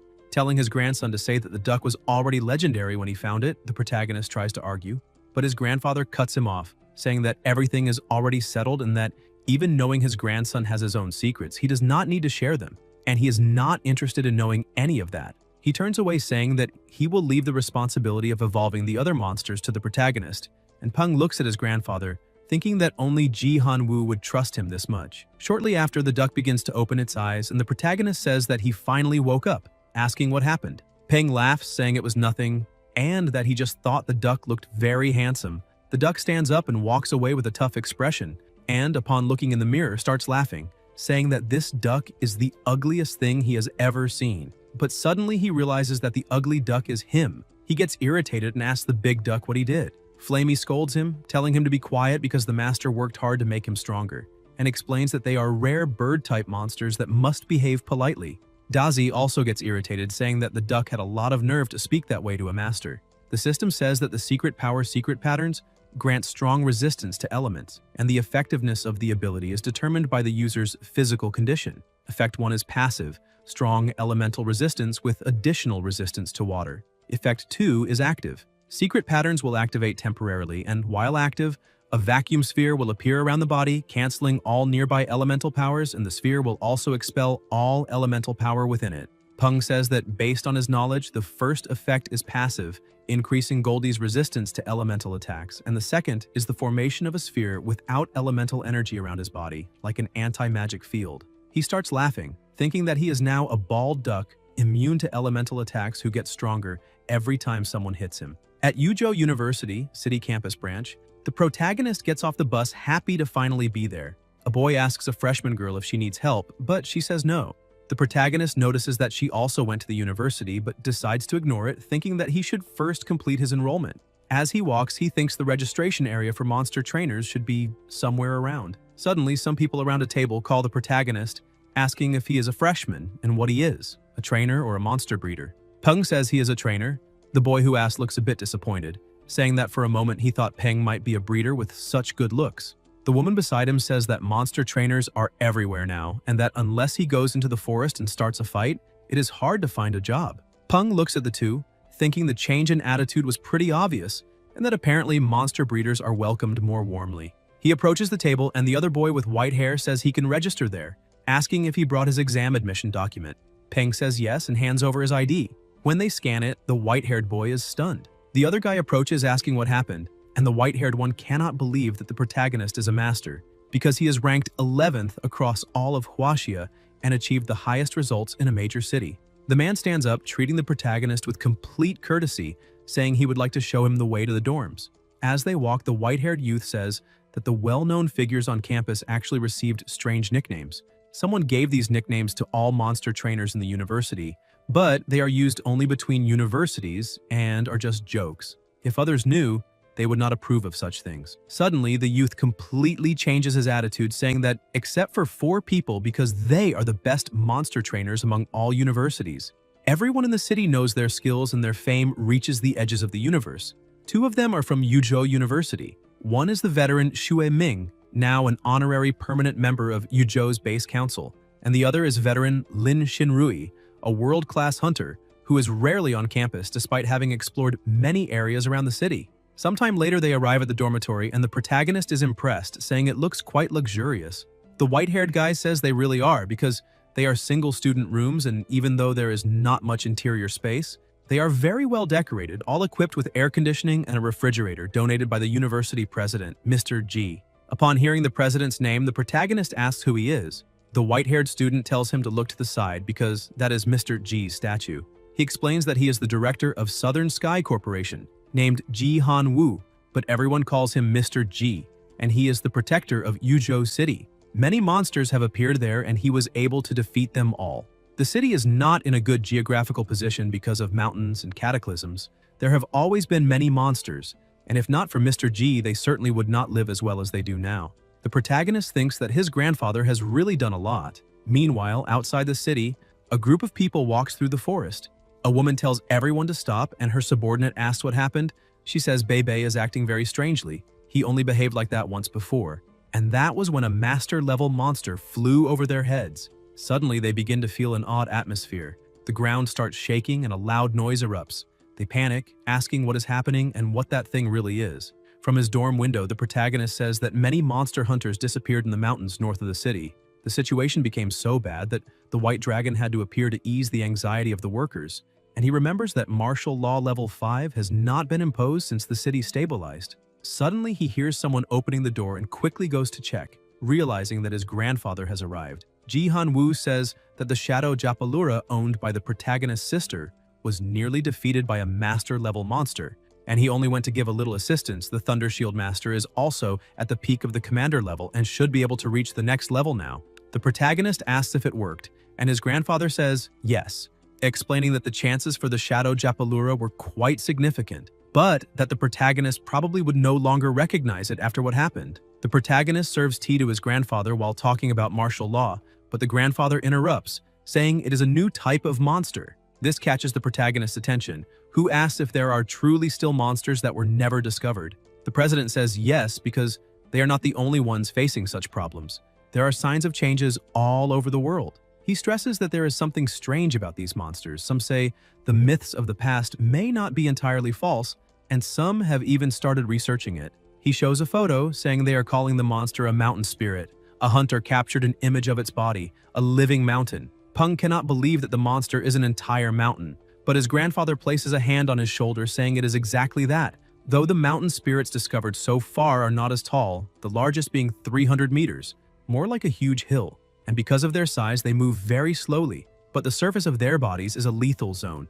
They believe the hunters who disappeared were killed after mistaking the spirit for an ordinary mountain. He starts climbing the stairs, telling his grandson not to worry because he will protect him at all costs. These mountain spirits are intelligent, meaning they can negotiate with such monsters, but as a precaution, explosives and bombardments should be enough to stop them. The protagonist tries to speak but lacks the courage. He just watches his grandfather thinking they are not the same, because the protagonist is a selfish person who does not want to die to save the world, and he never wanted his family to be known as guardian angels or heroes, which is why it is all very dangerous. Ji Han-woo says that the Wansai moon gold that his grandson asked him to keep an eye on will arrive in a few days. Peng smiles, thanking him, telling his grandfather not to worry so much and that he can rest now. He looks at the wet umbrella, thinking that his grandfather was the one who managed to acquire the forbidden magic stone and the Wansai moon gold to evolve those monsters. He himself did not even have to do anything, and this begins to torment him, making him think he is starting to regress because before he had to hide his power to protect it,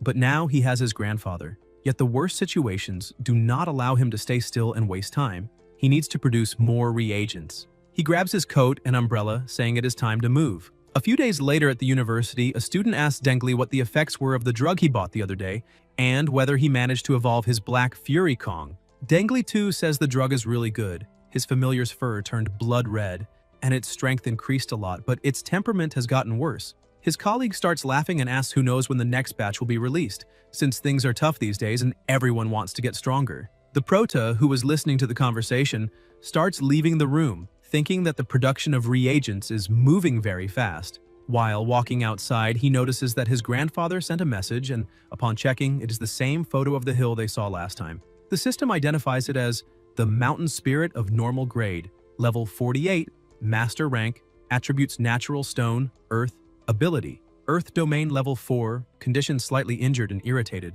Weakness. The Mountain Spirit's core is its source of life. Number 2, it moves very slowly. The protagonist says that he hadn't seen any statistics about that mountain before and that this was only a few days ago. that a master-level monster is somewhat problematic, and that, according to his grandfather, there isn't just one mountain spirit in Yuzhou, not to mention that the mountains around the city are called the 100,000 Mountains. Suddenly, his communication device begins to vibrate. He tries to answer to talk to his grandfather, but the screen goes black for a few moments. Then his grandfather's image appears, slightly blurry, and Ji Han-woo asks his grandson if he is still at the university. The protagonist says that classes are already over, so he is heading out. His grandfather tries to speak, but the protagonist interrupts him, asking why the signal is bad and where he is. Ji Han-woo is surprised that the signal is poor. However, he says that this is to be expected, since he is at a very high altitude. Peng asks what he just said because the call is very bad and he can't hear his grandfather clearly, who only tells him to go back home because he will be returning soon, and then ends the call saying for his old friend, the White Dragon, to show them what they are capable of. Meanwhile, in the mountains, a group of people has just arrived. They inform the captain that the mountain spirit's core has just been taken. He says he understands and asks them to continue collecting samples, as he will report this immediately. He contacts the rest of the people, saying that this is the Yuzhou military base and that Mountain Spirit number 1 has been destroyed and its core taken by Mr. Ji Han-woo. Everyone starts shouting, saying that Ji Han-woo couldn't tolerate that monster's actions and decided to resolve everything on his own. This is foolish because they had asked them to stop eliminating them, otherwise they would end up putting the human race at risk, especially after dozens of eliminated hunters were found within the bodies of those monsters, and apparently the gods do what cattle cannot. If the mountain spirits continue like this, they will show them what they are truly capable of. Another captain celebrates, saying that that's exactly right, because Mr. Ji Han-woo only gave those monsters a small taste of what humanity can do.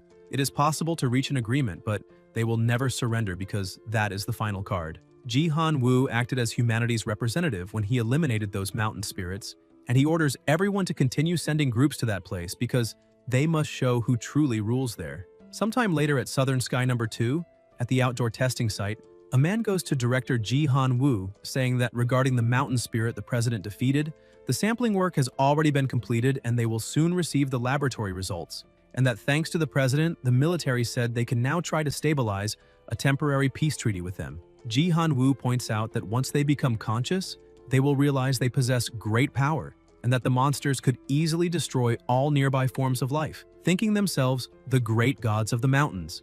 That is why, even though they are intelligent, communication may not be possible. They will only be open to negotiation when they realize they are not invincible, because their companions have been defeated. The president states that when fighting monsters, fists can be more effective than words. The man standing beside the president is amazed by his words, thinking that this was already expected of the president, and asks the director to look to the side because that is the army of royal wolf birds of the mountain that they trained according to the required standards. He whistles and introduces one of the birds, saying that this one is the leader and that its strength is much greater than the others because it is capable of strengthening the entire army. Ji Han-woo asks to test their combat abilities. The young man agrees and tells the president that the strength of those birds is beyond imagination and that he would really like to meet the person who created the reagent. He releases another monster, saying that it is a boar-type monster, commander level. Under normal circumstances, that flock of birds would never attack that species of monster unless they were starving or in very large numbers. Quickly, the leader of the birds gives the command and the entire army rushes toward the monster, attacking it fiercely without hesitating for even a single second. The young man, excited, says that this still isn't the bird's limit because if they continue to receive the reagent, their strength will keep growing, and that the person who invented it is a genius. Ji Han-woo praises the work, saying that he's doing quite well and tells him to keep doing what he's doing. The president looks toward the horizon, happy, thinking that it's obvious his grandson is a genius and that he has already sent some more materials, so he must have already started. A little farther away, the protagonist was finishing drawing a circle on the ground. Dumby was buried at the center of that circle with several skulls around him. The protagonist observes it and says that it's finally finished, though the place ended up a bit creepy. He asks Silly to hand over Wanzai's lunar gold. Holding the gold in his hand, the protagonist says that this is exactly what is expected of an extremely rare material, because just holding it makes his entire body feel a bit stronger. He tosses it to his familiar, telling him to swallow it. Dumby takes the gold into his mouth and swallows it, and immediately a massive amount of energy begins to burst out of his body. The brightness makes it a bit hard for the protagonist to see what is really happening, but he manages to glimpse that a white stone-bone skeleton has appeared where Dumby was. Suddenly, he notices a shadow appearing beside him, but as he looks more carefully at the surroundings, he realizes that shadows are appearing everywhere and, apparently, are all heading toward his master. Suddenly, Dumby begins to emerge from beneath the ground, and the system announces that the evolution was successful. Dumby is now a tyrant skeleton. His category is legendary, and his level has risen to 30. His skills have also changed, and now he possesses Bone Hardening level 2 and Control of the Dead level 1. Peng looks at his familiar, astonished, thinking that his level increased by a lot this time. The system continues notifying and informs him that the special traits are as follows.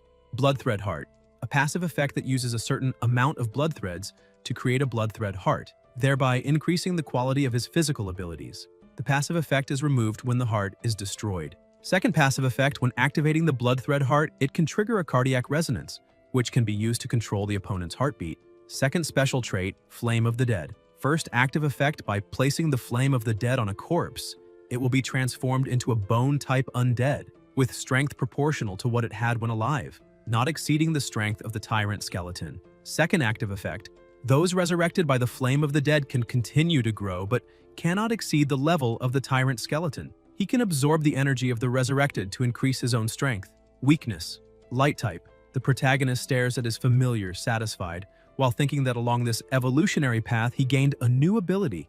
And despite its limitations, the Flame of the Dead seems to be a summoning-type skill that requires a body, otherwise it's useless. However, the second effect of the skill, being able to absorb the energy of other bodies, is truly impressive. That's why it's called Tyrant. Dazi goes up to Dumby, asking why he turned into that. The protagonist looks at the two of them and thinks that before evolving, Dazi had to use all his strength just to leave a mark on Dumby's bones, and now he doesn't know whether his familiar's defense also increased with the evolution. So the best way to find out is to test it. Peng asks Dazi to bite Dumby, but Dazi starts trembling in fear, asking if he really has to do that. The protagonist starts mocking him, saying that apparently, even though the two are very close, Dumby's appearance is still frightening. Dazi gets irritated because he doesn't like being treated as a coward and says that he's not afraid of anything, then bites Dumby with all his strength.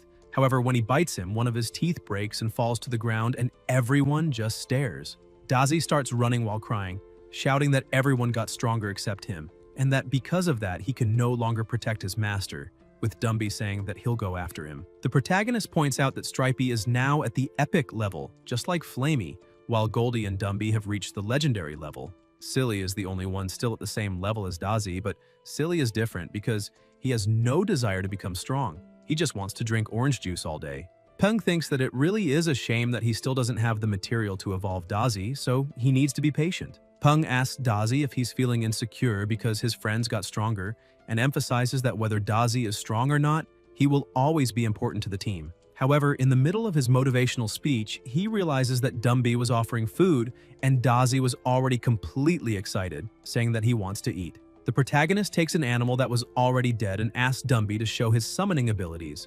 Quickly, he creates a ghost. Peng isn't very pleased, thinking that his grandfather had said that was the corpse of a wild hunter wolf, but all he can see is a husky. Sometime later, back at home, Ji Han-woo asks his grandson if he really wants to go out to look for the materials to evolve the centipede. Peng says that Dazi was his first monster, but since he hasn't been able to find suitable materials, it ended up becoming the weakest, so he wants to try to evolve it when he gets the chance. His grandfather thinks for a moment and asks his grandson not to stay out for too long, since the situation with the mountain spirit is under control for now, but monsters can always return.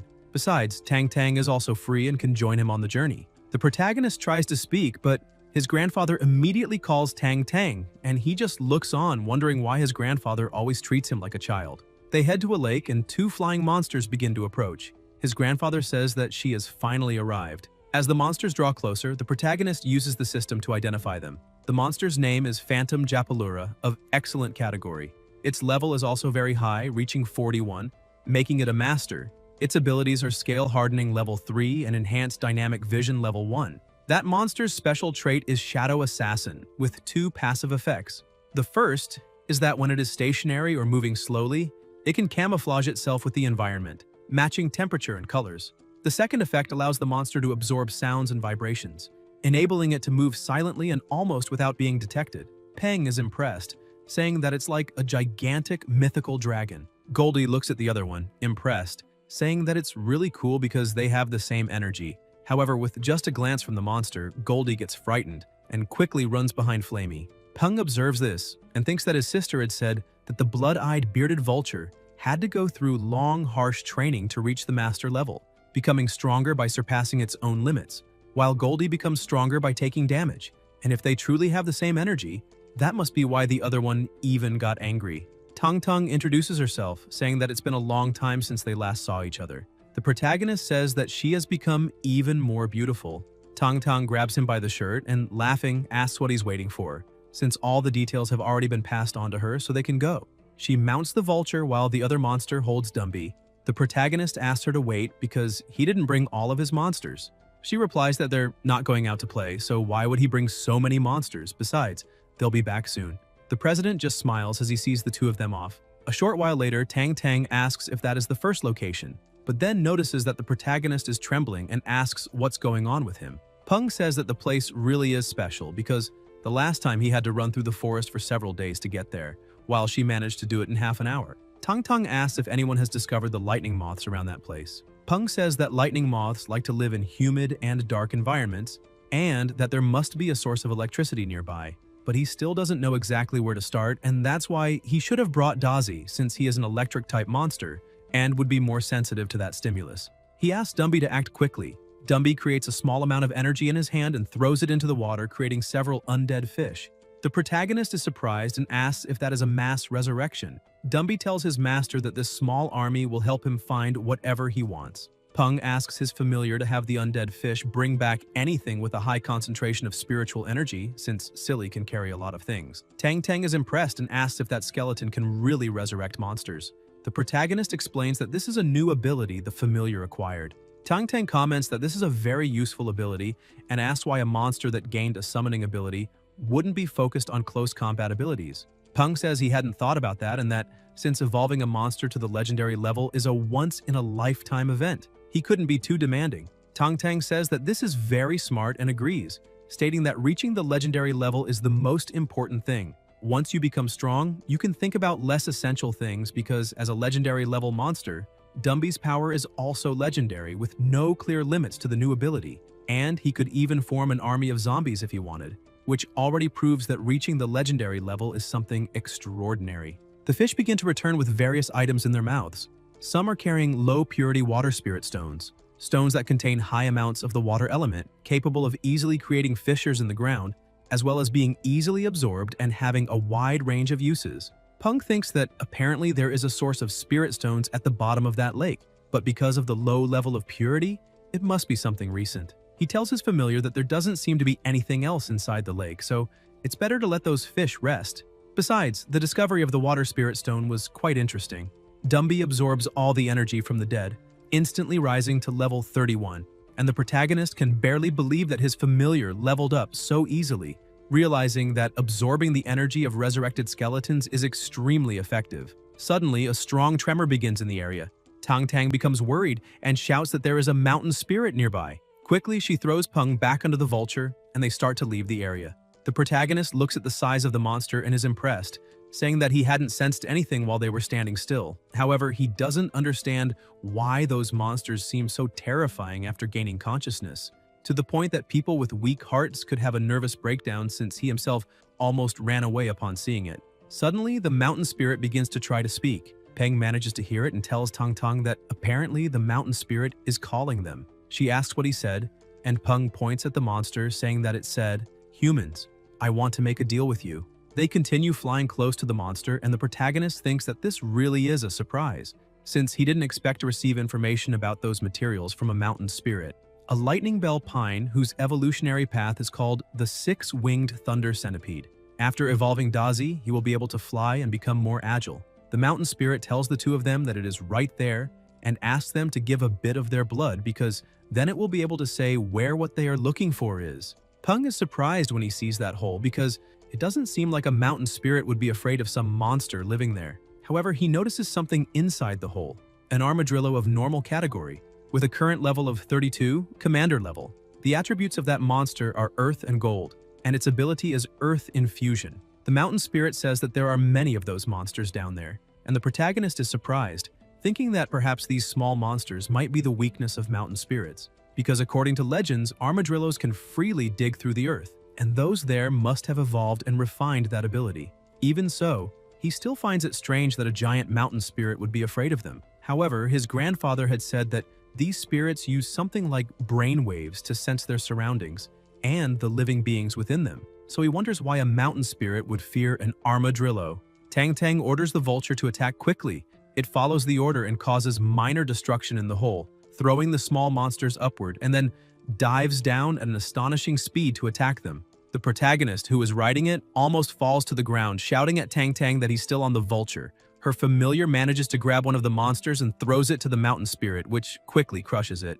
Tang Tang says that they've already captured one of the monsters and that now it needs to give them the information on where to find the lightning bell pine. However, the mountain spirit replies that just one monster is not enough. Tang Tang tells it to inform them where to find them, that they will help, but questions what will happen if it decides not to honor the deal. The mountain spirit responds that to the east, in the mountains, 4 more armadillos are still needed. She ends up agreeing, saying that she truly hopes it will keep its promise, and orders the vulture to attack again. The protagonist becomes irritated, but the vulture follows the orders. The small monsters begin to flee in all directions and quickly use their abilities to start infusing the earth. Peng warns that they are going underground. She asks for permission and suddenly leaps from one monster to another, landing in front of the protagonist and leaving Dumby impressed. Tang Tang orders the Japalura to act, and the phantom quickly charges into the ground, throwing several armadillos out. Peng is amazed to see that not even a 3-headed armadillo managed to escape, showing just how brutal that attack was. After finishing their part of the deal, they go to the mountain spirit and ask if it can now tell them what they need. The mountain spirit points out that what they are looking for is on a peak, just like the mountains to the east. Tang Tang says that she truly hopes he isn't lying and asks the Japalura to head to the indicated location to try to find it. The mountain spirit says that they never lie, but the two of them don't believe that easily. 10 minutes later, the protagonist notices that his partner's monster is coming back. The Japalura is carrying a lightning bell pine, and the protagonist is happy, saying that they really did find it. The two thank the mountain spirit, saying it was very good doing business with him, and begin to leave. Tang Tang comments that that mountain spirit was very strong, but she doesn't know why it wanted to eat those small and fragile armadillos so badly. The protagonist says that he doesn't know either, and that maybe there was something in their flesh that allowed them to evolve. Besides, mountain spirits can also be attracted to the soil where armadillos live, and at first the mountain spirit wanted them to catch those small monsters to satisfy its hunger. But deep down, it might have wanted to possess the soil where those creatures live. Tang Tang starts laughing, saying that it's been a long time since they last saw each other, and that the protagonist is already acting like an old, crafty fox. She adds that, jokes aside, they could grab a few more of them. Peng says that this is just a guess, and besides, they already got what they came for, and they can't be that ambitious, because there will always be a next time. In the industrial zone outside the city of Yuzhou, a young man is showing Ji Han Woo and the protagonist where they process the carcasses. He points out that they usually don't throw the bones away since they can become nutrient-rich fertilizer or direct food for monsters. Peng thinks that his familiar needs a skeleton that is 75% intact to bring it back to life, so most of the bones at that factory won't be useful. He asks director Zhao since when the bones there have seemed so shattered. The director looks a bit confused and asks if they really aren't intact. Ji Han Woo scolds him, saying that from now on they need to try to preserve the integrity of the bones during processing. Peng asks his familiar if he can remember the route they took to get there, because from that day on, Dumby will bring those skeletons back to life and then absorb their flame of the dead, asking if he understands. The familiar replies that he does. His grandfather asks whether Dumby can really evolve like this, wondering if his grandson is sure he doesn't want him to help find other materials. Peng thanks his grandfather for the kindness, but emphasizes that he really doesn't need other materials and that even if the method is ethically questionable, if it works, he will continue without any problem. Ji Han Woo says that Peng doesn't need to be so formal with him, pointing out that now Dumby is already stabilized, so the ingredients to evolve the small centipede should arrive tomorrow morning, and he will leave the rest to the protagonist. The two start heading toward the helicopter. The protagonist offers to accompany his grandfather on a short walk, but he says that's ridiculous since he doesn't need to walk, and asks what kind of tree that is that they brought. Peng explains that it's the lightning bell pine and that its fruit is capable of evolving Dazi into a flying-type monster. Ji Han Woo is surprised, saying that that's not bad at all. Peng adds that he realized having a flying-type monster is much more convenient, and that if he had one or two, it would be great. Sometime later, in the middle of the forest, the protagonist is called by Dazi, who says that it's already time for the evolution. He appears hidden on top of a tree, asking what evolution. Peng lifts a box, saying that the ingredients have arrived and that they need to go to the laboratory immediately. Dazi starts following him, overjoyed because he will finally evolve. Inside the laboratory, the protagonist says that first he needs to prepare a special solution with those golden-winged cicadas, and that once it's ready, Dazi needs to immerse himself in it. While preparing, he realizes that he should have asked his grandfather for an assistant. Suddenly, someone arrives at the door, introduces herself as Shu Qingji, and says that she will be his assistant. Peng looks at her and thinks that her high hairstyle looks a bit familiar, saying that if her surname is Shu, then Professor Shu from the company's research center is. Qingxi interrupts him, saying that that man is her uncle, and that even though she hasn't graduated yet, she has been a member of the Monster Breeders Department of the Student Council since she enrolled, so he doesn't need to worry about her abilities. The protagonist says that it's fine and asks her not to stand still, telling her to come closer because he will teach her how to make that solution. He starts explaining that first, she needs to pierce the head with a hammer and then use a knife, because she needs to be fast, firm, and precise. While piercing, she cannot hesitate, otherwise the cicada will try to escape and the wings may be damaged. After removing the wings, there is no need to rush, as it's fine to go a bit slower. She needs to find the joints and gently remove them with the knife. He says that this way, it's possible to remove the wings without any kind of damage. His assistant is impressed by the protagonist's skills and he asks her to try once.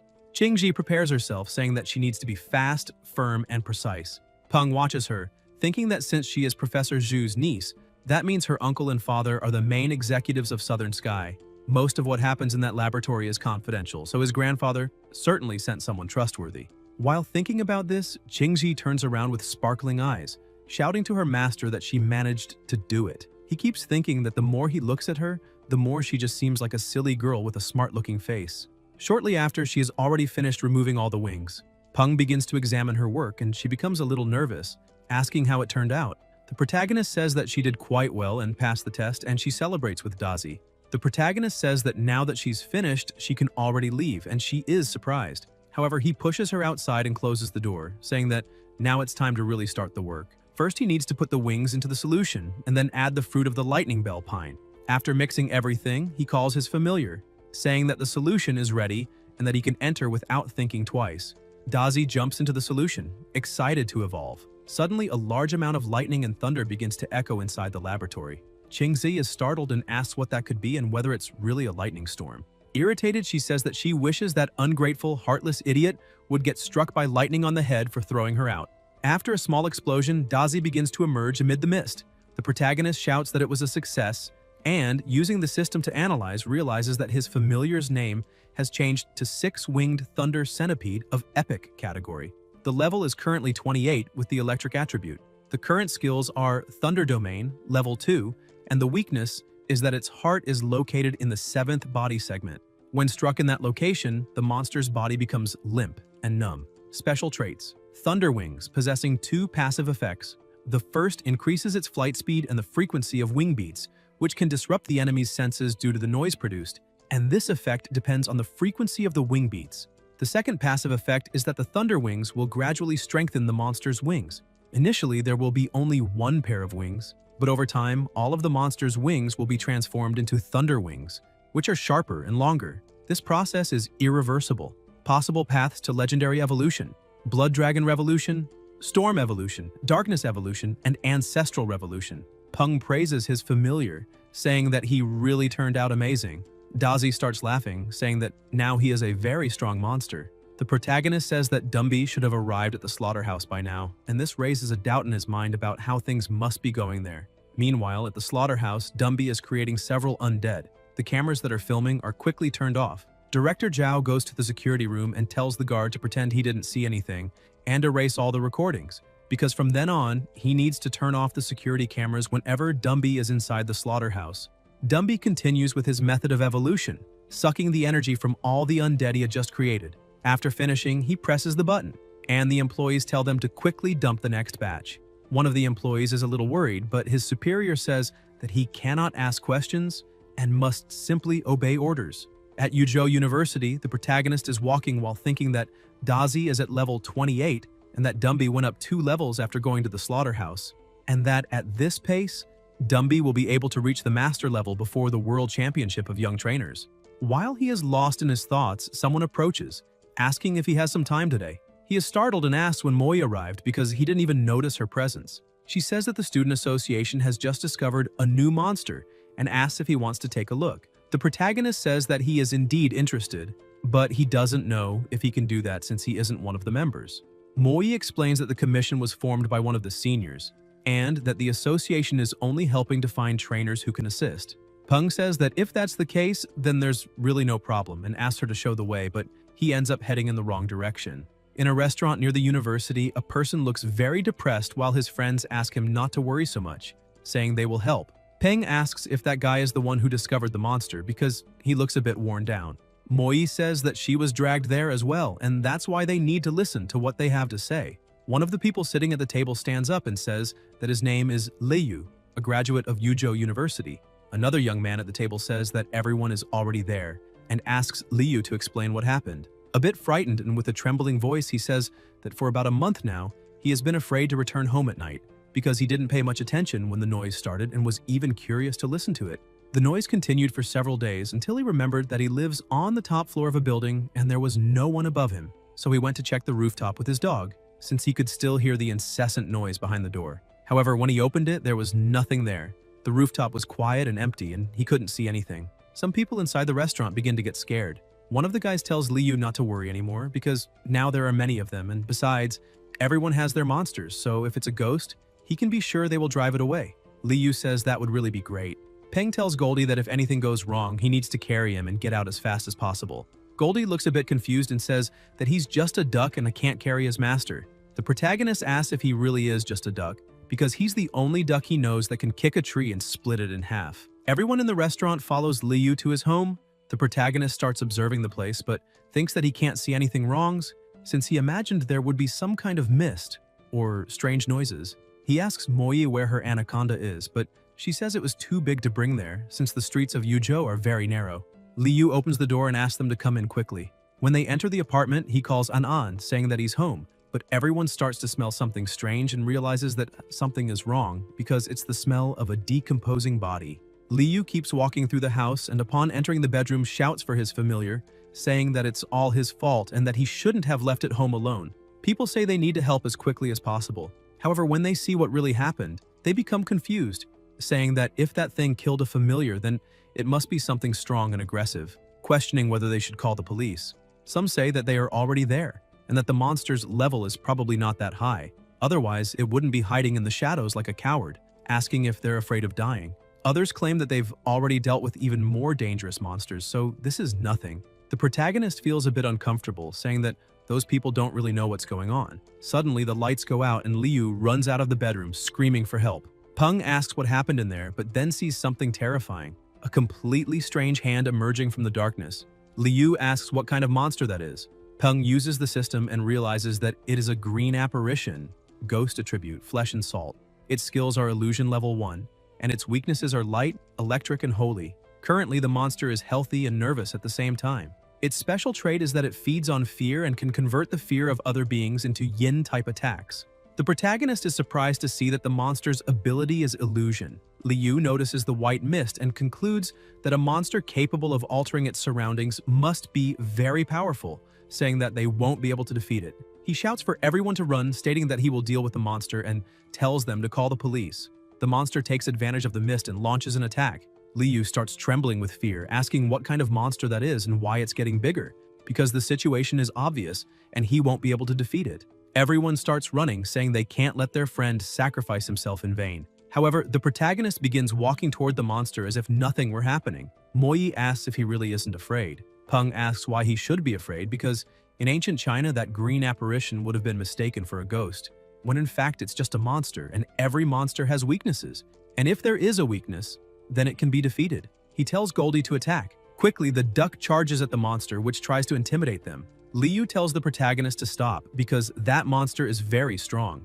Goldie delivers a flying kick to the monster, causing both it and the mist to vanish at the same time, revealing another monster near the window. Confused, Liu asks what that is. The protagonist tries to explain, saying it's nothing special because all of that was just an illusion created by a monster with great specialization. Goldie starts kicking the small monster, throwing it out of the apartment through the window, saying that this will teach it not to be so arrogant. The protagonist gets irritated and asks why he did that, looking out the window and thinking that he wanted to take that monster home and raise it, However, he didn't expect the duck to throw it out with a single kick, and from that height, it surely didn't survive the fall.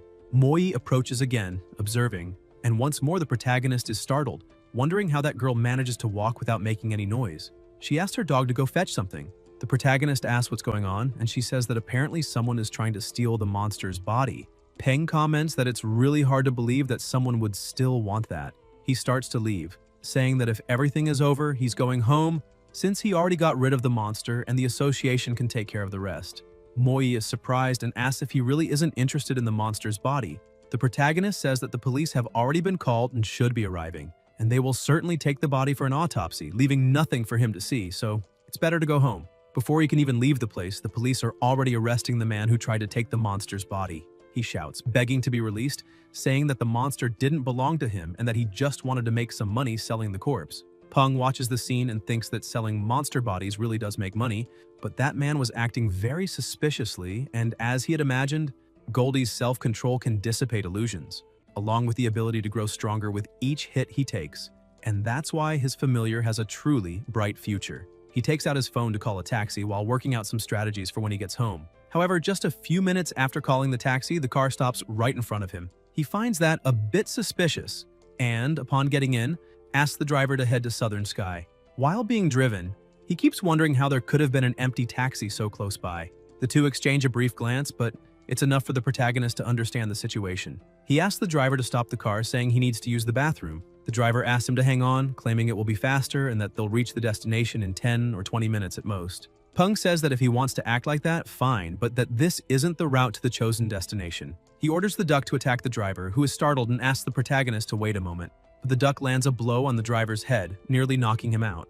The car loses control and stops a little ahead. The protagonist kicks the door open forcefully and, already outside, tells the driver that he should have stopped when asked, but chose to keep going, and now he'll have to say who sent him.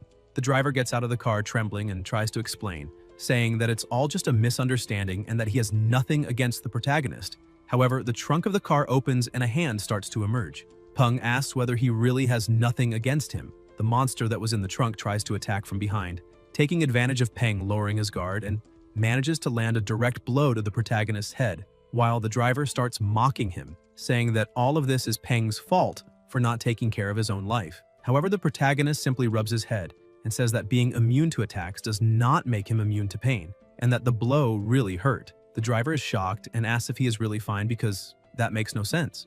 After analyzing the monster that attacked him, he realizes it is a frozen corpse monkey of level 20, with yin and corpse attributes. Peng thinks that another corpse-type monster has appeared, first that green apparition and now this monkey, and that they are certainly there to avenge the death of the other one, although he did not expect this to happen so soon. The monkey tries to attack a more sensitive area, and the protagonist gets irritated, saying that now it has crossed every line. Goldie grabs the monkey's arm and asks how trash like that dares to touch the great strange duck. The driver becomes even more surprised and asks why that duck suddenly became so big. Peng smiles, thinking that a barbarian like the driver would really not know this, because his monsters fight using strategies. He had already tested this when they made the blood contract, transferring to Goldie the blows he himself receives, allowing the duck to grow stronger.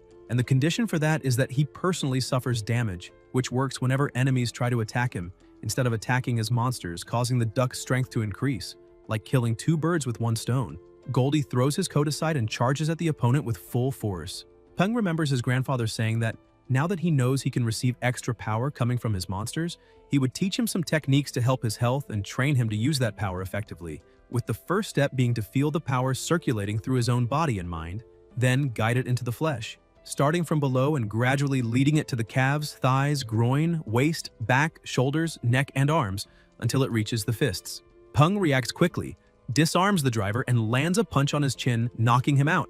When he looks to the side, he notices that his duck is eating the driver's monster and tells him to stop immediately and throw it away. He takes out his phone and starts wondering where that driver intended to take him. However, his grandfather had already said that if he ever needed help, he just had to call that contact. Someone answers quickly and asks how they can help the young master. The protagonist says that he ran into some trouble and does not know exactly where he is, but probably near the old city area, and asks if they can send someone immediately who knows how to fight. The person on the phone informs him that the location is being shared during the call and asks whether he would like the group to head to his location immediately. Peng is impressed by the advancement and replies that they can send the entire group, as he will wait there. A few minutes later, 3 helicopters appear flying over the location where the protagonist is. The captain of the group approaches and asks what the young master's orders are. Peng comments that the group even looks like villains, since they all wear the same uniform, thanks them for coming, and asks the captain's name. He introduces himself as Huang Ya and says that they all serve President Ji Han Wu, emphasizing that they are the group responsible for handling the president's most severe matters, and that if the young master has something difficult on his hands, they are the right men for the job. Peng explains the situation, saying that after helping some friends, he ended up clashing with a suspicious organization, and that the man lying on the ground should be one of its members.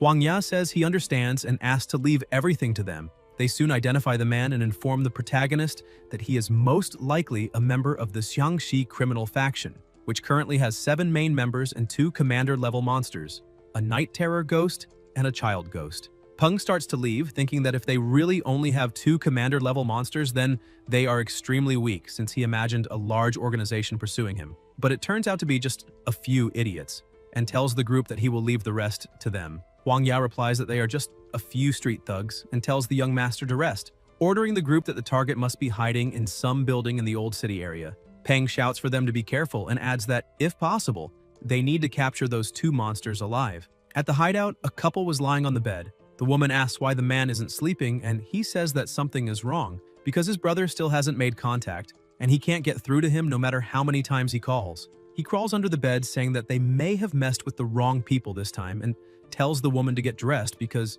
they need to leave immediately. He grabs his familiar, saying that he feels safer with it by his side, carefully opens the door, and says that everything is clear and they need to go. But a person suddenly appears and asks where the 2 of them are going at this hour. The man asks who is there, and Captain Huang Ya orders the group to immobilize the targets with tranquilizer darts. Both are subdued, but the small night terror ghost begins to lose control and tries to attack them. The captain tells everyone not to worry and says that as long as they aren't fooled by illusions, everything will be fine. Then summons his familiar, which easily subdues the small ghost and declares that the mission is complete. Shortly after, he meets the protagonist, who praises their work, saying they were really fast since they met again in less than 2 hours. Huang Ya says he's glad he didn't disappoint the young master and asks his familiar to hand over the monster they captured. The protagonist takes the opportunity to analyze the 2 monsters and sees that one of them is a red blood warhorse, level 32, commander, currently healthy, with excellent grade, fire attribute, solar fire level 2 ability, and robustness similar to the warhorse that evolved before.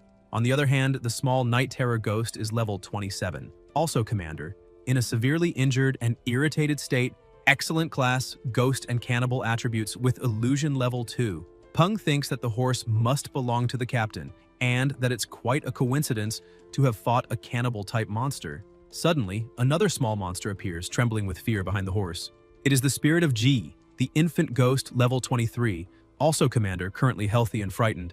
Normal class with ghost and cannibal attributes, illusion level 1 ability. One of the 24 spirits of antiquity, the spirit of Ji, also known as the infant ghost or spirit of nightly laments, formed from infants who died prematurely, and which is by nature childlike and timid. Peng thinks this is truly interesting because aside from the aquatic dragon, this is the first time he has seen a monster from a true legend. Huang Ya asked whether the protagonist is also interested in the infant ghost, and Peng notices that once again a monster has appeared with a name different from what is registered in the system. He tells the captain that he would like to keep that monster for now, since he plans to study it a bit, thanks him for the hard work, and comments that if the captain is free, he can visit the laboratory. Huang Ya looks at his familiar, thinking that all the recent reagents that sell so well come from the protagonist's laboratory, where he is the only researcher, and tells his familiar not to be arrogant in front of the young master, because he might help it evolve. However, the warhorse says that a real man should not be corrupted by riches, nor abandon his principles, much less bow under pressure. Huang Ya thinks that he really shouldn't have shown it Lu Bu's biography because now it's acting all high and mighty and thinks it's a purebred stallion. Peng approaches the horse and asks if it wants that, but the horse says it will not be influenced by anything or anyone. However, as soon as the protagonist removes the lid, the smell begins to spread toward the horse. Peng asks if it's still sure it doesn't want it, saying that the scent is delicious. The horse is stunned by the aroma and immediately kneels down, wagging its tail from side to side, saying it wants it, and after receiving it, declares that it can now fight for 300 rounds. Huang Ya tells his horse that it's fine, because he already knows it's eager to evolve, and that it will receive more later. The protagonist watches the 2 of them and comments that they have a very good relationship. Suddenly, the president arrives and Peng remarks that his grandfather came back very early today since he thought he would be stuck in another meeting until late. Ji-Han-woo asks how the progress of his grandson's familiars is going. The protagonist says that his grandfather arrived at the perfect time because his familiars are training right now. Dazi and Stripey are already at the epic grade and level 30, one being more offensive with the ability to fly and the other more defensive, capable of controlling the battlefield with its spider webs. As for the others, Goldie is training with Dumby. After landing a hit, he manages to knock Dumby very far away, and Dumby comments that it wasn't bad at all, but now Goldie has to die, forming a blade in his hand and starting to chase the duck, who runs away in fear, asking since when he learned to conjure weapons, because that's cheating. The protagonist explains that after staying at the slaughterhouse for 3 weeks, Dumby reached level 39, needing only 2 more levels to be promoted to the Lord level. Goldie reached the Commander level 2 weeks ago, was downgraded from Legendary to Epic grade, but managed to reach Legendary again a few days ago, and these two are the best training partners for each other. His grandfather says that there is only 1 week left before the World Championship of Young Monster Trainers begins, and that if his grandson enters as a referee with his current level, it would be a bit strange. So if he wants to convince the public and silence all critics, he needs a Lord-level familiar before entering the competition. Peng replies that Dumby should at least reach level 40 before the competition starts, however, reaching the Lord level is a bit difficult. His grandfather wishes him good luck and starts to leave, also mentioning that the White Dragon is preparing to evolve during that night. Peng gets excited, saying that this is a bit unexpected, but that if the White Dragon evolves, it will be promoted to Legendary, a King-level familiar, the highest level among monsters humans have ever come into contact with. Peng shouts to his grandfather that he will help protect the area that night. His grandfather laughs, asks if he really wants to stand guard, and tells him to go sleep. By the lakeside, the water begins to behave aggressively, and the protagonist comments that it seems the evolution has begun, so it makes no sense to sleep since this evolution is to the level of a king. Suddenly, a monster starts to emerge from the water, and the protagonist realizes that it is already at level 51, leaving him shocked and wondering why it is already at that level, since his grandfather had said it would only evolve that night. So why was it acting this way if it had already evolved? Still confused by the situation, the protagonist begins to question what is really happening, whether his grandfather has some plan, and if that might be why he asked him not to approach the area. Meanwhile, inside the room of an agency, one of the soldiers reports urgent news, saying that the president's White Dragon is evolving to an even higher level. People are startled, asking if that dragon is really evolving, since it should already be at the peak of the Lord level, and if it evolved further, it would reach the King level. However, one of the commanders begins to downplay the situation, saying that the White Dragon is only in the spotlight because Ji-Han-woo has a lot of influence, and because the Celestial Sky Group always acts alone, while the military is forced to give in to its demands, and now the dragon is even undergoing another evolution. Someone else shouts, saying he is being arrogant and irrational, because the president is one of them. A young man agrees, stating that Ji-Han-woo is not a bad person, and that at the very least he does not idle around, in addition to being quite respectful toward the military. The mustached commander says they only say that because they do not know what kind of person Ji-Han-woo really is, and that it is not that he does not respect the military, but rather that he is very shrewd, and that if they knew about his past, they would understand that he is not as generous as he appears. The mustached man's companion agrees and says that is exactly it, and that if they want to continue being the president's guard dogs, they can go ahead. The argument grows increasingly tense until another guard tries to intervene, asking whether they are going to act or not. At that moment, another commander stands up angrily, slams the table, and asks what they think they are doing, saying that they still have not finished dealing with the monsters outside and do not have time to fight among themselves, and that if they want to continue with that nonsense, they do not need to involve the military base. He leaves the room, slamming the door, and people comment that Longxing was the first to storm out again, saying that Guy has always had an attitude problem, and that just because he has a stronger familiar, he acts that way. The senior officer says they need to stop this because a decision has already been made and everyone must follow orders, and that any interference will lead to a court-martial. He stands up and begins to leave, but one of the people approaches him and says that they agree they are not in a position to act, yet asks whether they could not find someone else to act for them, suggesting that they could leak the information, since there are certainly people out there who do not want Ji-Han-woo's familiar to evolve again. The senior officer simply ignores it, saying they need to end the matter, because there is no one in that city who would dare touch Ji-Han-woo. Even so, he smiles, thinking that perhaps there truly is no one in that city.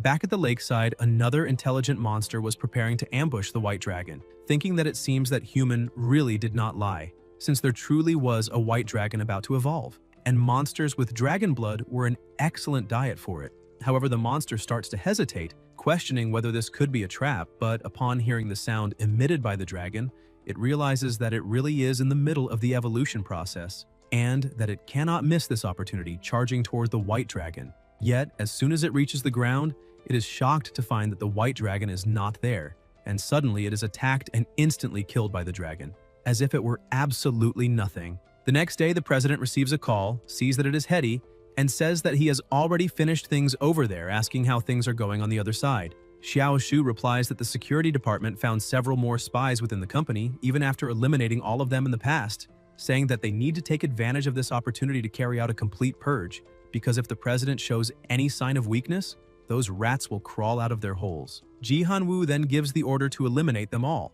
Hetty confirms the order and prepares to act, asking one of his subordinates to open the door, but the subordinate replies that the door is locked. Hetty asks his familiar to take care of the problem. A monster easily breaks down the door, but there was a familiar hidden right behind it. Hetty comments that it was a very dirty trick, but even so, the monster is easily defeated by his familiar. Realizing that there is no one left inside, Hetty asks Wang to search the place with a few men, while Zhao Li is to inform Team 2 to guard the exits. The agents then report to the captain that several documents have gone missing and that all computer files have been deleted. Hetty orders his familiar, Ari-8, to look for Zhao, the head of the department. Ari-8 focuses and begins to sniff around, and within a few seconds finds a trail and shoots off like lightning. Meanwhile, in the parking lot, the department head runs in panic, gets into his car and complains that that stupid tiger failed because it was unwilling to sign a blood contract, yet kept accepting the gifts he offered. The tiger only benefited, while he gained nothing in return, and no one suspected that the old Ji Han-woo still had a hidden trick, since his white dragon had probably evolved long ago and everything had been nothing but an act. The department head thinks that even so, everything will be fine, because the documents he has contain a lot of information about the internal affairs of the Celestial Sky Group, and if he manages to deliver them to the Celestial River Group, they would at least give him a vice director position. Even so, he regrets that, despite being the head of the technology department, he was unable to access information about the Southern Sky Celestial Group's technology, realizing that the president truly trusts no one, which makes him a detestable person. He floors the accelerator, smashes through the barrier, and tries to flee, but Ari-8 appears in front of the vehicle and with terrifying strength, lifts the car as if it were a toy and flips it upside down, staring at the department head. Sometime later, the protagonist meets his grandfather and says that he had a new inspiration while helping Captain Huang Ya promote his familiar, explaining that he developed a new type of reagent capable of increasing the endurance and strength of horse-type familiars, and that all the data are written down on a stack of papers. His grandfather comments that this is not bad at all. Suddenly, Hetty enters the room, summoned by President Qing Ji, and is surprised to see that his father is also there. Ji Han-woo explains the situation, says that he was the one who asked Hetty to come, and begins introducing him to his grandson, explaining that he is the son of old Shu, and that his name is Zhu Hetty. The president emphasizes that Hetty is his right-hand man, so the protagonist can call him Uncle Shu. Peng greets him, and Hetty comments that young Master Peng is a genius, since even his father never stops praising him, saying that someone so exceptional should not even call him uncle. The protagonist is a bit confused, remembering that Shu Hetty is the head of the security department of the Southern Sky Celestial Group, and that he has heard of him for a long time, but had never met him in person. He notices that old Shu and Shu Qingshi both seem very polite, and that the captured department head looked nothing like them, although the familiar was far more interesting. The protagonist then uses the system to identify Ari-8 and discovers that the monster's name is Dazzling Golden Light, Champion Boxing Kangaroo. Currently, its level is 40, its grade is perfect, and it possesses interesting abilities such as Extraordinary Sixth Sense, level 2. Its attribute is light, and its current state is healthy and active. The monster's description explains that it is a kangaroo that loves kickboxing and weightlifting, having become extremely strong thanks to long-term training and a highly nutritious diet. It acquired its Extraordinary Sixth Sense ability through a combination of natural talent and intense training. Peng is impressed, as this is the first time he has seen the Extraordinary Sixth Sense ability, and he realizes that it is an extremely enhanced sense in which vision, hearing, smell, touch, taste, and the sixth sense, the sense of danger, have all been greatly strengthened. For most monsters, this ability would be useless, but for a monster like the Dazzling Golden Light, Champion Boxing Kangaroo, which fights at close range, it grants an enormous advantage. The protagonist thinks that this is only to be expected, since the longer and more impressive a monster's name is, the more incredible it tends to be. Ji Han-woo approaches Guang Yi and says that it was he himself who helped pay off Guang Yi's father's debts, which amounted to 3 million yuan, and also reminds him that over all those years, he trained the former department head as one of his trusted allies, asking whether that was true or not. Guang Yi agrees, stating that the president always knew how to hire well. Ji Han-woo says that he would truly understand if Guang Yi wanted to leave. After all, he could have gone anywhere he wished, and the president would not have interfered at all, but what he should not have done was steal confidential documents in an attempt to secure a better future with the rival Celestial River Group. Guang Yi begins to beg the president to give him another chance. Ji Han-woo then asks Peng how he would handle that situation if he were in his place. Without thinking twice, the protagonist gets irritated and replies that he would make an example out of Guang Yi. The president smiles, saying that this is an excellent idea, and emphasizes that if they were living in a peaceful era, they would certainly let the law deal with it. However, since they live in a new world, the rules are different. He asks Hetty to make sure that no one knows what really happened, and that if anyone asks, they should simply say that an experiment went wrong, and that Guang Yi unfortunately died in the line of duty. In addition, he orders that the compensation for the family be increased by 2 levels. Hetty confirms the orders and begins dragging the traitor away, who desperately begs the president to spare him, saying that he was wrong, even pleading for mercy from the young master, emphasizing that he worked for many years for the Southern Sky Celestial Group and sacrificed his blood, sweat, and tears for them. After everything that happened by the lake, the White Dragon was in a playful mood. Ji Han-woo meets his grandson and asks if he is still thinking about what happened that day. Peng says he was just imagining what other people would think if they forgave someone who betrayed them and leaked internal company matters to a rival, because if that happened, perhaps others would also betray the company, since all they would need to do if caught was ask for forgiveness. And for that reason, they truly could not set such a bad example. Ji Han-woo apologizes, saying that he did not want to involve him in those dark matters, but since he is the president's grandson, he cannot be protected forever. The protagonist tells him not to worry, because he truly understands why it was necessary to do that. Suddenly, something hits the ground near them, and the White Dragon had thrown Stripey there. The president says that it seems the White Dragon has been quite playful these past few days, and for that reason, he will ask the agents to capture some high-level monsters so that the dragon's little skeleton can increase its level. The protagonist says that he is also counting on the White Dragon, since Dumby only needs a little more to evolve. A few days later, at the Imperial Airport, the protagonist's friends have just arrived, saying that Junior June needs to do his best at the World Championship of Young Monster Trainers to show the strength of Yuzhou University. Suddenly, one of them notices that the protagonist is right ahead. The group starts wondering why he is there, since he had withdrawn from the championships, but perhaps he regretted it and wants to watch some matches live. Meanwhile, the protagonist is looking at his phone, thinking that his grandfather said someone from the capital would be there to take him to his destination. The young people begin commenting that it is a shame, because if the protagonist were still part of the championship, then the university would have 3 competitors, since they remember that there are 3 competitors from the Imperial University, and people are very proud of them, constantly saying on forums that they will take gold, silver, and bronze. Suddenly, 10 Dongfeng Alliance buses pull up to the area, and the group asks whether some important figure from another base city might be in the capital. Peng starts questioning what all of this is for and whether it is really necessary to draw so much attention, since it seems they are afraid people might think they are not rich. Yet he begins to feel an ominous premonition about all of it. One of the people approaches the protagonist, calls him Young Master, and asks him to get into the car. Peng says that he needs to get his familiars first, but the subordinate tells him not to worry because he already asked other people to retrieve the familiars, and they are all in other vehicles, so they can leave whenever the protagonist wants. Peng gets irritated because he believes his grandfather would prefer to remain low-key. The group of friends asks if they really are there to take Peng, because they did not know he was so wealthy since his parents passed away a long time ago.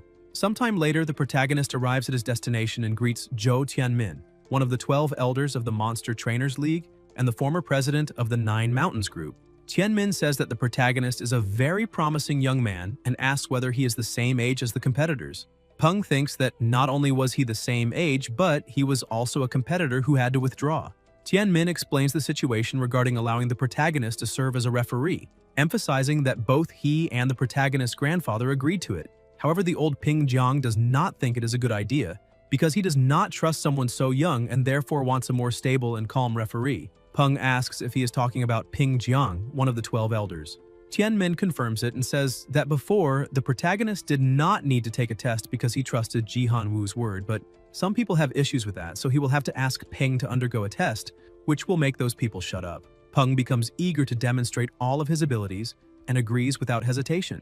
In the training room, Tianmin and Peng arrive as a girl who is exercising asks her grandfather what he is doing there. Tianmin tells the protagonist that she is his granddaughter, named Zhou Mengmeng, and that she is in her 3rd year at Imperial University, being 2 years older than the protagonist. Tianmin also introduces Peng to his granddaughter, saying that she can call him little brother since he is old Ji's grandson. The protagonist greets her, and Mengmeng asks her grandfather if he is talking about Ji Han-woo. His grandfather says that's right and asks his granddaughter not to underestimate Peng just because he is younger, because the reason he is in the capital is to participate in the championship as a referee. Mengmeng is surprised to learn that he will be the referee and asks if he isn't too young. Tianmin replies that it is precisely because the protagonist is so young that those old men want him to take the test. Then he starts walking and asks Peng to follow him, saying that the testing room is farther inside. Tianmin remarks that he remembers very well Ji Han-woo saying that the protagonist has 6 familiars, and that at his age having 3 commander rank familiars means he truly is an extremely rare genius. He comments that if Peng has 2 commander rank familiars and knows how to quickly adjust the outcomes, Peng interrupts him, saying that if that's the case, then there's no need to take a test, and asks Dumby to give Tianmin a demonstration. Dumby begins to remove his cloak, and Tianmin immediately notices it, asking if that is. Dumby then reveals his true body. Currently, Dumby is a level 41 skeleton with Lord rank. In addition, his grade has risen to Epic, and his skills have also evolved, namely Bone Hardening level 3 and Undead Control level 2. The special traits also appear, being Blood Thread Heart and Undead Flame, with his only weakness being the Light type. Tianmin starts shouting, saying that that halo belongs to a Lord, and asks whether that Necrotic type familiar really is Lord rank. Peng starts laughing, saying that he was just lucky, and that it was all thanks to his grandfather. Mengmeng looks at the protagonist, thinking that her strongest familiar is still only at the final stage of the commander level, even after more than 3 years of training, and that a Lord-level familiar is already enough to defend some small base cities. Tianmin begins to laugh, saying that the protagonist hit it very well, and that now he is eager to see the reaction of those old men when they find out. At the World Championship of Young Monster Trainers, broadcast live, the commentator welcomes all ladies and gentlemen, introduces herself as Han Yuncheng from Southwest TV, reporting live from the World Championship of Young Monster Trainers, and comments that there is still 1 hour left before the championship begins, but the atmosphere is already extremely lively. A reporter from Magic TV informs that there are only 30 minutes left until the start of the tournament, and that the competitors are already beginning to enter the arena. Shortly after, the clock strikes exactly 8 o'clock. The commentator greets everyone again and welcomes them to the first World Championship of Young Monster Trainers, emphasizing that this is the first World Championship and also the first friendly duel between the new generations of trainers. For that reason, she believes everyone is eager, but first she explains the tournament rules. There are a total of 64 competitors. Only 32 will advance to the second round, and only 16 will move on to the next, with the following rounds proceeding in the same manner until the strongest trainer is determined. The student who had previously tried to take the protagonist's place asks his companions if they are nervous now that the tournament is about to begin, but everyone ignores him. He gets irritated, thinking they are doing that only because his father pulled some strings for him to get onto the team. But he decides that he will prove he got in purely by talent. He thinks that everyone just needs to wait because in the past 3 months he hasn't been fooling around, and now it's his time to show how strong he is. He, Hanley, is definitely the strongest, and not just Peng's substitute.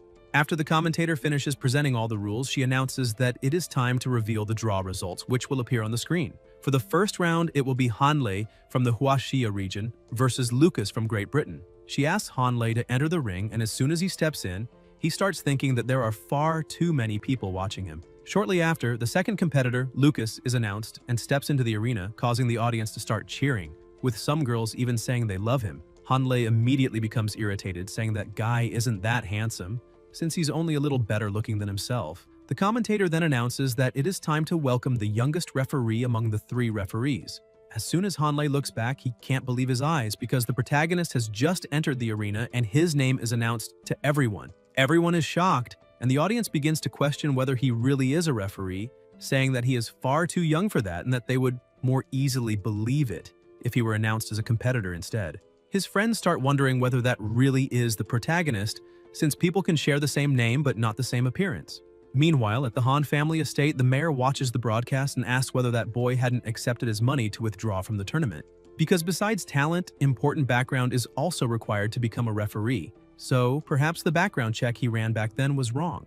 And that boy is certainly crafty. And if he ends up remembering his son, then everything will be over. He makes a call asking to be put in contact with Director Chen of the Monster Trainers League. Shortly afterward, the call is transferred, and the mayor asks the director if he could help him get in touch with the protagonist. But the director replies that at the moment, Mr. Gao is busy officiating the tournament, so it would be better to call again after the match ends, and if there is nothing else, he will hang up.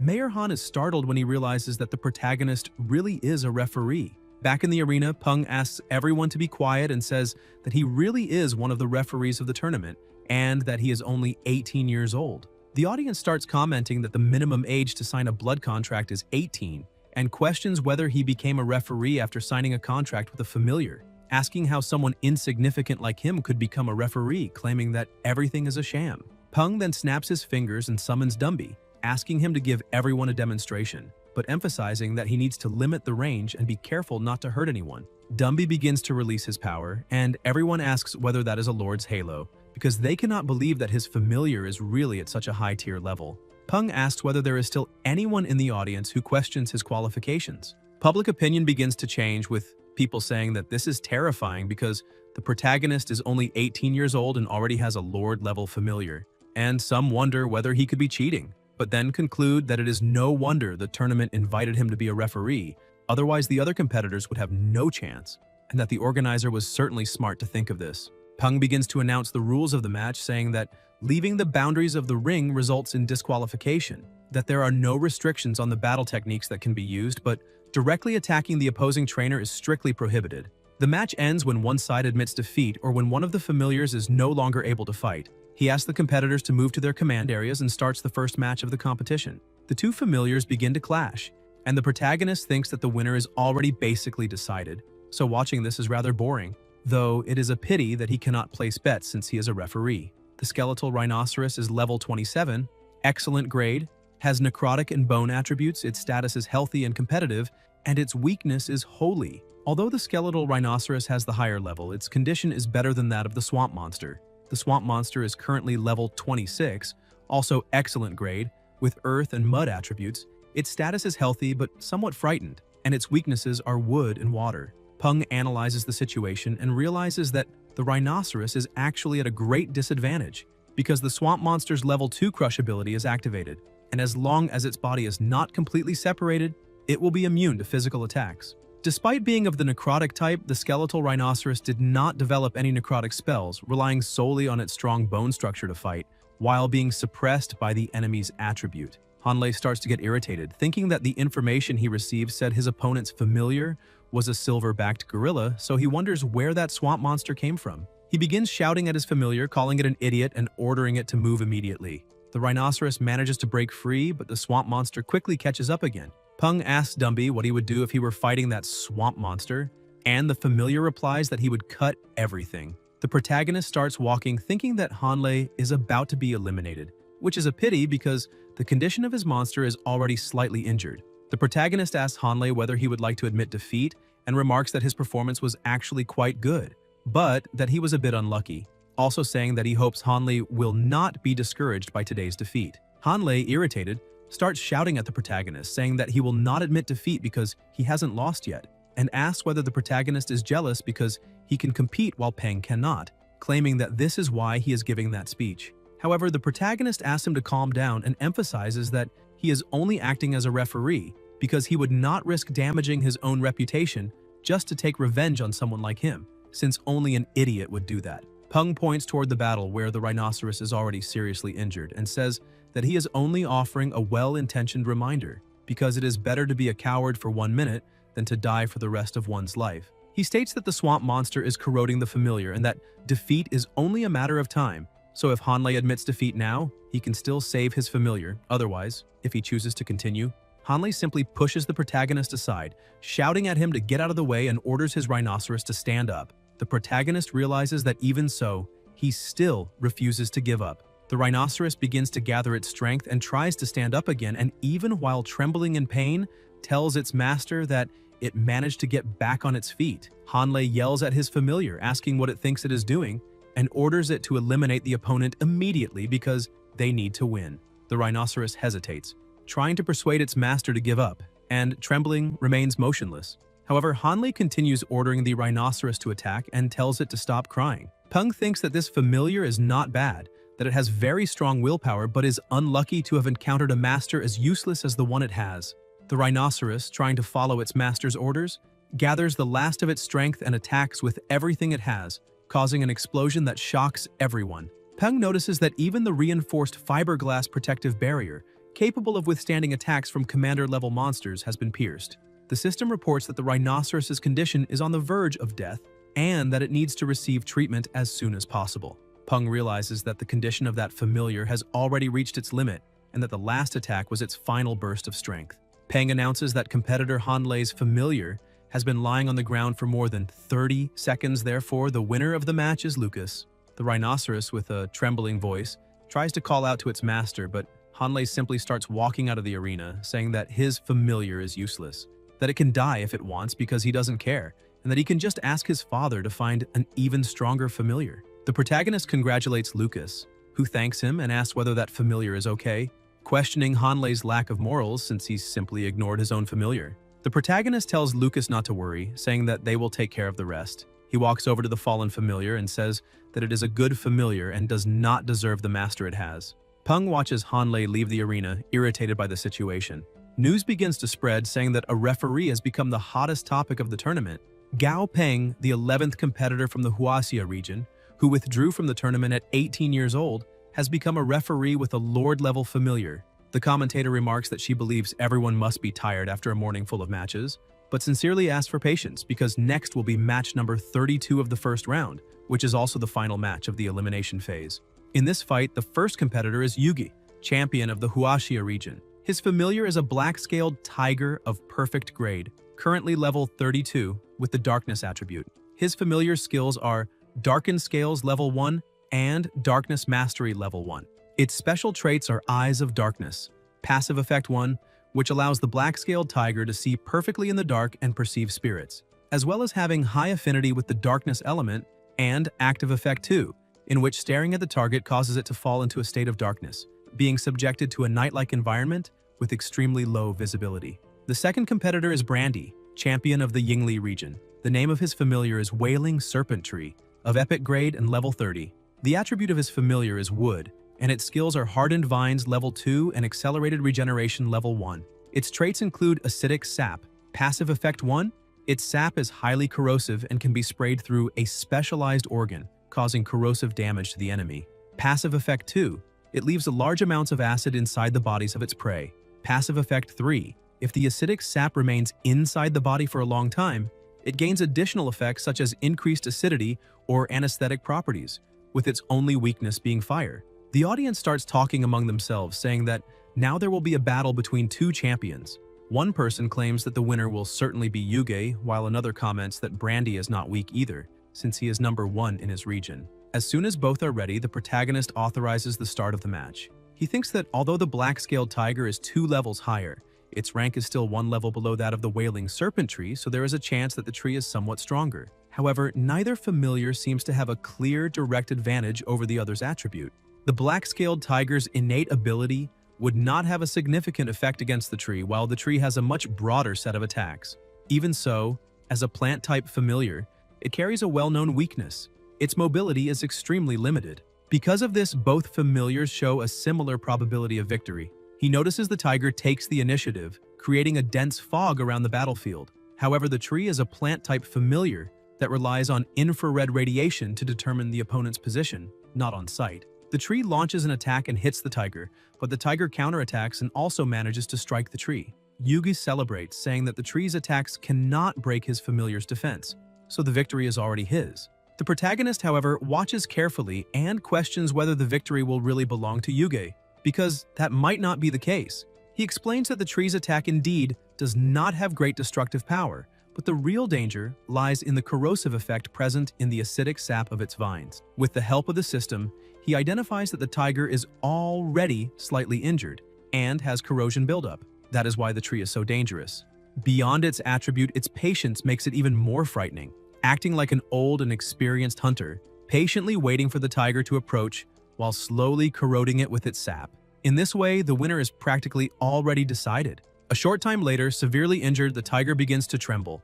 Yuga raises his hand saying that it is enough and surrenders, asking his tiger to stop fighting immediately because they need to leave. Peng approaches the competitor Brandy and congratulates him on the victory. Brandy says that the protagonist is very strong and that he hopes to face him someday. Peng smiles and replies that he will try to make him lose while keeping his dignity intact.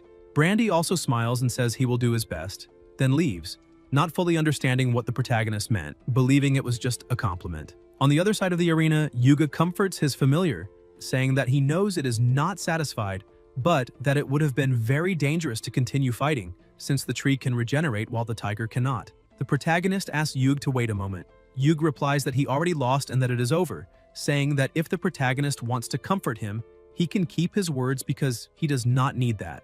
Peng says he does not have time to comfort anyone and asks whether Yuga's mother is the leader of the Dark Blood Monster Hunters Association because he has a business proposal for her. In addition, he asks whether Yuga knows what the difference is between him and Brandy. Yuga replies that Brandy probably has less experience and that he himself was careless, saying that they should have tested the familiar's ability better before attacking so recklessly. Peng says that is not it and states that it seems Yuga really did not understand. He then explains that the tiger's rank is one level below the tree's rank, emphasizing that the tree is at the epic rank while the tiger is only at the mid-perfect rank. Yuga is surprised and says that must be why Brandy was so confident in sending out a plant-type monster, since monsters of that type not only have notoriously restricted mobility, making them easy targets for long-range attacks, but also usually have a great disadvantage against fire-type monsters. The protagonist explains that if the tiger had reached the epic rank, it would have had enough speed and power to finish off the tree before it had time to regenerate its own limbs. He emphasizes that he knows how to evolve the tiger and asks whether Yuga is ready to take the next step, saying that they can meet after the tournament ends. The competitor is left confused, wondering whether the protagonist truly has a method to evolve his familiar to the epic rank and who exactly that man is. Meanwhile, in the referee's waiting room at the World Championship, referee Lee comments to the protagonist that all the news from the previous day was about him and that now he has become famous. Peng asks him to stop teasing, saying that it is only temporary and that everyone will forget he even exists once the tournament is over. Another man comments that there are 32 participants in the second round and that the Huaxia team occupies only a quarter of that number. Referee Lee says that this figure is certainly lower than he expected, but it is not really surprising because although Southeast Asia and Africa were less developed than their country before the cataclysm, the natural environment in those regions is extremely suitable for monster survival, making the combat capability of their familiars very strong or even brutal. The man says he has heard of this before since he is from Kunzhou near Southeast Asia, and there they train their familiars by making them fight each other. Peng is surprised by this information and asks referee Guo to explain in more detail. Guo begins to explain that all the major countries of Southeast Asia were merged into a single region when the allied government of the New World was formed. Many children lost their parents in the early days of the cataclysm, and these orphans were placed by the government into training camps. When they turned 18, the government assigned each of them a familiar and forced them to fight each other until only one remained. Only the strongest was taken in, while the survival chances of the others were minimal. Peng comments that this is extremely cruel. Referee Lee says that even if some forms of brutality are acceptable, the world is no longer what it used to be, and this goes far beyond any limit. Anyone who managed to leave a government training camp alive would be guaranteed access to the highest levels of society in Southeast Asia, with money, women, and everything they could imagine. Referee Guo adds that if they chose not to participate, those orphans would not even have a chance to survive, so they cannot be judged lightly. The protagonist starts reflecting on this, wondering whether he could also create a training center, but without such brutality, since he could immediately raise a familiar's rank for a child like Li Junzong, who lost his parents, giving them a real chance to survive in this dangerous world. Meanwhile, by the lake, Dazi was lying down in a relaxed manner, acting like a king, when he suddenly heard his master's voice and jumped up in fright, asking where he was. A small robot with a camera appears in front of him, and the protagonist's voice comes out of it. He says that Dazi may not understand the power of technology, but he knows very well that the familiar has been slacking off the entire time, and that he wanted to give him a chance to realize his own mistakes. However, since things have gone too far, from now on, for every hour he slacks off, another 1,000 sets will be added to his training routine. Dazi tries to explain himself, but the protagonist shouts that he has been observing everything this whole time and saw every reaction clearly, then asks how the familiar intends to explain that. Dazi realizes the situation has become truly dangerous and tries to appeal emotionally, saying that he loves his master very much. Peng starts smiling and asks whether he really thinks that will work. The familiar keeps trying to appeal, saying that his master is the best of all. Peng says he will let this slide, but Dazi must complete the 10,000 sets for that day because he will be watching the entire time. And if he even thinks about slacking off, things will not be pleasant. The other two referees watch the scene, confused by what he is doing, but referee Lee comments that everyone says every genius has their quirks, so they should be more understanding. The bell rings and the referees announce that the break passed very quickly. Lee smiles and tells the protagonist that he should listen to a senior's advice, pointing out that among the 12 competitors from the Huaxia region, 8 advanced to the second round, and of those 8, 3 were eliminated precisely in the matches where the protagonist acted as referee. Peng asks what that has to do with anything, and Lee replies that it may not be a problem now. But if more Huaxia competitors are eliminated under his watch, there will always be people who like to find excuses to cover up their own failures, because a tall tree attracts the wind, and then he wishes him good luck. The second round matches are about to begin, and the host announces that the third match will be between Gang Mu from Africa and Kim Yuen from Korea. People wish Kim Yuen good luck, but Peng feels a bit dispirited, thinking it will be yet another silverback gorilla versus a swamp monster. Since the duplication rate is extremely high, especially with the swamp monsters, which almost every team has. Even so, the African competitor's familiar draws attention for being something new. There was one monster standing on top of another. Its name was Giant Tarsius, level 33 with perfect grade. Its attribute was wood, and its special trait was spiritual brain. Passive effect: thanks to its spiritual brain, it was endowed with astonishing psychic energy and telekinetic powers. Second active effect: its spiritual brain also allowed it to mentally control weaker creatures. Monstrous skill: greater spirituality, level 2. Its weakness was that despite its powerful mind, it possessed an incredibly fragile body and lacked close combat ability. Directly beneath it was a tropical forest scorpion, which was being controlled. Its level was 29, its grade was excellent. With the water attribute, its skill was reinforced exoskeleton, level 1, and its weakness was earth. Tarsius are native to Southeast Asia, a timid species that usually feeds on crickets and other insects. The most intriguing thing is that they are emotionally bound to their habitats and would die if removed from their homes for too long. How did Gang Mu manage to sign a blood contract with a familiar like this?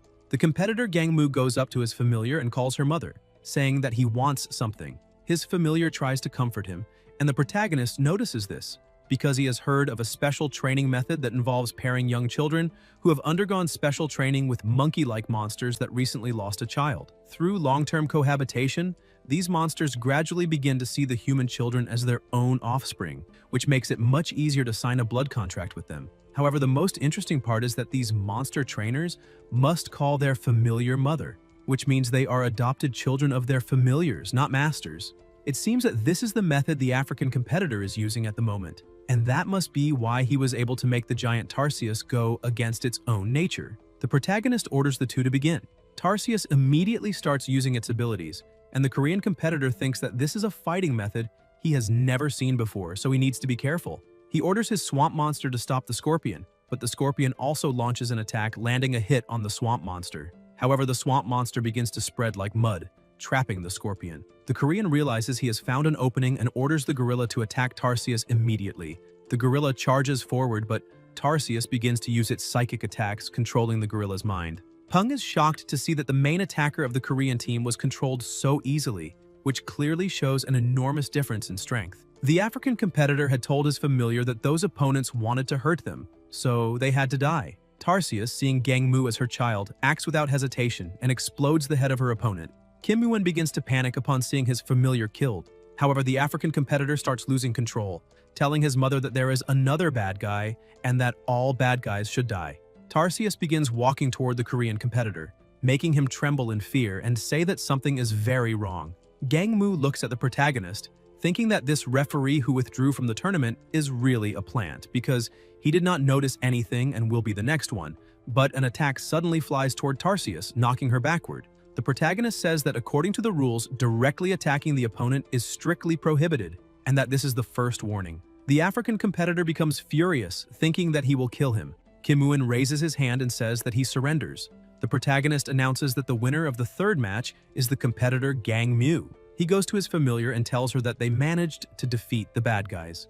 Gang Mu looks at the protagonist, thinking that even if his familiar and that skeleton were at the same level, he might not be able to defeat him, because since childhood he has fully understood that if he wanted something, he had to work hard for it, but perhaps he could have an even greater ambition. After the match ends, some people come over to greet the protagonist, offering him some water. He says he is fine, and although being respected is nice, being a referee is definitely very boring, until he suddenly has a great idea and starts thinking that although the rules forbid referees from betting, he has never heard that a referee's familiars are not allowed to bet. Goldie was trying to jump over a wall when, right in front of him, a girl was taking a bath. Suddenly, something he was carrying in his bag starts ringing, saying that in front of the door under the bridge, a group of ducks is swimming.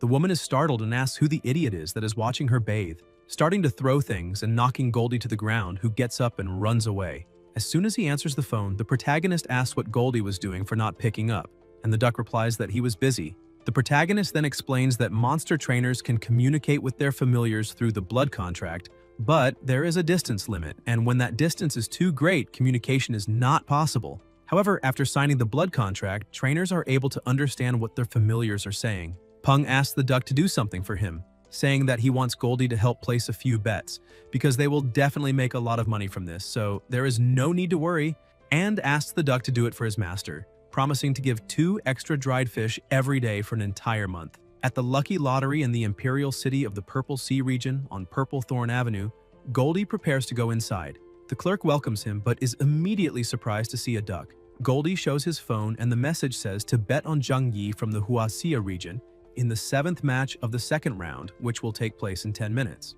The clerk comments that this is a risky bet because Zhang Yi is the #1 opponent from Yagyu village in the Neon district and performed exceptionally well in the first round, while Zhang Yi only placed 9th in the Huaxia regional preliminaries and barely scraped by with a win in the first round. The odds of winning this bet are 1 to 16, but in this case they are 1 to 98, which means no one believes he can win. The clerk shows a slip and asks how much the duck would like to bet.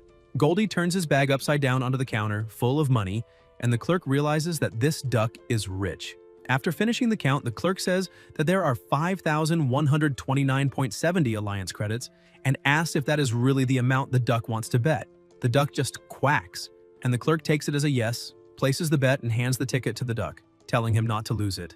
Goldie leaves the lottery shop extremely happy, thinking that he managed to do what the weird little duck asked. Meanwhile, inside the shop, the clerk thinks that with this kind of bet that Duck's master could make a lot of money, but there is no way he can win. As he opens the door, he comments to the other workers that he has something funny to tell because someone just bet that Zhang Yi would win. The other two are shocked when they look at the TV, where the announcement says that in the first World Championship of Young Monster Trainers, in the 7th match, Liu Sheng from the Neon District faced Zhang Yi from the Huaxia region, and the winner was Zhang Yi. The clerk almost has a heart attack when he sees that the guy actually won. At the Heavenly Sky Group's mountain residence, the protagonist opens the door saying he is back, and the duck rushes in, headbutting his master and saying he wants dried fish because the weird little duck is really cool, the coolest among those without feathers. Peng asks his familiar if he got the money, but the duck says it is all his.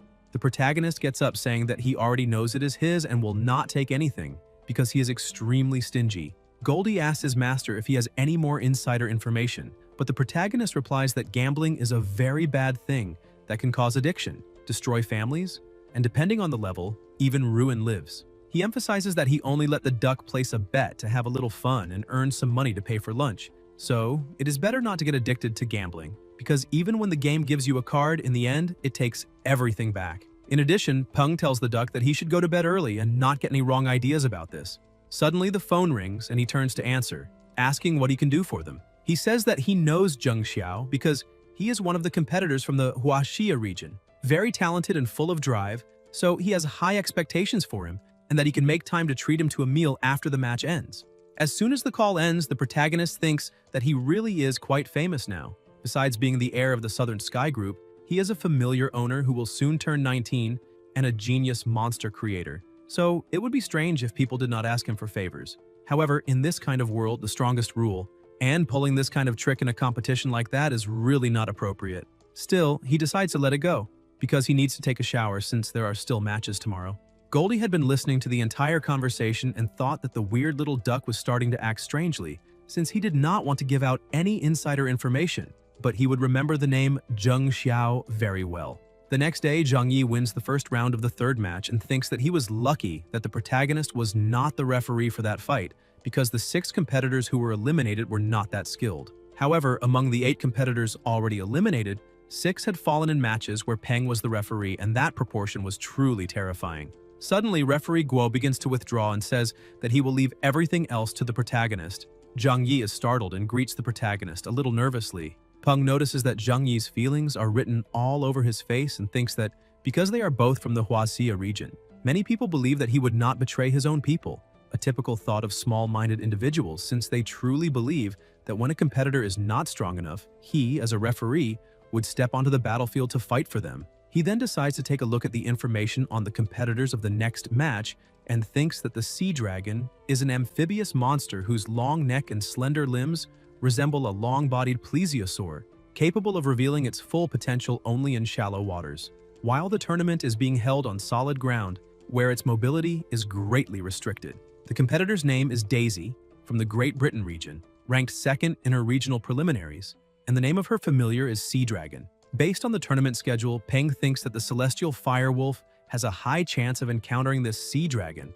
and although the environment is not ideal, the sea dragon still has an advantage in size and attribute, and if the celestial firewolf were to match it, both would face great difficulties. The matches continue. Gao Leishi finishes in 11th place, Long Binyu in 7th place, and Junmoi in 5th place. Zhang Yi is announced as the last competitor from the Huaxia region, while Daisy represents the Great Britain region, and both rise in the rankings, about to face each other in the final match to decide once and for all who will be the strongest trainer of the World Championship of Young Monster Trainers. Peng watches the television and thinks that maybe he was right from the beginning and that, in the end, it really would be the celestial firewolf against the sea dragon. He decides to call his familiars to check whether they are training properly, but when he looks at Goldie, he is surprised to see him sitting there, reading a Manhwa magazine while drinking juice. Peng comments that it seems the little duck is learning from Dazi and says that if he can gain 7 levels in 1 month, he will receive 300,000 alliance credits for his efforts, which would allow him to eat whatever he wants. Goldie replies that he no longer needs to train because he will soon be receiving a lot of money since he was smart enough to bet on Zheng Xiao. The protagonist is surprised and asks if he really bought a lottery ticket and how he managed to do that, since the clerk probably would not have understood what he was saying. The duck explains that Stripey wrote everything for him because she is a very smart spider and has beautiful handwriting. Stripey slaps the duck on the head, calling him stinky and saying that she warned him it would not work out. Goldie then holds up the ticket, saying that he bet everything on Zheng Xiao. The protagonist asks why he bet everything on that guy and questions whether he is an idiot, since Zheng Xiao lost that morning, which means all the money went down the drain, and besides losing everything, he would not even have lunch. Goldie finally realizes that the house always wins, while Stripey starts rolling on the ground laughing uncontrollably. Peng tells him to stop being sad and train diligently, promising that if he can gain 7 levels in a month, he will receive the 300,000 alliance credits, and that for each additional level gained, the reward will increase even more, allowing the duck to earn far more money than through betting. Goldie begins training as hard as he can, crying while telling his master that he does not want money, he just wants to know who defeated Zheng Xiao. The protagonist scolds him, asking what he thinks he is going to do, and explains that it was a fair match, and that the competitor who defeated Zheng Xiao only managed to do so because he was stronger, therefore the winner did nothing wrong. Goldie continues training, extremely irritated, but the protagonist promises that if he maintains that training pace, he will be able to eat the most expensive duck delicacies in the entire world. Lee approaches the protagonist and asks if he is really thinking about not being the referee for the final match. Peng replies that he is, because there are already many people on the internet accusing him of being against Zhang Yi, and if Zhang Yi were to lose that battle, people would certainly turn even more against him. The 2 participants walk onto the arena, and the commentator welcomes everyone in the audience, announcing that this is the long-awaited day of the World Championship Final. The competitor Zhang Yi has 3 familiars: the golden-backed boar, the celestial firewolf, and the thorny black opium poppy. While analyzing, Peng thinks that the black opium poppy has a very interesting ability, as it can release a type of gas that causes any creature that inhales it to enter a hyperactive state and lose its sense of pain, after which it wraps its vines around its prey to eliminate them. Using this familiar as a support monster is truly a smart move, and the only concern is that the other monsters could also become addicted to the poppy's gas, because if that happens, it would be a major problem. The commentator announces the familiars of the competitor Daisy, the sea dragon, and 2 earth river otters.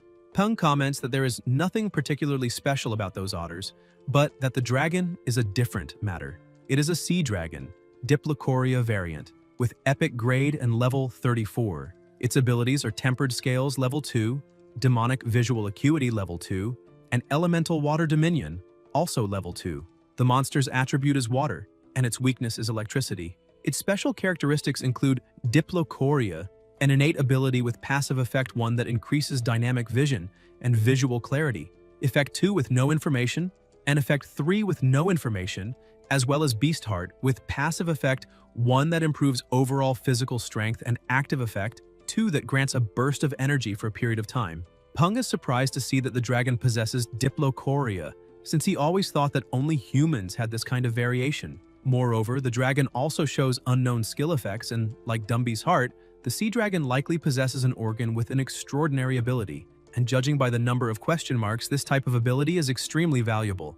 Even so, he hopes that Zhang Yi will not lose, because if that happens, people will blame him again. Referee Li signals the start of the final round. Zhang Yi orders the poppy to spread its pollen. His familiars become agitated and the boar makes the first move. Daisy commands her otters to use Wall Shield, raising a barrier that protects them from the attack. She thinks she was lucky because the basalt of the White Garden is very hard and rich in earth elements. And the wall created by the otters is also very sturdy, otherwise it would have been shattered by the boar. Suddenly the wolf darts past the boar at high speed, but the sea dragon manages to evade the attack and moves behind the boar, and its strike is so powerful that it even shatters the earth wall. Peng thinks that the sea dragon is truly extraordinary. However, the system reports that the boar is only lightly injured, and the protagonist believes that once it loses its sense of pain, it becomes extremely difficult to make the golden-backed boar lose its will to fight, and therefore, Daisy will need to further refine her strategy to win. The wolf begins to emanate its abilities and charges again, surrounding the dragon together with the boar. However, the sea dragon starts using its skills, activating a technique that alters the terrain, transforming it into water. And although the boar continues to advance, it becomes very slow, and the celestial firewolf can no longer confront the sea dragon head-on. Even so, the wolf does not retreat and faces the sea dragon, which creates pillars of water in an attempt to protect itself. But they prove ineffective at stopping the celestial wolf.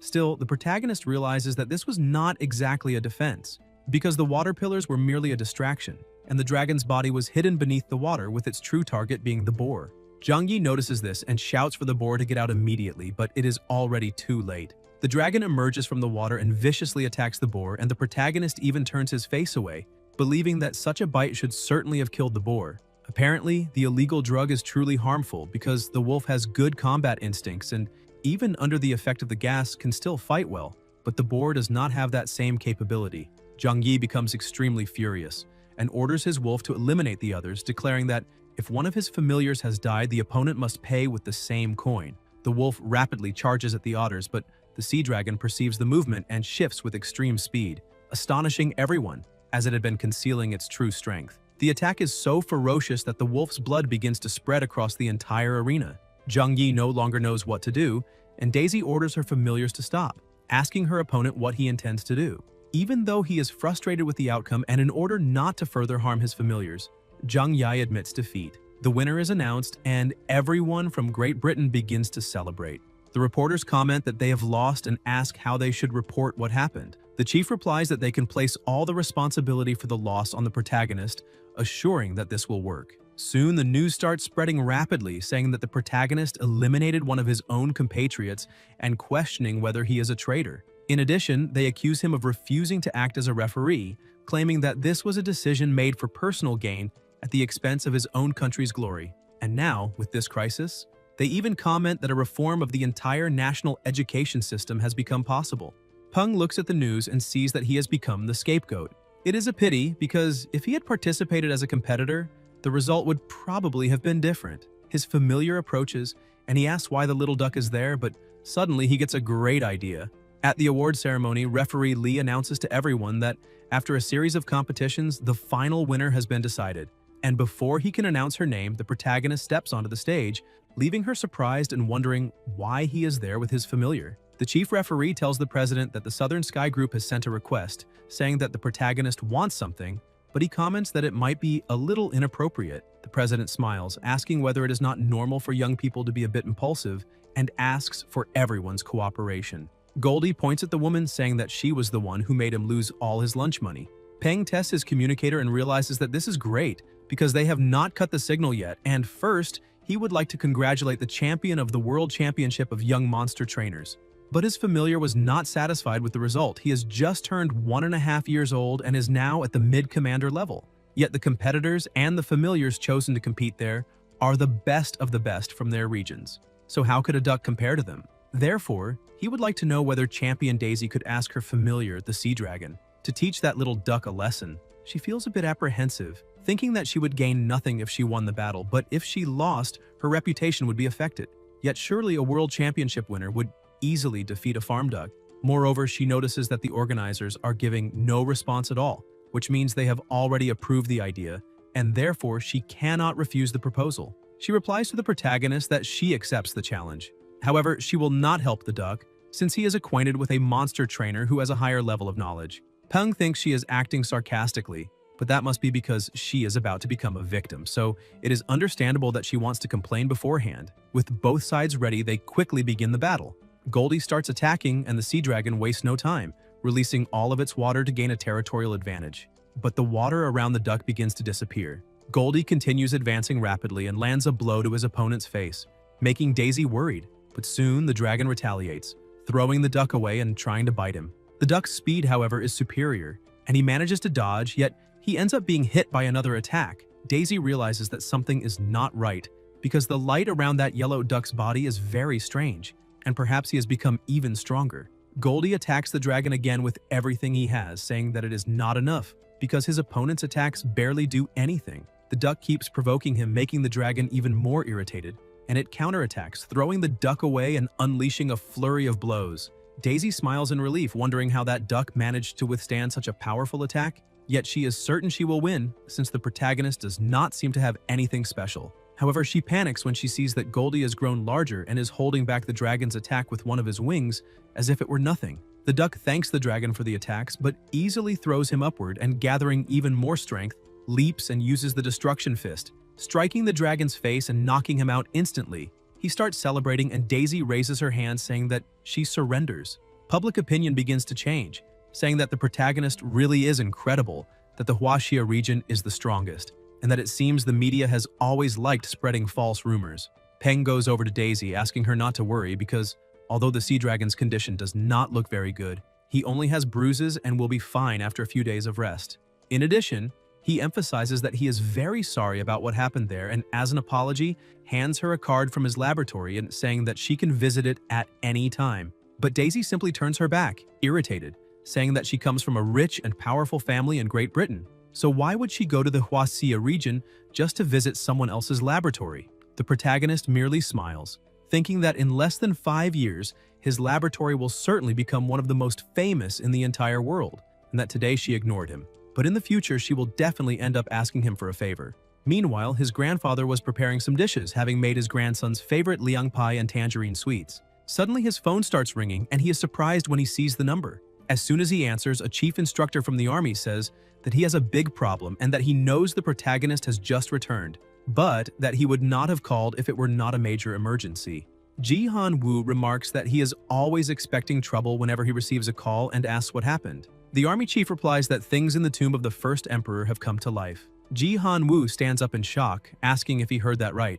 In the suburbs of Lingtong district, northeast of the city, some people are observing the area, saying that this has been going on for 10 days.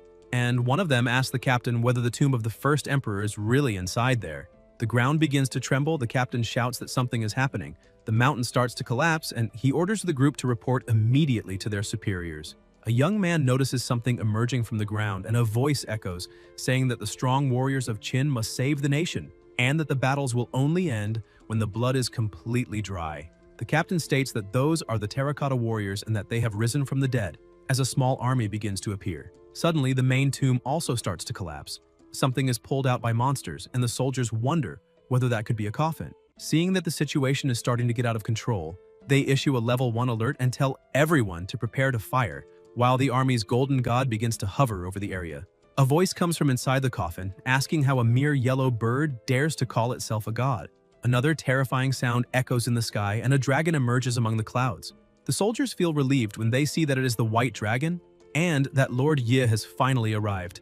One of the soldiers tries to communicate with the warriors, saying that it was not their intention to disturb your majesty, much less become enemies, stating that the land ahead is a sacred land of the Alliance government, and that if they truly wish to invade it, there will be no option other than war. The voice coming from the ground begins to call out to the white dragon, and the soldier continues, saying that if your majesty is willing to form an alliance, they will provide the most up-to-date information about the current world. The emperor eventually agrees, and the soldiers report that the target has returned to the mountain, asking Roger to continue monitoring.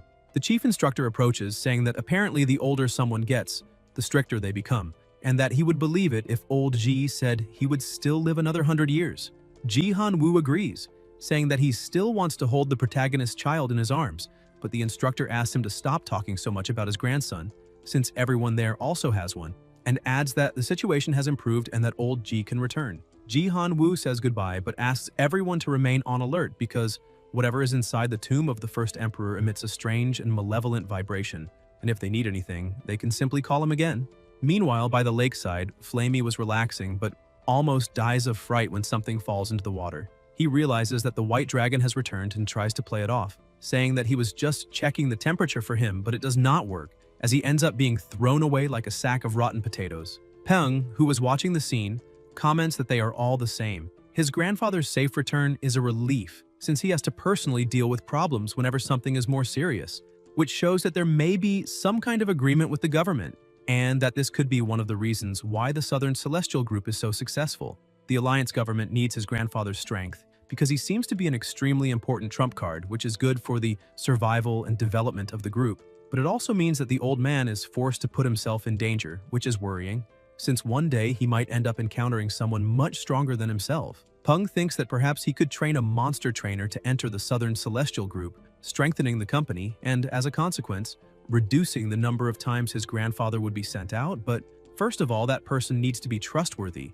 Otherwise, it would be foolish to train someone who could betray the group. This person does not need to be loyal directly to the protagonist, as long as they are loyal to his grandfather, so he will need to search more carefully. Sometime later, inside the laboratory, Huang Ya thinks that he received an order the previous night to work with the young master Gao Peng from then on, and that it was President Ji himself who gave this order, so he should not complain, although the fact of being treated like an object that can be given to someone else leaves him a little hurt. As soon as he sees the protagonist, he introduces himself as a soldier. His familiar also becomes excited by Peng's presence, and the protagonist starts smiling, saying that this is good enough, then tells the captain that from now on he will be called Old Huang Ya, and asks whether he wants a lord rank familiar. Huang Ya almost has a heart attack and asks what the young master just said. Peng explains that he can give him a lord-level familiar, even though it is not guaranteed, and emphasizes that he will work very hard to increase the chances. Huang Ya shouts that he would love to have one, but the protagonist tells him not to rush into accepting, because with great power comes great responsibility, and if he has a familiar of that level, then he will have to be a bit more responsible. With such a familiar, he will be pushed to the top and become the group's new hero, and when emergency situations arise, he will be sent to handle certain problems on behalf of the company. Huang Ya says that he understands and still accepts, so the protagonist turns around and says that he hopes Huang Ya will not disappoint his grandfather, asking him to follow him. In another room, Peng presents the female spider that had been missing, and asks Stripey to translate to that monster that she failed her evolution, and that if nothing changes, she will be stuck in her current state for her entire life, but that he has a way to help her complete the evolution. The two begin communicating, and Stripey tells his master that the giant spider said she will not eat him if he can help her finish evolving, and that she will also forgive him for capturing her. The protagonist does not understand the response and calls Dumby, who is with his daughter, but upon realizing that his master is calling him, he simply teleports to his side. The protagonist says that they need to help that spider understand the situation she is currently in, and says that he does not have much patience, so she can either obey and become a lord-level monster or continue resisting. since he does not mind adding another half-lord level monster as profit to his collection. The female spider begins to tremble in fear, and Stripey informs his master that the giant spider agreed to sign a blood contract. Peng asks Huang Ya to go ahead. He touches the spider and tries to form the contract but is repelled, and the protagonist asks what happened. Huang Ya asks the young master to give him a little more time, because the spider is still resisting a bit, so he needs to try a few more times. Peng, losing patience, simply looks at his familiar, who understands exactly what needs to be done. Stripey slaps the giant spider, telling her to sign the blood contract immediately or take another beating. A few seconds later, Huang Ya smiles and says that the blood contract has been signed, and the protagonist quickly begins preparing the evolution potion, and as soon as he finishes, throws it into the spider's mouth, causing her to start growing even larger. Even Stripey is startled, questioning how such a huge spider can exist. The earth around her begins to envelop the spider, showing that the solution worked quickly and that she has already begun evolving. He points out that the evolution will take some time, and that if Huang Ya happens to be worried, he can wait there until the process ends. In the mountains around the city, two people observe a mountain spirit mentioned in the sacred scriptures. The other confirms that it is probably correct, but no one expected spirits to actually appear. Another apostle comments that there is nothing to be surprised about and asks whether the first two did not see Uncle Jerry's griffin. Their leader tells everyone to be quiet and emphasizes that if those mountain spirits are real, then the sacred scriptures truly speak the truth, even those carved in the capital. He summons his familiar, saying that he would like to have a conversation with the mountain spirit. Meanwhile, back in the laboratory, all the earth surrounding the giant spider begins to tremble, and part of her body starts to emerge. Peng, who has been monitoring everything, says that the evolution is about to finish. He goes over and asks Huang Ya how things are going, and happily, he replies that everything is going very well and that the evolution worked. With a smile on his face, he emphasizes that he never imagined that one day he would have a Lord-level familiar. The protagonist uses the system to evaluate the new monster, and it shows that her name is now Horripilating Assassin Spider, female, Lord rank. She is currently level 41, excellent grade, stone attribute, healthy and happy, with weaknesses to wood-type monsters and a platinum radish king. Her skills are Silk Enhancement level 2, Hardened Skin level 2, and Sharp Claws level 1. Peng tells Huang Ya to train her very well and comments that if he wants to show off, he can also walk around the city with her. Huang Ya remains extremely happy with the situation and thanks the young master once again. Suddenly his phone starts ringing, and when he looks at the number, he realizes it is Qingji. However, he does not know why she is calling since she is on leave. He answers a bit worried and asks what happened, and she says that actually she has a friend she would like to introduce, explaining that she is also from the monster training department and is one of the 4 stars of Yuzhou. Peng asks if it is Lin Xinrui, and Qingji is surprised, asking if he already knew her. The protagonist replies that he has only heard of her and that, as far as he remembers, Lin Xinrui is a world-class hunter who spends her days traveling through uninhabited mountains and exploring unknown places, which means she is truly important, and that if the Southern Celestial Group can recruit her, it will be a great benefit to the company. He says he agrees and asks Qingji to tell Lin Xinrui to meet him later in the city center, adding that Qingji can come as well if she wants. Qingji tells Lin Xinrui not to worry, saying that the protagonist is very easy to deal with, and Lin Xinrui smiles, thanking her for the help. 20 minutes later, in the city center, something begins to shine in the sky and approaches at the high speed, crashing into the ground with force, and when the dust starts to settle, Peng appears together with Flamey and asks how he managed to suddenly lose his balance. Flamey apologizes to his master and says it was not his fault because he felt something hit his head while he was flying. Peng is a bit confused, but then remembers that after Dumby evolved to the Lord level, he gained a new ability called Soul Chain, which allows the protagonist to link his soul to that of a familiar, with whom he has signed a blood contract. The contract cannot be altered during the first month after signing, and after maintaining this link for some time, the soul chain strengthens the user's soul so that if any enemy tries to attack his soul, they will have to face the combined strength of the protagonist's soul and that of a Lord-level familiar. Peng realizes that this is an extremely powerful ability and thinks that even if he wanted to test it with Flamey, the reaction would be strange. So he simply turns around and starts to leave, thinking that he cannot tell Flamey about this. Otherwise, he would complain all day long. Flamey keeps trying to explain himself, asking his master to believe him and insisting that he did not do it on purpose, because he really felt as if some idiot had hit his head while he was flying. Peng arrives at the restaurant and apologizes to the two of them for being late, but Qingji says it is fine since they had just arrived as well and asks him to sit down. The protagonist says that everyone is busy, so he prefers to get straight to the point, asking what Xinrui wants. She asks if he has heard of the Platinum Hands, and Peng replies that he knows an extremist group by that name. Xinrui explains that the Platinum Hands are based in Jinsha and are composed of fanatical followers of sacred Luotian, people who like to use tactics such as human shields and suicide attacks, without caring about the lives of innocents, exactly the kind of lunatics with whom one cannot reason. She continues saying that a few days ago, someone saw people who seemed to belong to the Platinum Hands around the outskirts of Yuzhou City, precisely where the mountain spirits gather, and the protagonist starts wondering why that bunch of idiots cannot simply stay in Jinsha instead of coming to their city.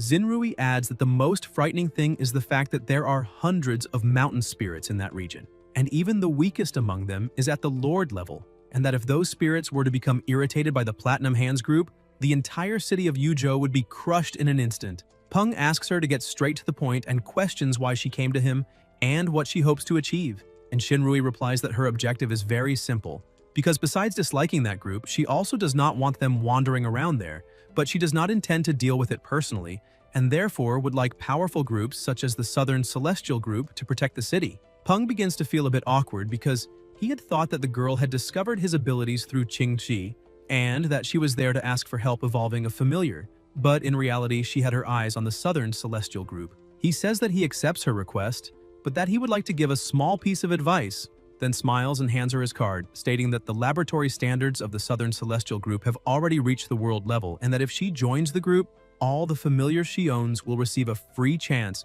to increase their rankings. Xinrui comments that this is a very generous offer, asks what she would have to give in return, and adds directly that she only likes girls.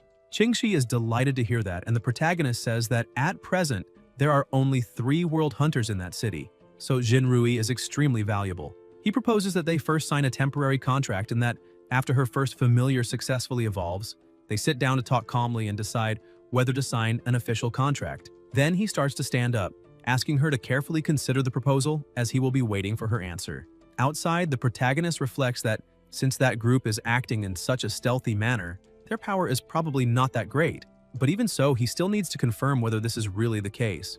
He calls Huang Ya and asks if he is at home, requesting that he bring Dumby, Stripey, Flamey, and Goldie to meet him at the North Gate entrance.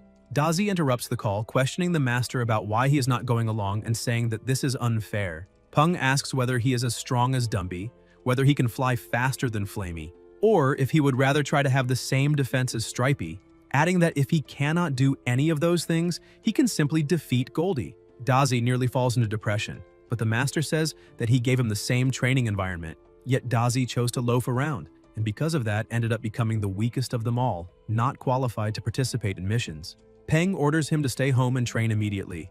Goldie approaches Dazi and tells him not to worry, saying that he himself will protect the weird duck. Dazi runs off, complaining that Goldie is always bullying him. Meanwhile, the protagonist looks at the mountains and thinks that he really does need to leave Dazi at home because this time the situation may be very dangerous. Shortly after, in the forest near the city, the two advance rapidly, but Huang Ya notices that something is wrong, saying that there is only a large crater in that location. The protagonist also finds this suspicious since mountain spirits are lazy by nature and would not move without a good reason, which indicates that that strange group has probably already made its move. He asks Flamey to fly high up to investigate and report if he finds anything. Flamey begins to circle the area and shortly after alerts the protagonist, saying that he found them and that there are many. Peng asks what exactly he is seeing, and Flamey replies that the mountain spirits are gathered together. The protagonist feels uneasy, thinking that it seems that group truly has a method to attract mountain spirits, and that if they do this in the middle of the city, the chaos will be total. He asks Flamey to disguise himself, pretending to be just a wild monster that panicked upon seeing so many mountain spirits and ended up falling. Flamey focuses and puts all his acting talent into practice, pretending to be frightened, saying that there are many mountain spirits, that he is scared and needs to flee, but ends up falling. One of the nearby disciples wonders whether that one-legged bird is a familiar since ordinary monsters would not approach so many Lord-level monsters, but the bird fell too close. Another disciple says that perhaps the bird is just an idiot, and the leader orders them to ignore it, stating that the plan is about to begin. The mountain spirits start emitting a deafening noise, and the leader asks them to evolve, wishing that all be blessed by the holy Luotian. A mosquito approaches and enters inside the leader's clothes, but another monster simply devours the insect, and the leader feels something strange, falling to the ground as the disciples ask if he is all right. The leader says that it seems they have company and orders the winged thunder monkey to go entertain the guests. Flamey returns and asks the master how his performance was, and Peng replies that it was very good. It even looked like a movie. Suddenly, Flamey notices something coming toward him and quickly releases his feathers in an explosive burst to defend himself. Peng is surprised and asks whether they have really been discovered, while Flamey replies that he cannot take it anymore and is reaching his limit. Huang Ya orders the giant spider to use the elemental shield to protect Flamey, who returns with tears in his eyes, complaining that his beautiful feathers are gone. Goldie takes off his coat and hands it to Flamey. The enemy leader says that since they have been seen, he cannot let them escape, and another attack heads toward the duck, who activates anti-magic but is still hit head-on.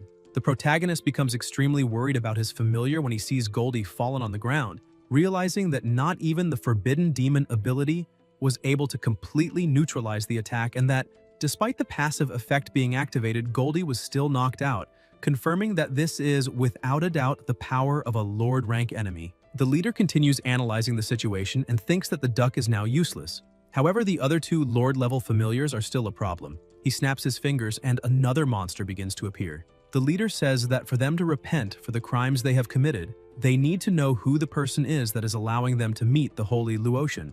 He introduces himself, saying that the one allowing them to confess their sins to the saint is the Great Bishop of the Platinum Hands Order of the Forest of Life, Bishop Garu. The protagonist feels a little startled, thinking that this man possesses a Lord-level familiar of perfect grade, in addition to being a healing and support type. Moreover, the bishop is also hiding another Lord-level familiar, which makes the situation extremely problematic. Huang Ya tells his master that this will be difficult to handle and that he will ask the Red Blood Warhorse to notify the president through the blood contract. Flamey starts attacking, irritated at having lost his feathers because of that guy, but the monkey defends itself with ease.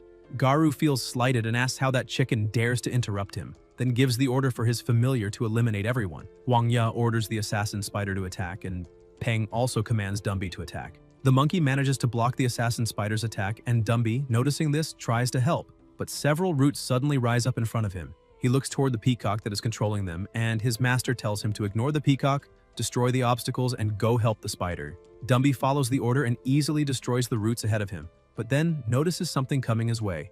A massive tree trunk begins to fall, and Peng wonders how they are able to manipulate such a huge tree with such ease. Dumby forms a sword out of his own body, cutting everything around him. But Peng realizes that they are trying to delay his familiar and that the spider has only just entered the Lord rank, making it difficult to face the winged thunder monkey without support. In addition, the true opponent, Garu, is hidden behind the peacock, which prevents any direct attack against him. Peng understands that the situation is terrible because the peacock's ability is to manipulate plants, and they are in the middle of a dense forest, giving the enemy a total advantage. Even so, he gets an idea and orders his familiar to burn the entire forest. Flamey begins unleashing flames in all directions, but the bishop asks whether he really thinks such a foolish technique will work and orders the peacock to use the burning trees to attack. The trees surge toward Huang Ya, who tries to defend himself but ends up being grazed and thrown backward. Peng becomes worried, but Huang Ya shouts that he is fine and tells the young master to focus on the fight. Garu starts laughing, saying that the battle is already over, and that even though Huang Ya's and Peng's familiars are troublesome, he's not alone. His disciples begin to approach, and the bishop remarks that he has just remembered something, asking the protagonist whether he is not the young referee of the World Monster Trainer Championship, adding that it is truly a shame for Huaxia to lose a genius like him in a place like this. He then gives the order for his disciples to eliminate everyone present. Meanwhile, in the conference room of the Southern Celestial Group, a small meeting was underway, and a man was explaining to the president the details regarding the development of Xiangxi, saying that they had already received preferential policies from the local government and now only needed to continue with the plan when suddenly the horse burst through the door, making everyone shout for someone to stop it, thinking it might be an attack on the president. Ji Han-woo asks what is going on, and Han steps forward, telling the president that it is Huang Ya's Red Blood Warhorse. Hearing this, Ji Han-woo remembers that Huang Ya had gone out earlier with his grandson and immediately begins to worry. Meanwhile, in the middle of the forest, the two of them were surrounded. Huang Ya stepped forward, saying it would be better for the protagonist to run and that he didn't need to worry about him. However, he had one request. He asked the protagonist to place the heads of all those people on top of his grave so he could die without any regrets. Peng apologized, but that wasn't going to happen. They still had their secret weapon. The crowd looked over in shock. The mad duck was as big as a tree. They wondered if it was the same duck as before and how it had grown so large. The Those earlier flames weren't just meant to destroy the forest and gain an advantage over the wooden peacock. With the flames acting as a distraction, Flamey successfully moved Goldie to a safe location. Following his instructions, Flamey activated Goldie's passive ability while he was waking up. Even if both sides were evenly matched, as long as Goldie's ability kept rising, he would be able to crush monsters of the same level as himself. That was the solution to the problem. The enemy monster masters questioned why they were afraid and explained that they had the advantage in numbers, so they only needed to attack with everything and win. Peng told his duck that the enemies were calling him bald and ugly for not having feathers. The beautiful duck decided to thank them for the compliments and gave his opponents a massage. One of the enemies realized it was foolish to confront that duck head-on, since it possessed immense strength, so he suggested using webs to restrain it. As soon as they managed to trap the duck, the young man told his companion to use the opening to eliminate those two. The woman ordered her praying mantis to attack, and it rushed toward them. Wang Ya said that wasn't good, but Peng began to smile, seeing that the attack had come at the perfect moment. He shoved his companion aside and stepped in front of the blow, taking it head-on. The onlookers thought they had finally caught one of them, but one of the youths was shocked to see that the protagonist was completely unharmed. The duck had grown even bigger and stronger because of the damage. Goldie crushed the praying mantis as if it were an ant. The apostles were terrified and wondered whether they could really defeat that thing. Garu realized he had miscalculated, since he had believed 8 familiars would be enough to defeat the 2 of them. Suddenly, a very loud noise echoed through the forest, and the bishop realized the monsters were already in the middle of evolving. Laughing, he pointed out that the fusion process of the Mountain Spirit King could no longer be reversed. The strongest Mountain Spirit King was about to be born, and this was the first step of the Platinum Hands in conquering the world. When the time came, Yuzhou would be the first to experience their wrath. Peng was surprised to learn that a Mountain Spirit King would be born there, since that could mean a new ranking. He used the system to analyze it. The monster's name had changed to Evolving Mountain Spirit King. Its current level was 50.5. Its grade was Perfect Epic with the Earth attribute. The system description stated that a herd of mountain spirits had gathered around one of their own in an attempt to stimulate its evolution. The protagonist realized that had been their plan all along. Garu ordered the Mountain Spirit King to capture Peng and Huang Ya. The king moved toward them and grabbed the protagonist. However, the bishop and his companions were also caught. He questioned the meaning of it and why the Spirit King was restraining them as well. Everyone was thrown inside the mountain spirit. The protagonist broke a few light rods and asked if Huang Ya was alright. Peng looked around, thinking they were completely sealed inside and that the tremors might be the monster's stomach. Meanwhile, the Platinum Hands group was arguing, since they couldn't fully control the Mountain Spirit King. As he examined everything around him, the protagonist noticed a small opening emitting heat and thought it might be an exit, though he had no idea where it might lead. Still, he imagined his grandfather must already be on the way, so they only needed to hold out a little longer and everything would be fine. A short distance away, Han explained to the president that, according to reliable sources, young Master Gao had left the city through that exit. However, they had been unable to confirm his exact location. A blood contract allows a trainer to communicate telepathically with their familiar within a certain radius, but there are limitations, since neither the master nor the monster can sense each other's precise location. Ji Han-woo thanked them for their hard work, but he could no longer hold himself back. He mounted the white dragon, saying his finger had already been itching to eliminate some scum, and that once he found the trash who dared lay a hand on his grandson, not even the molecules of that person's body would remain to prove he had ever existed. Meanwhile, inside the Mountain Spirit King, the bishop's group was trying to attack the walls to escape, but nothing happened. Peng thought the wall was far too hard, and even that Lord-level monster could barely leave small cracks. If it were only Commander level, it wouldn't even scratch the surface. Besides, the Mountain Spirit King was too clever. Clearly, it wouldn't let them leave. They wouldn't be able to break the walls since the monster was faster at creating new ones. He told Flamey to stay behind Goldie just in case. Peng also noticed the place was getting hotter and hotter, and if it continued like that, he would die of dehydration very quickly. Stripey tried to speak to her master, but Garu interrupted, saying the situation was terrible for everyone there and suggesting they work together, since they would only have one chance to escape if all familiars attacked at the same time. He explained he also had a plan that could buy them some time. The bishop clarified that the plan involved a sacrifice. The Mountain Spirit King was in a critical stage of evolution and needed an insane amount of energy. Everyone there had only been seen as a banquet to complete its evolution. Garu added that the hole likely led to the monster's core and would keep emitting heat until the prey could no longer endure it and died. After the prey was killed, the body would be slowly absorbed until nothing remained, and if they sent a sacrifice into that hole, the Spirit King would stop emitting heat until its meal was finished. Slightly confused, Peng turned serious and asked if Garu truly meant what he was implying. The bishop stated they could send familiars as sacrifices to satisfy the monster's hunger, each group sending one, and to show his sincerity, he said he would go first and ordered one of his familiars to enter the hole. Peng shouted for him to wait, but the bishop's familiar had already jumped in. Garu said he had proven his sincerity, and now it was the protagonist's turn. Peng refused without hesitation, saying his familiars were his friends, and he would never sacrifice their lives just so he could live. Stripey realized what needed to be done, and to save her master, ran toward the hole in a sweet voice, saying she would help her master get out of that chunk of rock and would be back in a minute. The woman began to belittle Peng, claiming that the people of Huaxia were surely hypocrites, acting as if they cared when they had planned to sacrifice the spider from the start. Peng felt rage burning through his body and asked what she had just said, but before she could answer, he punched her and knocked her to the ground. He looked at her and promised that if she uttered even a single word like that again, he would tear her apart with his own hands. The woman trembled, unable to speak. The protagonist sensed through the blood contract that Stripey was still alive. He then called Goldie to go save that idiot. Another member of the group told the bishop that the protagonist had attacked one of them, proving he didn't want to cooperate, so they should eliminate him. Garu told his companion to do nothing. If Peng threw his life away, they would gain more time to try to escape. Suddenly, a powerful tremor shook the area, the upper wall shattered, and the white dragon's claw appeared. Now the bishop and his band of idiots would rather stay inside the Spirit King, where it felt safer, because outside was the demon known as Ji Han Wu, better known as the protagonist's grandpa. Ji Han Wu asked if his grandson was alright and whether he had been hurt. Peng shouted that he was fine and asked if his grandfather could use the white dragon to break the wall to the side, explaining that Stripey was there.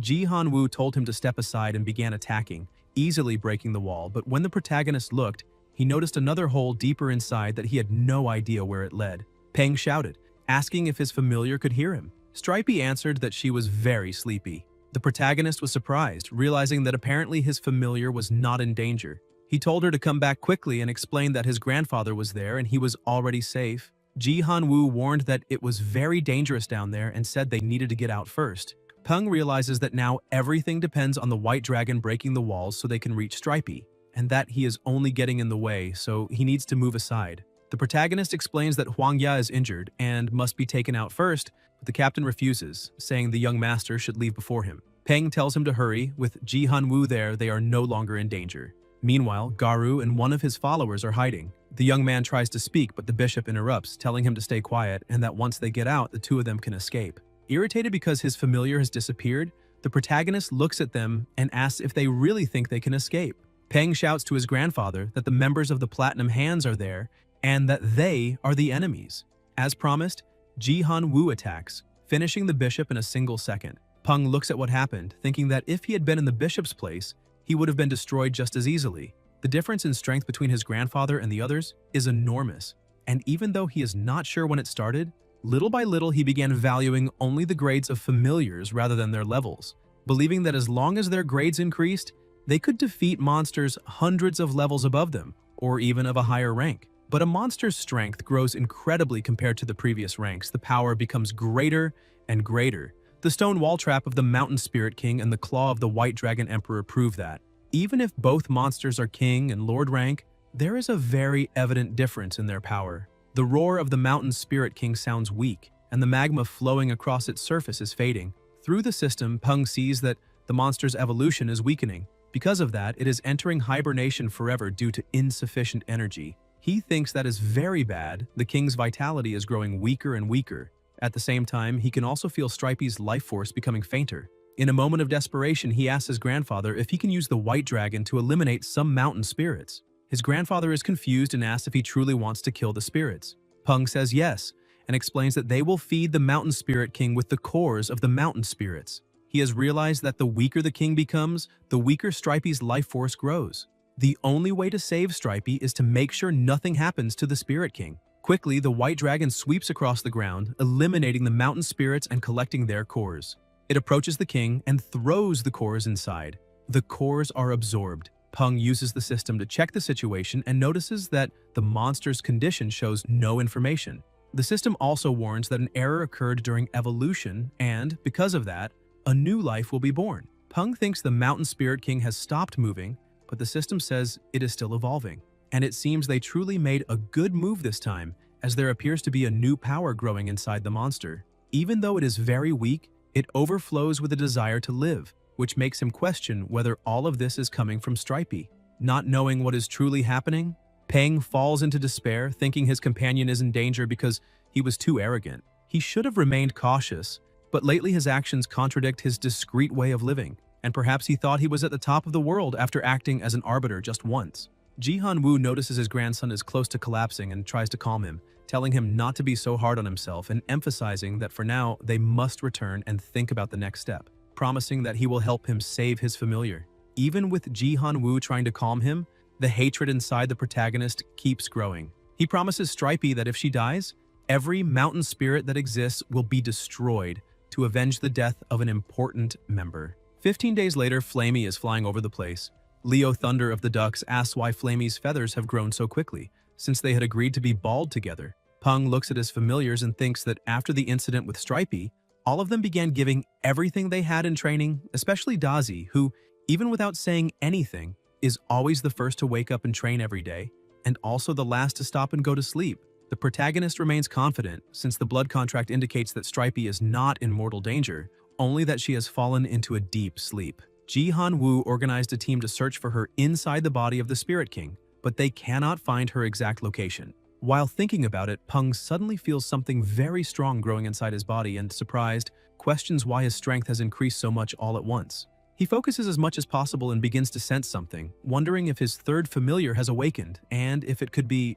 Suddenly he hears a voice asking where they are and saying that she's afraid of heights. Peng immediately recognizes the voice and asks Stripey where she is, but she says she does not know and that she is very sleepy. The protagonist thinks that Stripey must have absorbed the mountain's Spirit King, since there is no other explanation for her having such monstrous strength, and she is probably in the same place where they were separated. Although monster trainers receive 1/100th of the physical boost of their strongest familiar, they cannot use any of their abilities, so he always thought it was a useless boost. But now he feels excellent with extraordinary senses. He possesses a powerful sixth sense and can control it perfectly. Peng calls all his familiars, saying it is time to go find Stripey. Dazi gets excited and suggests that his master climb onto his back so he can carry him. Peng says that is not necessary and asks if he wants to race instead. Dazi asks if his master will buy him something tasty if he wins. Peng says he will buy something good if he loses, but if he wins, then Dazi gets nothing. Dazi happily says his master is stupid for wanting to race him. Peng tells them to start and dashes forward.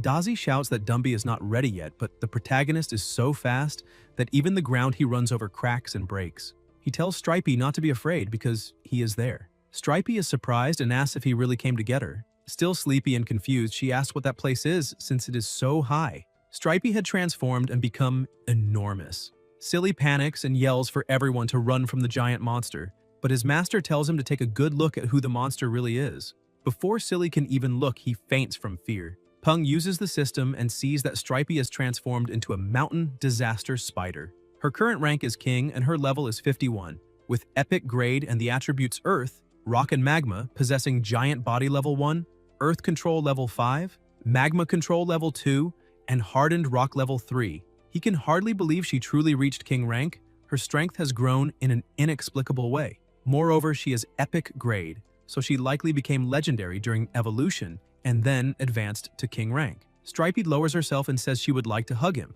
but she can no longer do that. Peng is even more surprised seeing that she can now speak normally, no longer through the blood contract but with her own voice. Peng tells her she has been a good girl, but she's too big now and will need to learn to stay a bit calmer, since she absorbed the essence of the Mountain Spirit King, and from now on she becomes the governor of the mountains. She gets excited and shouts that she will help her master keep the mountain spirits in line and be a great ruler. The white dragon, once terrifying due to its size, now looks like a small lizard next to Stripey. Inside the house, the protagonist asks his grandfather why he allowed the news to spread like that.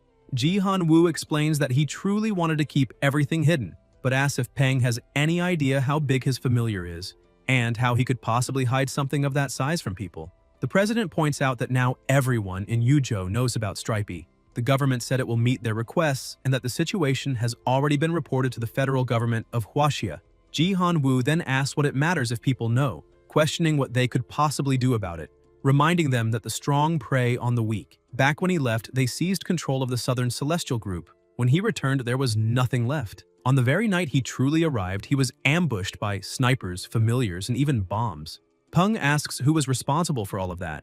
With a smile on his face, Ji-han Woo asks if he really looks like someone who seeks revenge and explains that the very next day he took the white dragon and began a hunt, wiping them all out until it turned into a bloodbath. And after that, they started to fear him. However, what he truly wanted was to spare his grandson for at least a few more years. But no one could have imagined that in the blink of an eye, Peng would become so strong that he would no longer need his grandfather's protection. The protagonist smiles and asks if this is the moment when he is supposed to act cute. Huang Ya interrupts them and enters the room, informing them that the bodies of the two familiars have just arrived at the laboratory. Peng thanks him for the notice and tells Huang Ya to go ahead, saying he will follow shortly. He says goodbye to his grandfather, explaining that he now needs to take care of the bodies, but he suddenly feels a strong killing intent and reacts on instinct, easily defending himself from his grandfather's attack. Surprised, he questions Ji-han Woo about why he did that. His grandfather raises his hands and apologizes, pointing out that the protagonist has become much stronger than before. After Peng leaves the room, Ji-han Woo thinks that his brat of a grandson does not know how to respect his elders, since he used his full strength to defend himself. With his hand trembling and feeling sharp pain, he reflects that he should not have held back. But now that Peng is strong enough to protect himself, he can finally let go of many of his worries. By a lakeside at night, the bodies of the two monsters lie on the ground. Huang Ya explains that those are the remains of the monsters they managed to recover. The winged thunder monkey was eliminated on the spot, so they brought its body back, and the blood and flesh were removed to make materials. As for the wooden peacock, it survived, but after being brought back, it refused to eat and eventually starved to death. Peng explains that this is how familiars show loyalty to their masters, so Huang Ya should not feel guilty since the deaths of both were inevitable. He asks Dumby to handle it, and his familiar uses his abilities on the peacock but gets no response. Peng thinks this may be because Dumby is level 43 while the peacock was 44. He wonders if that means Dumby can only extract souls from those of lower level than himself, and although that possibility is high, the other monster seems to be working. The Thunder Monkey begins to emit small, glowing fragments. Peng assumes those fragments might be lingering memories contained within the soul, since every life has its own traces. Dumby tells his master that there are too many memories, and they are not worth absorbing, so he will burn them. Suddenly, the monster comes back to life, and the system notifies that the skeletal winged monkey has become a subordinate of the tyrant skeleton. Peng feels happy and surprised, seeing that his idea truly worked.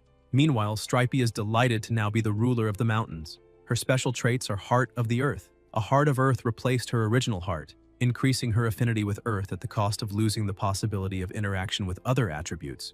Passive Effect 1 is Level 1 Earth Control. Passive Effect 2 is receiving the protection of the Earth. While in contact with the ground, she can absorb Earth elemental energy to form layers of granite armor, and this ability is linked to her Earth control. In addition, she possesses the Cloud of Calamity. The Earth is not her only source of power, nor is the magma flowing beneath it. Excess magma energy is gathered and released as pollution through the holes on her back, known as the Cloud of Calamity. Passive Effect 1 is that these clouds contain incredible magma energy and can absorb such energy up to their limit. Active Effect 2 is Mastery of the Cloud of Calamity, an incredibly powerful attack that causes magma to rain from the sky upon her opponents. Her current weaknesses are impenetrable defense and enormous body. While in contact with the ground, she can increase her defensive power indefinitely. However, her mobility is extremely poor due to her colossal size, and she must remain in contact with the Earth to maximize her battle potential. She is an Earth Shield spider that consumed the heart of an evolving Mountain Spirit King, and she was fortunate enough to fuse and evolve with the Mountain Spirit King, becoming an extremely rare mountain disaster spider. Peng looks at the result of Dumby's ability, thinking that he is always impressed whenever he sees it happen, since this is the power to revive monsters. That is the skeletal winged monkey, subordinate of the tyrant skeleton, currently level 41, normal grade. Its attributes are necrotic and bone, and its weaknesses are sacred and light. Peng notes that the winged monkey's level and rank are lower. A reincarnated necrotic cannot access the full spectrum of its power and abilities from when it was alive. Even if the reincarnated necrotic has the same attribute, there is still a difference in strength among all reincarnated necrotics. The factors affecting this difference are still unknown, and even if he wants to, he does not have time to research that right now. Peng asks Dumby to order the winged monkey to carry the peacock's remains back to the laboratory. He also tells Dumby to be gentle, because even if the winged monkey's former master was not a good person, the monkey itself is a good familiar. He mentions that Xiao Hua successfully evolved that afternoon, and when he left, she was sleeping in the cabin, so they should go visit her and see if she has woken up.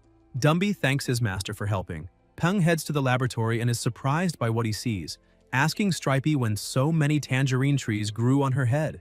Looking more closely, he notices a little figure running around and asks what he is doing. Dazi gets startled and tries to explain that he did nothing. The protagonist asks what that is in his paws. Dazi is left speechless. Peng opens the claw compartment, grabs Dazi and spins him through the air while scolding him, asking how many times he has warned him not to bully Stripey. Dazi calls his master ugly and mean and asks to be put down. Stripey explains that it is fine since those are just rocks and she does not feel anything, so Dazi was only playing a bit with her. Dazi frees himself with lightning and, to apologize, runs to the tangerine tree, saying he will bring some to his master. Soon after, Huang Ye contacts him, and the protagonist asks if something happened with the arrangements he made earlier. Huang Ye says yes, and explains that the school established under the young master's name is complete. The first batch of orphans to enroll has been organized. The school was built near the Southern Celestial Group, ensuring the safety of all new students as the protagonist requested. The school offers full exemption from various fees, as well as food and lodging. As for teachers and lesson plans, they have already consulted professionals and will soon begin to see results. Peng says that is great, since after the cataclysm the number of orphans skyrocketed. With so many of them, the Alliance cannot take care of everyone properly, so their lives are not as amazing as the media portrays. However, they will not force anyone to do anything. This must be a fair arrangement. The school should only guarantee first-class education, and if their grades are good, they will receive familiars as a reward for their effort. But with the eyes of the most feared clan from a certain anime, he emphasizes that there is no such thing as a free lunch. This is a double-edged sword. All they want from the students is loyalty. He thanks Huang Ya for the hard work and tells him to keep it up. Before hanging up, Huang Ya says that a young woman named Lin Xinrui is there to see him. Peng says that is fine, they have an appointment, and asks them to let her in. Half an hour later, she enters with her familiar, saying that it seems Peng made a good transportation deal. Peng notices she is well informed, and it seems she considered the offer he made before. He asks her to trust him and join the Southern Celestial Group, promising she will not regret it. The protagonist asks if that is the familiar she wants to promote. Xinrui says yes. Peng begins analyzing the situation. Using the system, he sees that it is the divine golden tail shrimp. It is currently level 40, excellent grade. It has muscle growth level 2 and shell hardening level 1. Its attribute is gold, and its weaknesses are fire and the tip of its tail, since it is very fragile.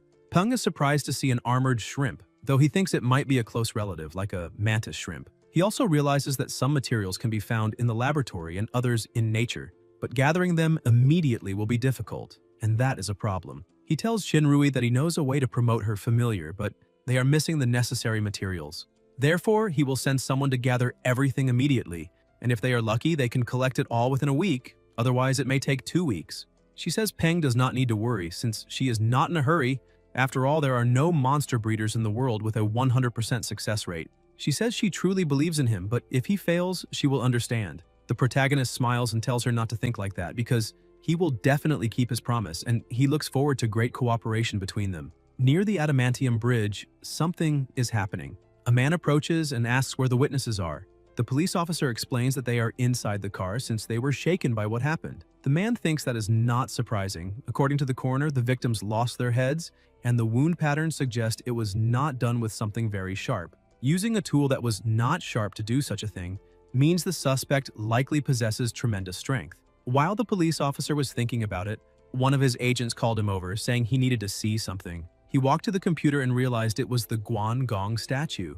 It was the landmark of the adamantium bridge, and he questioned whether it had truly come to life. Alarmed by the situation, he shouted for his subordinates to check the security cameras immediately because they needed to find that statue right away. One of the agents informed the chief that the forces in Chengxi had just contacted them, saying the statue had been spotted at Chengxi Magnetic Mouth Square. The captain grew anxious, thinking this was not good at all since that square was one of the largest commercial districts. He ran out, shouting for everyone to evacuate the civilians from the square immediately. In addition, they needed to block the entrance to anyone who was not police or military personnel. Meanwhile, the protagonist was right in the commercial square, thinking it seemed a little emptier than usual. Even after visiting several stores, he still had not gathered all the necessary materials he needed, and might have to go to the black market to get everything. Suddenly, he heard a noise, looked to the side, and realized the statue was there. He questioned why it was there, since it was the Guangong from the adamantium bridge on the commercial street. The system identified the statue, stating that the monster's name was Animated Bronze Guangong Statue. Its current level was 41, Lord rank, excellent grade. Its main attribute was metal, and its abilities included iron skin and metal bones level 3, as well as super durability level 1. Its weaknesses were earth, electricity, and impure items. The protagonist was surprised to see that the statue had truly turned into a monster. The system continued notifying him, saying it had originally been just a normal statue but gained vital energy after being infused with the power of wishes. That vital energy had been activated by the spiritual and elemental energies of the environment, which was why it became an animated statue. Peng thought the power of wishes was probably not faith, since there was no place to burn incense or worship at the adamantium bridge. At most, a passing pedestrian might glance at the statue out of respect. Even without fully understanding how the statue had gained life force, he thought it was very interesting and should send a message to his grandfather about it. A few minutes later, Ji Han-woo called his grandson saying he had just seen the message. However, the most interesting part was that the Yuzhou government had not said anything to him about the matter, and they used to inform him of any situation involving monsters. The protagonist told his grandfather that perhaps they had not said anything because they did not want the news to spread since civilians still did not know about it. Ji Han-woo emphasized that he was not so petty and explained that the Thunder God was near the protagonist, so he would try to arrive as quickly as possible. Peng thought an animated statue should not cause too many problems in Yuzhou. However, he hoped there were not many animated statues in the historical region of Huaxia. In addition, he remembered that all of this was happening right when those things came out of the mausoleum, and if that was not a huge coincidence, he truly hoped he was just being paranoid. While observing the situation, the protagonist noticed that the soldiers' uniforms were those of the Black Banners. His grandfather had told him about the various units under the control of the Allied government, even the secret units, and the Black Banners were a secret unit tasked with handling emergencies within the base city. The secret unit summoned level 23 obsidian hounds, excellent grade with darkness attribute. Peng analyzed the situation and estimated there were roughly 50 of those hounds. They were all well trained, but it was hard to say whether they would be enough to handle a Lord rank statue. The dogs surrounded the statue, but that only made it more irritated. The soldiers were frightened, questioning what kind of aura that was, and shouted that the monster was clearly Lord level. The commander warned over the radio to immediately notify the Lord rank monster tamers stationed in Yuzhou. In addition, he ordered all police officers to evacuate, since the area had become a red zone. One of the dogs tried to attack the statue, but its strike caused no injury. The officers were astonished, seeing that even a commander-rank familiar had only managed to leave a small scratch. The statue eliminates the hound with impressive ease. The other hounds try to charge forward to restrain it, but all of them are defeated in an instant. The chief thinks this is not good at all, since all those hounds are elite, and if things continue like that, they will have no familiars left to maintain order. He orders all secret agents to immediately recall their familiars. But suddenly, a small earthquake begins, making everything in the square tremble. Both the captain and the officers are startled, asking what is happening. Another monster emerges from the ground, and the commander suspects it may be the old man's familiar. The protagonist walks toward the officers, who form a small barrier and shout for him to stop immediately and identify himself. Peng asks if their chief is not Chief Luo. However, the soldiers remain on alert, pointing their weapons at him. The protagonist tells them not to be nervous, as he is just a citizen who happened to be passing by. Moreover, the gigantic snail beside him is the Thunder God, his grandfather Mr. Gao's familiar. The chief thinks that if that familiar truly is the Thunder God, then it belongs to the person he has in mind. And if that boy's grandfather has the surname Gao, then that young man might be the legendary Young Master Gao. The commander scolds his soldiers, asking how they dare point their weapons at such a kind civilian, and orders them to stand down. Desperate, the chief grabs the protagonist's hand, pleading for him to help subdue that uncontrollable monster, emphasizing that it would be for the good of the city and everyone who lives there. Peng accepts without hesitation, saying that is exactly what a citizen of the Alliance should do.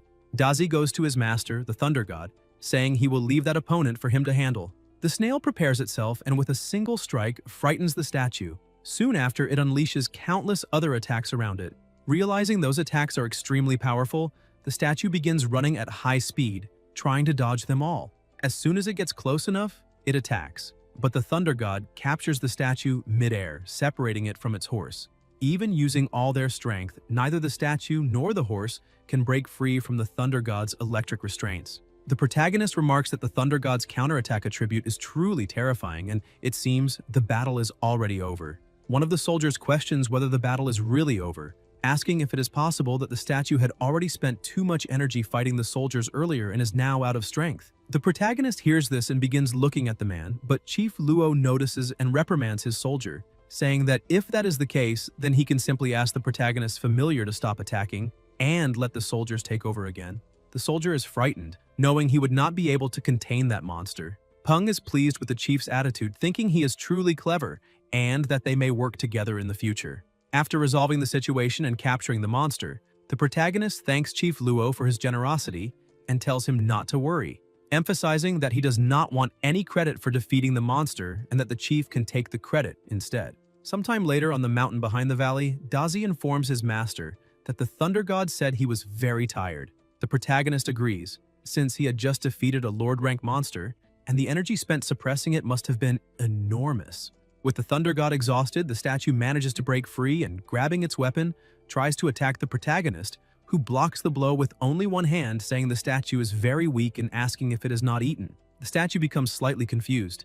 Meanwhile, Stripey approaches from behind and buries the statue inside a sphere. The protagonist is impressed by the size of that sphere, since its diameter must be between 50 and 60 meters. But that is to be expected from a king-rank monster. They can easily cause catastrophic damage in a place. He tells his familiar that he will leave the statue under her care. Stripey sits on top of the statue and the protagonist says he asked her to guard it, not to incubate it like an egg. His phone starts ringing, and as soon as he answers, Huangya shows the photos they took near the Huan Shan Buddha statue, just as Peng had requested. Looking at the images, Peng thinks there is no status displayed, so that Buddha statue must be an ordinary one. However, the mountains and rivers underwent some mutations after the cataclysm, causing the rivers to have turbulent currents. Yet the river in front of the statue is very calm. Peng believes it is possible that the Buddha statue has undergone some kind of mutation, but has not awakened yet. Huangya explains that there is a place called the Yungang Grottos in Yuncheng Bay City, located in Bing Province. In just one night, all the Buddha statues there came back to life, and no one knows exactly what happened, though it is said that the Huaxia branch of the Allied government has already dispatched a team to investigate. In addition, other nations have not responded to this incident, because this phenomenon did not occur only in Huaxia. Other countries have encountered similar problems so far, such as Rome, Greece, and Egypt. Peng thinks that, from the looks of it, the Allied government is losing its prestige and control. Even though the new Allied world government was formed immediately after the cataclysm to save humanity, the world is evolving constantly and at an accelerated pace. Humanity was expelled from the top of the food chain long ago, so he cannot even imagine what will happen if the world continues evolving like this. The only thing they can do is accept the truth and focus on becoming stronger and stronger. As long as they stay ahead of the evolutionary races, no matter how cruel the world becomes, humans will still be able to survive. He thanks Huangya for the information and asks him to keep monitoring the situation. Peng once again uses the system to analyze the statue. The system states that it is healthy and calm, but depressed. It is currently standing still, pretending to be an ordinary statue. Moreover, it wants to eliminate evildoers from the world. The protagonist realizes that the statue has accepted its fate, which is somewhat obvious since the guard watching over it is a king-rank monster, so the statue knows it cannot escape, much less fight back. However, what truly caught his attention was its weakness to the power of impurity. Peng releases a chicken near the statue and kills it, splattering its remains onto the statue. It becomes irritated, but Peng notices nothing significant happens. So the power of impurity does not refer to the remains of other beings, which makes him think it might be an undiscovered material, such as a wooden spatial heart. Peng tells Stripey that he needs to take care of other matters, so he will leave the statue there with her. Moreover, if Stripey gets bored, she can talk to the statue. Stripey says she understands and looks at the statue, saying she finally has someone to chat with. The statue becomes frightened, but Stripey keeps trying to befriend it, asking if the metal man has eaten anything, though apparently the statue does not even know what it feels like to taste something. She tries to get closer to the statue but almost crushes it into the ground by accident, while continuing to talk non-stop. Stripey realizes she is being ignored and asks why the statue is acting like that, and whether it would like to talk about its matters. The statue explains that it saw some bandits doing wrong things in the neighborhood, and then finished them off with a single strike. After explaining, it asks Stripey to stay quiet for a while, but that is the statue's biggest mistake, because as soon as it opens its mouth and speaks, Stripey becomes delighted to discover that it can talk and decides to keep chatting. Sometime later, outside Yuzhou City, Stripey is running through the forest. Riding on his familiar's back is still a bit complicated for Peng, because every time it moves, it absorbs heat from the earth. As a result, his familiar exhales black smoke at an extremely high temperature, making the surroundings very hot. In addition, he notices that the discussion about statues coming to life has decreased in recent days. The statues possess strong willpower, as they would rather die than submit to humans and become their familiars. Therefore, the Allied government can only make agreements with them to gain a certain degree of control. However, this incident has given him a great idea, since with the mutation rate being so rapid, there must still be undiscovered monsters and hidden treasures in the mountains outside the city. Some time ago, due to the lack of resting spots, monster hunter teams could not explore the areas near the city. However, now that the resources in the nearby forest have been depleted, only a handful of experienced hunter teams dare to enter regions far from the city. So if he can persuade the mountain spirits to cooperate, he can create something similar to an outpost in the mountains. That way, individuals and teams can venture farther without worry. When they are tired or need supplies, they can rest at the outpost.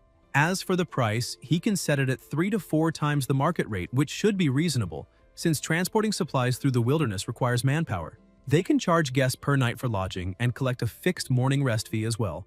Excited by the idea, he shouts that the profit potential is enormous, and no matter how he looks at it, he just needs to keep advancing and scout the initial routes properly. A month later, he reviews a report and sees that the 4th outpost is complete and it is time to head to the next destination. He has already united more than 10 mountain spirits, which is a massive project, so he has been traveling most of the time. In the past month, Flamey, Goldie, and Stripey have reached levels 39 and 40. They are only one step away from becoming Lord rank, and soon he will have 4 Lord rank familiars and 1 King rank. While thinking about this, he hears a noise approaching, and when he looks to the side, he sees a swarm of mutant bees closing in. They are lionblade bees. Their levels range between 11 and 20. Some of them have excellent or perfect grade, with attributes focused on metal, poison, and wind. In addition, they possess the abilities Armor-Piercing Stinger level 2 and Acute Anesthetic Venom level 1. Their special trait is a sound wave, and the special ability can only be activated when the swarm reaches at least 100,000 members. The effect causes auditory discomfort to nearby monsters. Their weakness is that a single lionblade bee is naturally weak. Moreover, as direct descendants of bees, they are cruel, bloodthirsty, and fearless species. Their greatest desire is to feed on flesh, and they are timid when alone. However, when inside the swarm, they fear nothing and will even attempt to eliminate a dragon. The protagonist realizes that the stinger carries anesthetic venom, and once the target is stung, it becomes completely immobilized. That way the victim cannot counterattack or even try to escape while the swarm devours the body entirely. It is said to be one of the worst punishments a living being could suffer. However, the protagonist begins to smile since the swarm will be perfect for Stripey to test her new ability, Disaster Cloud. With a single attack, Stripey pulverizes the entire swarm, eliminating all the bees around her. The protagonist is surprised by the power of the lava, and the smell of frying bees in the air is not unpleasant. Peng calls Flamey, saying he wants to go to where the bees fell. As he approaches, he notices that all those monsters are elite. There are hundreds of bodies, which means hundreds of core crystals, so he will become rich without even trying. Seeing the roasted bees, Flamey starts drooling and says they are delicious. The protagonist watches his familiar eating one and asks if it is really that tasty. Dumby approaches, and Peng asks him to try resurrecting the corpses. Dumby attempts to fulfill his master's request, but it fails. He explains that this type of monster does not have a complete skeletal structure, so it cannot be resurrected. The protagonist understands and tells him it is fine. When he looks back at the bees, he notices that some bodies have already disappeared and wonders if Flamey has really eaten that many. Soon he realizes what is happening, since he had not noticed that Goldie and Dazi had also arrived and were eating as well. Taking advantage of the situation, Peng asks Dumby to try reviving every creature buried in that region, and his familiar begins releasing a large amount of energy, raising several skeletons that had been buried there. The protagonist is surprised, since even the body of an adventurer appears. Peng asks Dumby to let the adventurer rest in peace, as they should not disturb him. Suddenly, a noise followed by a faint pressure comes toward the protagonist.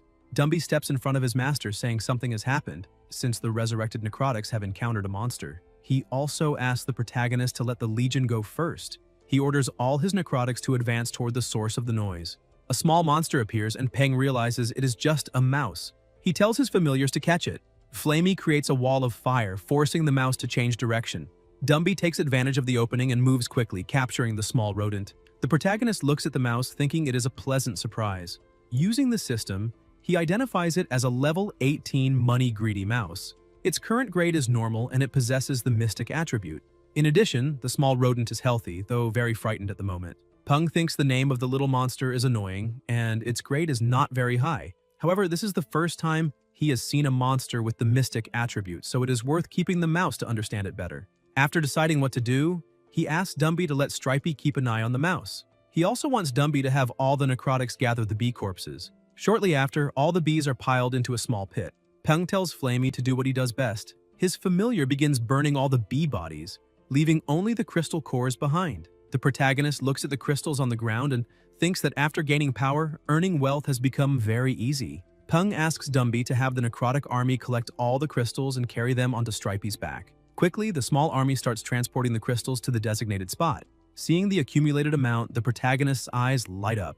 Although they are only low-level elite rank core crystals, the large quantity can at least earn 10,000 alliance credits, which is excellent. After collecting everything, he tells Dumby to recall the Necrotic Legion, since they need to go deeper into the forest to persuade the mountain spirits within half a month. Sometime later, the protagonist arrives at the edge of a lake near the house. He wonders when another lake appeared there. Suddenly, something bursts out rapidly from the water, and the protagonist is startled, wondering if it is a giant crocodile. Flamey notices his master's reaction and prepares to attack, entering combat mode.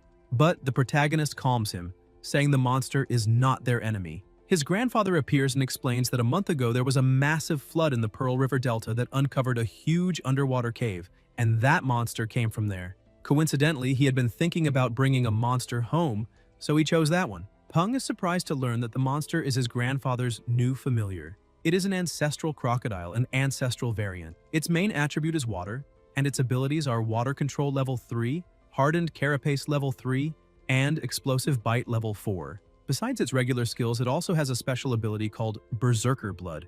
Its blood has undergone a mutation with a high chance of inducing bloodthirsty rage. This ability also has a passive effect, granting violent bloodlust proportional to the severity of damage received, increasing its strength and explosiveness for a short time. At the moment, the monster is healthy and calm. The protagonist can also see the requirements for Epic Grade, which show that the crocodile is currently in the process of reverting its mutation. This process is irreversible, and it cannot evolve until it is complete. It also needs to consume many water attribute treasures. The more it consumes, the purer its blood becomes. Peng finds the familiar incredibly interesting. Ji Han-woo points out to his grandson that his own familiars are not bad either, and asks whether the Firebird will be promoted soon. The protagonist says yes, since Flamey reached level 42 weeks ago, and he is now looking for a place where his familiar can evolve peacefully. He also hands his grandfather the report from his journey, saying they discovered a total of 168 mountain spirits along the way. All of them agreed to cooperate, which made things much easier. His grandfather praises him, saying he did quite well, and asks what his next step will be and whether he truly intends to build a network of outposts or if he has changed his mind. Peng takes advantage of his grandfather's experience since he built an empire and asks for advice. Ji Han-woo says that although the mountain spirits are allies for now, the most important thing is the protagonist's familiar, because with a king-level familiar by his side, no one will be able to threaten him. Therefore, using the mountain spirits merely to make some money would be narrow-minded. On the other hand, the hunters who rely on these outposts for survival will bring far greater value. So his advice is that Peng needs to gather those hunters no matter the method. The protagonist understands, saying it seems they need to create a union. The Mountain Spirit Outpost will be the flagship offering of the union, and members will receive 50% discounts on lodging. If everything goes as planned, they can even cooperate with the Southern Sky Group and offer 10% discounts on the company's products. His grandfather agrees, but points out that it would be better to share part of the profits with the Yuzhou government, because that would ensure smoother operations and spare them unnecessary trouble. The protagonist thinks that on top of that, they can distribute 20% of the profits as year-end bonuses to union members. Each member's share will depend on performance and rank. Wealth needs to be spread around since no one likes a greedy person. Even if it seems like they are giving away a lot, the remaining profit will still be enormous. Once this initial venture takes off and stabilizes, his next target will be the entire world. Places like the Dongting Recreational Zone, Sky Village, the Amazon Hall, and the Bermuda Triangle Recreational Zone have been strictly off-limits to humanity since the Cataclysm. Yet myths and legends have surrounded those places since ancient times. Perhaps it is possible to evolve rare creatures in such locations. Excited, he shouts to his grandfather that they will call this union the Explorers Union. Ji Han-woo thinks the name is perfect, saying it is exactly what he would expect from his clever and creative grandson. Sometime later, Dazi is sleeping peacefully when the protagonist grabs him and throws him into a tank.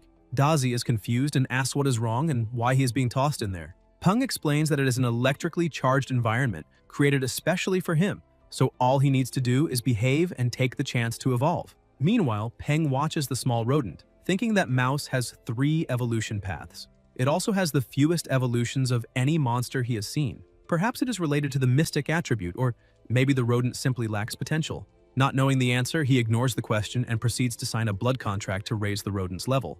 Peng takes a pot and tells the mouse to be good and jump inside. The mouse is terrified, thinking he is about to be cooked. Peng reassures it, saying they are going to sign a blood contract. With the contract, he guarantees the mouse will not be harmed. After completing the contract, Peng tosses the poor thing into the pot, saying it needs to stay there for 10 minutes at 180 degrees. 10 minutes later, Peng lifts the lid eagerly to see the result, but he's surprised. Unable to understand why the more that rat evolves, the uglier it becomes. The small rodent has now transformed into a treasure-sniffing rodent. Its level remains 18 with excellent grade. After this evolution, the rat gains the ability to sniff out treasures, having become extremely sensitive to their scent. The protagonist realizes his little monster can still evolve, and now it has 2 paths. One is to strengthen its treasure-sniffing abilities, and the other is to let it swallow treasures to activate additional skills. However, he does not know whether that would count as a class change. Peng thinks he is already rich and possesses many treasures, and now that he has found a money-greedy mouse, of course he will choose to become even richer. Looking at the system screen, he notices he basically has all the materials needed for the next evolution inside his house, except for the blood of a king-rank monster. Even if he has to take it from one of his familiars, it will be difficult since Stripey's body is essentially made of stone, so the only option is to bother his grandfather again. Peng goes to the white dragon and asks him for a small favor, requesting a small bucket of his blood. However, the dragon does not want to share his own blood. The protagonist makes a pitiful face, saying he has already discussed it with his grandfather. Reluctantly, the white dragon agrees to help, making a small cut on his body and donating some blood. Suddenly, his phone rings, and when he answers, Feng greets him, addressing him as young master. Peng asks the director not to be so formal since they have known each other for a long time, but Feng explains that the protagonist is no longer the same as before. He is now a genius and the heir of his grandfather's group, so he cannot be treated casually anymore. The protagonist simply smiles, saying that even before, the director always treated him with respect and asks him to get to the point. Feng explains that after the Lord of the Man-Eating Worms successfully evolved last time, he led his clan back to the desert for a major territorial battle. They had planned to let the 2 lords fight each other, but what happened was that the Worm Lord surrendered to the desert ruler, and now the 2 Lord-rank monsters are on the same side. The protagonist is surprised, saying that is indeed a problem, and asks what the director is thinking about it, emphasizing that if the idea is for him to handle it alone, that would not be good since he is being overestimated. Even though he has a king-rank familiar, its size is too large for long-distance combat, and currently he only has 1 skeletal Lord-rank familiar suitable for such a mission. Feng explains that the protagonist misunderstood and points out that this time the Golden Divinity will personally go into battle as well. In truth, the only mission they intend to give the protagonist is to delay the Desert Ruler while the Golden Divinity deals with the Worm Lord. After the Divinity defeats the Worm Lord, the 2 of them will handle the Desert Ruler together. Peng says it sounds like a great plan. However, he thinks this is only part of the real plan since the true objective is to make Ji Han-woo intervene in the fight. They know that if the protagonist accepts the mission, his grandfather will secretly follow to ensure his safety and, at a critical moment, will intervene and completely eliminate any threat. This makes the protagonist question whether the director is trying to use him, because he has always treated Feng as a true friend, and now he is acting as if the protagonist were easily manipulated. Realizing the story does not quite add up, Peng points out that Lord-rank monsters do not have low intelligence, so unless humans truly threaten their existence, they will not deliberately attack human-based cities. He looks directly at the director and says he will be very honest. He explains that he has always seen Feng as a true friend, so he wants him to tell the real reason and asks why the Chang'an military needs to eliminate those 2 Lord-level monsters. The director is surprised that the protagonist saw through the plan and, somewhat embarrassed, explains that the grandson of one of the regional military chiefs was attacked by the desert ruler during a mission and unfortunately died in service. The protagonist simply ends the call and takes a deep breath, saying that Feng has truly become more skilled with words since joining the military. He reflects for a moment on the information he just received and concludes that the grandson of a high-ranking military officer was indeed eliminated by the desert ruler, and that part could very well be true. However, saying he died in the line of duty is clearly exaggerated. His honest guess is that either the young man was greedy for the fame of fighting a lord-level monster, or he overestimated his own abilities and wanted to subdue a powerful creature. Perhaps he even needed the core of a lord-level monster. In any case, because of his own greed, he recklessly threw his life away. Now the grandfather wants revenge, but since they do not know Ji-Han-woo well enough to communicate directly and make such a request, they chose to approach the protagonist, who appears young and naive. And because of Peng's old friendship with Feng, he would not have hesitated to ask his grandfather for help. But what truly happened is that they decided to take advantage of him, and Feng agreed to it. Just like that, he has one less friend in his life. The white dragon notices that the protagonist seems distracted and calls out to him, saying he is finished. Peng hugs the dragon and sincerely thanks him for the help. Before leaving, he notices that the wound on the dragon's body is already almost healed. Moreover, when he picks up the bucket of blood, he realizes it does not feel like water, but more like mercury. There is not the slightest ripple on its surface, even when he lifts the bucket, and most surprising of all, it reflects like a mirror, making him question whether it can truly be called blood. However, he concludes that familiars who have reached king level have already surpassed human understanding of biology. They are high-level life forms, and that is understandable since even a greedy person can obtain what he desires if he strives hard enough. Peng looks at Flamey's egg and realizes it is more active, which means it will evolve soon. On the other hand, Dazi and the rat manage to evolve without any problems. Ji-Han-woo goes to the protagonist to inform him that the Guangdong statue has been placed in front of the welfare school's entrance. He heard that it managed to eliminate a large honey badger on its first day of work, which allowed the cafeteria to add an extra dish to its menu. Peng smiles, seeing that they made the best use of it. Suddenly, the weather changes and lightning begins to appear. The protagonist asks if it is going to rain, but his grandfather explains that Flamey is close to evolving. The egg releases even more energy, and a bolt of lightning strikes nearby. Because of this, Flamey breaks through the eggshell and manages to come out. Ji-Han-woo points out that now Flamey finally looks like a one-legged crane instead of a penguin. Peng thinks his grandfather is right. Now his familiar looks like a slightly chubby one-legged crane. Ji-Han-woo asks his grandson if that evolution counts as a success. He says yes and explains that his familiar managed to awaken a new bloodline, but the exact details can only be confirmed later. Flamey has transformed into a forest flame spirit crane with an awakened ancestral bloodline. Currently, its level is 41 with perfect grade. Its attributes are fire and wood. Its current abilities are level 4 flame mastery and level 4 flame resistance. Its special trait is fire feathers. It awakened a new bloodline in its body and needs to consume a large amount of fire-attributed spirits to continue evolving its grade. His grandfather says that someone from the military district just approached him to ask for a favor. He explains that he already knows his grandson had rejected them, but suggests that the protagonist take a look and evaluate the situation. Because if he can help, then he should help.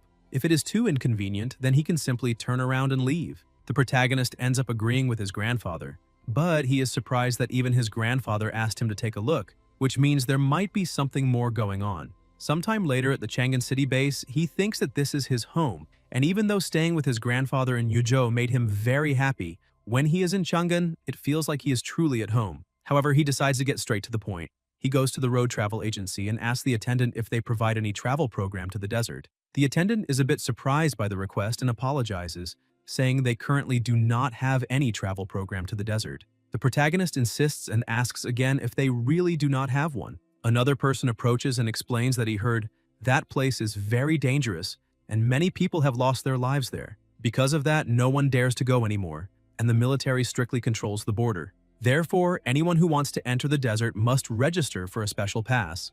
The protagonist realizes that many people have lost their lives, so things are more complicated than the military had told him. Entering the desert through official means does not seem reliable because he needs to see it for himself if he wants to understand and know the truth. Besides, he should not reveal his trump card right now, so he needs to find another way. He starts looking around and notices someone a bit different from the others. He knew there would be brokers there. He calls the man, who quickly goes over to him and suggests they talk inside. But the protagonist gets straight to the point, takes out a bag full of money, and explains that he wants to go to the desert that same day, saying the money is right there and asking if he has any group heading there. Seeing that amount of money, the broker is impressed and says he can send him immediately. However, the broker is laughing inside, thinking the protagonist is just another foolish young master with money. The broker leads him to a strange, empty place, asking him to follow. As they walk, the broker tries to use his familiar to launch a sneak attack, but the protagonist simply looks at it with a terrifying killing aura. making the familiar tremble in fear. The broker, frightened and not understanding what is happening, begins to question who that young man really is, because a single glance made his familiar tremble down to its soul. With a trembling voice, the broker starts to respect the protagonist, calling him Big Brother, and says the meeting point is just behind that door. He tells the protagonist to rest a bit because they will leave no later than 10 at night. He emphasizes they will not wait for anyone, so there is no need to worry. The protagonist says that is fine, but thinks that man is too cowardly to try that kind of trick. Inside a hotel room in the desert, the protagonist wakes up complaining that his back hurts from riding that truck the night before, but luckily they stopped to eliminate some wolf-type monsters along the way, so he managed to get down and stretch a bit. He goes to the window saying he stayed cramped all night, and apparently the more he sleeps, the more tired he feels. Besides, the streets there are very busy, and that is the last outpost before entering the desert. He hears that many special materials are sold there, such as exclusive contracts, regular sand-type monster cores, and even sand soul stones. That was expected. Those three materials are the best sellers there. He goes to a restaurant, places his order, and hears some people commenting that the military is preparing to block off the entire desert and that later they will forbid people from Chang'an from entering. It seems the military is trying to keep the good stuff for themselves. The protagonist starts thinking about it because the water of the White Dragon Lake was especially fresh and clean, so that was due to the presence of the White Dragon. And following that same logic, the monster in the depths of the desert should be a bad-tempered entity. Although the sand element has always been active, it never gave off a feeling of anger. Sometime later, while the protagonist is walking through the desert, Flamey senses something and warns his master that someone is fighting monsters ahead. Peng asks his familiar to show the way because he wants to observe the situation from above. He arrives at the battlefield and notices that, judging by their clothes, those people do not seem to be military, but the team leader is not a bad person. He immediately switched to a defensive formation when the battle was not in their favor. The protagonist realizes they will be able to hold on, as long as their more defensive familiars, with thick skin and muscles, take the front. However, the number of monsters is increasing, and at that rate they will end up being wiped out. He notices something happening while two monsters are fighting. A stone falls nearby. That is a level 12 sand monster with a fatal wound, and it is currently unconscious with its attribute centered on sand. Its weakness is ice, and the sand core in its body can be destroyed. Cutting any part of its body will significantly reduce its overall power, and it needs a lot of time to heal, which it does by absorbing the surrounding sand. The protagonist thinks that the object resembling a heart must be the sand monster's core. The sand monster could lose consciousness if someone removes the power from its core. Besides, the military still has a lot of influence. At least most people do not dare to speak badly of them in public. The waiter brings his drink while he thinks that for the military to lock down the entire desert and prevent people from entering, something big must be about to happen. So he needs to hurry and finish his breakfast. Later in the desert, Dazi is teasing Dumby, saying he is too heavy, and that is why his feet are sinking while he himself can run freely. Dumby gets angry and says he is stronger than that sand, so it cannot stop him. But the more force he uses, the more he sinks. Dazi, Flamey, and Silly help pull him out of the sand. The protagonist explains that the desert is different from regular ground, so they might not be used to it. Dumby tells his master that the sand in that place is very irritated. He gets confused and asks what his familiar means by irritated. Dumby explains that when a Lord-tier monster stays in one place for a long time, its presence affects the surrounding environment, including the air. The protagonist realizes that if the sand core is the same as a sand monster's heart, then there is an experiment they can try. Dumby starts using his ability on the core, and the monster trainers ahead notice that the monsters are behaving strangely. Suddenly, all the monsters begin to twist and explode, and the people fighting them are shocked, asking what is happening there. The protagonist, who had been observing all of this, feels disappointed, saying the results were underwhelming because, although it looked like those monsters had taken heavy damage, their cores suffered almost no harm. Because of that, it would have been better to have an ice-type familiar, and according to his previous experiments, sand monsters are generally resistant to electric and fire-type attacks, including those of his two familiars. That leaves him with only Dumby. However, Dumby's mobility is restricted by the desert environment, so he will not have higher ground, and having an elemental disadvantage is extremely bad. If he were to help the military, it would be an extremely tough battle. He moves to a higher point and realizes that the military has been evacuating nearby crowds in recent days, and apparently they can no longer stop what is coming. Suddenly, an extremely powerful presence appears. Peng realizes that the main enemy has finally arrived. That is the Desert Ruler, level 44. He is currently slightly injured and very irritated, along with the Sandworm King, level 41. The protagonist senses the aura of the Lord-tier Desert Ruler. In addition, he can see that the protective forest is withering as the soil is gradually turning into sand. The desert ruler attacks and a massive explosion occurs. The military says that is the golden deity, so they just need to hold the line. The golden deity's attack injures the desert ruler, who becomes enraged and tries to counterattack, but the golden deity manages to dodge. The protagonist realizes that the area is slowly turning into a desert, and since the desert already gives the ruler an advantage, he can expand his territory even further, making the situation extremely challenging. A missile is launched at the desert ruler, but he manages to detonate it midair. After that, he gathers other monsters, and the military reports that the desert ruler has summoned his army. Because of that, they must open fire to prevent them from advancing. With all that noise, the protagonist starts to feel irritated, saying that for the first time, having excellent hearing feels like torture. The sandstorm begins to subside, and the desert ruler starts calling out to the humans, but the golden deity continues attacking him. The military becomes slightly more hopeful, since even a Lord-tier monster cannot endure for long after suffering such severe injuries. However, they are surprised when the desert ruler suddenly bows. The protagonist, who has been analyzing the battle, questions whether the desert ruler can freely disperse any part of his body into a cloud of sand to avoid attacks, but to do that, he needs extremely fast reaction speed and precise timing. If his reaction is too slow, he gets hit, and if it is too early, the opponent can retreat and strike from another angle. He uses his system to analyze the golden deity and is impressed by its stats, but this battle is against the desert ruler, who has the advantage. So, if the military does not have a plan B, it will be extremely difficult to determine the winner. The desert ruler switches from defense to offense and moves at incredible speed, reaching the golden deity's back. Flamey asks his master if they should help. Peng explains that it is not the right moment yet because if they step in now, they will not be of much help.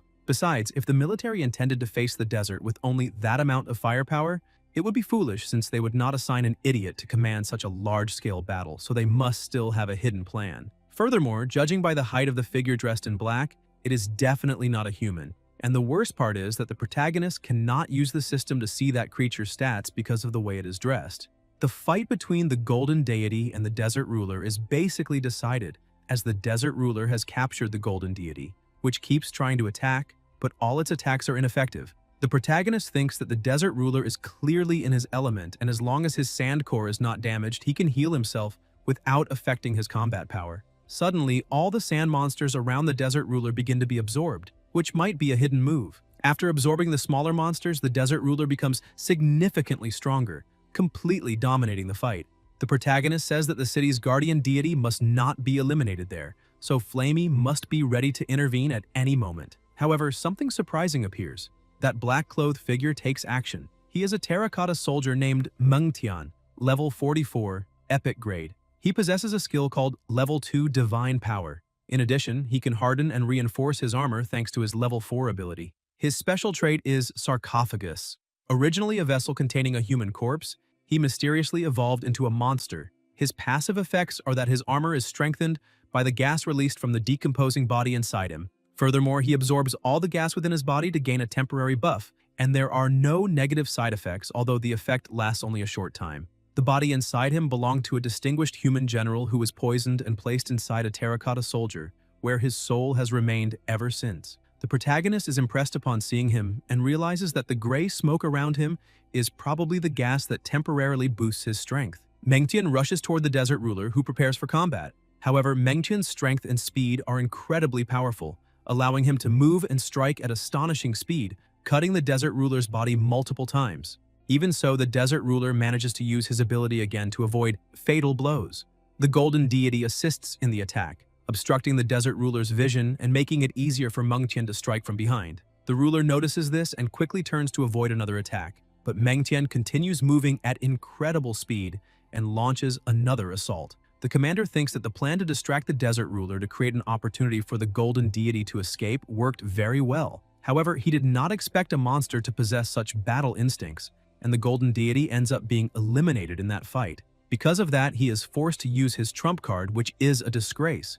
The desert ruler is unwilling to leave the desert, and they are unable to defeat him there, and if things continue like this, everything will be in vain. He gathers the soldiers and orders an immediate retreat. One of the men approaches the commander, saying he has a video call from the general. Yang tells the general that due to the lack of firepower, they were unable to, but the general interrupts him, saying that his grandson was his only family, since he is already 66 years old. He says he does not have time to wait for another opportunity, and his only wish now is to send that monster straight to hell, no matter the cost. He asks if the commander understands, and even knowing it is basically a suicide mission, the commander lowers his head and says he understands. The protagonist calls his familiars, saying it is time for them to go because the military has retreated and the desert ruler has returned to the depths of the desert. They will not engage in combat now because they need to wait until they have Lord-tier Ice-type familiars. Only then, suddenly he stops speaking as he feels a chill down his spine and wonders if this is a sense of danger. Dumby runs to his master, telling him to be careful. The protagonist asks what that is. As soon as he looks ahead, he sees something falling, and when it hits the ground, it creates an enormous explosion. Silly says it looks like a giant mushroom. The protagonist cannot believe the military used a nuclear bomb. They were also very lucky to maintain a safe distance. Because as the saying goes, after passing through the valley of the shadow of death, life seems brighter. He asks his familiars how they feel since the radiation and shockwave were transferred to their bodies, and he wants to know if they're affected. They all say they are fine. The protagonist says that fortunately the damage was evenly distributed among 3 Lord-tier beings, and radiation does not affect high-level monsters. Moreover, the military is extremely bold, so he wants to check on the desert ruler. He heads into the depths of the desert because a nuclear bomb would not necessarily kill a Lord-tier monster. Only if it were at the very center of the explosion would it be instantly vaporized. Because of that, they would not know whether the desert ruler survived or not. He touches the crystals around him as they are still hot and look like glass. The mouse tells the protagonist that it is a treasure, but Peng questions whether everything is a treasure to him, since the day before they had spent hours digging through the sand just to find a normal-grade core. The small rodent keeps insisting that it is a real treasure and asks his master to trust him. The protagonist ends up trusting his familiar, saying he will dig once more. Sometime later, they had already made a reasonably large hole, and the protagonist says that they have been digging for quite a while and questions whether the mouse is sure there is a treasure there. The rodent remains excited, telling his boss that they are almost there and need to keep going. Suddenly, they feel something while digging. Dumby had found something, and the protagonist asks what it is. Dumby tries to grab it to show his master, but as soon as he touches the object, he feels intense pain as his hand begins to burn. The protagonist is surprised because not even a nuclear bomb could hurt Dumby, yet that strange bone can. He asks Silly to hand over his protective equipment because he needs to handle it first. As soon as he removes the object, he places it on a table and tries to analyze it with the system. However, the system shows a very strange name, and it is the first time he has seen a distorted name since awakening his stat reading ability, which means that bone is not ordinary and may indicate that his ability can still be improved. He thanks the mouse, saying that this time he really found something valuable. While thinking about it, Peng has an idea, since if that is indeed a bone, it means it can be placed inside Dumby's body. He tells his familiar to take it, but Dumby is a bit confused. The protagonist tells him to place it in his chest and treat it like armor, but as soon as Dumby places the object inside his chest to protect his heart, he begins to feel something strange, and the protagonist runs toward him, asking if he is okay. However, he is suddenly taken to a strange place. He realizes he is in the middle of a starry sky and a giant monster is surrounding him, so he questions whether it is an illusion. Dumby throws that thing to the ground and Peng returns to normal. He asks his familiar if he is in pain, but Dumby says no. However, a mark appears on Dumby's arm and the protagonist realizes that it is the same pattern that was on the bone. He uses the system to understand the situation and realizes that his familiar has just obtained a new ability, which is level 2 Black Flame Control. He is surprised to see that Dumby gained a new ability, and that flame does not seem capable of burning anything, since his familiar's cloak is covered in flames and is not being burned. He finds the situation very interesting and tells Dumby to take the bone with him, because they need to return. The next day, in the city's center, an alarm is triggered. One of the army soldiers shouts to the commander, saying the radar shows an unknown entity heading toward the city. Everyone panics, and the soldiers prepare for combat, grabbing their strongest familiars and weapons, because they need to stop it before it destroys the city. Outside, they spot the monster and realize it is gaining speed. As it gets closer, they see that it looks like crystal or even glass, and they question what kind of monster it is. The monster begins attacking the base and easily breaks through the defenses.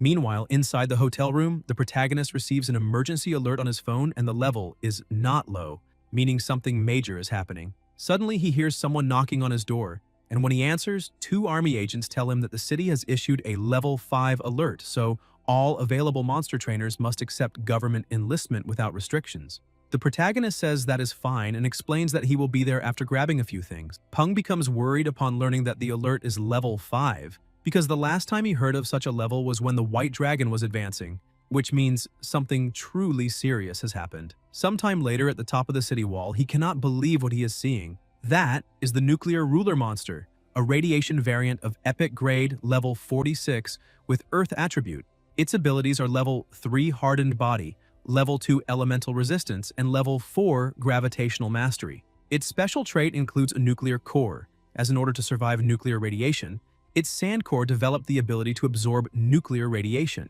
Because of this, it can strengthen itself using nuclear radiation, and can detonate the nuclear energy within its core to grant itself a temporary burst of power. Its weakness is that its body is now as fragile as glass.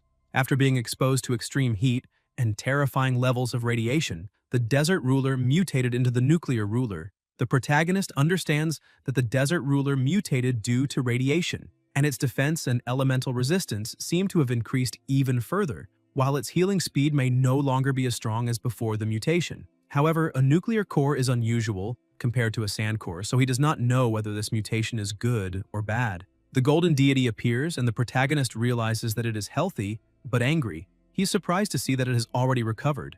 It approaches and uses an extremely powerful ability right away, but the attack only leaves a small scratch. Seeing that the situation is completely out of control, the protagonist orders Dumby to enter combat to help contain the Nuclear Ruler's advance, but tells his familiar not to face it head-on like an idiot since Dumby's mobility was restricted in the desert, but that is not the case here. Dumby charges toward the commander, who tries to attack him, but Dumby blocks the attack with his own arm and keeps advancing while using his undead ability, bringing the dead back to life. An enormous centipede appears, and all the soldiers are shocked, saying that is the ancient Beetle King that was killed by the Golden Deity 6 months ago. And it seems that this is a wave of undead. All the undead gather around their master, who stands face to face with the nuclear commander. General Chen realizes that the nuclear commander is at a stalemate with the protagonist's familiar, so they have a great opportunity. He orders the Golden Deity to use Razor Wing and aim for the head. As the Golden Deity advances, the nuclear commander notices and begins to retreat, but the protagonist orders his familiar to stop the Nuclear Ruler immediately and not let it escape. Dumby moves as fast as the Desert Ruler and prevents it from fleeing, giving the Golden Deity the opportunity to strike. However, the attack is not enough to kill it. The commander charges at the Golden Deity and lands a blow, but the undead hold him back, causing him to fall. Even so, the Nuclear Ruler is still extremely strong and continues dealing with all the monsters attacking it. The protagonist is impressed by the monster's strength, since it managed to damage the centipede's skull with a single blow. Peng tells Flamey to support Dumby from the air. Flamey begins attacking from above, but the nuclear commander uses gravity manipulation to pull Flamey down. The protagonist realizes that the Desert Ruler had the advantage because it could constantly regenerate due to the environment, but now the Nuclear Ruler is strong in both offense and defense. However, in close combat, no one is better than Dumby. Dumby moves behind it and activates his black flame. The nuclear commander notices and stops using gravity, releasing Flamey. It turns and faces the attack, but Dumby has sharper combat instincts and manages to dodge, taking advantage of the opening to land a direct punch to its abdomen. The black flame, combined with Dumby's strength, makes the Nuclear Ruler feel pain and drop its guard. Because of that, Flamey and the Golden Deity attack at the same time, finishing the battle. The protagonist says that now he needs to meet with the military. He reminds them that the agreed conditions are that he will have the right to choose first regarding the war spoils. He says they will divide it as follows, emphasizing that he needs to keep 3 Lord-tier familiars, and the military will only keep 1. That is a 3-to-1 ratio, so he will take 75%, and the military will take 25%, meaning they can take 1 arm and 1 leg. The military agrees that the protagonist was, without a doubt, responsible for the victory in that battle. However, they point out that the city's military has a more complete laboratory and 5 advanced monster breeders, so the body would yield better results if it stayed with them. In addition, the Southern Celestial Group could also conduct research simultaneously alongside the army without any issue. The protagonist thinks that, since the cataclysm, it seemed that human technology had reached its limit, but the appearance of the Nuclear Ruler gave hope to the conservatives. Although he knows about the Nuclear Ruler's lack of potential, it would be troublesome to have people missing it every day, so perhaps he could take it back. Peng says he has a counter-proposal and emphasizes that he would like to make 2 requests, and if they agree, then they can take the entire body of that monster. The first request is that he wants to keep the Nuclear Ruler's core, and the second is that he heard the military has 2 flesh enhancement pills, and he wants one. The military becomes a bit hesitant and tells the protagonist that the core alone is already worth half the value of the monster, And besides, the flesh enhancement pill is extremely valuable, as it can improve monster flesh and belongs to a high-ranking army laboratory manager. Peng, the protagonist, says he only wants one pill and they can keep the other for themselves. In addition, they can allow that laboratory manager to research the entire body as compensation. The two soldiers begin discussing among themselves, saying that the protagonist was probably not interested in the body from the start and that it was just bait to lure them in. But his companion says there is no other way. Besides the research, the general specifically stated that they wanted to see the body, so the only choice they have right now is to agree to Peng's demands. Sometime later, Goldie comes out of the capsule with his body modified, saying that now his physique is truly monstrous. He is much stronger, and it will be extremely harder for anyone to steal his money. He kicks a piece of iron, saying that this is the cosmic explosion, and they should witness his strength and tremble in fear. The system says that now he is Lord Beefcake. Peng asks his familiar what he is doing, because if he has nothing to do, then he needs to go train immediately, since he has to pay for the door he just broke. Goldie starts crying while rolling on the ground, saying that his master is too cruel because he became stronger, and yet his master still keeps stealing his money. Tang Tang praises the protagonist, saying that his familiars are truly interesting. Besides that, he tells her that the military has just sent the flesh enhancement tablet so they can begin the experiment now. Tang Tang asks him to take care of it because the evolution path of the blood-eyed bearded vulture is complicated since it becomes stronger through heavy training. The monster breeders who studied it before all said that it is already a miracle for it to be as strong as it is now. Peng asks her not to worry because he believes this is the best evolution path for the vulture and it will definitely succeed. He asks if it is ready and begins preparing the evolution. After pouring a liquid onto a stone, he takes it to the vulture and asks it to swallow it. As soon as the vulture swallows it, it falls to the ground, feeling something extremely uncomfortable in its body. Suddenly, it stands up with one of its eyes glowing, and the protagonist brings a pile of meat to it, asking it to eat the raw meat specially prepared for it. Without thinking twice, the vulture starts eating the meat, and its evolution begins. The system appears, stating the vulture's characteristics and showing that it has evolved. The protagonist says that before, the blood-eyed bearded vulture had reached its limit, but now that it has evolved into a creature that trains just as much as before, it will continue growing and becoming stronger without limits. Tang Tang is happy because she felt her soul grow stronger, which means her familiar successfully evolved. Peng explains that now the vulture only needs to keep swallowing fresh meat to improve its strength. The rest depends on how hard-working it is. The protagonist points out that he also has an idea for how to increase its grade, but she will have to search for the materials. Tang Tang thanks him, however, she refuses, saying that excellent grade is good enough for now, so as long as there are no limits to its growth, the vulture will be fine that way. The communication device rings and Huang Ya greets his young master and explains that Yangcheng Broadcasting Station is asking the protagonist to appear on one of its programs as an honored guest. Peng immediately rejects it, saying that he is not interested, because he had told him to refuse this kind of invitation immediately. Huang Ya continues explaining that Yangcheng Broadcasting Station is willing to give him a thunder shell as a reward. That changes everything. He thinks about it for a moment, ends up agreeing, and asks when the program is. Huang Ya explains that they will start recording next Monday. The protagonist thinks that a thunder shell is one of the materials he needs to evolve the Thunder God, the materials needed to evolve. Lord rank and king rank familiars are becoming rarer and rarer, and if he misses this chance, who knows when he will get another one like it. Because of that, he has to go. He points out that if the level of his familiars keeps increasing, he will need to go to forbidden explored areas on Earth to gather high-grade materials, or perhaps go to other worlds through spatial rifts. A short time later at Yangcheng Airport, a man goes there to receive the protagonist, saying that he has heard a lot about him, the genius of the Huaxia region. He introduces himself, saying that his name is Wang Muzi, the assistant director of the program Eye on Talent. The protagonist is surprised, saying that the man is very humble, but Muzi says they should talk inside the car so there will be no interruptions. As soon as they get into the car, Muzi begins explaining the program, saying that they gather many materials and monsters from nature. Most of them are unknown to the public, and there are also some completely new species that have never been discovered by anyone before. He points out that he sent the protagonist an information package, and he can take a look whenever he wants.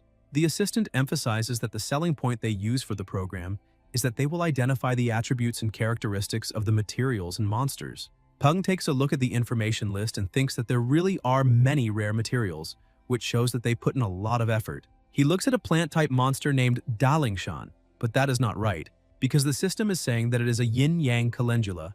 Besides that, it has an excellent grade and is level 3. Its attributes are light and darkness, and currently it is healthy and trembling. In addition, It is a brave and fearless plant-type monster that likes to explore. It has the ability to heal and weaken the abilities of other monsters, but at a low level, it can currently only use the seeds on its head to make soup, and it may be a good choice to do that for now. The protagonist is surprised, thinking that this is a very unusual combo. Peng asks Muzi whether those monsters and materials belong to his team, then says that he really liked that Dalingshan and asks how much it costs.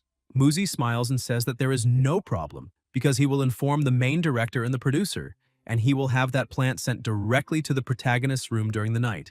As for payment, there is no need to pay for something of such low value.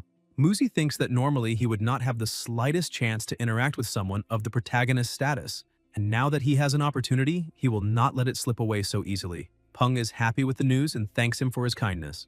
During the night at the Yangchengji family's house, the protagonist is surprised by Muzi's efficiency because he really has already sent what was agreed upon. He picks up the monster in his hand, blows hard, laughs, and says that it is being a good actor. And it is no wonder they mistook that monster for a normal plant instead of a plant-type monster. Peng asks Silly to hand him an elite-grade light-type monster core. He asks his new monster if it wants it, and the monster nods, saying yes. Peng says that it is all right and gives the core to the little plant. He thinks that it is a very easy creature to please. He uses Flamey to peck his finger and touches a little blood onto the small plant to create the contract. He did this because needles can no longer pierce his skin, since it is so thick that it can be compared to a rhinoceros's skin. The plant looks at the protagonist and calls him master. Peng thinks that the contract is complete. Silly's boring healing ability and the yin-yang calendula seem to be more professional. He calls the new member Flowery and tells Dumby that he will be responsible for her safety. Flowery runs to Dumby's head, and Dumby is happy about it. The protagonist says that this is not bad at all and looks harmonious. Meanwhile, outside, among the waves of the sea, something gets stuck on the rocks and begins looking toward the mainland. The protagonist is lying on the sofa, thinking that this is as expected, since this place is extremely boring. Some of the information on the materials is wrong, and the script is too forced. However, for the sake of the Thundershell and Flowery, he needs to endure this situation. Muzi goes to the protagonist and apologizes, because the main director is a spoiled rich kid who was transferred to their division recently, so all the hard work is left on his shoulders. Peng says that it is fine because he can see that he is indeed busy and asks him not to worry about it. The assistant thanks him for his understanding. Peng looks at his phone and is surprised, questioning why there are so many missed calls, and wonders if something could have happened to his grandfather. He decides to return the calls and asks Ji Han-woo if he was not in a quarterly meeting, and why he made so many calls. Ji Han-woo asks if he has finished recording the program. He points out that the Yangcheng branch of the Southern Celestial Group was attacked by a monster tide and communications were cut off. Because of that, the protagonist needs to go there and resolve the situation. Peng asks his grandfather not to worry about it anymore, because he will resolve everything before his grandfather could even arrive. He looks at the clock and thinks that the rest of the missed calls are probably about the monster tide, and the monster tide must have been going on for 2 hours and the branch is not that strong, so the fact that they endured for so long means that the strongest monsters must be at Lord level. However, he cannot understand why the Yangcheng army is not doing anything, because they should be handling this situation, unless it is not only the Southern Celestial Group branch that was attacked by a monster tide, leaving the military occupied. In the southwestern region of the city, in the new area of the Celestial Group branch, several monsters were trying to invade the branch, but a large number of them were being stopped by the defenses installed around the base. One of the soldiers shouts for everyone not to be afraid because reinforcements will arrive soon, so they need to hold their positions. Their family and friends are inside the factory behind them, so they must not give in. One of the monsters that had undergone a mutation fires a projectile, but an energy barrier protects him. The man thanks Three Tails for helping. He asks everyone to hold on for 10 more minutes.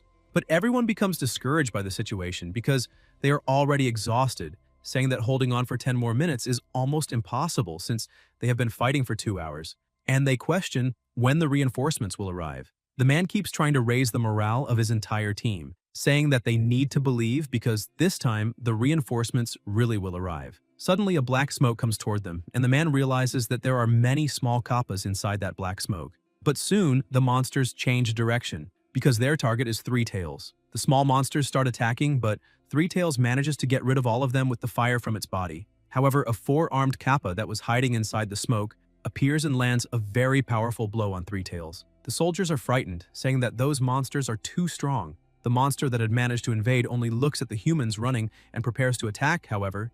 It is hit by a blow and instantly finished off. Peng arrived with the muscle head to resolve the situation. The protagonist looks at everyone and calls them useless, stating that he will not recognize them as his employees if that news about their cowardice spreads. He goes down to the ground and says that this is obvious since he is only referring to those who are doing nothing, because he does not expect them to risk their lives for the company, but at least they should do their part since they offer the highest salary in the industry, not to mention the familiars they provide. The soldiers try to talk to the protagonist, but he interrupts everyone, saying that everyone there has the geographical advantage of a fortress and several hundred elite-level familiars, a dozen commander-level familiars, and they are equipped with weapons, grenades, and the best electronic devices. And even so, they still cannot defend themselves. Peng points out that when he received the information that a monster tide was attacking, he thought there were Lord-level monsters in the horde, but there are only a few elite-level monsters and some commander-level monsters, which means there are many people there who are not using their brains.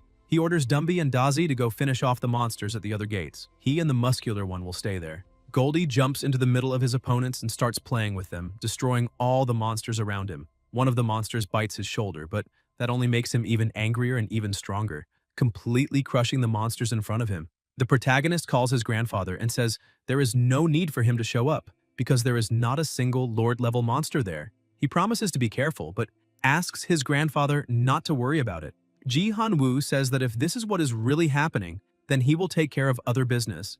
At the West Gate, the soldiers were still struggling to hold their positions. The troop commander says that everyone from the 3rd unit needs to replace the 2nd unit and not let the monsters get through. He points out that those monsters' brains are nothing special, so they do not need to be afraid. However, the sky begins to darken, and an extremely loud thunderclap followed by lightning cuts across the sky, striking one of the monsters there. Dazi has already arrived, leaving everyone in shock. Some monsters that have been struck by the lightning enter berserk mode and prepare to counterattack, but Dazi uses his Thunder Wings ability and begins releasing a huge amount of electricity while flying over the monsters, striking all of them with his terrifying energy. The troop commander shouts that this is a Lord-level familiar from the company and that now those turtles are paralyzed, so he orders all his subordinates to finish them off. Meanwhile, at the East Gate, the wall of muscle called Goldie, the gym duck, was standing before all the monsters. The other monsters were trembling in fear. The muscular one was crushing them with only his feet. A soldier is impressed, saying that this familiar is extremely strong. The protagonist thinks that this is obvious, because they are the ones being negligent, treating the company's familiars as if they were their own and being unwilling to send them into battle. Unfortunately, familiars and their owners are connected by a blood contract and ownership cannot be transferred. But he cannot allow this kind of work ethic to spread. Maybe he can allocate people from the security department to a familiar combat squad and leave the real fighting to the professionals. Besides that, he thinks there is something wrong with that attack because monsters would not attack humans without a reason. So he needs to understand the reason and origin behind all of this. Peng looks at Captain Zheng and asks him to gather those who stood out in the battle and follow him. He calls Xiao Wang, Old Xia, and a few others to accompany him. A short time later, when everyone is gathered, the protagonist praises them, saying that they are true warriors. Warriors should be rewarded for their bravery. Every scar on their bodies is a declaration of that bravery. The protagonist points at the camera and emphasizes that after the battle, they will be rewarded and punished according to merit. He says that he can offer them a second chance, asking them to capture the remaining kappas alive, and each kappa they catch will be worth 1 point. Some soldiers say that nothing in this world is more important than their own lives, and resigning from that job is not a big deal, because a young master like him only knows how to talk. And if they had the reinforcements the protagonist has, they would definitely also have a Lord-level familiar. But another soldier asks them to stop being hypocritical, because he admits that he was also very afraid when he faced that monster tide earlier, but he does not want to be a coward forever. The two behind him ask if he was really calling them cowards. The first man starts walking toward the monsters and 2 more begin following him. The others say that those 3 are a bunch of clowns and idiots. The protagonist simply watches, thinking that by the looks of it, not everyone is a lost cause and everyone makes mistakes. But as long as they are willing to correct them, he does not mind giving them another chance. Now, as for those who are stubborn and refuse to change, they need the attitude of a bad cop. A short time later, one of the soldiers takes the protagonist to the monsters they managed to capture. The system analyzes one of the monsters, saying that the name of that monster is Coastal Seaweed Kappa. Its grade is normal and its level is 14. Its attributes are water and darkness. And its current status is that it has minor injuries, and its legs are wounded, so it is cautious. It has a few paths for promotion to excellent grade. The first is Deep Seawater Kappa, a water evolution. The second is Dark Seaweed Kappa, a darkness evolution. Third, terrifying seaweed kappa, a terror evolution. Fourth, shadow seaweed kappa, a shadow evolution. It lives near the coast and likes to drown weak creatures in the water, then feeds on their flesh. Peng thinks that the excellent grade evolution paths and the monster's states are becoming more detailed. He wonders if this is because the strength of his soul has also increased. The protagonist points out that ordinary people buy their familiars based on appearance. They will not sell for a high price since they are ugly, so they need to sell the dead kappas in parts, and the ones that are still alive can stay. He looks at the other monster, called the six-legged horned turtle, normal grade, and level 18. It has earth and wood attributes, and its status is that it has light injuries and internal bleeding. It also has a few paths for promotion to excellent grade, being able to transform into a verdant horned turtle, a wood evolution, or a six-legged bull-horned turtle, an earth evolution. That creature lives most of its life in the ocean. Every winter it comes to the beach to lay eggs. The horns on its head not only help regulate body temperature and blood flows, but also reduce inflammation and protect against evil spirits. When cooked, they are nutritious and tonify the kidneys, cooling the body and promoting blood circulation. When ground into powder, they nourish the skin. Peng thinks that some of its horns are already growing back, which means they can be harvested, but this thing does not look like a deer antler, which makes him wonder if it has similar functions. He asks the branch agents to start raising those turtles so their horns can be harvested frequently. Before leaving, he asks whether the rewards have already been sent to those who participated in the monster tide. The man says that, according to the instructions the protagonist had given, the security department was divided into combat and reconnaissance divisions.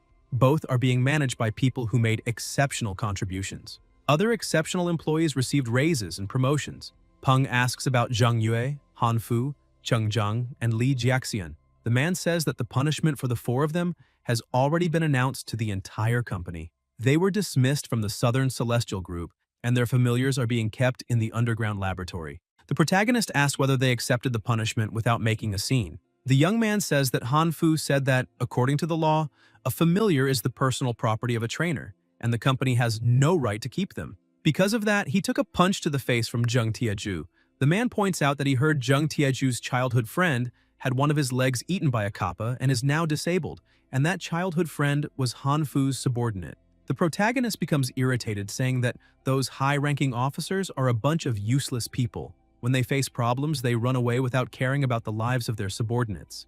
Besides that, the protagonist becomes extremely angry and shouts, asking if familiars are really considered personal property. He asks the man to send them a lawyer's letter and teach those illiterates a good lesson, making it clear that the company has the right to reclaim the familiars. Besides that, the protagonist emphasizes that those idiots must be made to pay a considerable fine for violating the company's code of conduct. Those who did not perform well will have their salaries cut for 3 months, while those who fought on the front line and were injured on the battlefield will receive half a year's salary as compensation, and this will also be placed in their records. He points out that for those who lost their lives in battle, their families will be taken care of by the company. They will provide education, food, and accommodation. The man is happy to see all of this and says he understands, thanking the young master. The protagonist climbs onto Flamey and tells him to go to Nanhe village to find out where those monsters came from. While flying over the village, the protagonist realizes that everything has been destroyed. He points out that the same thing happened 4 years ago during the Cataclysm. When confronted by a greater threat, all lives are fragile. He hears a noise inside the rubble of one of the houses and asks Dazi to take a look inside. He quickly goes there and grabs a small animal, telling his master that it is a little shrimp. It is a multi-legged variant terrestrial camouflage shrimp, level 8, excellent grade, with the wind attribute. Dazi celebrates, saying that he caught it, and the protagonist says that he already knows he is amazing. However, that little guy is not their target, so they need to let it go. Dazi throws the shrimp to the ground and says that it was jumping earlier, questioning why it still is not moving. With the system, the protagonist realizes that the monster's status is healthy, aggressive on the outside and timid on the inside, which shows that it knows how to play dead. And that is interesting. He decides to move away and calls his familiars, telling them to leave it alone. The little shrimp gets up, looks around, and starts running quickly. Peng asks Flamey if everything is all right. His familiar says that he already left his scent on that shrimp. The protagonist asks him to keep an eye on it because it is normal to see shrimp-type monsters there, since that village is near the sea, but a low-level monster surviving after a monster tide is unusual. Flamey tells his master that the shrimp is heading toward the water. The shrimp jumps into the water thinking it escaped, but two eyes were watching, saying that the shrimp is an idiot because it did not even realize it had fallen into an enemy's trap. Flamey says that the scent he had left on the shrimp just disappeared. The protagonist says that there is no problem, because a commander-level monster must have noticed the scent on the shrimp's body. The mind behind the monster tide should not be far away, and it is even possible that they are hiding underwater, inside the ocean, because the sea is too calm. He asks Flamey to fly a little higher, but suddenly something comes out of the water and jumps up to try to bite them. Dazi takes the lead and tries to attack using his electricity. However, they realize that the monster has armor beneath its scales, and Dazi's thunder has no effect. But Dazi was nervous about that situation. With his impressive speed, he manages to pierce his opponent's armor, questioning whether his enemy is really going to try to eat his master again and therefore deserves death. Peng is impressed, seeing that Dazi has truly grown. He thought of cutting open the inner armor and then electrocuting his opponent. The monster is defeated. That is the Twilight Ocean Ray, excellent grade, level 46, Lord rank, with the water attribute. Its abilities are level 3 Water Mastery, level 2 Hardened Skin, level 1 Stealth Skin, and level 1 Strengthened Organs. Currently, it is lightly injured with a weakened status. Thanks to its wingspan, it can reach 50 meters. Despite its size, it can move agilely through the water. It can swallow its prey with its pouch-like mouth. Dazi celebrates, saying that he made the weird big fish run away. Peng says that he really did very well, and because of that, he will receive a whole box of worms as a reward when they return. However, he comments that the monster does not seem very strong, and probably is not the one they are looking for. He praises Dazi again, saying that everything was thanks to him. Peng asks Flamey to try attacking the surface of the ocean. He channels fire into his mouth and throws it onto the water. Peng is impressed, asking what that is. Something extremely large was beneath the water. He points out that something is not right, and they need to retreat immediately. The monster beneath the water thinks that the protagonist has left, however. He will bring new humans, so that place has been compromised. Inside the office of the city's 3rd Military Division, a man was sprawled in his chair, saying that he was extremely bored. One of his subordinates says that this is a good thing because it means their area is safe. Division 1 and Division 2 suffered many losses during the monster tide 2 days ago. Suddenly, the sirens begin to sound, and the man stands up, asking why the alarm is going off and what is happening there. One of the soldiers reports that the radar has detected a high-energy reaction below the ocean, and it is increasing. The commander asks them to send 2 drones to investigate the situation. As soon as the drone flies over that area, the soldiers are impressed, saying that they just received the report and that it is at least 300 square kilometers. It is an unknown monster capable of suppressing 2 Lord-level monsters at the same time. This makes him question whether another massive monster tide could be appearing. The commander tells the troops not to stand around and to bombard the area to see if they can drive some of them out, because he will report this to the chief personally. The first attack outside the city's territory is launched. Some fish around the area are affected by something and begin to retreat. The larger monster complains, saying that the smell is unpleasant, and some of the little ones ended up getting scared, and all the sea monsters in the region have gathered. Because of that, it is time for the humans to feel their wrath. One of the monsters questions why they need to attack the humans and why fish are not tasty enough since he has food. Besides that, he points out that he hates the feeling of dry land. The monster the protagonist had defeated says that it was bitten by an annoying winged centipede a few days ago, and because of that, it will devour it next time. The monster in command says that the time is coming, and they need to prepare. Outside, the protagonist was just watching those several flying-type familiars and a few Lord-level ones, and by the looks of it, that city's army is going all out at once. And when a large number of sea monsters gathers in one place, they are capable of creating tsunamis. But fortunately, the military improved the seawall, so that will not be a problem. The man controlling the human attack emphasizes that they cannot let the monster tide advance even a single centimeter. Otherwise, the fortifications will be destroyed. So all aerial combat personnel at the scene need to attack the rear of the monster tide. The artillery and missile vehicles prepare to attack the center of the wave. Peng says that they will also fight alongside those familiars. He asks Dazi to go with Flamey and not move away for even a moment. The wave begins to approach and the first battle starts becoming more and more intense. The protagonist is surprised, seeing that the wave is enormous, and thinks that it is at least 6 meters higher than the last one. The wave crashes against the wall and one of the people runs to the protagonist, asking if he is all right. Peng asks the man not to worry because he is perfectly fine. Another monster appears to attack him. Goldie, with his testosterone over 8,000, steps in front of his master, questioning how a ridiculous shell dares to try to lay a hand on the weird duck. He asks if that is a joke because it is time for it to learn a little lesson. The protagonist is surprised, asking what kind of weird drama that duck has been watching recently.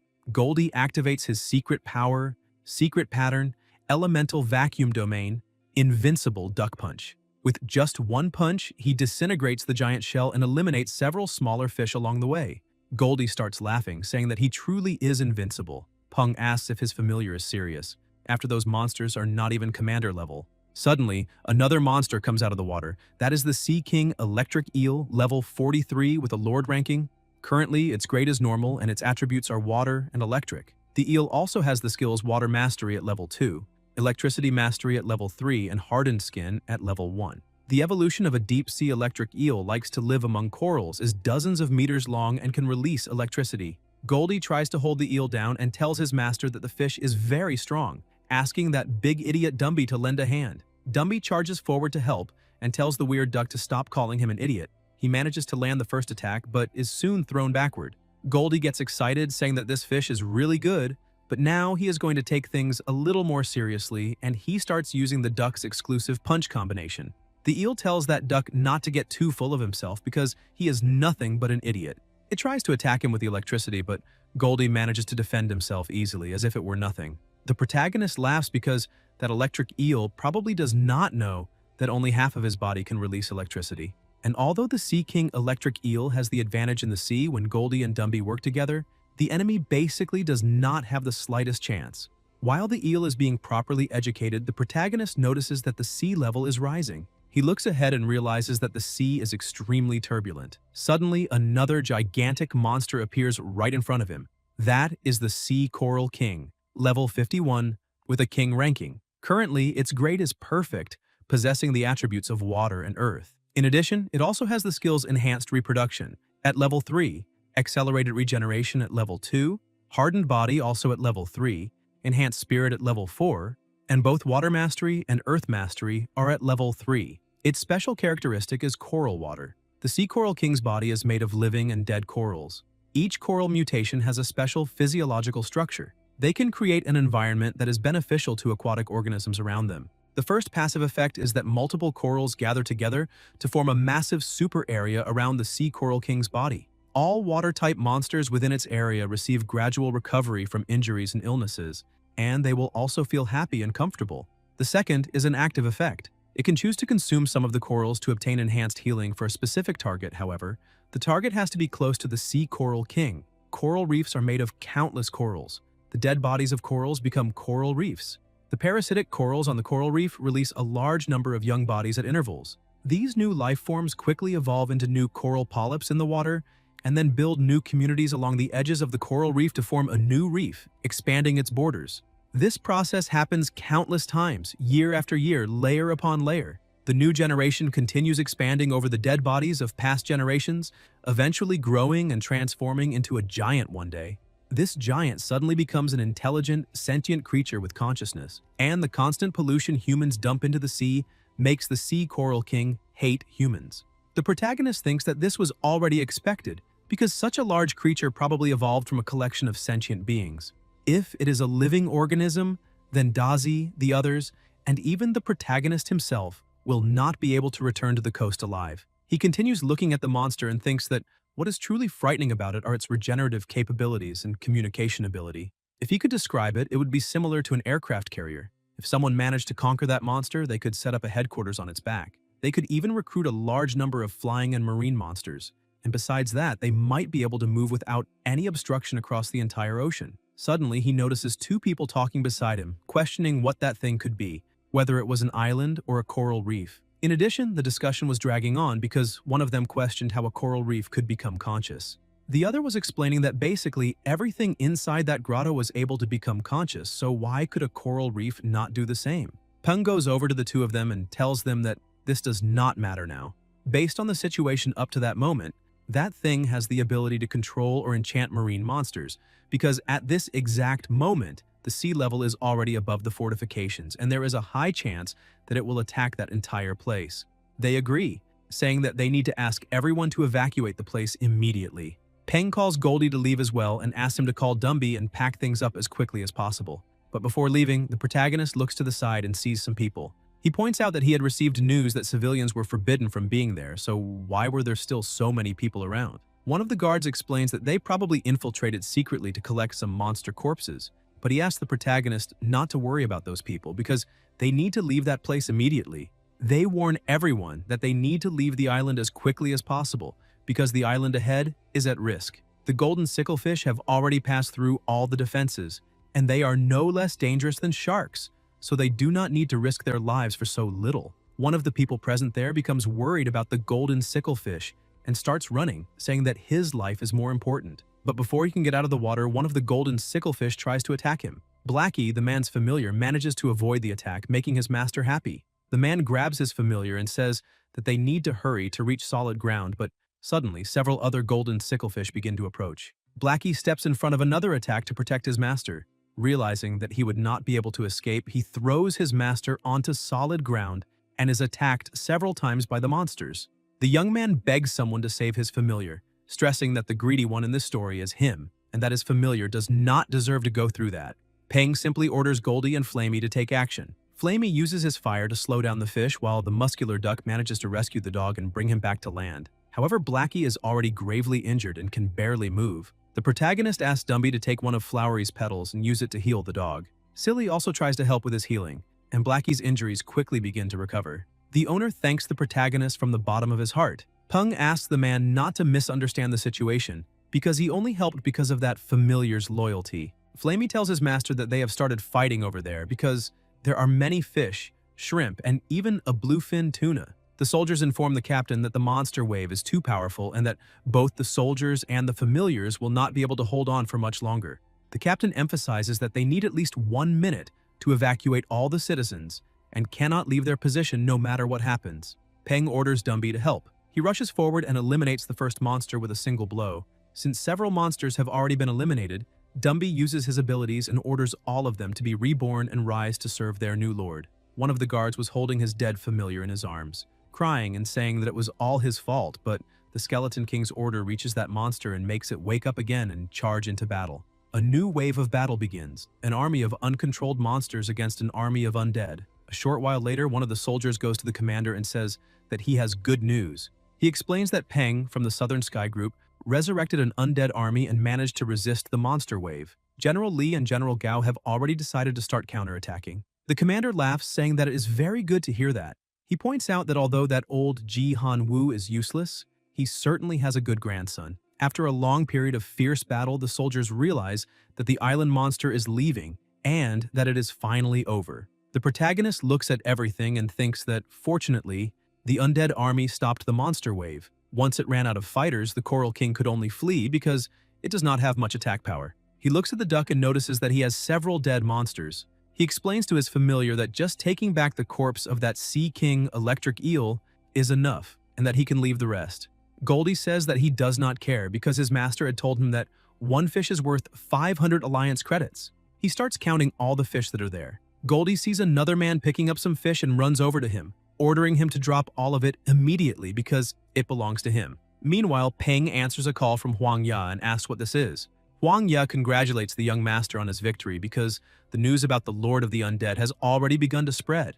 The protagonist points out that news certainly spreads far too quickly because they had only just finished things there. But he decides to ignore all of that and says that it is fine. He asks Huang Ya to stop with the nonsense because he must have something important to tell him. Huang Ya says that he does, in fact, have news about the unusual phenomenon he asked him to keep an eye on. Ghostly soldiers walking across the land and building their own bases in the mortal plane. Peng asks where that is. Huang Ya says it is in Bingzhou, Galloping City. The protagonist thinks that place might have the materials necessary to promote Dumby to the legendary level. He asks Huang Ya to continue investigating because he needs more precise information. A short while later, inside the Yuzhou laboratory, the protagonist realizes that the reaction was perfect, and this time, the solution was also successful. He asks Flowery to come to him because her chance to shine has arrived.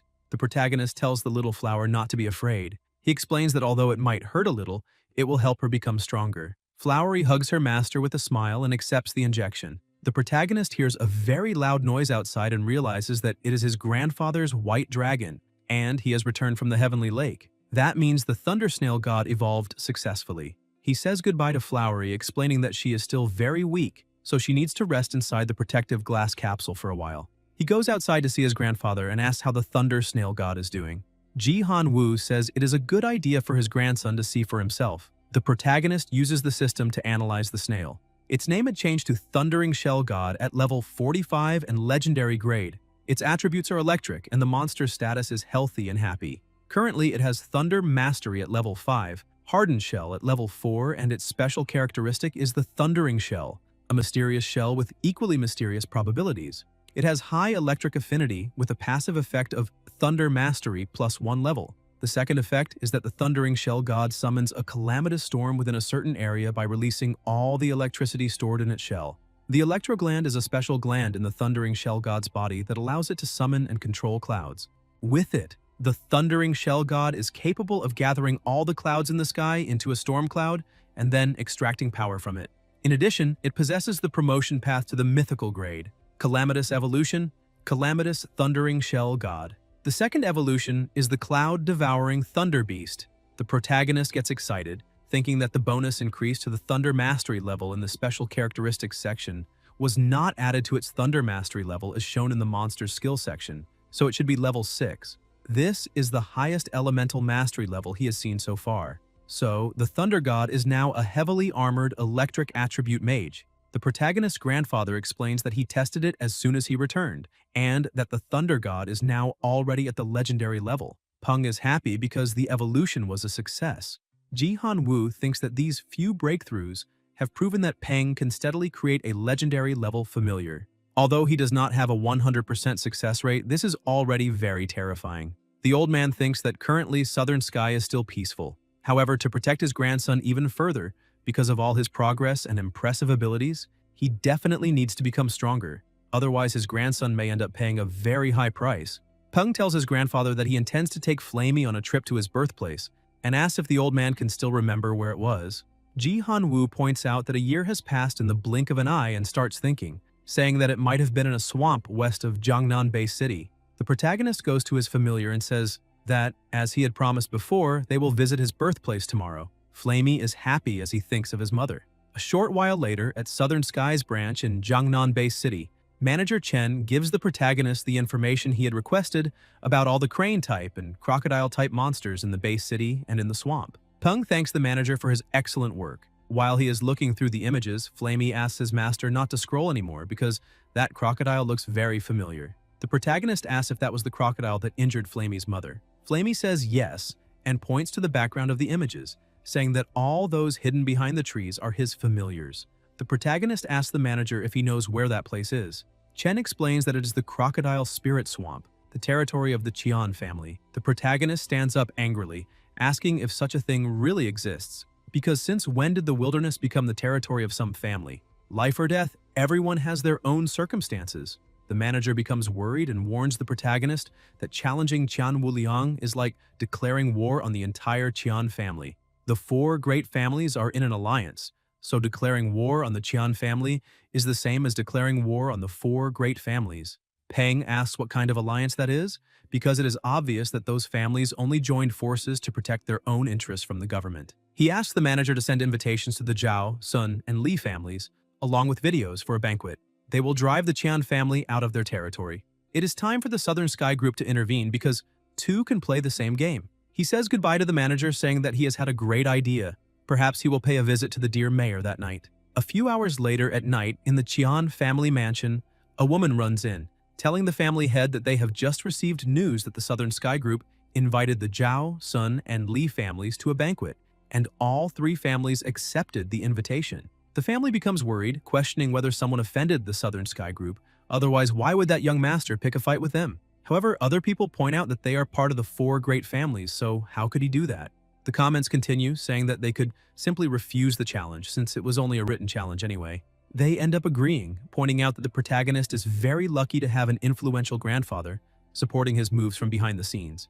And if they face the protagonist, they will have to face his grandfather. And that will probably bring incalculable disasters to the entire family. However, a woman points out that if the worst happens, they need to bring the second uncle back immediately, no matter what. In Jiangnan Bay City, on the outskirts of Chengxi in the Crocodile Spirit Swamp, the monster was lying down.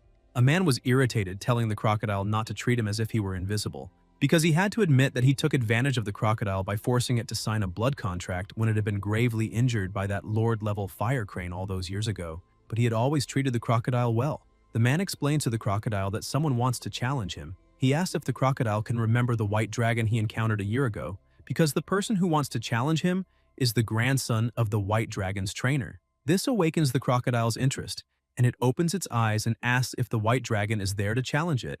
The man explains that it is not, and that it is probably just a skeleton, but he needs to ask the crocodile to avoid killing that person's familiar. At Tai Lake in the base city, the protagonist was walking with a girl and asked why there are no silver fish for sale, because he remembers that these fish were a specialty of that lake. The girl explains that fishing silverfish in the lake is currently forbidden, and eliminating them is also forbidden. That is because a silver prince appeared inside the lake, scared away all the other monsters that live there, and made them stop attacking Jiangnan.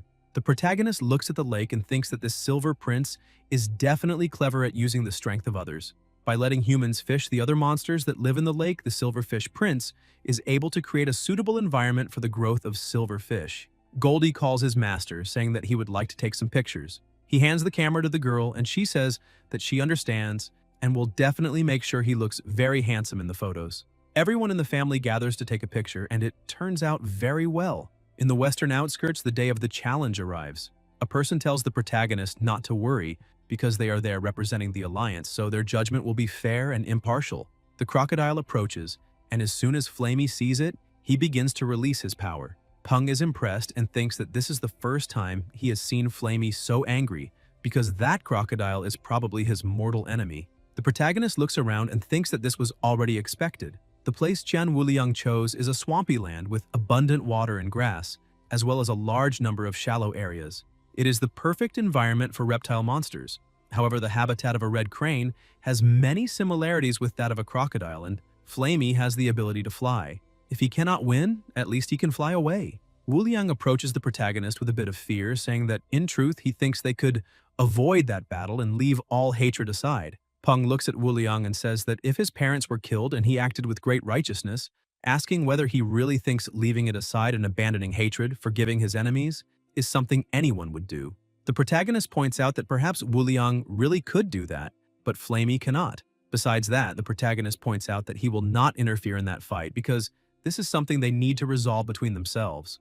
Everyone is surprised. One of the people points out that he thought the protagonist would send out the skeleton tyrant, but that crane seems to be at most 1 year old, which shows that perhaps the protagonist has gone mad. Peng starts laughing and asks Flamey to show everyone what he has. A few days earlier, Wuliang, inside his house, angrily slammed the table, questioning why they should refuse, because he was not afraid of anyone. Therefore, he would only spare the lives of their familiars once they were defeated, because the rumors about high popularity and an undead catastrophe showed that young people like that boy only talked and did nothing. Therefore, they could spread the news that he would accept the challenge, and they would meet in 3 days in the western outskirts. The people start getting worried, questioning whether they are really going to take the Southern Sky group as an enemy. Xiao Yu's mother goes to him, saying that only he and the second uncle have a lord-level familiar in that family, so the future of the entire family depends greatly on them. So, when the second uncle appears for the challenge, Xiao Yu needs to remember to take care of him. Xiao Yu tells his mother that if she is worried that the second uncle might hurt the protagonist, she can rest assured, because there is no need for that since the protagonist is stronger than the second uncle. His mother says that the family will accept any result from that match. However, the second uncle's ambition is arrogant. Because of that, she is worried that he might resort to tricks because he does not want to lose, since he deliberately changed the location of the fight to the western outskirts. Back at the fight, the crocodile was trying to attack Flamey with everything it had, but he managed to dodge and counterattack with a powerful fire attack. However, the protagonist is impressed by the terrifying combo because the crocodile managed to draw Flamey into its range, launching a surprise attack, which shows that that crocodile king is truly strong. And if his familiar had not used the force of the explosion to dodge its tail, that fight would have ended right then and there. That is the red-eyed crocodile king. Currently, it is at level 45 with a normal grade.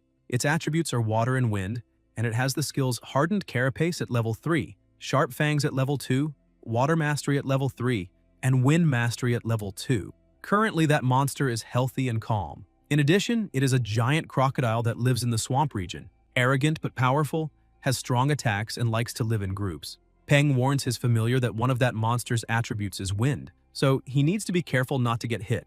Wuliang also warns the Crocodile King that its opponent's attribute is fire. Besides that, he can fly, so it also needs to be careful. The Crocodile King begins to feel a bit of discomfort and pain. Flamey continues attacking fiercely, injuring the crocodile.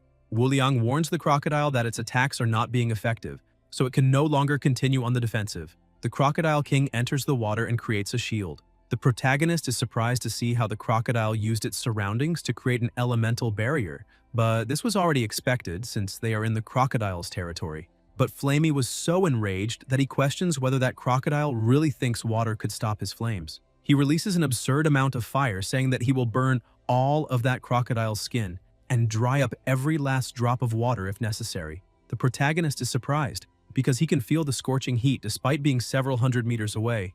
Even if the Crocodile King does not die, at least it will lose its skin. The Crocodile King starts trying to escape, but Flamey points out that there is no chance at all that it will be able to do that.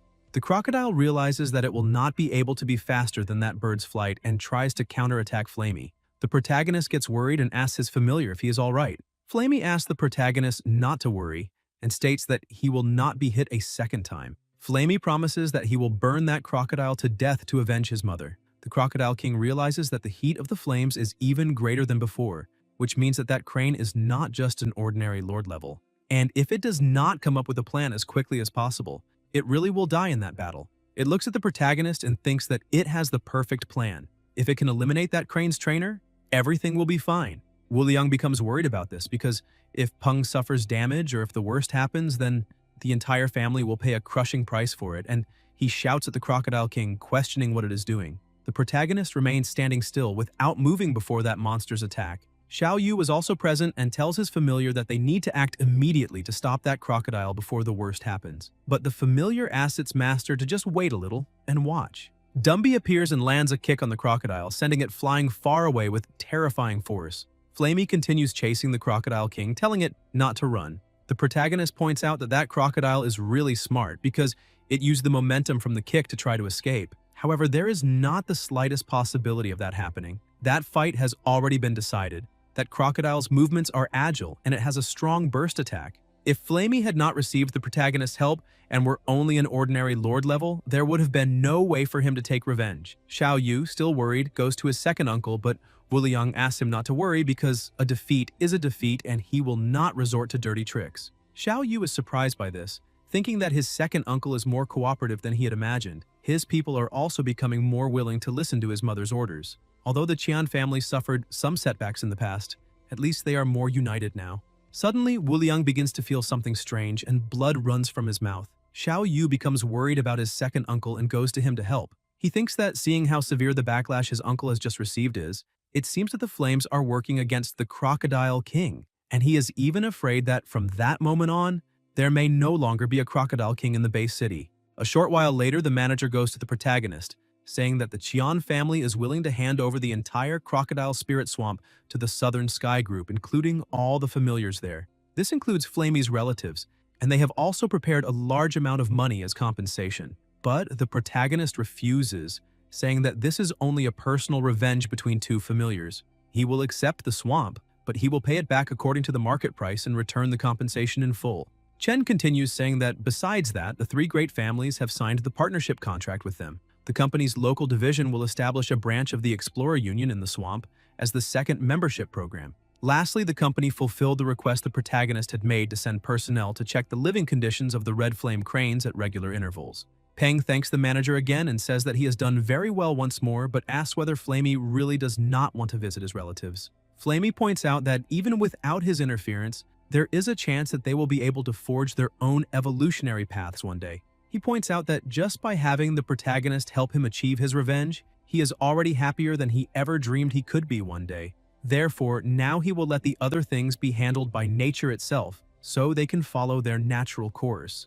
Peng notices a strange movement in the water and uses the system to evaluate it. A monster called the Divine Turtle Mirage had appeared in the middle of the water. Currently, that monster is at level 45 with a perfect grade. The turtle possesses a mystic attribute and its skills are reflective mirror armor at level 4, skeleton jade at level 3, and water manipulation at level 3. That monster has a shell that has developed over the years and can be used to divine prosperity or misfortune. Its passive ability is that it has a strong sense of danger. Once detected, it can also sense good fortune, and good fortune will then approach. The protagonist asks whether it is possible that that turtle sensed his good character and is there to become his new familiar. The turtle stops in front of the protagonist, and he is unsure whether he should accept it or not. The turtle gives Peng a gift called Ambergris Jade. That is a material made from the condensation of various dragon species. It can store the languages of dragons and information about them. As soon as the turtle delivers the gift, it returns to the depths. The protagonist is confused, questioning why he received that. He remembers that he is at Tai Lake and that the Silver Dragon Prince might be behind all of this. The protagonist questions whether it is possible that that turtle was sent by the Silver Dragon Prince to find the White Dragon. He gives the gift to the manager and asks him to send it back to the White Dragon in Yuzhou because he needs to take a trip to Changping Village. Guys, if you enjoyed the video, leave a like, comment, and subscribe to the channel so you don't miss new content. Thank you.